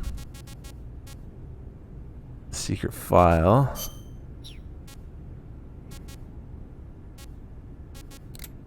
I've done everything, I think.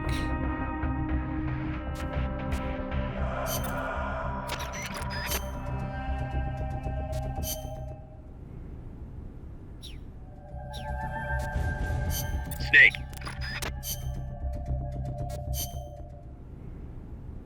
Oh yeah, you can't even write file libraries. From Metal Gear was done. Obviously, Pause wouldn't have anything to say. Chico was done. Huey was done. Deal done. Strangelove we did a while ago. Alright, so this last piece, secret file. The only way to unlock this is let me say is 3 times. So there's 128 extra ops, and however many, like 30 main ops or something like that. So roughly 150 fucking ops you have to do. You have to complete at least once. And that will finally unlock the secret file, which is just literally the last piece of story in the game. Like I always say, most people probably didn't even hear it in their playthrough, because you can't tell me that anything near 50% of people, anywhere near 50% of people, did every extra up. That you have to unlock a bunch in different ways, and there's, like I said, there's 128 plus the main story. Yeah. Anyway, let's go to it. You're not.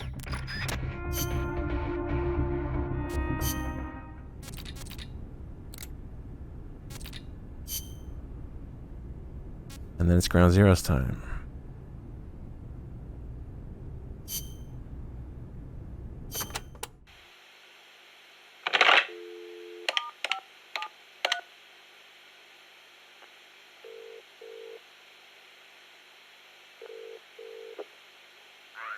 It's me. Smoothly? Naturally? No. Big Boss doesn't know the truth. No, Langley hasn't decided what to do yet. Their hands are full with their own mess. True. Lubyanka is in the same boat. Yes. Other eyes continue to watch, but no sign of contact so far. Exactly. It's a non-state army to use however they want. They've probably decided there's no sense in wiping them out just yet. Better to make use of them. Indeed they have. There's a site near Angola. And we fully validated the AI as well. Agreed. In the end, a machine is just that. A machine. Sigan was right. It seems it's time for a change in approach. Machines are best suited to specialize in high-level data processing. Yes, of course. Speaking of which, any news on the Suns? 2. Already? Really? But they're strictly an insurance policy, yes? So that's the idea. I wonder how Big Boss will respond. Yes, but I'm only interested in the business angle. Like I said before, I'm neither an enemy nor an ally. I'm merely a business partner. Don't forget it. Yes, I'll be in touch. My dear Zero.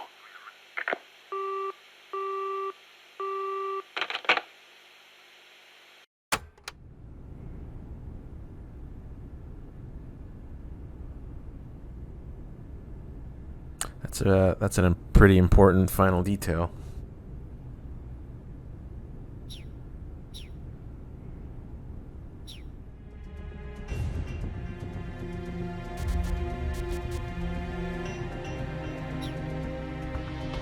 So there's still obviously there's a lot more to the game. There's the Monster Hunter style dinosaur battles. We're not gonna do those though. And then there's the much harder versions of all the AIs. Pupa, Chrysalis, Cocoon, Peace Walker itself.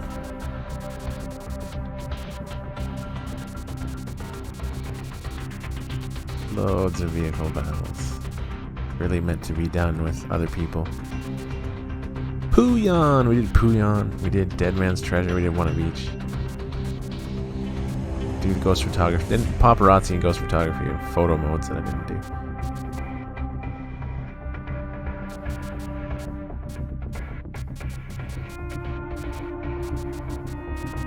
Yeah, there's so much extra stuff. And it's got much more variation than Phantom Pain. More interesting overall.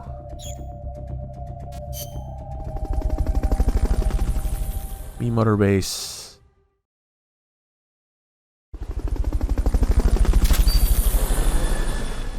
Fucking Tangashima. Nice. Okay, we don't care about any of this. We just want to save.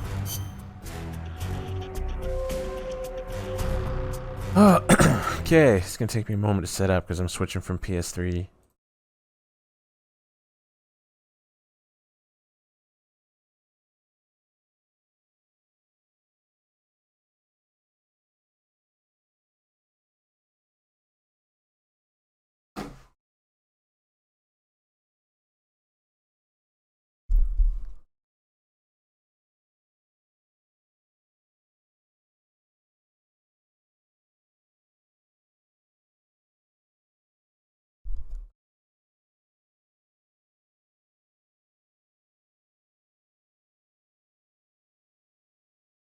I'm pretty sure I have it installed.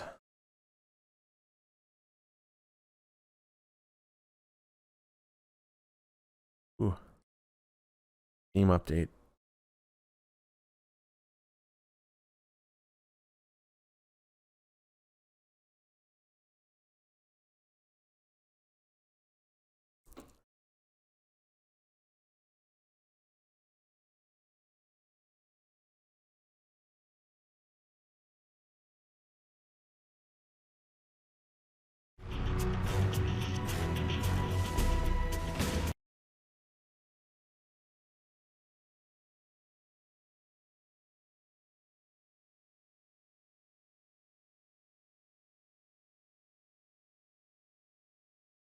All right, do this.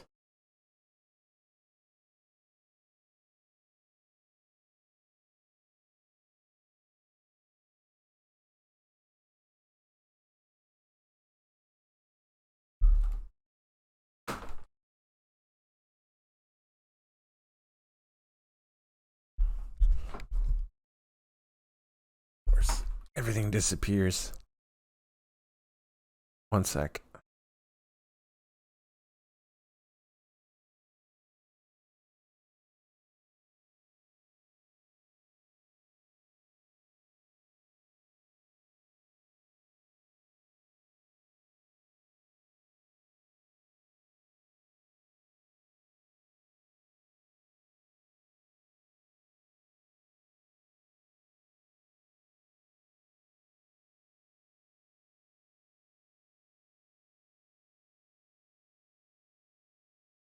There we go.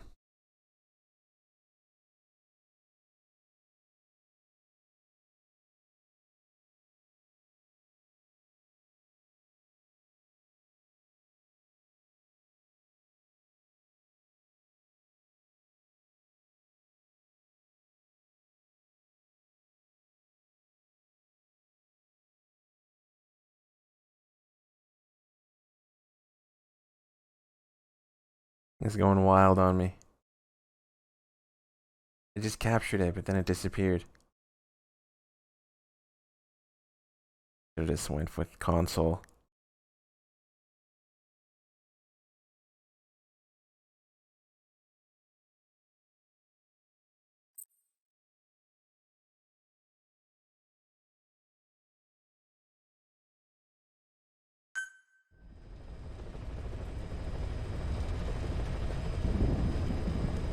You guys hear it?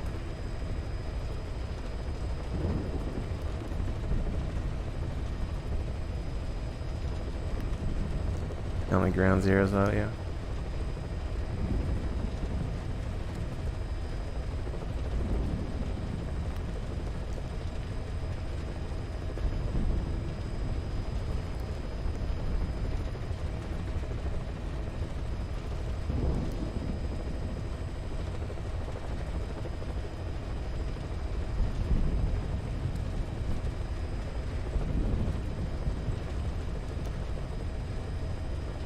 Okay.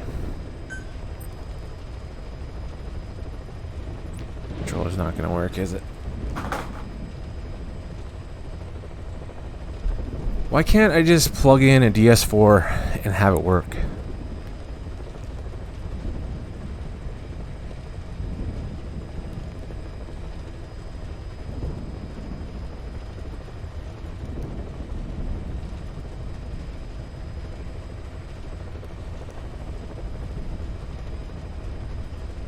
Entire screen has gone white for some reason.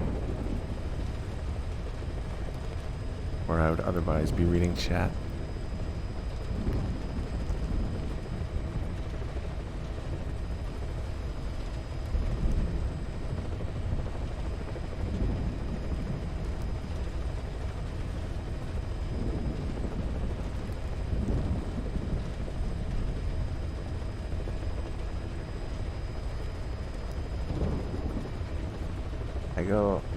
I go to fucking window capture and then I tab back into the game. My entire right hand screen is just pure white. I've never even seen this before.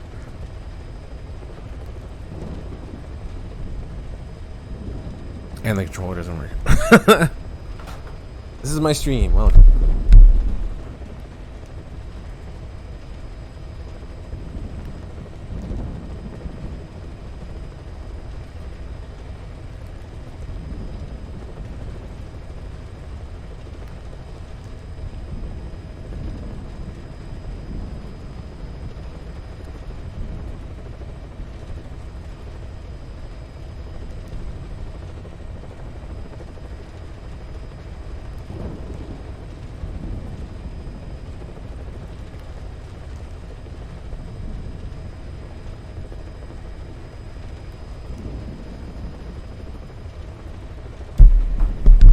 And I can't use my search bar. Wow.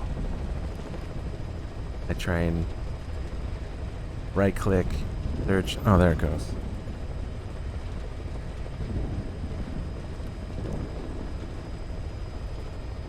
Okay, let's see if we can get this actual piece of shit Bluetooth to pair.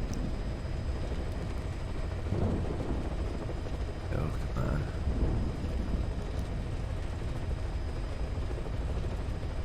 I really wanted to play this on PC. For once, because I have a new PC, new to me.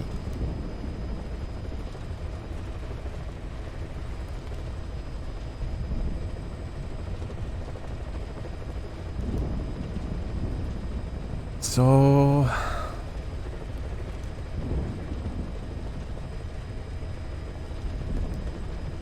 pair it though. There we go. Okay, connecting. Setting up a device. Still not gonna work, is it?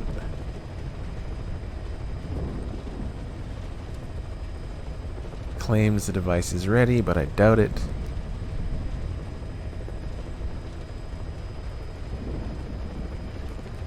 Not gonna work, is it? No. Of course not. Hold on.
Okay, finally found a controller that works with it.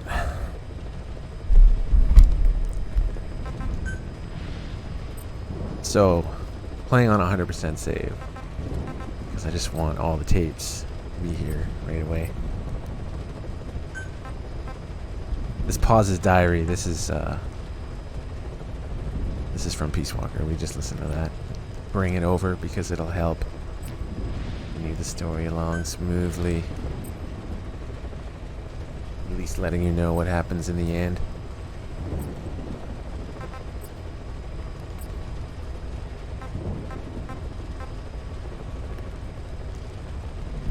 That's all the music you can find.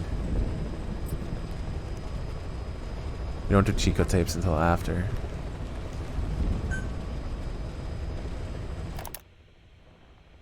I heard about Paz's tapes. Yeah. Why do you think she'd leave him behind? And that diary? Whatever it was, her commitment was wavering. That much is clear. So she was leaving clues to help us. No way to know for sure. And the ocean's not giving her back. November 4th, 1974. At the outskirts of Barranquilla, Colombia.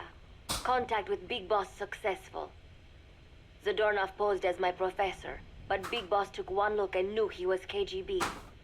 However, he does not seem to suspect me. To him, I am just a peace-loving student, and another victim of the CIA. We asked him to drive the CIA out of Costa Rica. To him, this means betraying his country. His forces are smaller than anticipated. They drift from place to place with nowhere to call home. That provided us an opportunity, so we seized it. Zadornov offered them a plant off the Costa Rican coast to use as a base. As expected, Miller jumped at the chance. Although initially reluctant, Big Boss came around when Zadornov played him the tape. All because the voice on it sounded like his mentor, the boss. Naked Snake, the man who once saved the world from the brink of nuclear war. Awarded the title of Big Boss for his service. He later became a mercenary, abandoning both his title and his country. To him, that honor was steeped in the blood of the boss, the mentor he was forced to eliminate. Exceptionally charismatic, he possesses unparalleled combat and intelligence gathering abilities. His only discernible weakness is her. This operation hinges on how effectively we can exploit that. Kazuhira Miller is Big Boss's lieutenant. Half Japanese, half American. He once served in Japan's self-defense force. Though he and Snake first met as enemies, they discovered a common bond and together built their private army, with Miller directing business and administrative affairs. He comes off as shallow, but his true intent is hard to read. I must be careful. All that is clear is his infatuation with Big Boss. With East and West fighting over its control, Central America is now the most contested region on Earth. CIA Central American Station Chief Coldman has developed Peace Walker, a fully AI-automated, fail-deadly nuclear launch system with which he aims to reignite the Cold War. Snake's new objective in Costa Rica is to prevent that. Zadornov's, or should I say, the KGB's plan is to play the two sides against each other, turning the entire region red. Not one of the three parties realize they're all just pawns in Cypher's hands. Cypher watches all. Mother Base has developed rapidly since being established in the Caribbean Sea. They recruit more personnel daily, and already their mercenary services are turning a profit. Big Boss's leadership and charisma, and Miller's business acumen drive this impressive growth. Furthermore, joining forces with a faction of the FSLN has expanded their power even more. They have even commenced their own weapons development program. All is proceeding according to Cypher's will. I could not be more pleased. Snake's pursuit of Peace Walker led him to an AI modeled after the boss's thought patterns. It was incomplete, but, somewhat ironically, making contact with Snake was the necessary finishing touch. Meanwhile, the scientist behind Peace Walker's locomotive control, Huey, defected to Snake's army. His presence has greatly accelerated weapons development at Mother Base. I failed to anticipate Coldman's madness, but nuclear war was averted.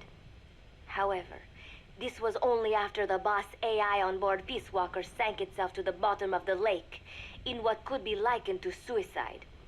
The boss laid down her gun, choosing to sing for peace instead, and Snake, himself a gun, parted ways with her. In doing so, he reclaimed the title he once abandoned. He is Big Boss. Zadornov has been detained. Since this leaves my cover identity without a guardian, the Mother Base staff has taken me in. I am now better placed than ever to monitor their internal affairs.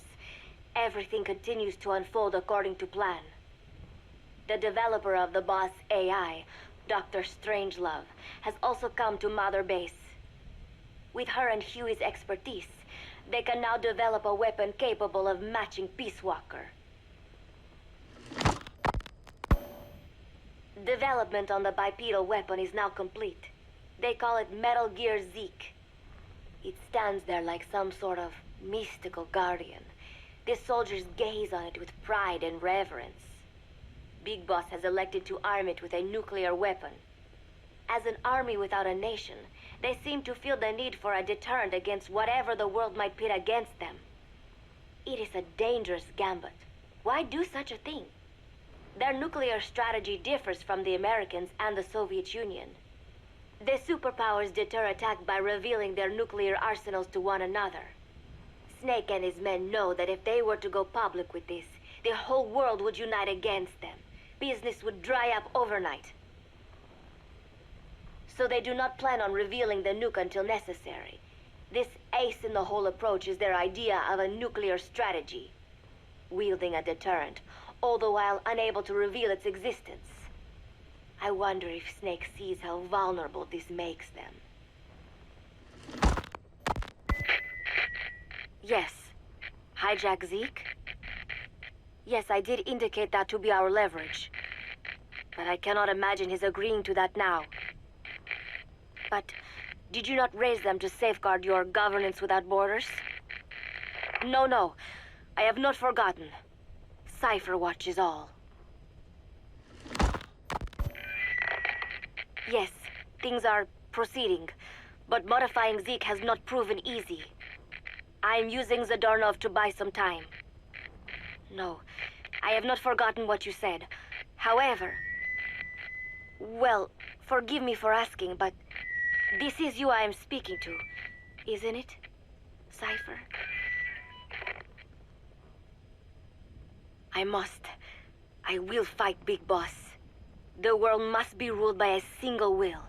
To defy Cypher is a fate worse than death.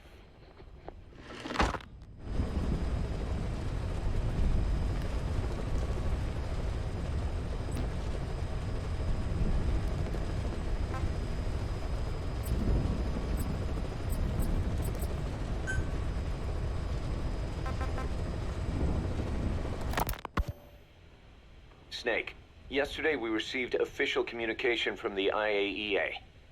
It says, it has come to our attention that your organization recently purchased nuclear fuel from Uzbekistan authorities. We request permission to inspect your facilities. What a load of bullshit.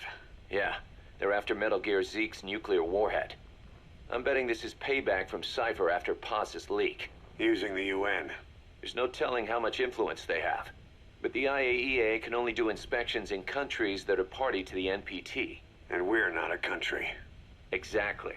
We haven't signed a safeguards agreement with the IAEA over peaceful nuclear use, and we're not obligated to report any nuclear material we have, nor information about any nuclear facilities.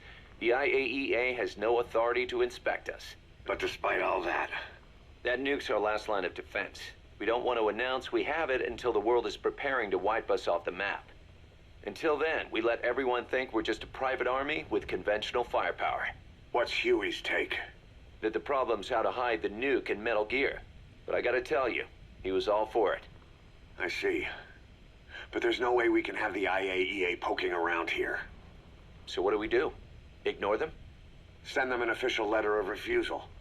Say that we're a private organization and we've done nothing to attract this suspicion. You got it.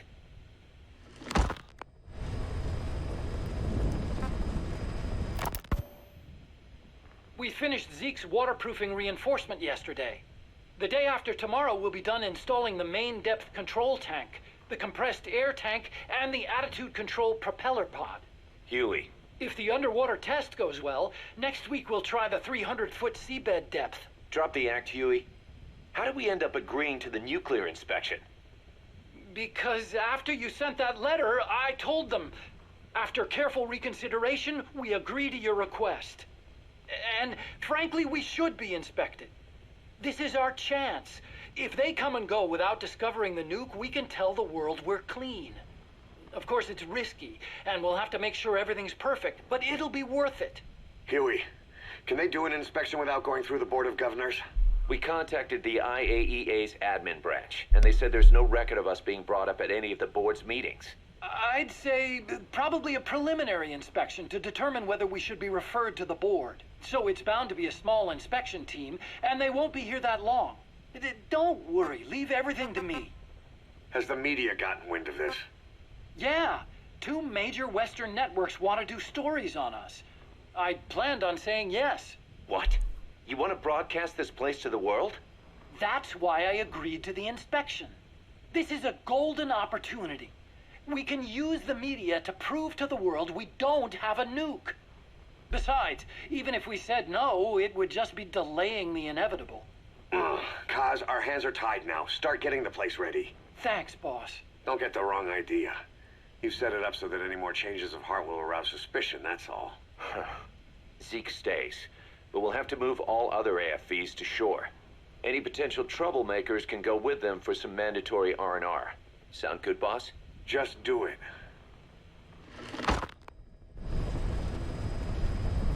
Just do it. About the inspection, what do we tell the men? The truth. What else? The one thing we don't need to worry about is anyone here spilling the beans about Zeke. Good point. What about the Sandinistas? There's still quite a few of them left on the base. I hate to say it, but it won't look good having Soviet bloc personnel here. The problem is, moving a group that size in a hurry would look even worse. At least Amanda's on assignment in Cuba. They'd recognize her. She should stay put for now. All civilians save Huey will have to return to their countries. Even your Parisian? Of course. We'll get her whatever paper she needs. Dr. Strangelove's departure came at a perfect time. The less Zeke-related staff here, the better. Wait, she left? That's right. You were away on a mission. She left last week. There's nothing cooking in AI weapons research, and Zeke is complete. There was really no reason for her to hang around. I'm surprised Huey let her go that easy. Yeah, his crush on Strangelove was never much of a secret, huh? He followed her everywhere while Zeke was in development. Boy, would she get pissed. But he does have a lot on his mind right now. I've got bigger issues to deal with. That's what he said. That's the spirit, Huey. That's the spirit, Huey. 10 days ago, we got reports that Paz was still alive. She survived. She was rescued by Belizean fishermen who found her drifting in the Caribbean. So what's the plan? Silence her before we're compromised? No. I've got something else in mind. Our friends at Cypher suspect Paz could be a double agent. She's being held for interrogation at a camp on the southern tip of Cuba. Black site. Nice. A slice of American pie on communist soil, and out of U.S. legal jurisdiction. The upcoming inspection of Mother Base has to be connected somehow. The timing's too perfect. The UN's nuclear inspection. My guess is they're trying to corroborate Paz's leak. We're an army without a nation. Word of our capabilities gets out, and we'll have the whole world out to shut us down. Having an American private intelligence agency involved's bad news. Cypher's the ones who sent Paz to us in the first place. She knows their true nature. Right. Paz is our only link to Cypher. If she's still alive, we need her on our side. If not us, who else is gonna rescue that bitch? When do we do it? The inspection comes first. We'll deal with this afterwards. Do the men know? Word has started to spread. The information came from Cuba through Amanda. One of the base personnel used to belong to El Frente. I'll tell everyone we don't concern ourselves with the survival of enemy spies. We need them focused on the inspection. And if we get her back here and she isn't cooperative, there's still plenty of room for her in the ocean. Works for me. What about Chico? He had a chance to stop Paz from hijacking Zeke and he blew it. He's carried that guilt ever since. Kid really did care about her. Chico, it's hard to say how he'll react. Have Amanda call him out to Cuba. He shouldn't be here right now. Good idea. They haven't seen each other in a while. Little time with Big Sis and he'll forget all about you-know-who.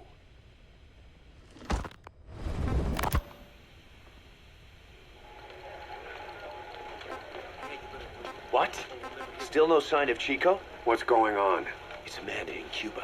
Our resupply package arrived, but Chico wasn't with it. Relax, Amanda. Loop. I'm sure he's just exploring Havana or something. First time in the big city. Could have gotten carried away. Cos, wait. The boat Chico was on, did it stop anywhere before it got to Havana? Yeah, it had to refuel at Santiago de Cuba. You don't think...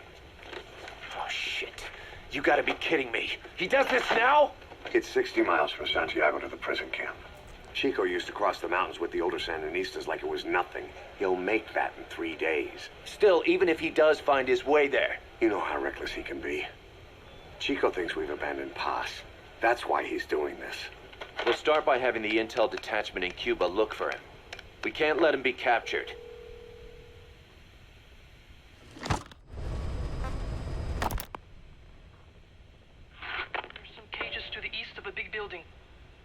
East an old grassy facility. That's where we are. Help me, Snake. It's a setup.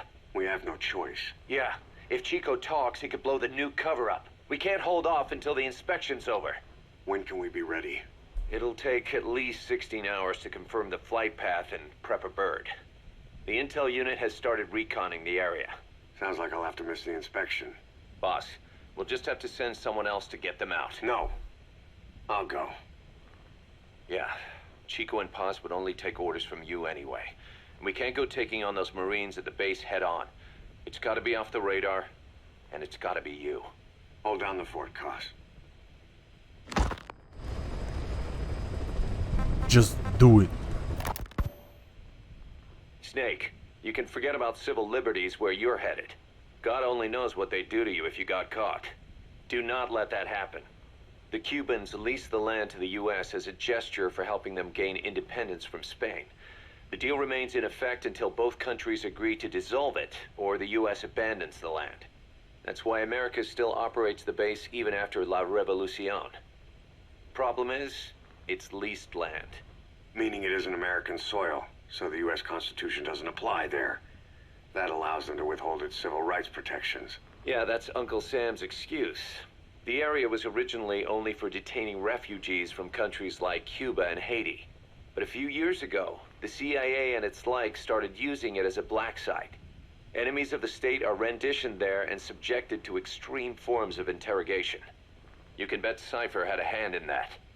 As you'd expect, American and other Western human rights organizations aren't allowed anywhere near the place. What happens there disappears down the memory hole. Who knows what they're doing to Chico and Paz? I'd like to interrogate her ourselves. But if worst comes to worst, make sure she's dead. Chico, on the other hand, we have to bring back, fast.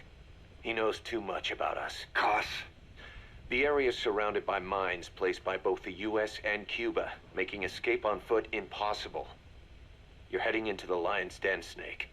Don't take this one lightly. Come back in one piece. Yeah.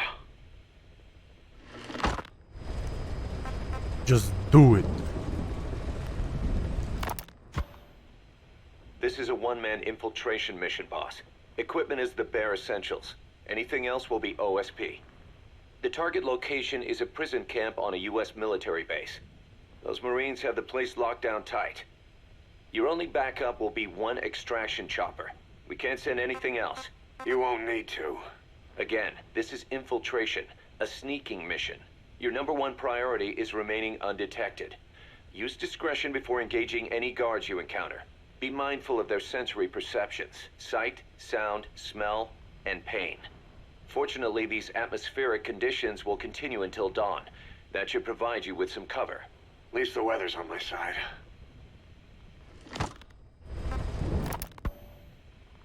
Your mission objective is to rescue Chico and Paz. According to Chico, they're both being held at an old prison facility. Recon from the intel unit supports this, so it's safe to assume that's where they are. Once you've gotten them to the RV, call in the extraction chopper. I'll monitor the situation and offer guidance from here, but you'll be the one in the field. How you handle this mission is entirely up to you, boss.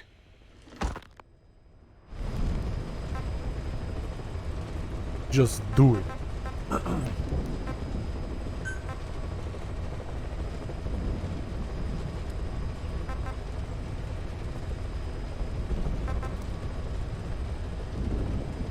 These played, didn't they? Yes. Hijack Zeke? Yes, I I'm pretty did sure these indicate played. that to be our leverage. But I cannot imagine his agreeing to that now. But did you not raise them to safeguard your governance without borders? No, no.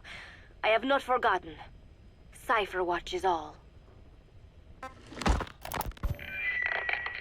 Yes, things are proceeding, but modifying Zeke has not proven easy. I am using Zadornov to buy some time. No, I have not forgotten what you said. However, well, forgive me for asking, but this is you I am speaking to, isn't it, Cypher? I will fight Big Boss. The world must be ruled by a single will. To defy Cypher is a fate worse than death. Okay, so we did hear those two, I guess. Alright, it's time. We'll make it a hard difficulty S rank as well.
Orosada Mori.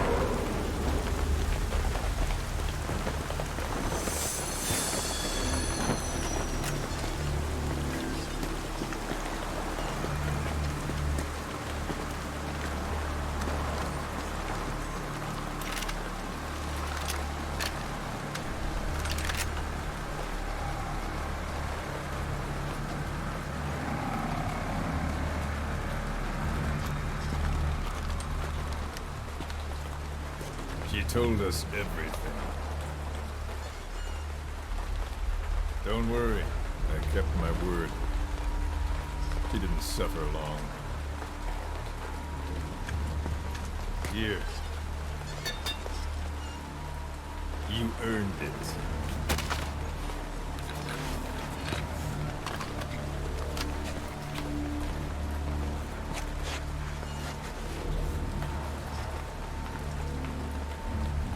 How's it feel to play the traitor? No more war games. You're a real man now, soldier.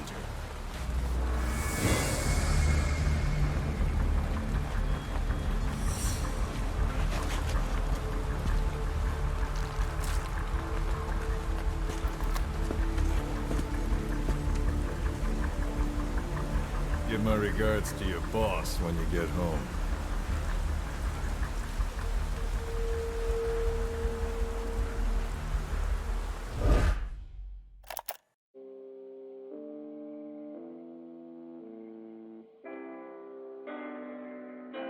Much better version of Here's to You.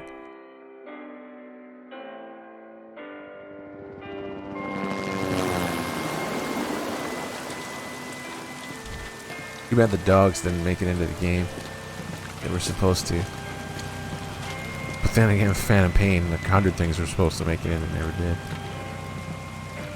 So I guess losing dogs in Ground Zero's not the worst thing ever.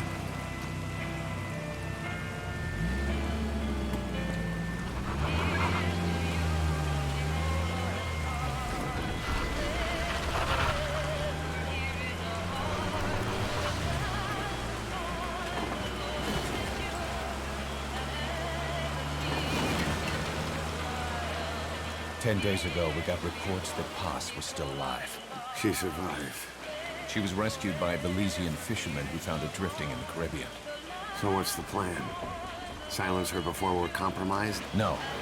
I've got something else in mind. Our friends at Cypher suspect Paz could be a double agent. She's being held for interrogation at a camp on the southern tip of Cuba. Black site. Nice. A slice of American pie on communist soil and out of U.S. legal jurisdiction. The upcoming inspection of Mother Base has to be connected somehow. The timing's too perfect. The UN's nuclear inspection. My guess is they're trying to corroborate Paz's leak. We're an army without a nation. Word of our capabilities gets out, and we'll have the whole world out to shut us down. Having an American private intelligence agency involved's bad news. Cypher's the ones who sent Paz to us in the first place. She knows their true nature. Right.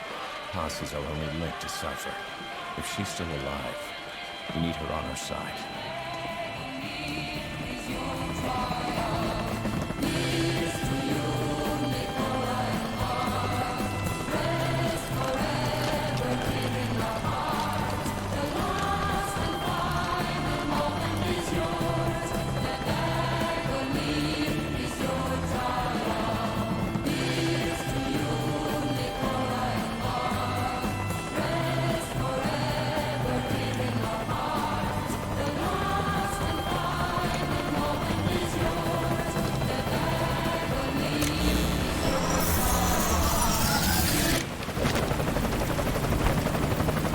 Trojan horse is in!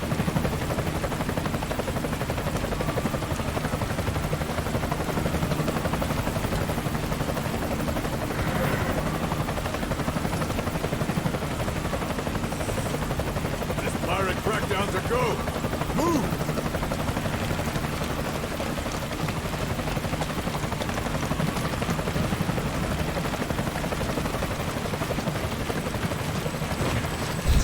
Oh, Silk.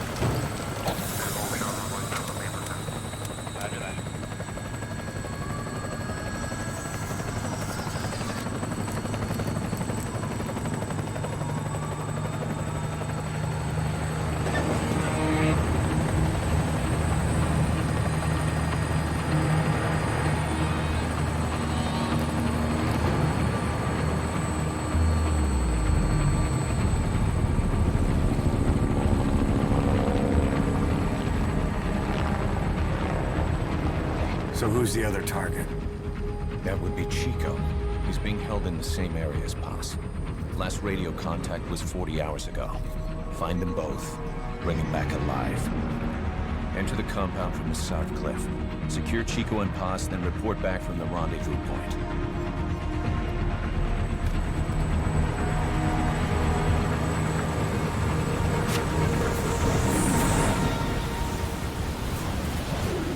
Then one flies up Snake's ass somehow.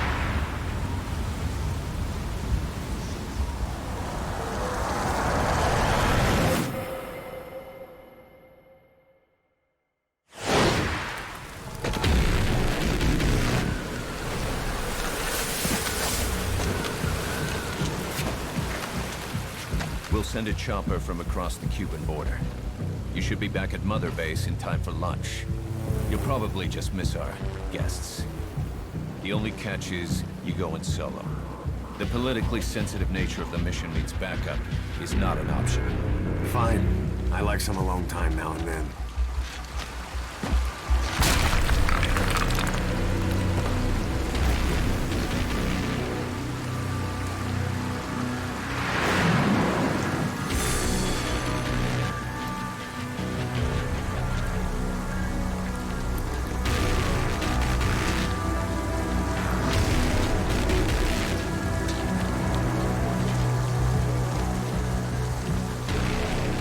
I'm in front of the prison camp. Excellent, Snake. Age hasn't slowed you down one bit.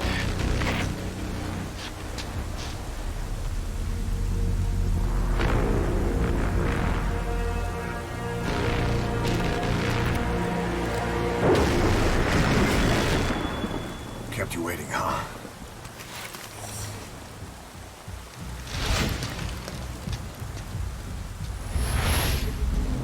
Once known by the codename Big Boss. Didn't he just say that he was finally Big Boss at the end of Peace Walker? Okay, whatever.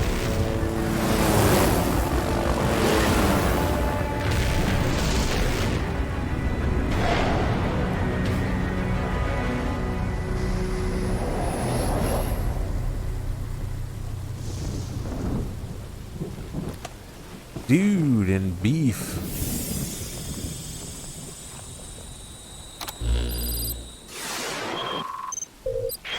Chico and Paz are being held in an old unused part of the compound. Get inside and head northeast. Pure Wexford dude. Martian beef. Mission info has been This is an infiltration mission. You've got to stay out of sight. Before you go any further, use your binoculars to recon the area.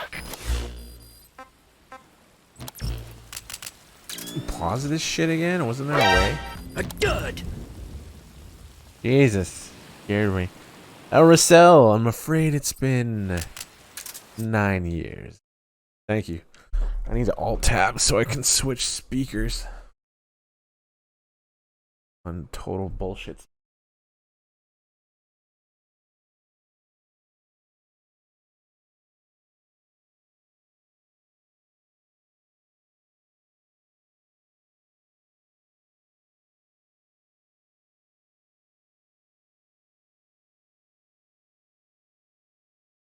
Okay, that should do it.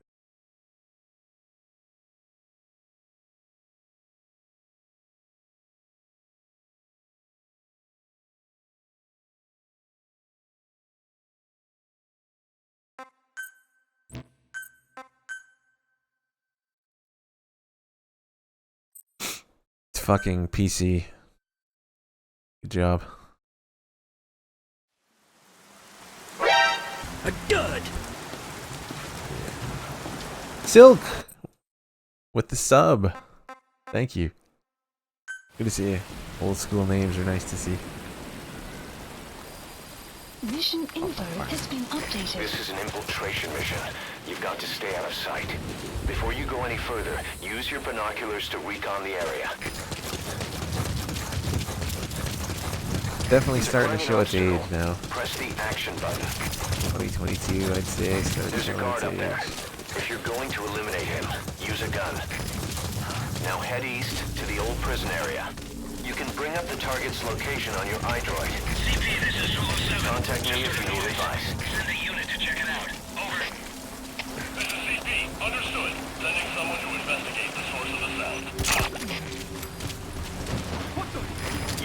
bodies of enemies somewhere out of sight.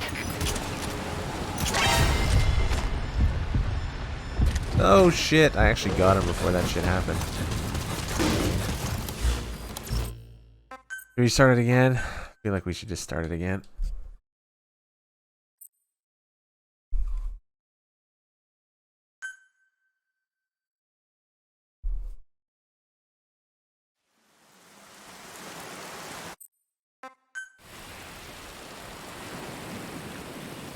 Turn it up a little bit as well. Mission info has been updated. This is an infiltration mission. You've got to stay out of sight. Before you go any further, use your binoculars to recon the area. Fucking light, hurry up. To climb an obstacle, press the action button. He looks weird when he runs down, I don't know why. There's a guard up there. If you're going to eliminate him, use a gun. Now head east to the old prison area. You can bring up the target's location on your iDroid. Contact me if you need advice.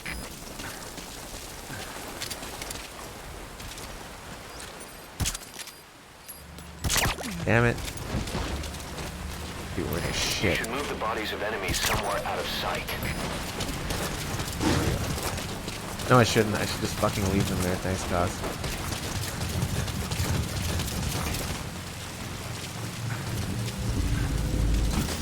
Really, I'm not gonna get me seen? CP, this is Good. Solo 2. Just saw a suspicious person. Need someone to... Oof. Okay, the sensitivity here is fucked.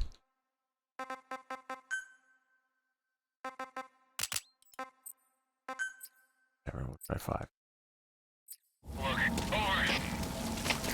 If you ready your weapon while crawling, you can move horizontally left or right. If you do that holding the dash button, you'll move faster. Don't say. I'm looking forward to doing that first-person mission with a mouse. That's the real reason I'm playing on PC right now. Otherwise, I just play on PS5. But I can do that mission fine on the controller. It's just it's been so long since I've done it. It's really actually enjoyable on a mouse. Please select a landing zone. Landing zone confirmed. Roger that chopper request. It's headed your way now.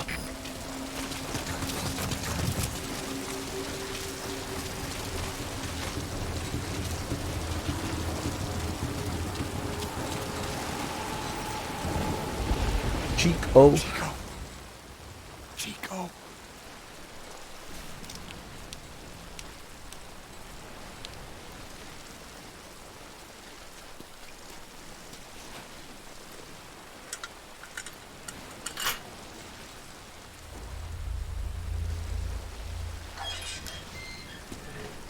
Chico, it's me.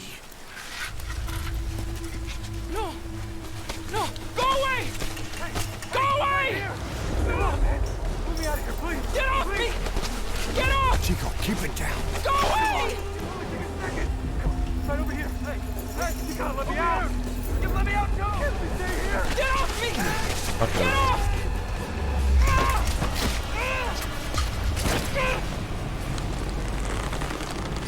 Chico, calm down. Calm down. Don't fight it.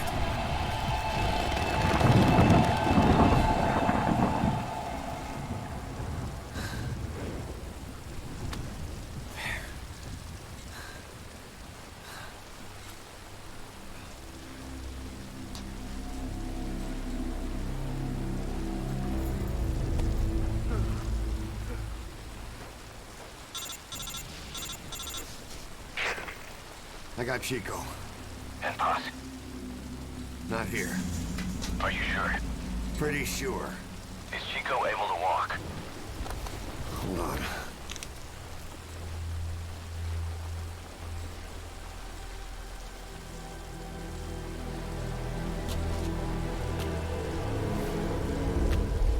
Not gonna happen. You'll have to carry him out then. That's Okay, boss, cool. change your plans. Haul Chico over to the rendezvous point. We'll get Paz's whereabouts out of him once he's calmed down.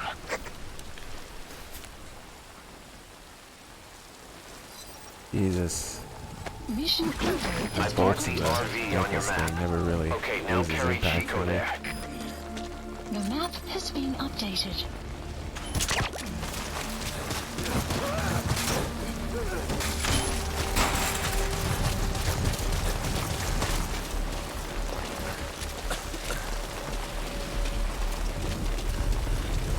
Once you don't end up head first in the ocean.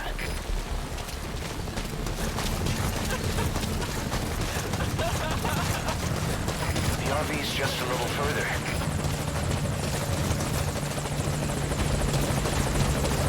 Great. You reach the RV.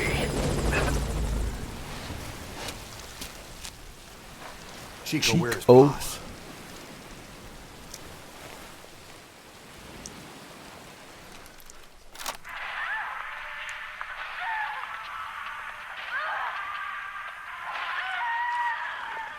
She's dead. When was this recorded? She's dead.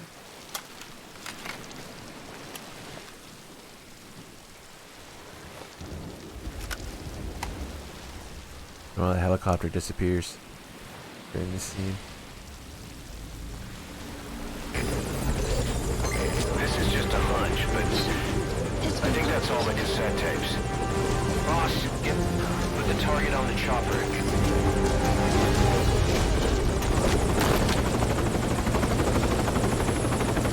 Chico's tape. Think it could give us a clue to Boss's location? Use your iDroid to listen to it.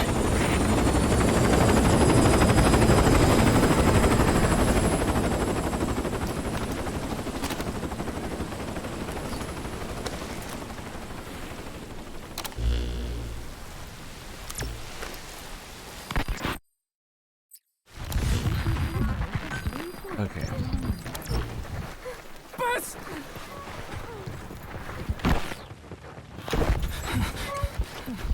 On your feet. Okay. Chico was taken out of his cage. Did he leave the tape recording while he was being moved? Paz might be up ahead.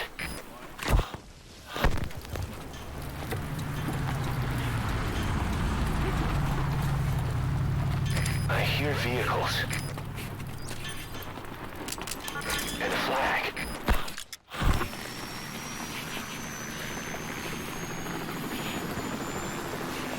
Wait, no one's coming.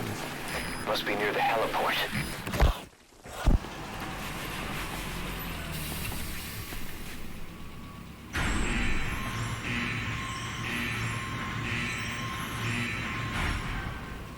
A gate.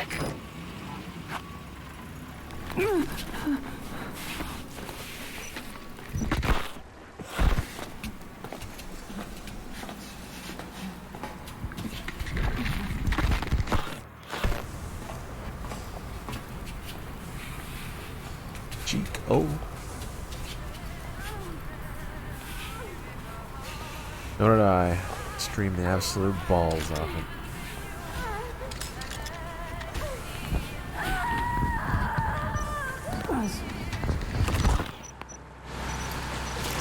Chico left the tape on record while he was being moved. Try using what you hear to find Paz. If you're still not sure, listen to the tape again.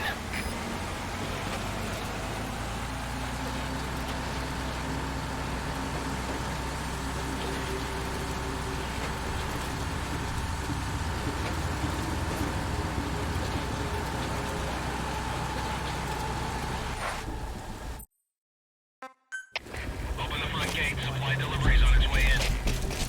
Opening front gate. Please don't turn. That's the admin building. Watch your corners. CQC is effective for dealing with nearby enemies.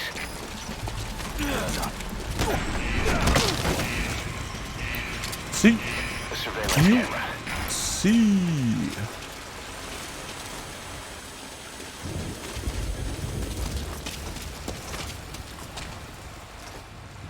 Camera. Get to turn.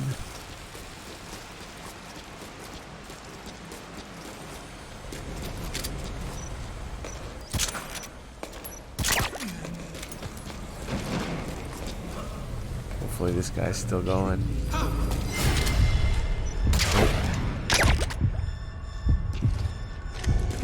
should have turned off reflex. I'm probably gonna get an A.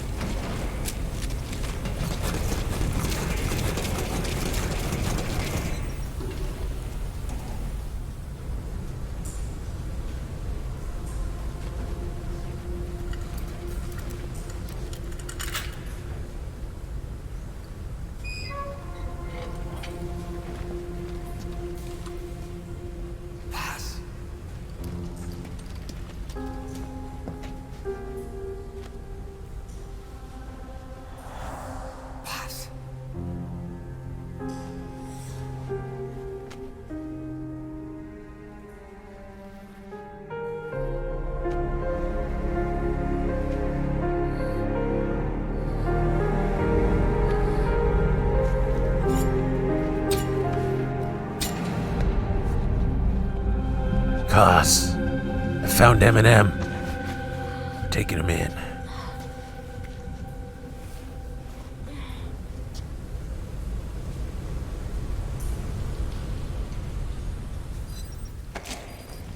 Boss, get Boss onto the helicopter.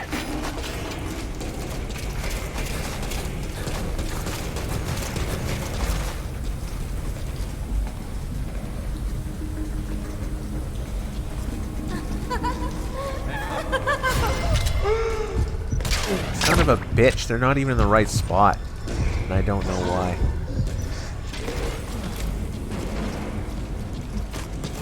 Oh well.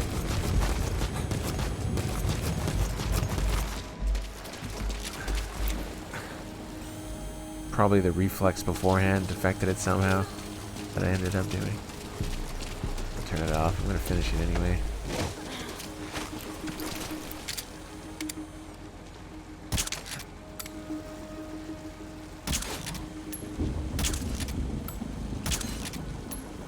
Just fucking stop moving your dumbass head. Ugh, finally. That took way too long.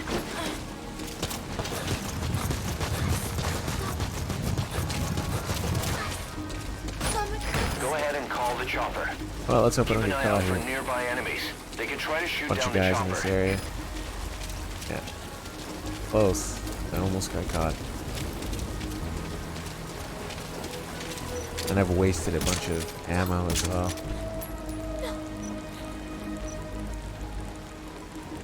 Come on. Like 2 shots. He's gonna take forever to go down because of that. This is okay,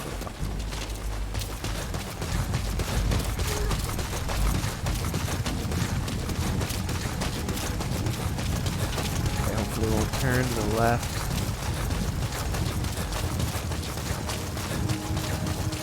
I would have shot that guy more times to make him go down faster, but I've wasted so much ammo. I'd really like to still have 2 shots.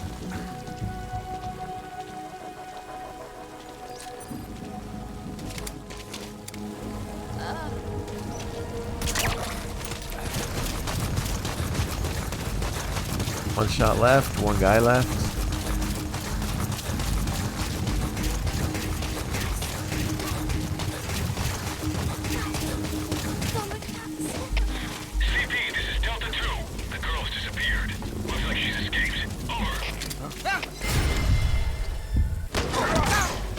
Come on, grab him They already. discovered Poss is missing.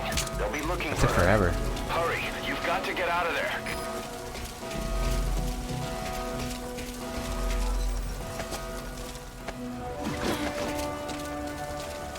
Yeah, probably turn off reflex. Do it again after, maybe. Skipping the scenes, obviously. Fuck. Where the fuck am I?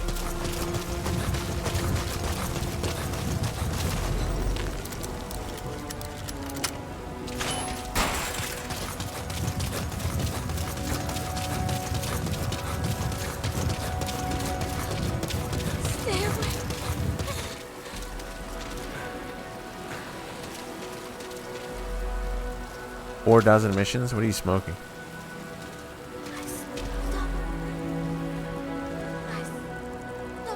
You can call those missions. Half of them. Oh, I forgot. Right, I was supposed to call the chopper a while ago. Select a landing zone. Landing zone It's been a while since I played. Roger. Roger. Dispatching chopper. Put the target on the chopper. Get Poss onto the helicopter. The target over the cliff.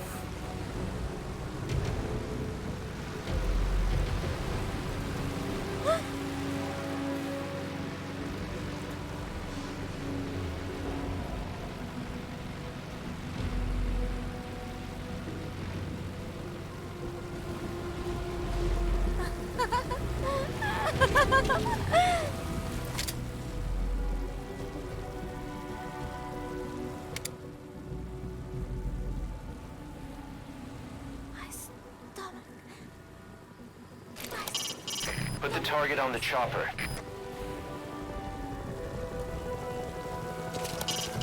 Get Poss onto the helicopter.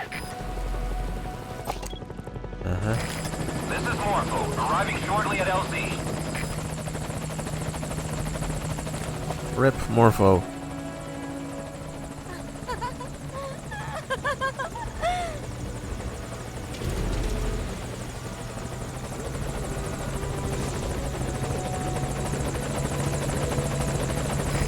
This is Morpho, on station at LZ.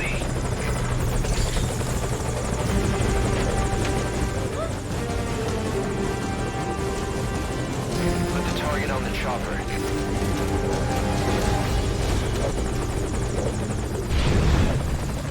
Mission info has been updated.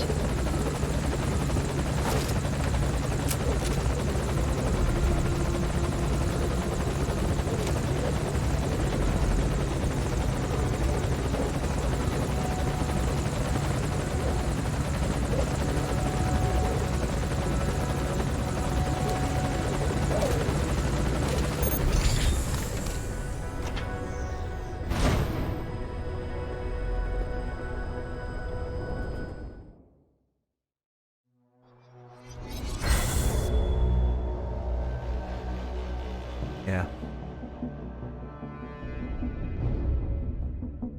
Reflex is a no-no for S rank.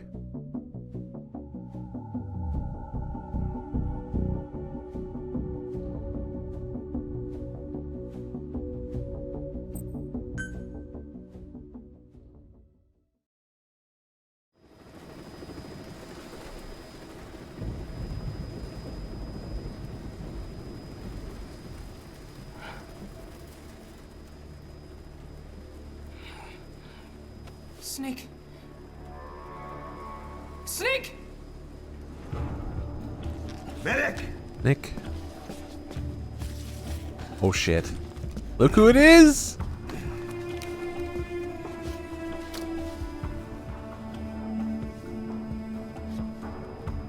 She's rigged. Damn it, we were set up! We gotta get it out. No time for anesthetic. We have to open her now. Hold her down. Hold her down! DRK's favorite MGS character.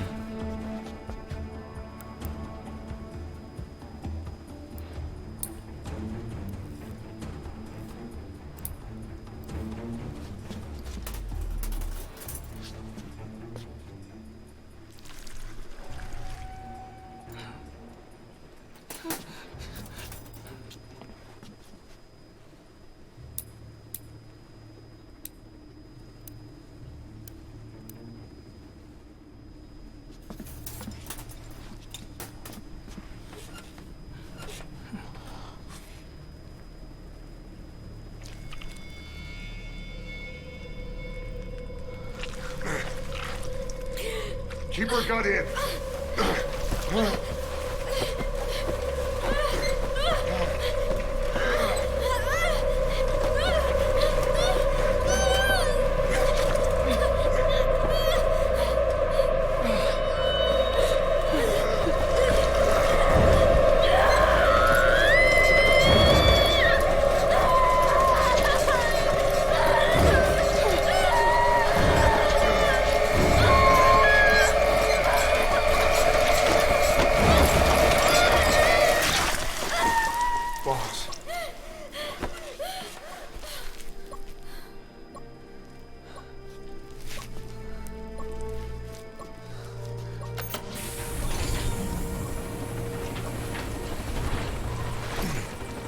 Everything's stable. No active bleeding. She's clean. I'm closing her up. Hold her steady. It's got to be a continuous suture. Control tower, this is Morpho 1. All hummingbirds are on the wing. We'll shake hands, then head back to the cage. Boss, you got a call. Boss, can you hear me? What's up, Huey? Our guests are right on time. Document destruction and hangar decontamination are complete. AFVs have been stowed away. And Zeke's on the seafloor along with a nuke. Everyone's got their story straight. The guided tour will be wrapped up by the time you get home. Make me proud. By the time they leave, I'll have the IAEA praising us as the poster boys for world peace. Out.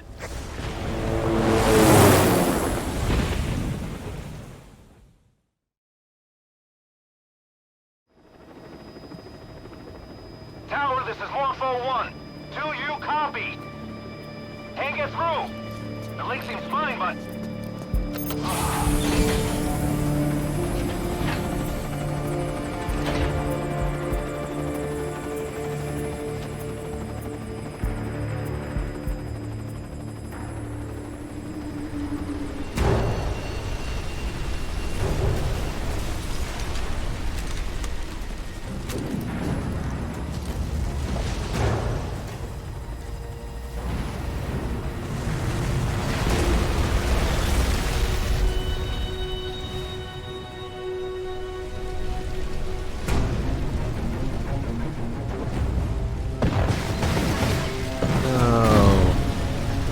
Peace Walker Mother Base. Why?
Inspection was nothing but a smokescreen. I heard explosions, then... They played us like a damn fiddle! Give it back! This isn't right, that was ours! We built it, damn it! You spying bitch! Come on, start talking, bitch! Come on, get up and start talking!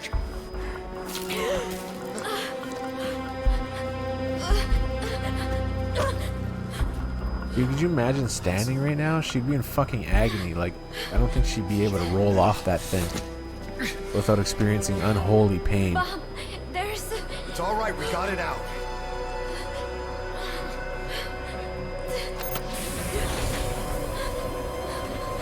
There's another in my...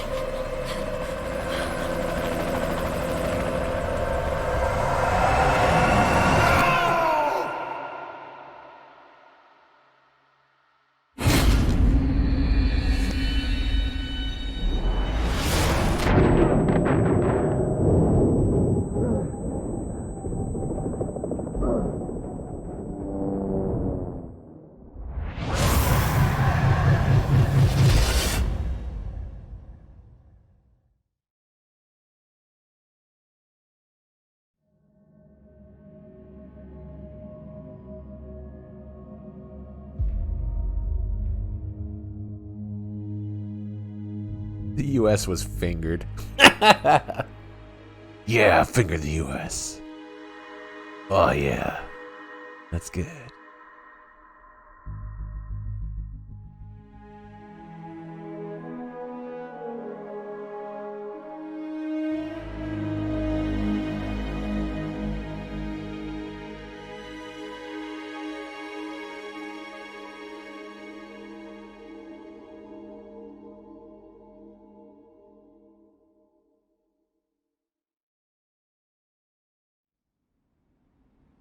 Your favorite song?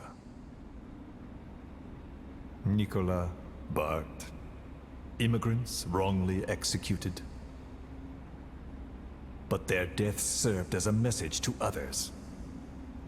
That ours is a society that murders the innocent. Do you too believe your sacrifice will change the world?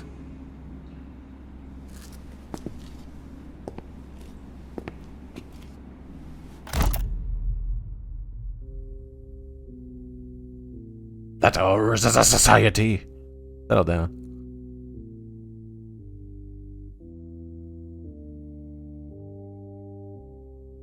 Pause actually did it, or pause. I didn't realize, what's her face did her own mocap. Very strong. Facial capture, anyway.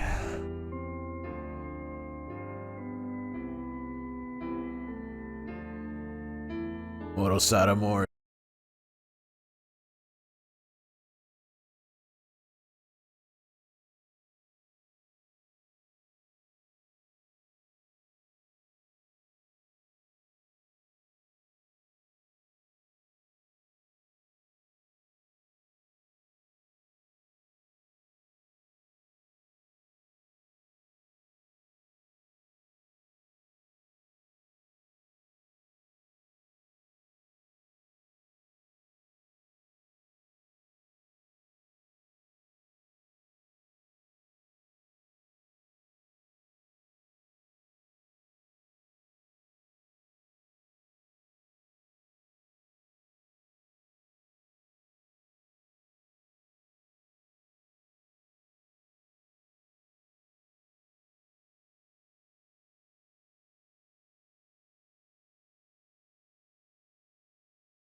Part of me always wants to skip Ground Zeroes because what it's a part of, but Ground Zeroes, you know, within itself is okay.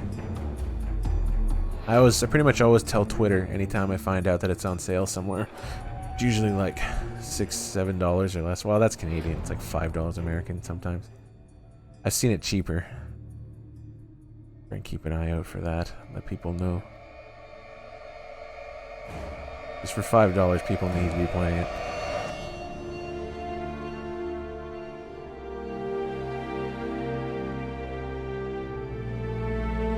Kojima, are you feeling alright? I haven't seen your name in the credits for a few minutes.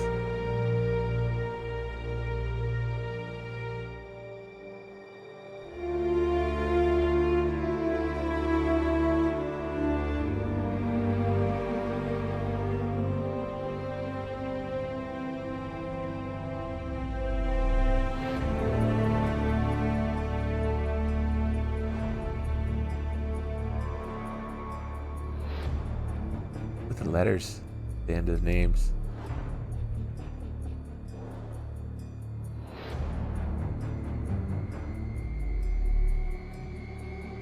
Ashley Wood? Ugh. Yoji standing firmly over Ashley Wood, making sure he doesn't ruin it.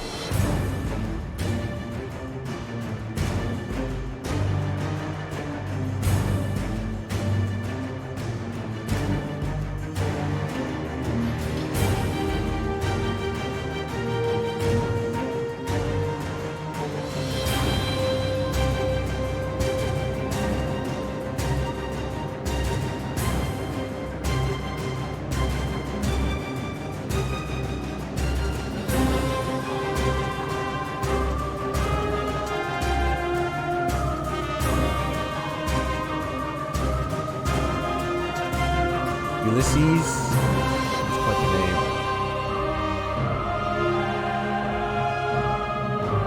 Wolfgang Ebert. All these names are great.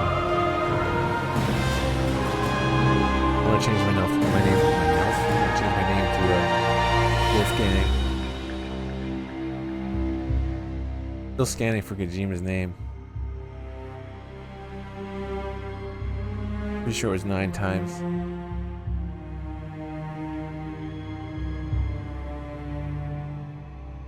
Staff.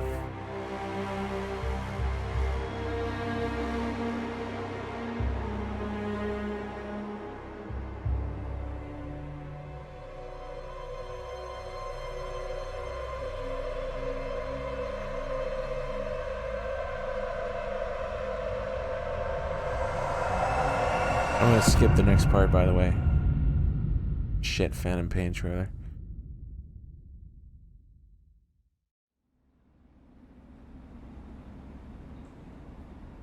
Cypher's been in hiding ever since his grand experiment. No one's seen him in years. All we hear are orders delivered by proxy.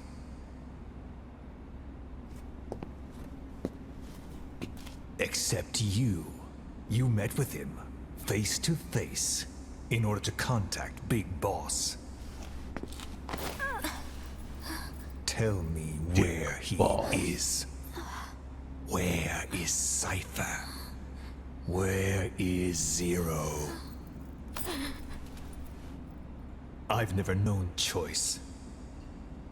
Where I was born, the language I speak, I've never had the freedom to choose for myself. But you, right now, are free. Do as you will. This will save Big Boss. It may. Will you really kill Zero for me? Not for you. All right. Zero is...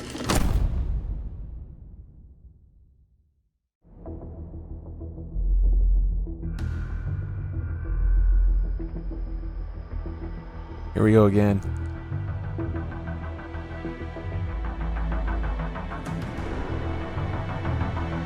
The Les Enfants Terribles project is abandoned in 76.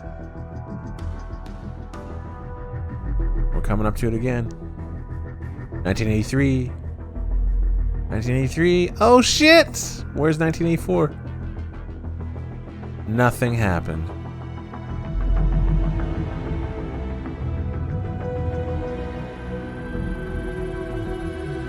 The President of the United States publicly pledges to shut down Guantanamo Bay, and then it never happened.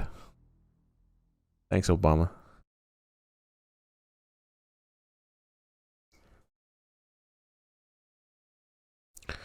Based on real life. I love that they put that there. Okay. This is stupid. It's just Phantom Pain trash, so we're out.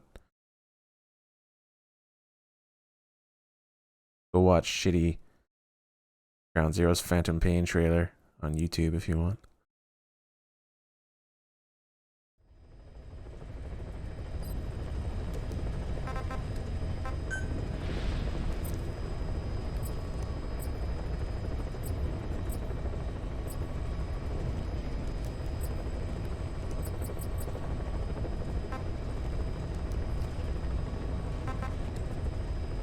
Aiden's recording. Classified intel. Anyway. Off we go. So if you're disturbed by like audio depictions of rape and brutality, you might want to mute for like 30 minutes. See you guys in a bit.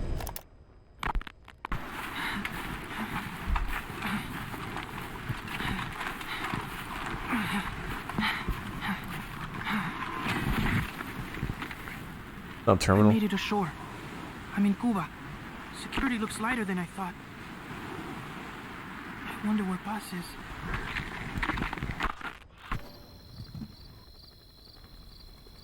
East dark, but there are soldiers everywhere. Lots of choppers coming and going. Those lights are so bright. Time to get moving.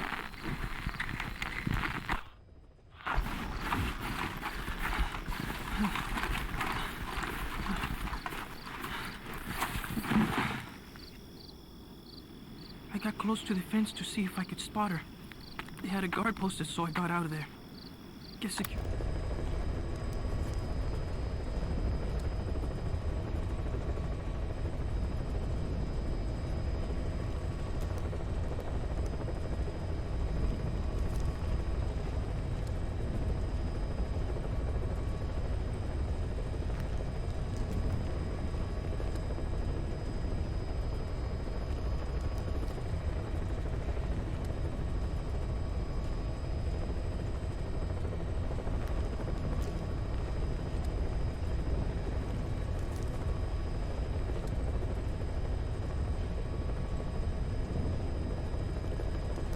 It's not so light after all.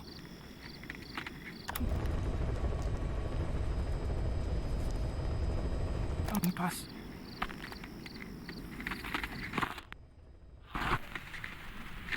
I'm okay. I'm okay.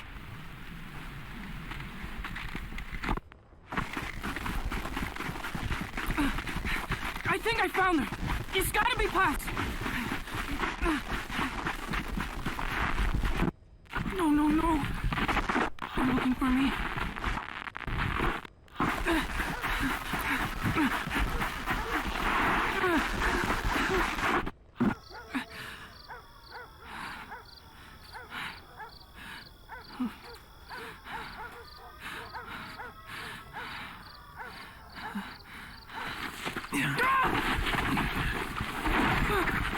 No, quit that struggle. Got him secured. It's a kid.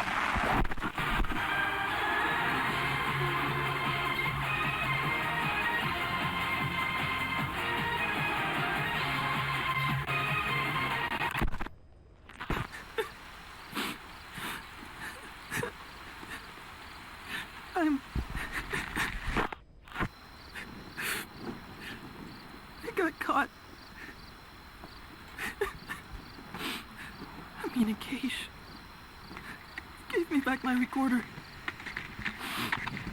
At least whoever finds this will know what happened.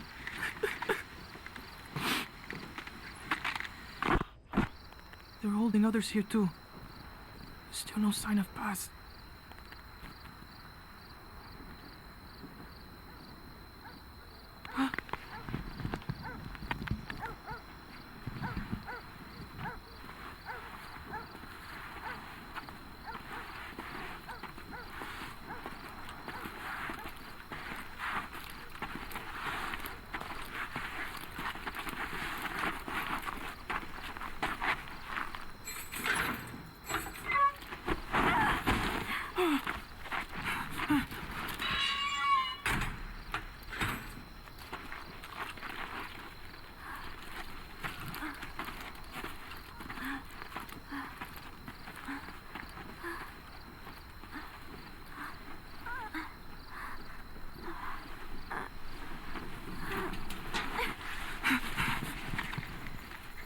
Chico.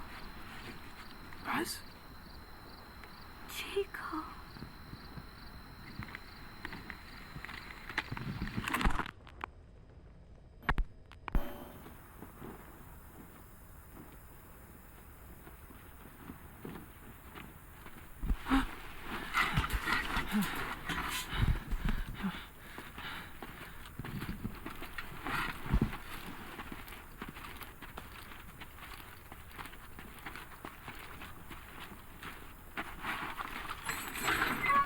Don't touch me, you son of a bitch!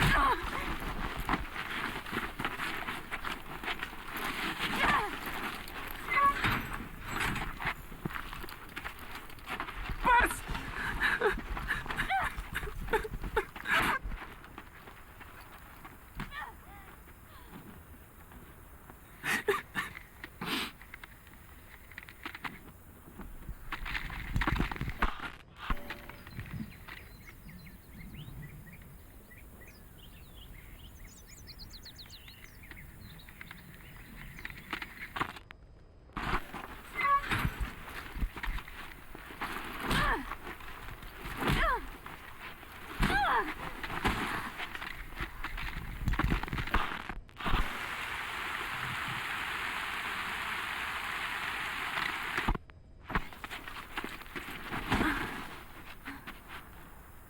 She looks weak. We need her alive. Yes, sir.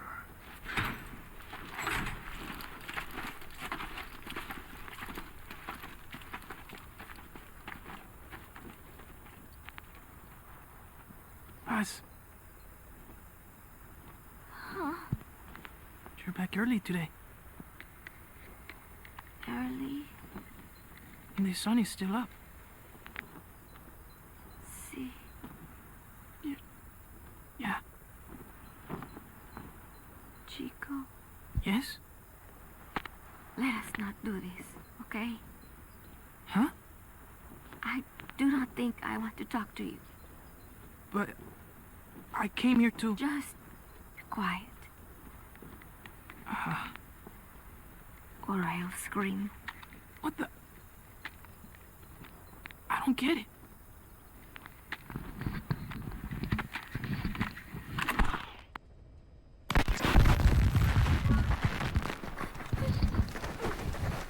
Bus!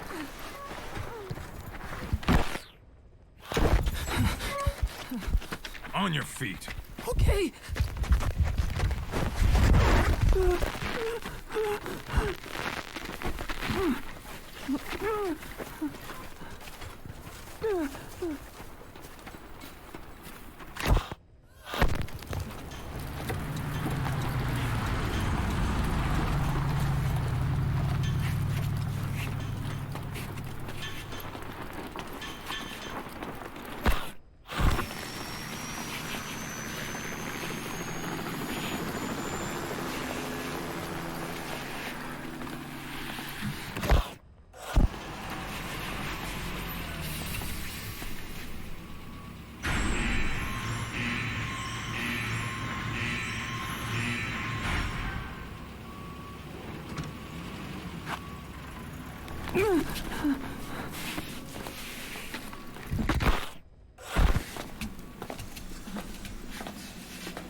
got company.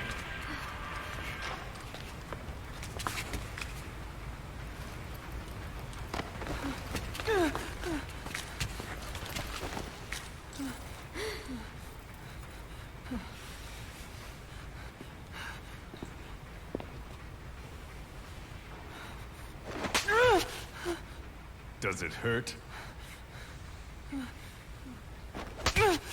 Talk. Talk!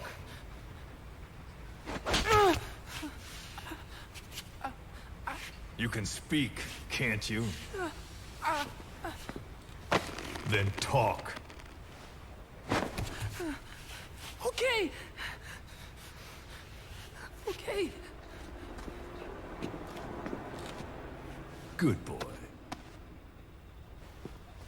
Your boss and I go way back. Don't count on him coming to rescue you. If you're a real soldier, you'll find your own way out. But don't bother trying to escape. Let's say you get lucky, and you don't look very lucky. And by some miracle, you get out of your cage. Let's even say you're able to elude the guards. Then what? The nearest Cuban border is 4 miles to the east. 4 miles of barren, America-controlled soil. Think you'd make it? You wouldn't get any help from the Cubans. And the border's a mess of live minefields. Think you'd make it through that? With your girlfriend in tow? If you were that lucky, you wouldn't even be here right now. But don't lose hope. There's another way out, for both you and the girl. This way is much simpler.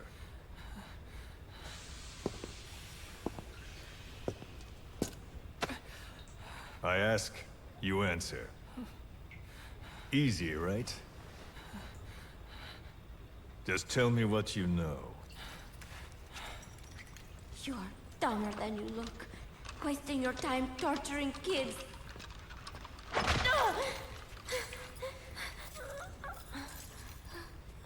Tell me about your base. Chico. Well, Chico!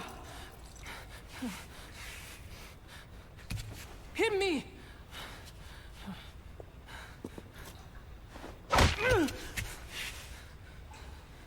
Again! trying to impress the girl, little man? How cute. All right. Let's try something else.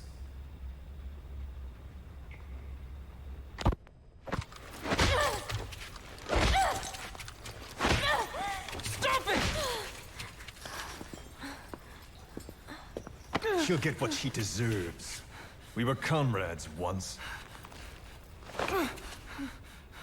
But she betrayed us. Deception and deceit. What better proof she's a real woman? Show him. Do you realize what you're doing? Cypher is watching. Let go of me! You will be next. Your hideous face will...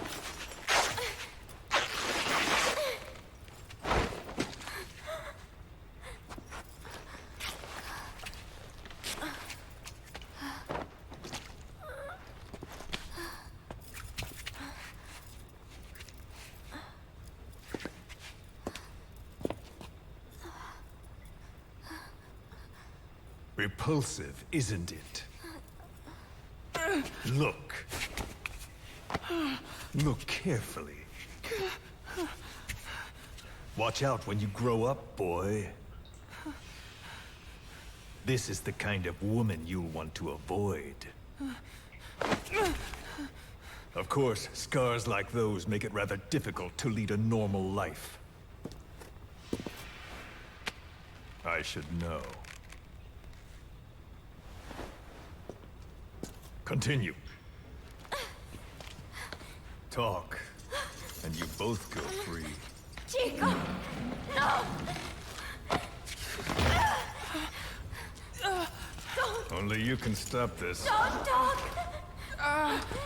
Chico! Please! No!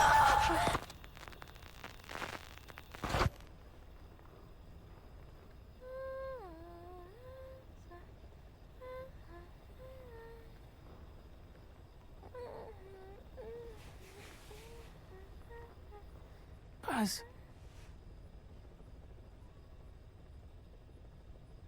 Why?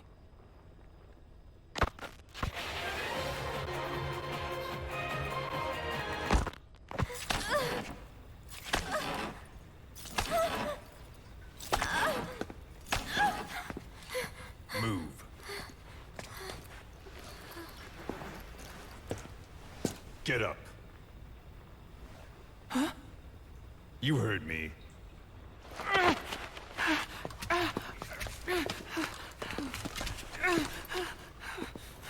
Do you like what you see?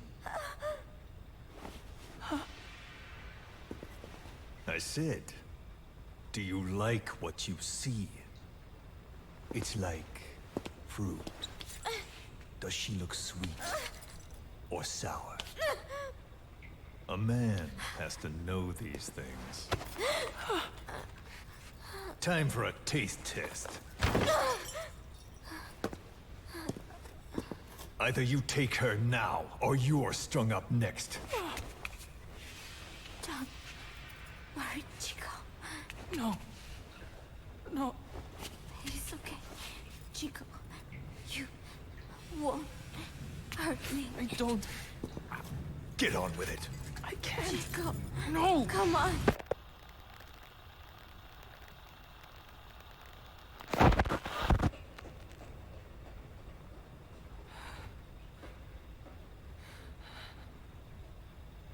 Out at sea?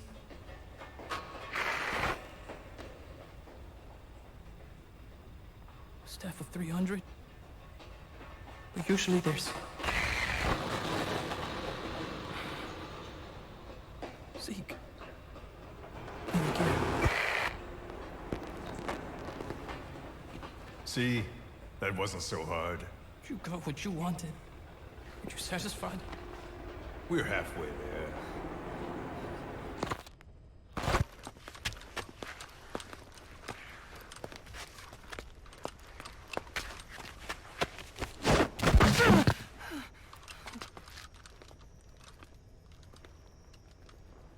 Chico? Chico? Thought you didn't want to talk to me. There's one thing I want to say. What?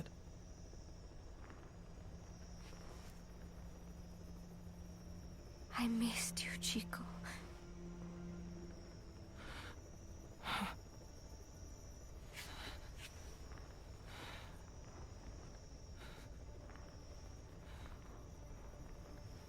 Yeah. Come here. Huh? Closer.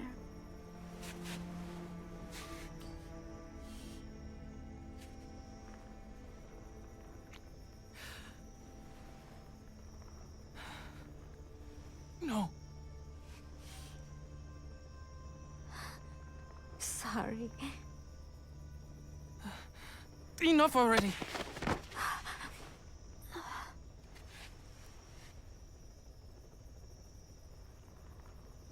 You want to do it here?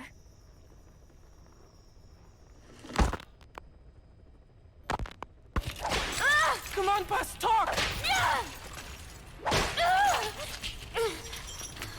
Please, Paz, I'm doing this for you. Coward! How can you say that? Traitor! Don't make me mad. You're only making things worse.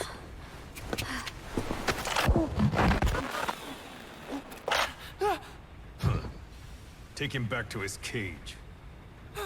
What did I do? Бегите, как от себя.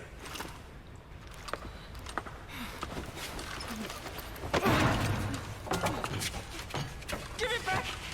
Give it back! Enough.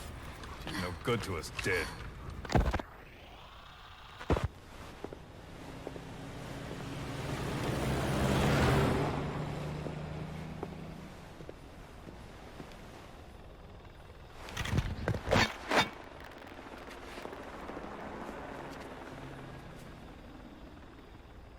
Can I have it back? We've decided to let her go.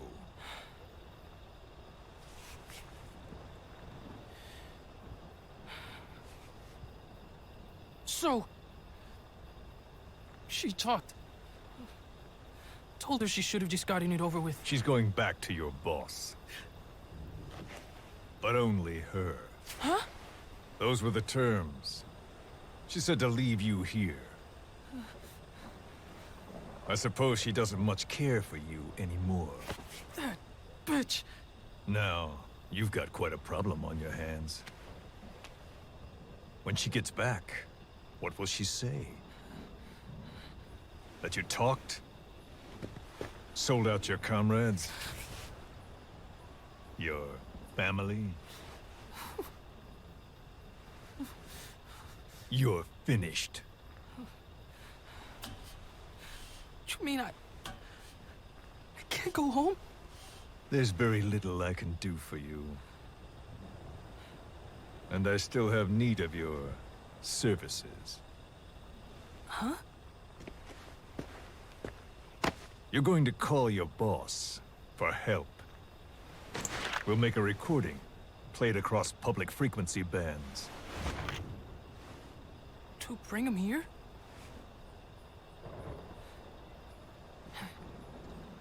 Yeah, right. Do you expect me to trust you?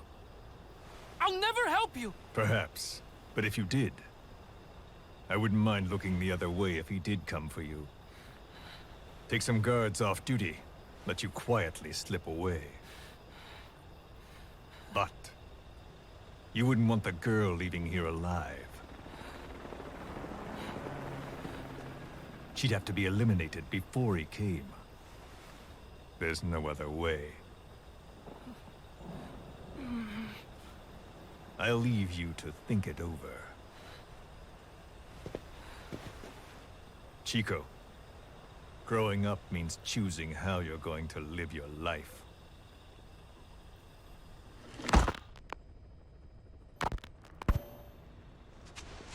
Snake. It's Chico. I need your help.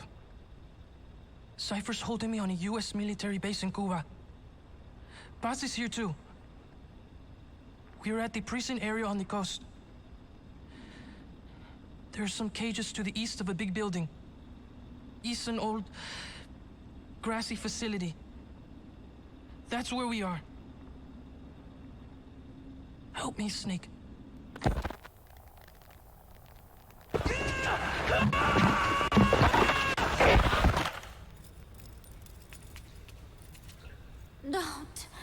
Don't do it. Kids are natural, don't you think? What do you think Big Boss will do?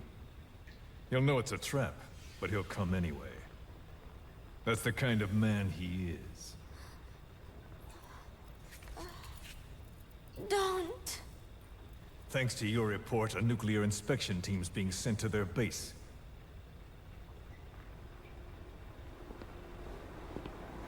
The scientist was our way in.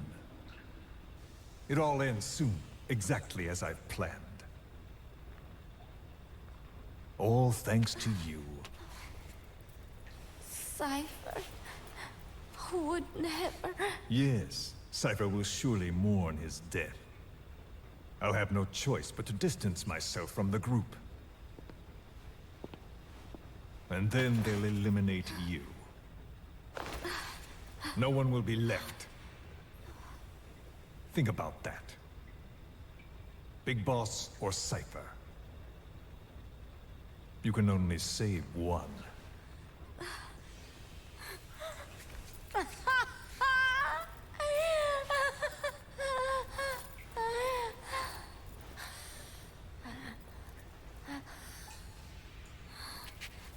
I will never talk. I don't expect you to believe me. The question is, which of the two would you like to give a shot at survival? What I would like is to kill you. The feeling is mutual. But we are secret agents. Restraint is a virtue.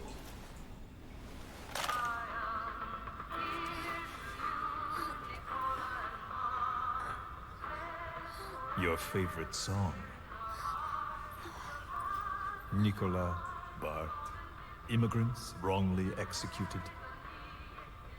But their deaths served as a message to others. That ours is a society that murders the innocent. Do you too believe your sacrifice will change the world?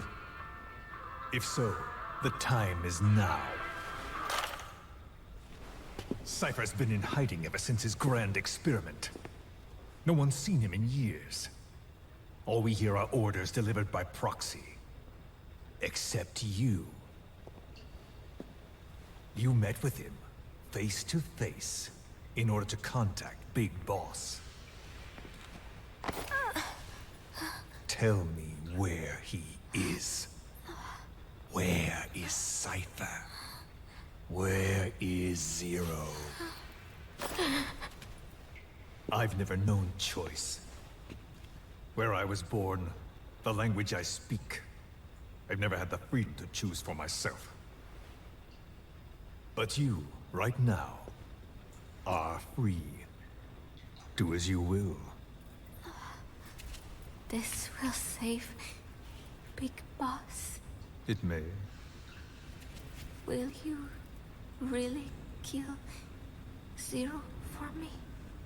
Not for you.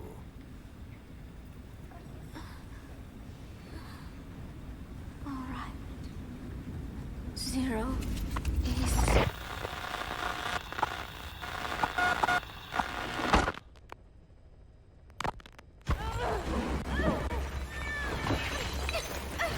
Give it a shot already! Hold her still.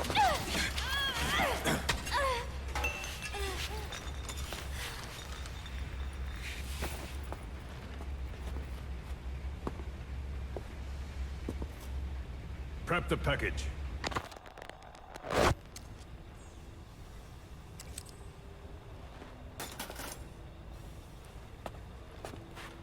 She's all closed up. Timer set for your instructions. We can't have her waking up or dying on us. I gave her a transfusion, a nutrient cocktail, and an anesthetic. How long does she have?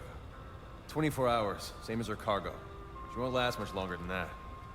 To make room for the bomb, I removed organs she won't need. Almost there.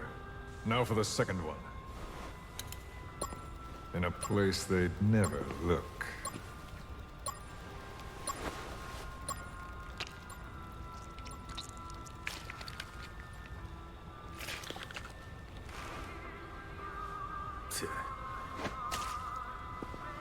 Hang her up.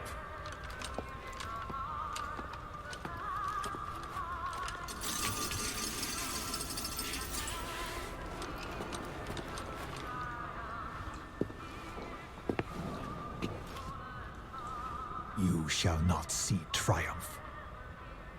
You've been most helpful, and I have one last use for you. To you I give a magnificent end. But an end, nonetheless. The final moment is yours.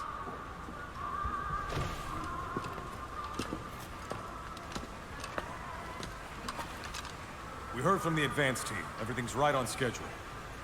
The C4 has been planted on the legs. Strike team and decoy team are in position.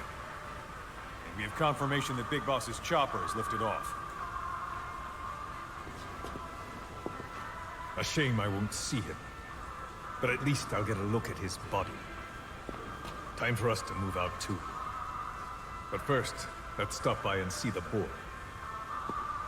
I want Big Boss to hear his little diary. Hopefully, he's still a good listener.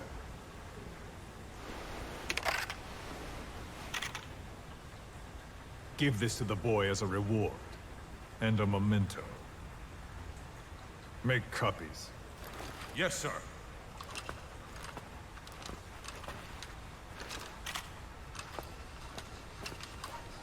First Big Boss, then Zero.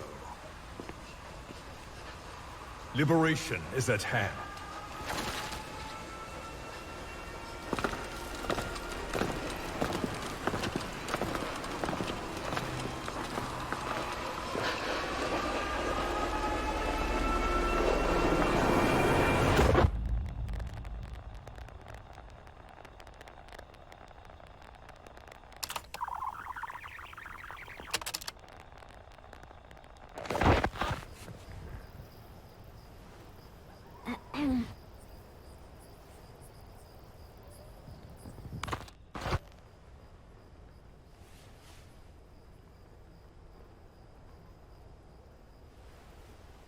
Chico, I am borrowing your recorder. I hope you do not mind. I know it hurts right now, but it will all be over soon. Just thinking that helps keep the pain away. Chico, I would do anything to get you out of here. It is funny. I have never helped anyone else before. Only Cypher. That is the truth. I never imagined you would come for me. I was not very nice at first, I know. But I did not mean it. I was afraid they would try to use you somehow. But to be honest, having you with me here put my mind at ease. I hope that does not sound selfish. I thought I would never make it. But together, I think we can.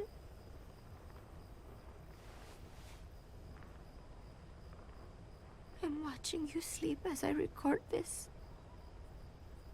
You have made me believe that I will make it out of here. And that no matter what happens,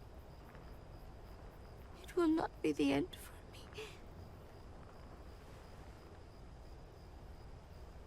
Thank you, Chico.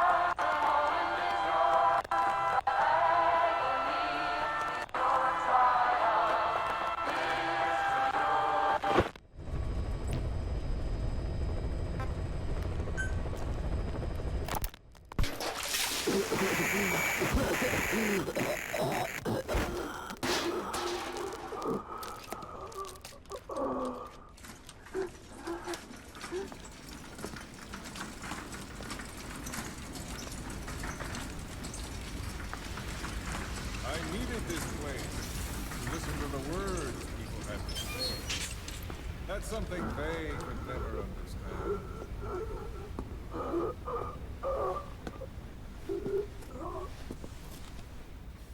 You've done your part. You told us plenty.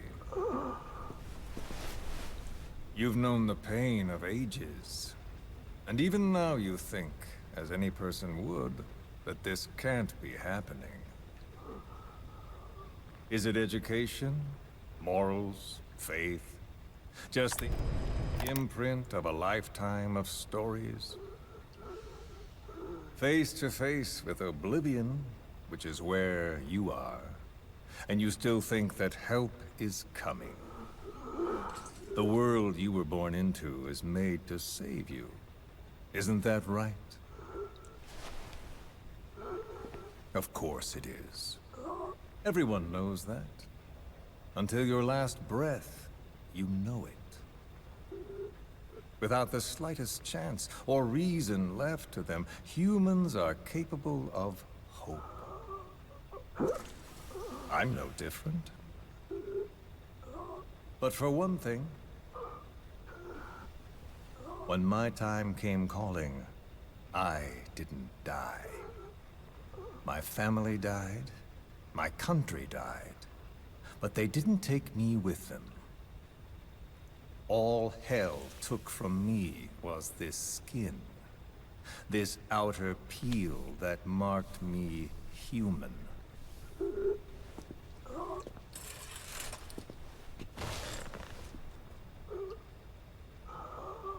My village had an oilseed field and a fine factory. Every day, my friends and I would see our parents at work in that factory.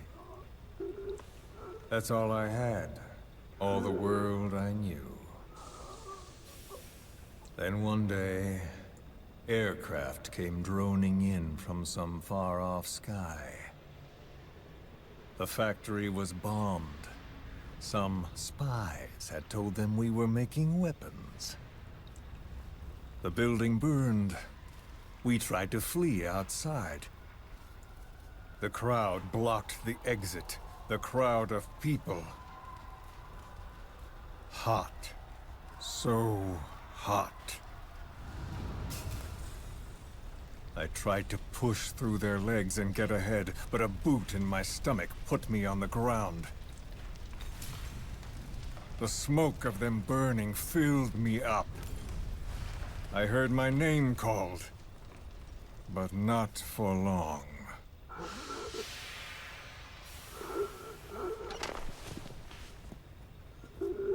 At the infirmary they carried me to, a nurse in the corridor saw me and remarked, as if it happened every day, they should let the poor thing die.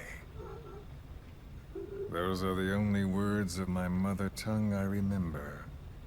It was the language of my village. Until foreign troops invaded. Then the last identity I had left, the words I spoke, were pulled from me. My skin would never feel anything again. This face would be burned again, in torture, at foreign hands. But I still writhe in that burning factory, doused in scalding rapeseed oil. That's all I have to feel, that pain. All I have to remind me I exist here.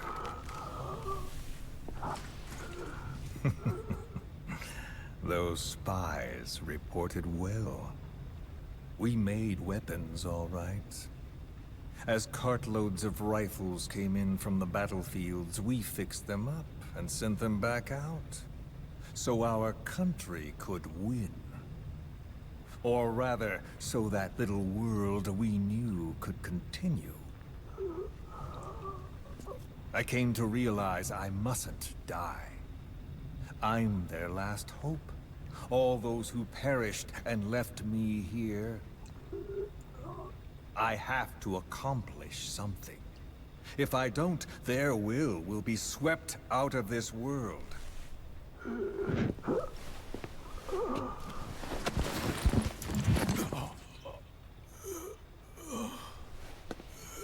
So, do you see me now? Tell me, what do you see? You have eyes. What do your eyes see? Yes, that's right. You see a skull face. You see me. This skull is who I am. My mark, my proof of humanity.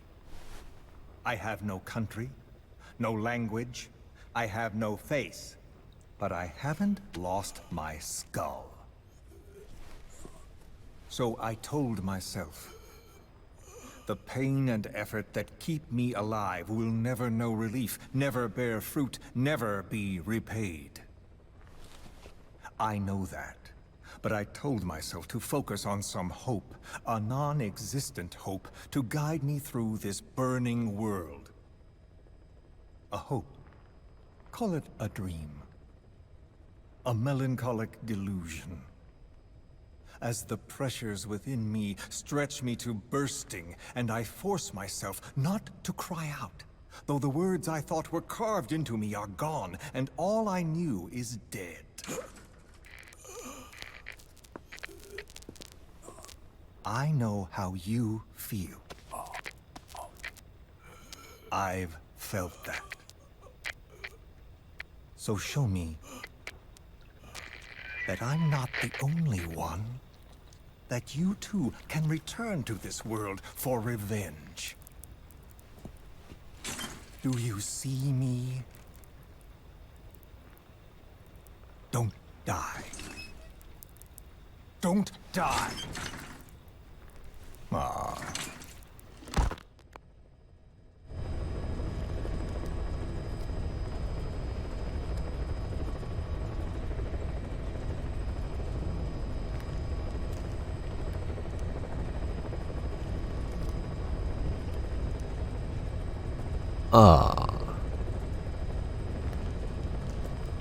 Well, story-wise,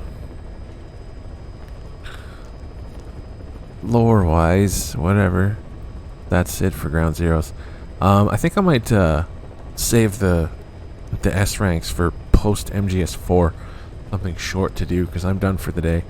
And tomorrow, I'd really like to have the stream just dive right into MGS 1. I woke up a bit late today, so we'll stop it. A little over 8.5 hours. Thanks for being here, boys. Depending on how I sleep, MGS 1, probably right when I wake up, and it'll be, the sub goal for MGS 1 was met like a couple days ago, so we'll do a MGS 1 extended playthrough. It takes like 11 hours, roughly, but it usually takes me anyway. And then of course we'll do MGS 2 after that. I'm hoping we can squeeze, if I fucking get out of bed, start streaming pretty quick, we'll be able to squeeze in the 11-hour MGS 1 stream all in one go, which would be cool. I really like doing things all in one go, if the timing is at least kind of close to reasonable. It's nice to see some old names that I saw today. Good to have you, boys. Thanks for being here. Thanks for watching. Thanks for the subs.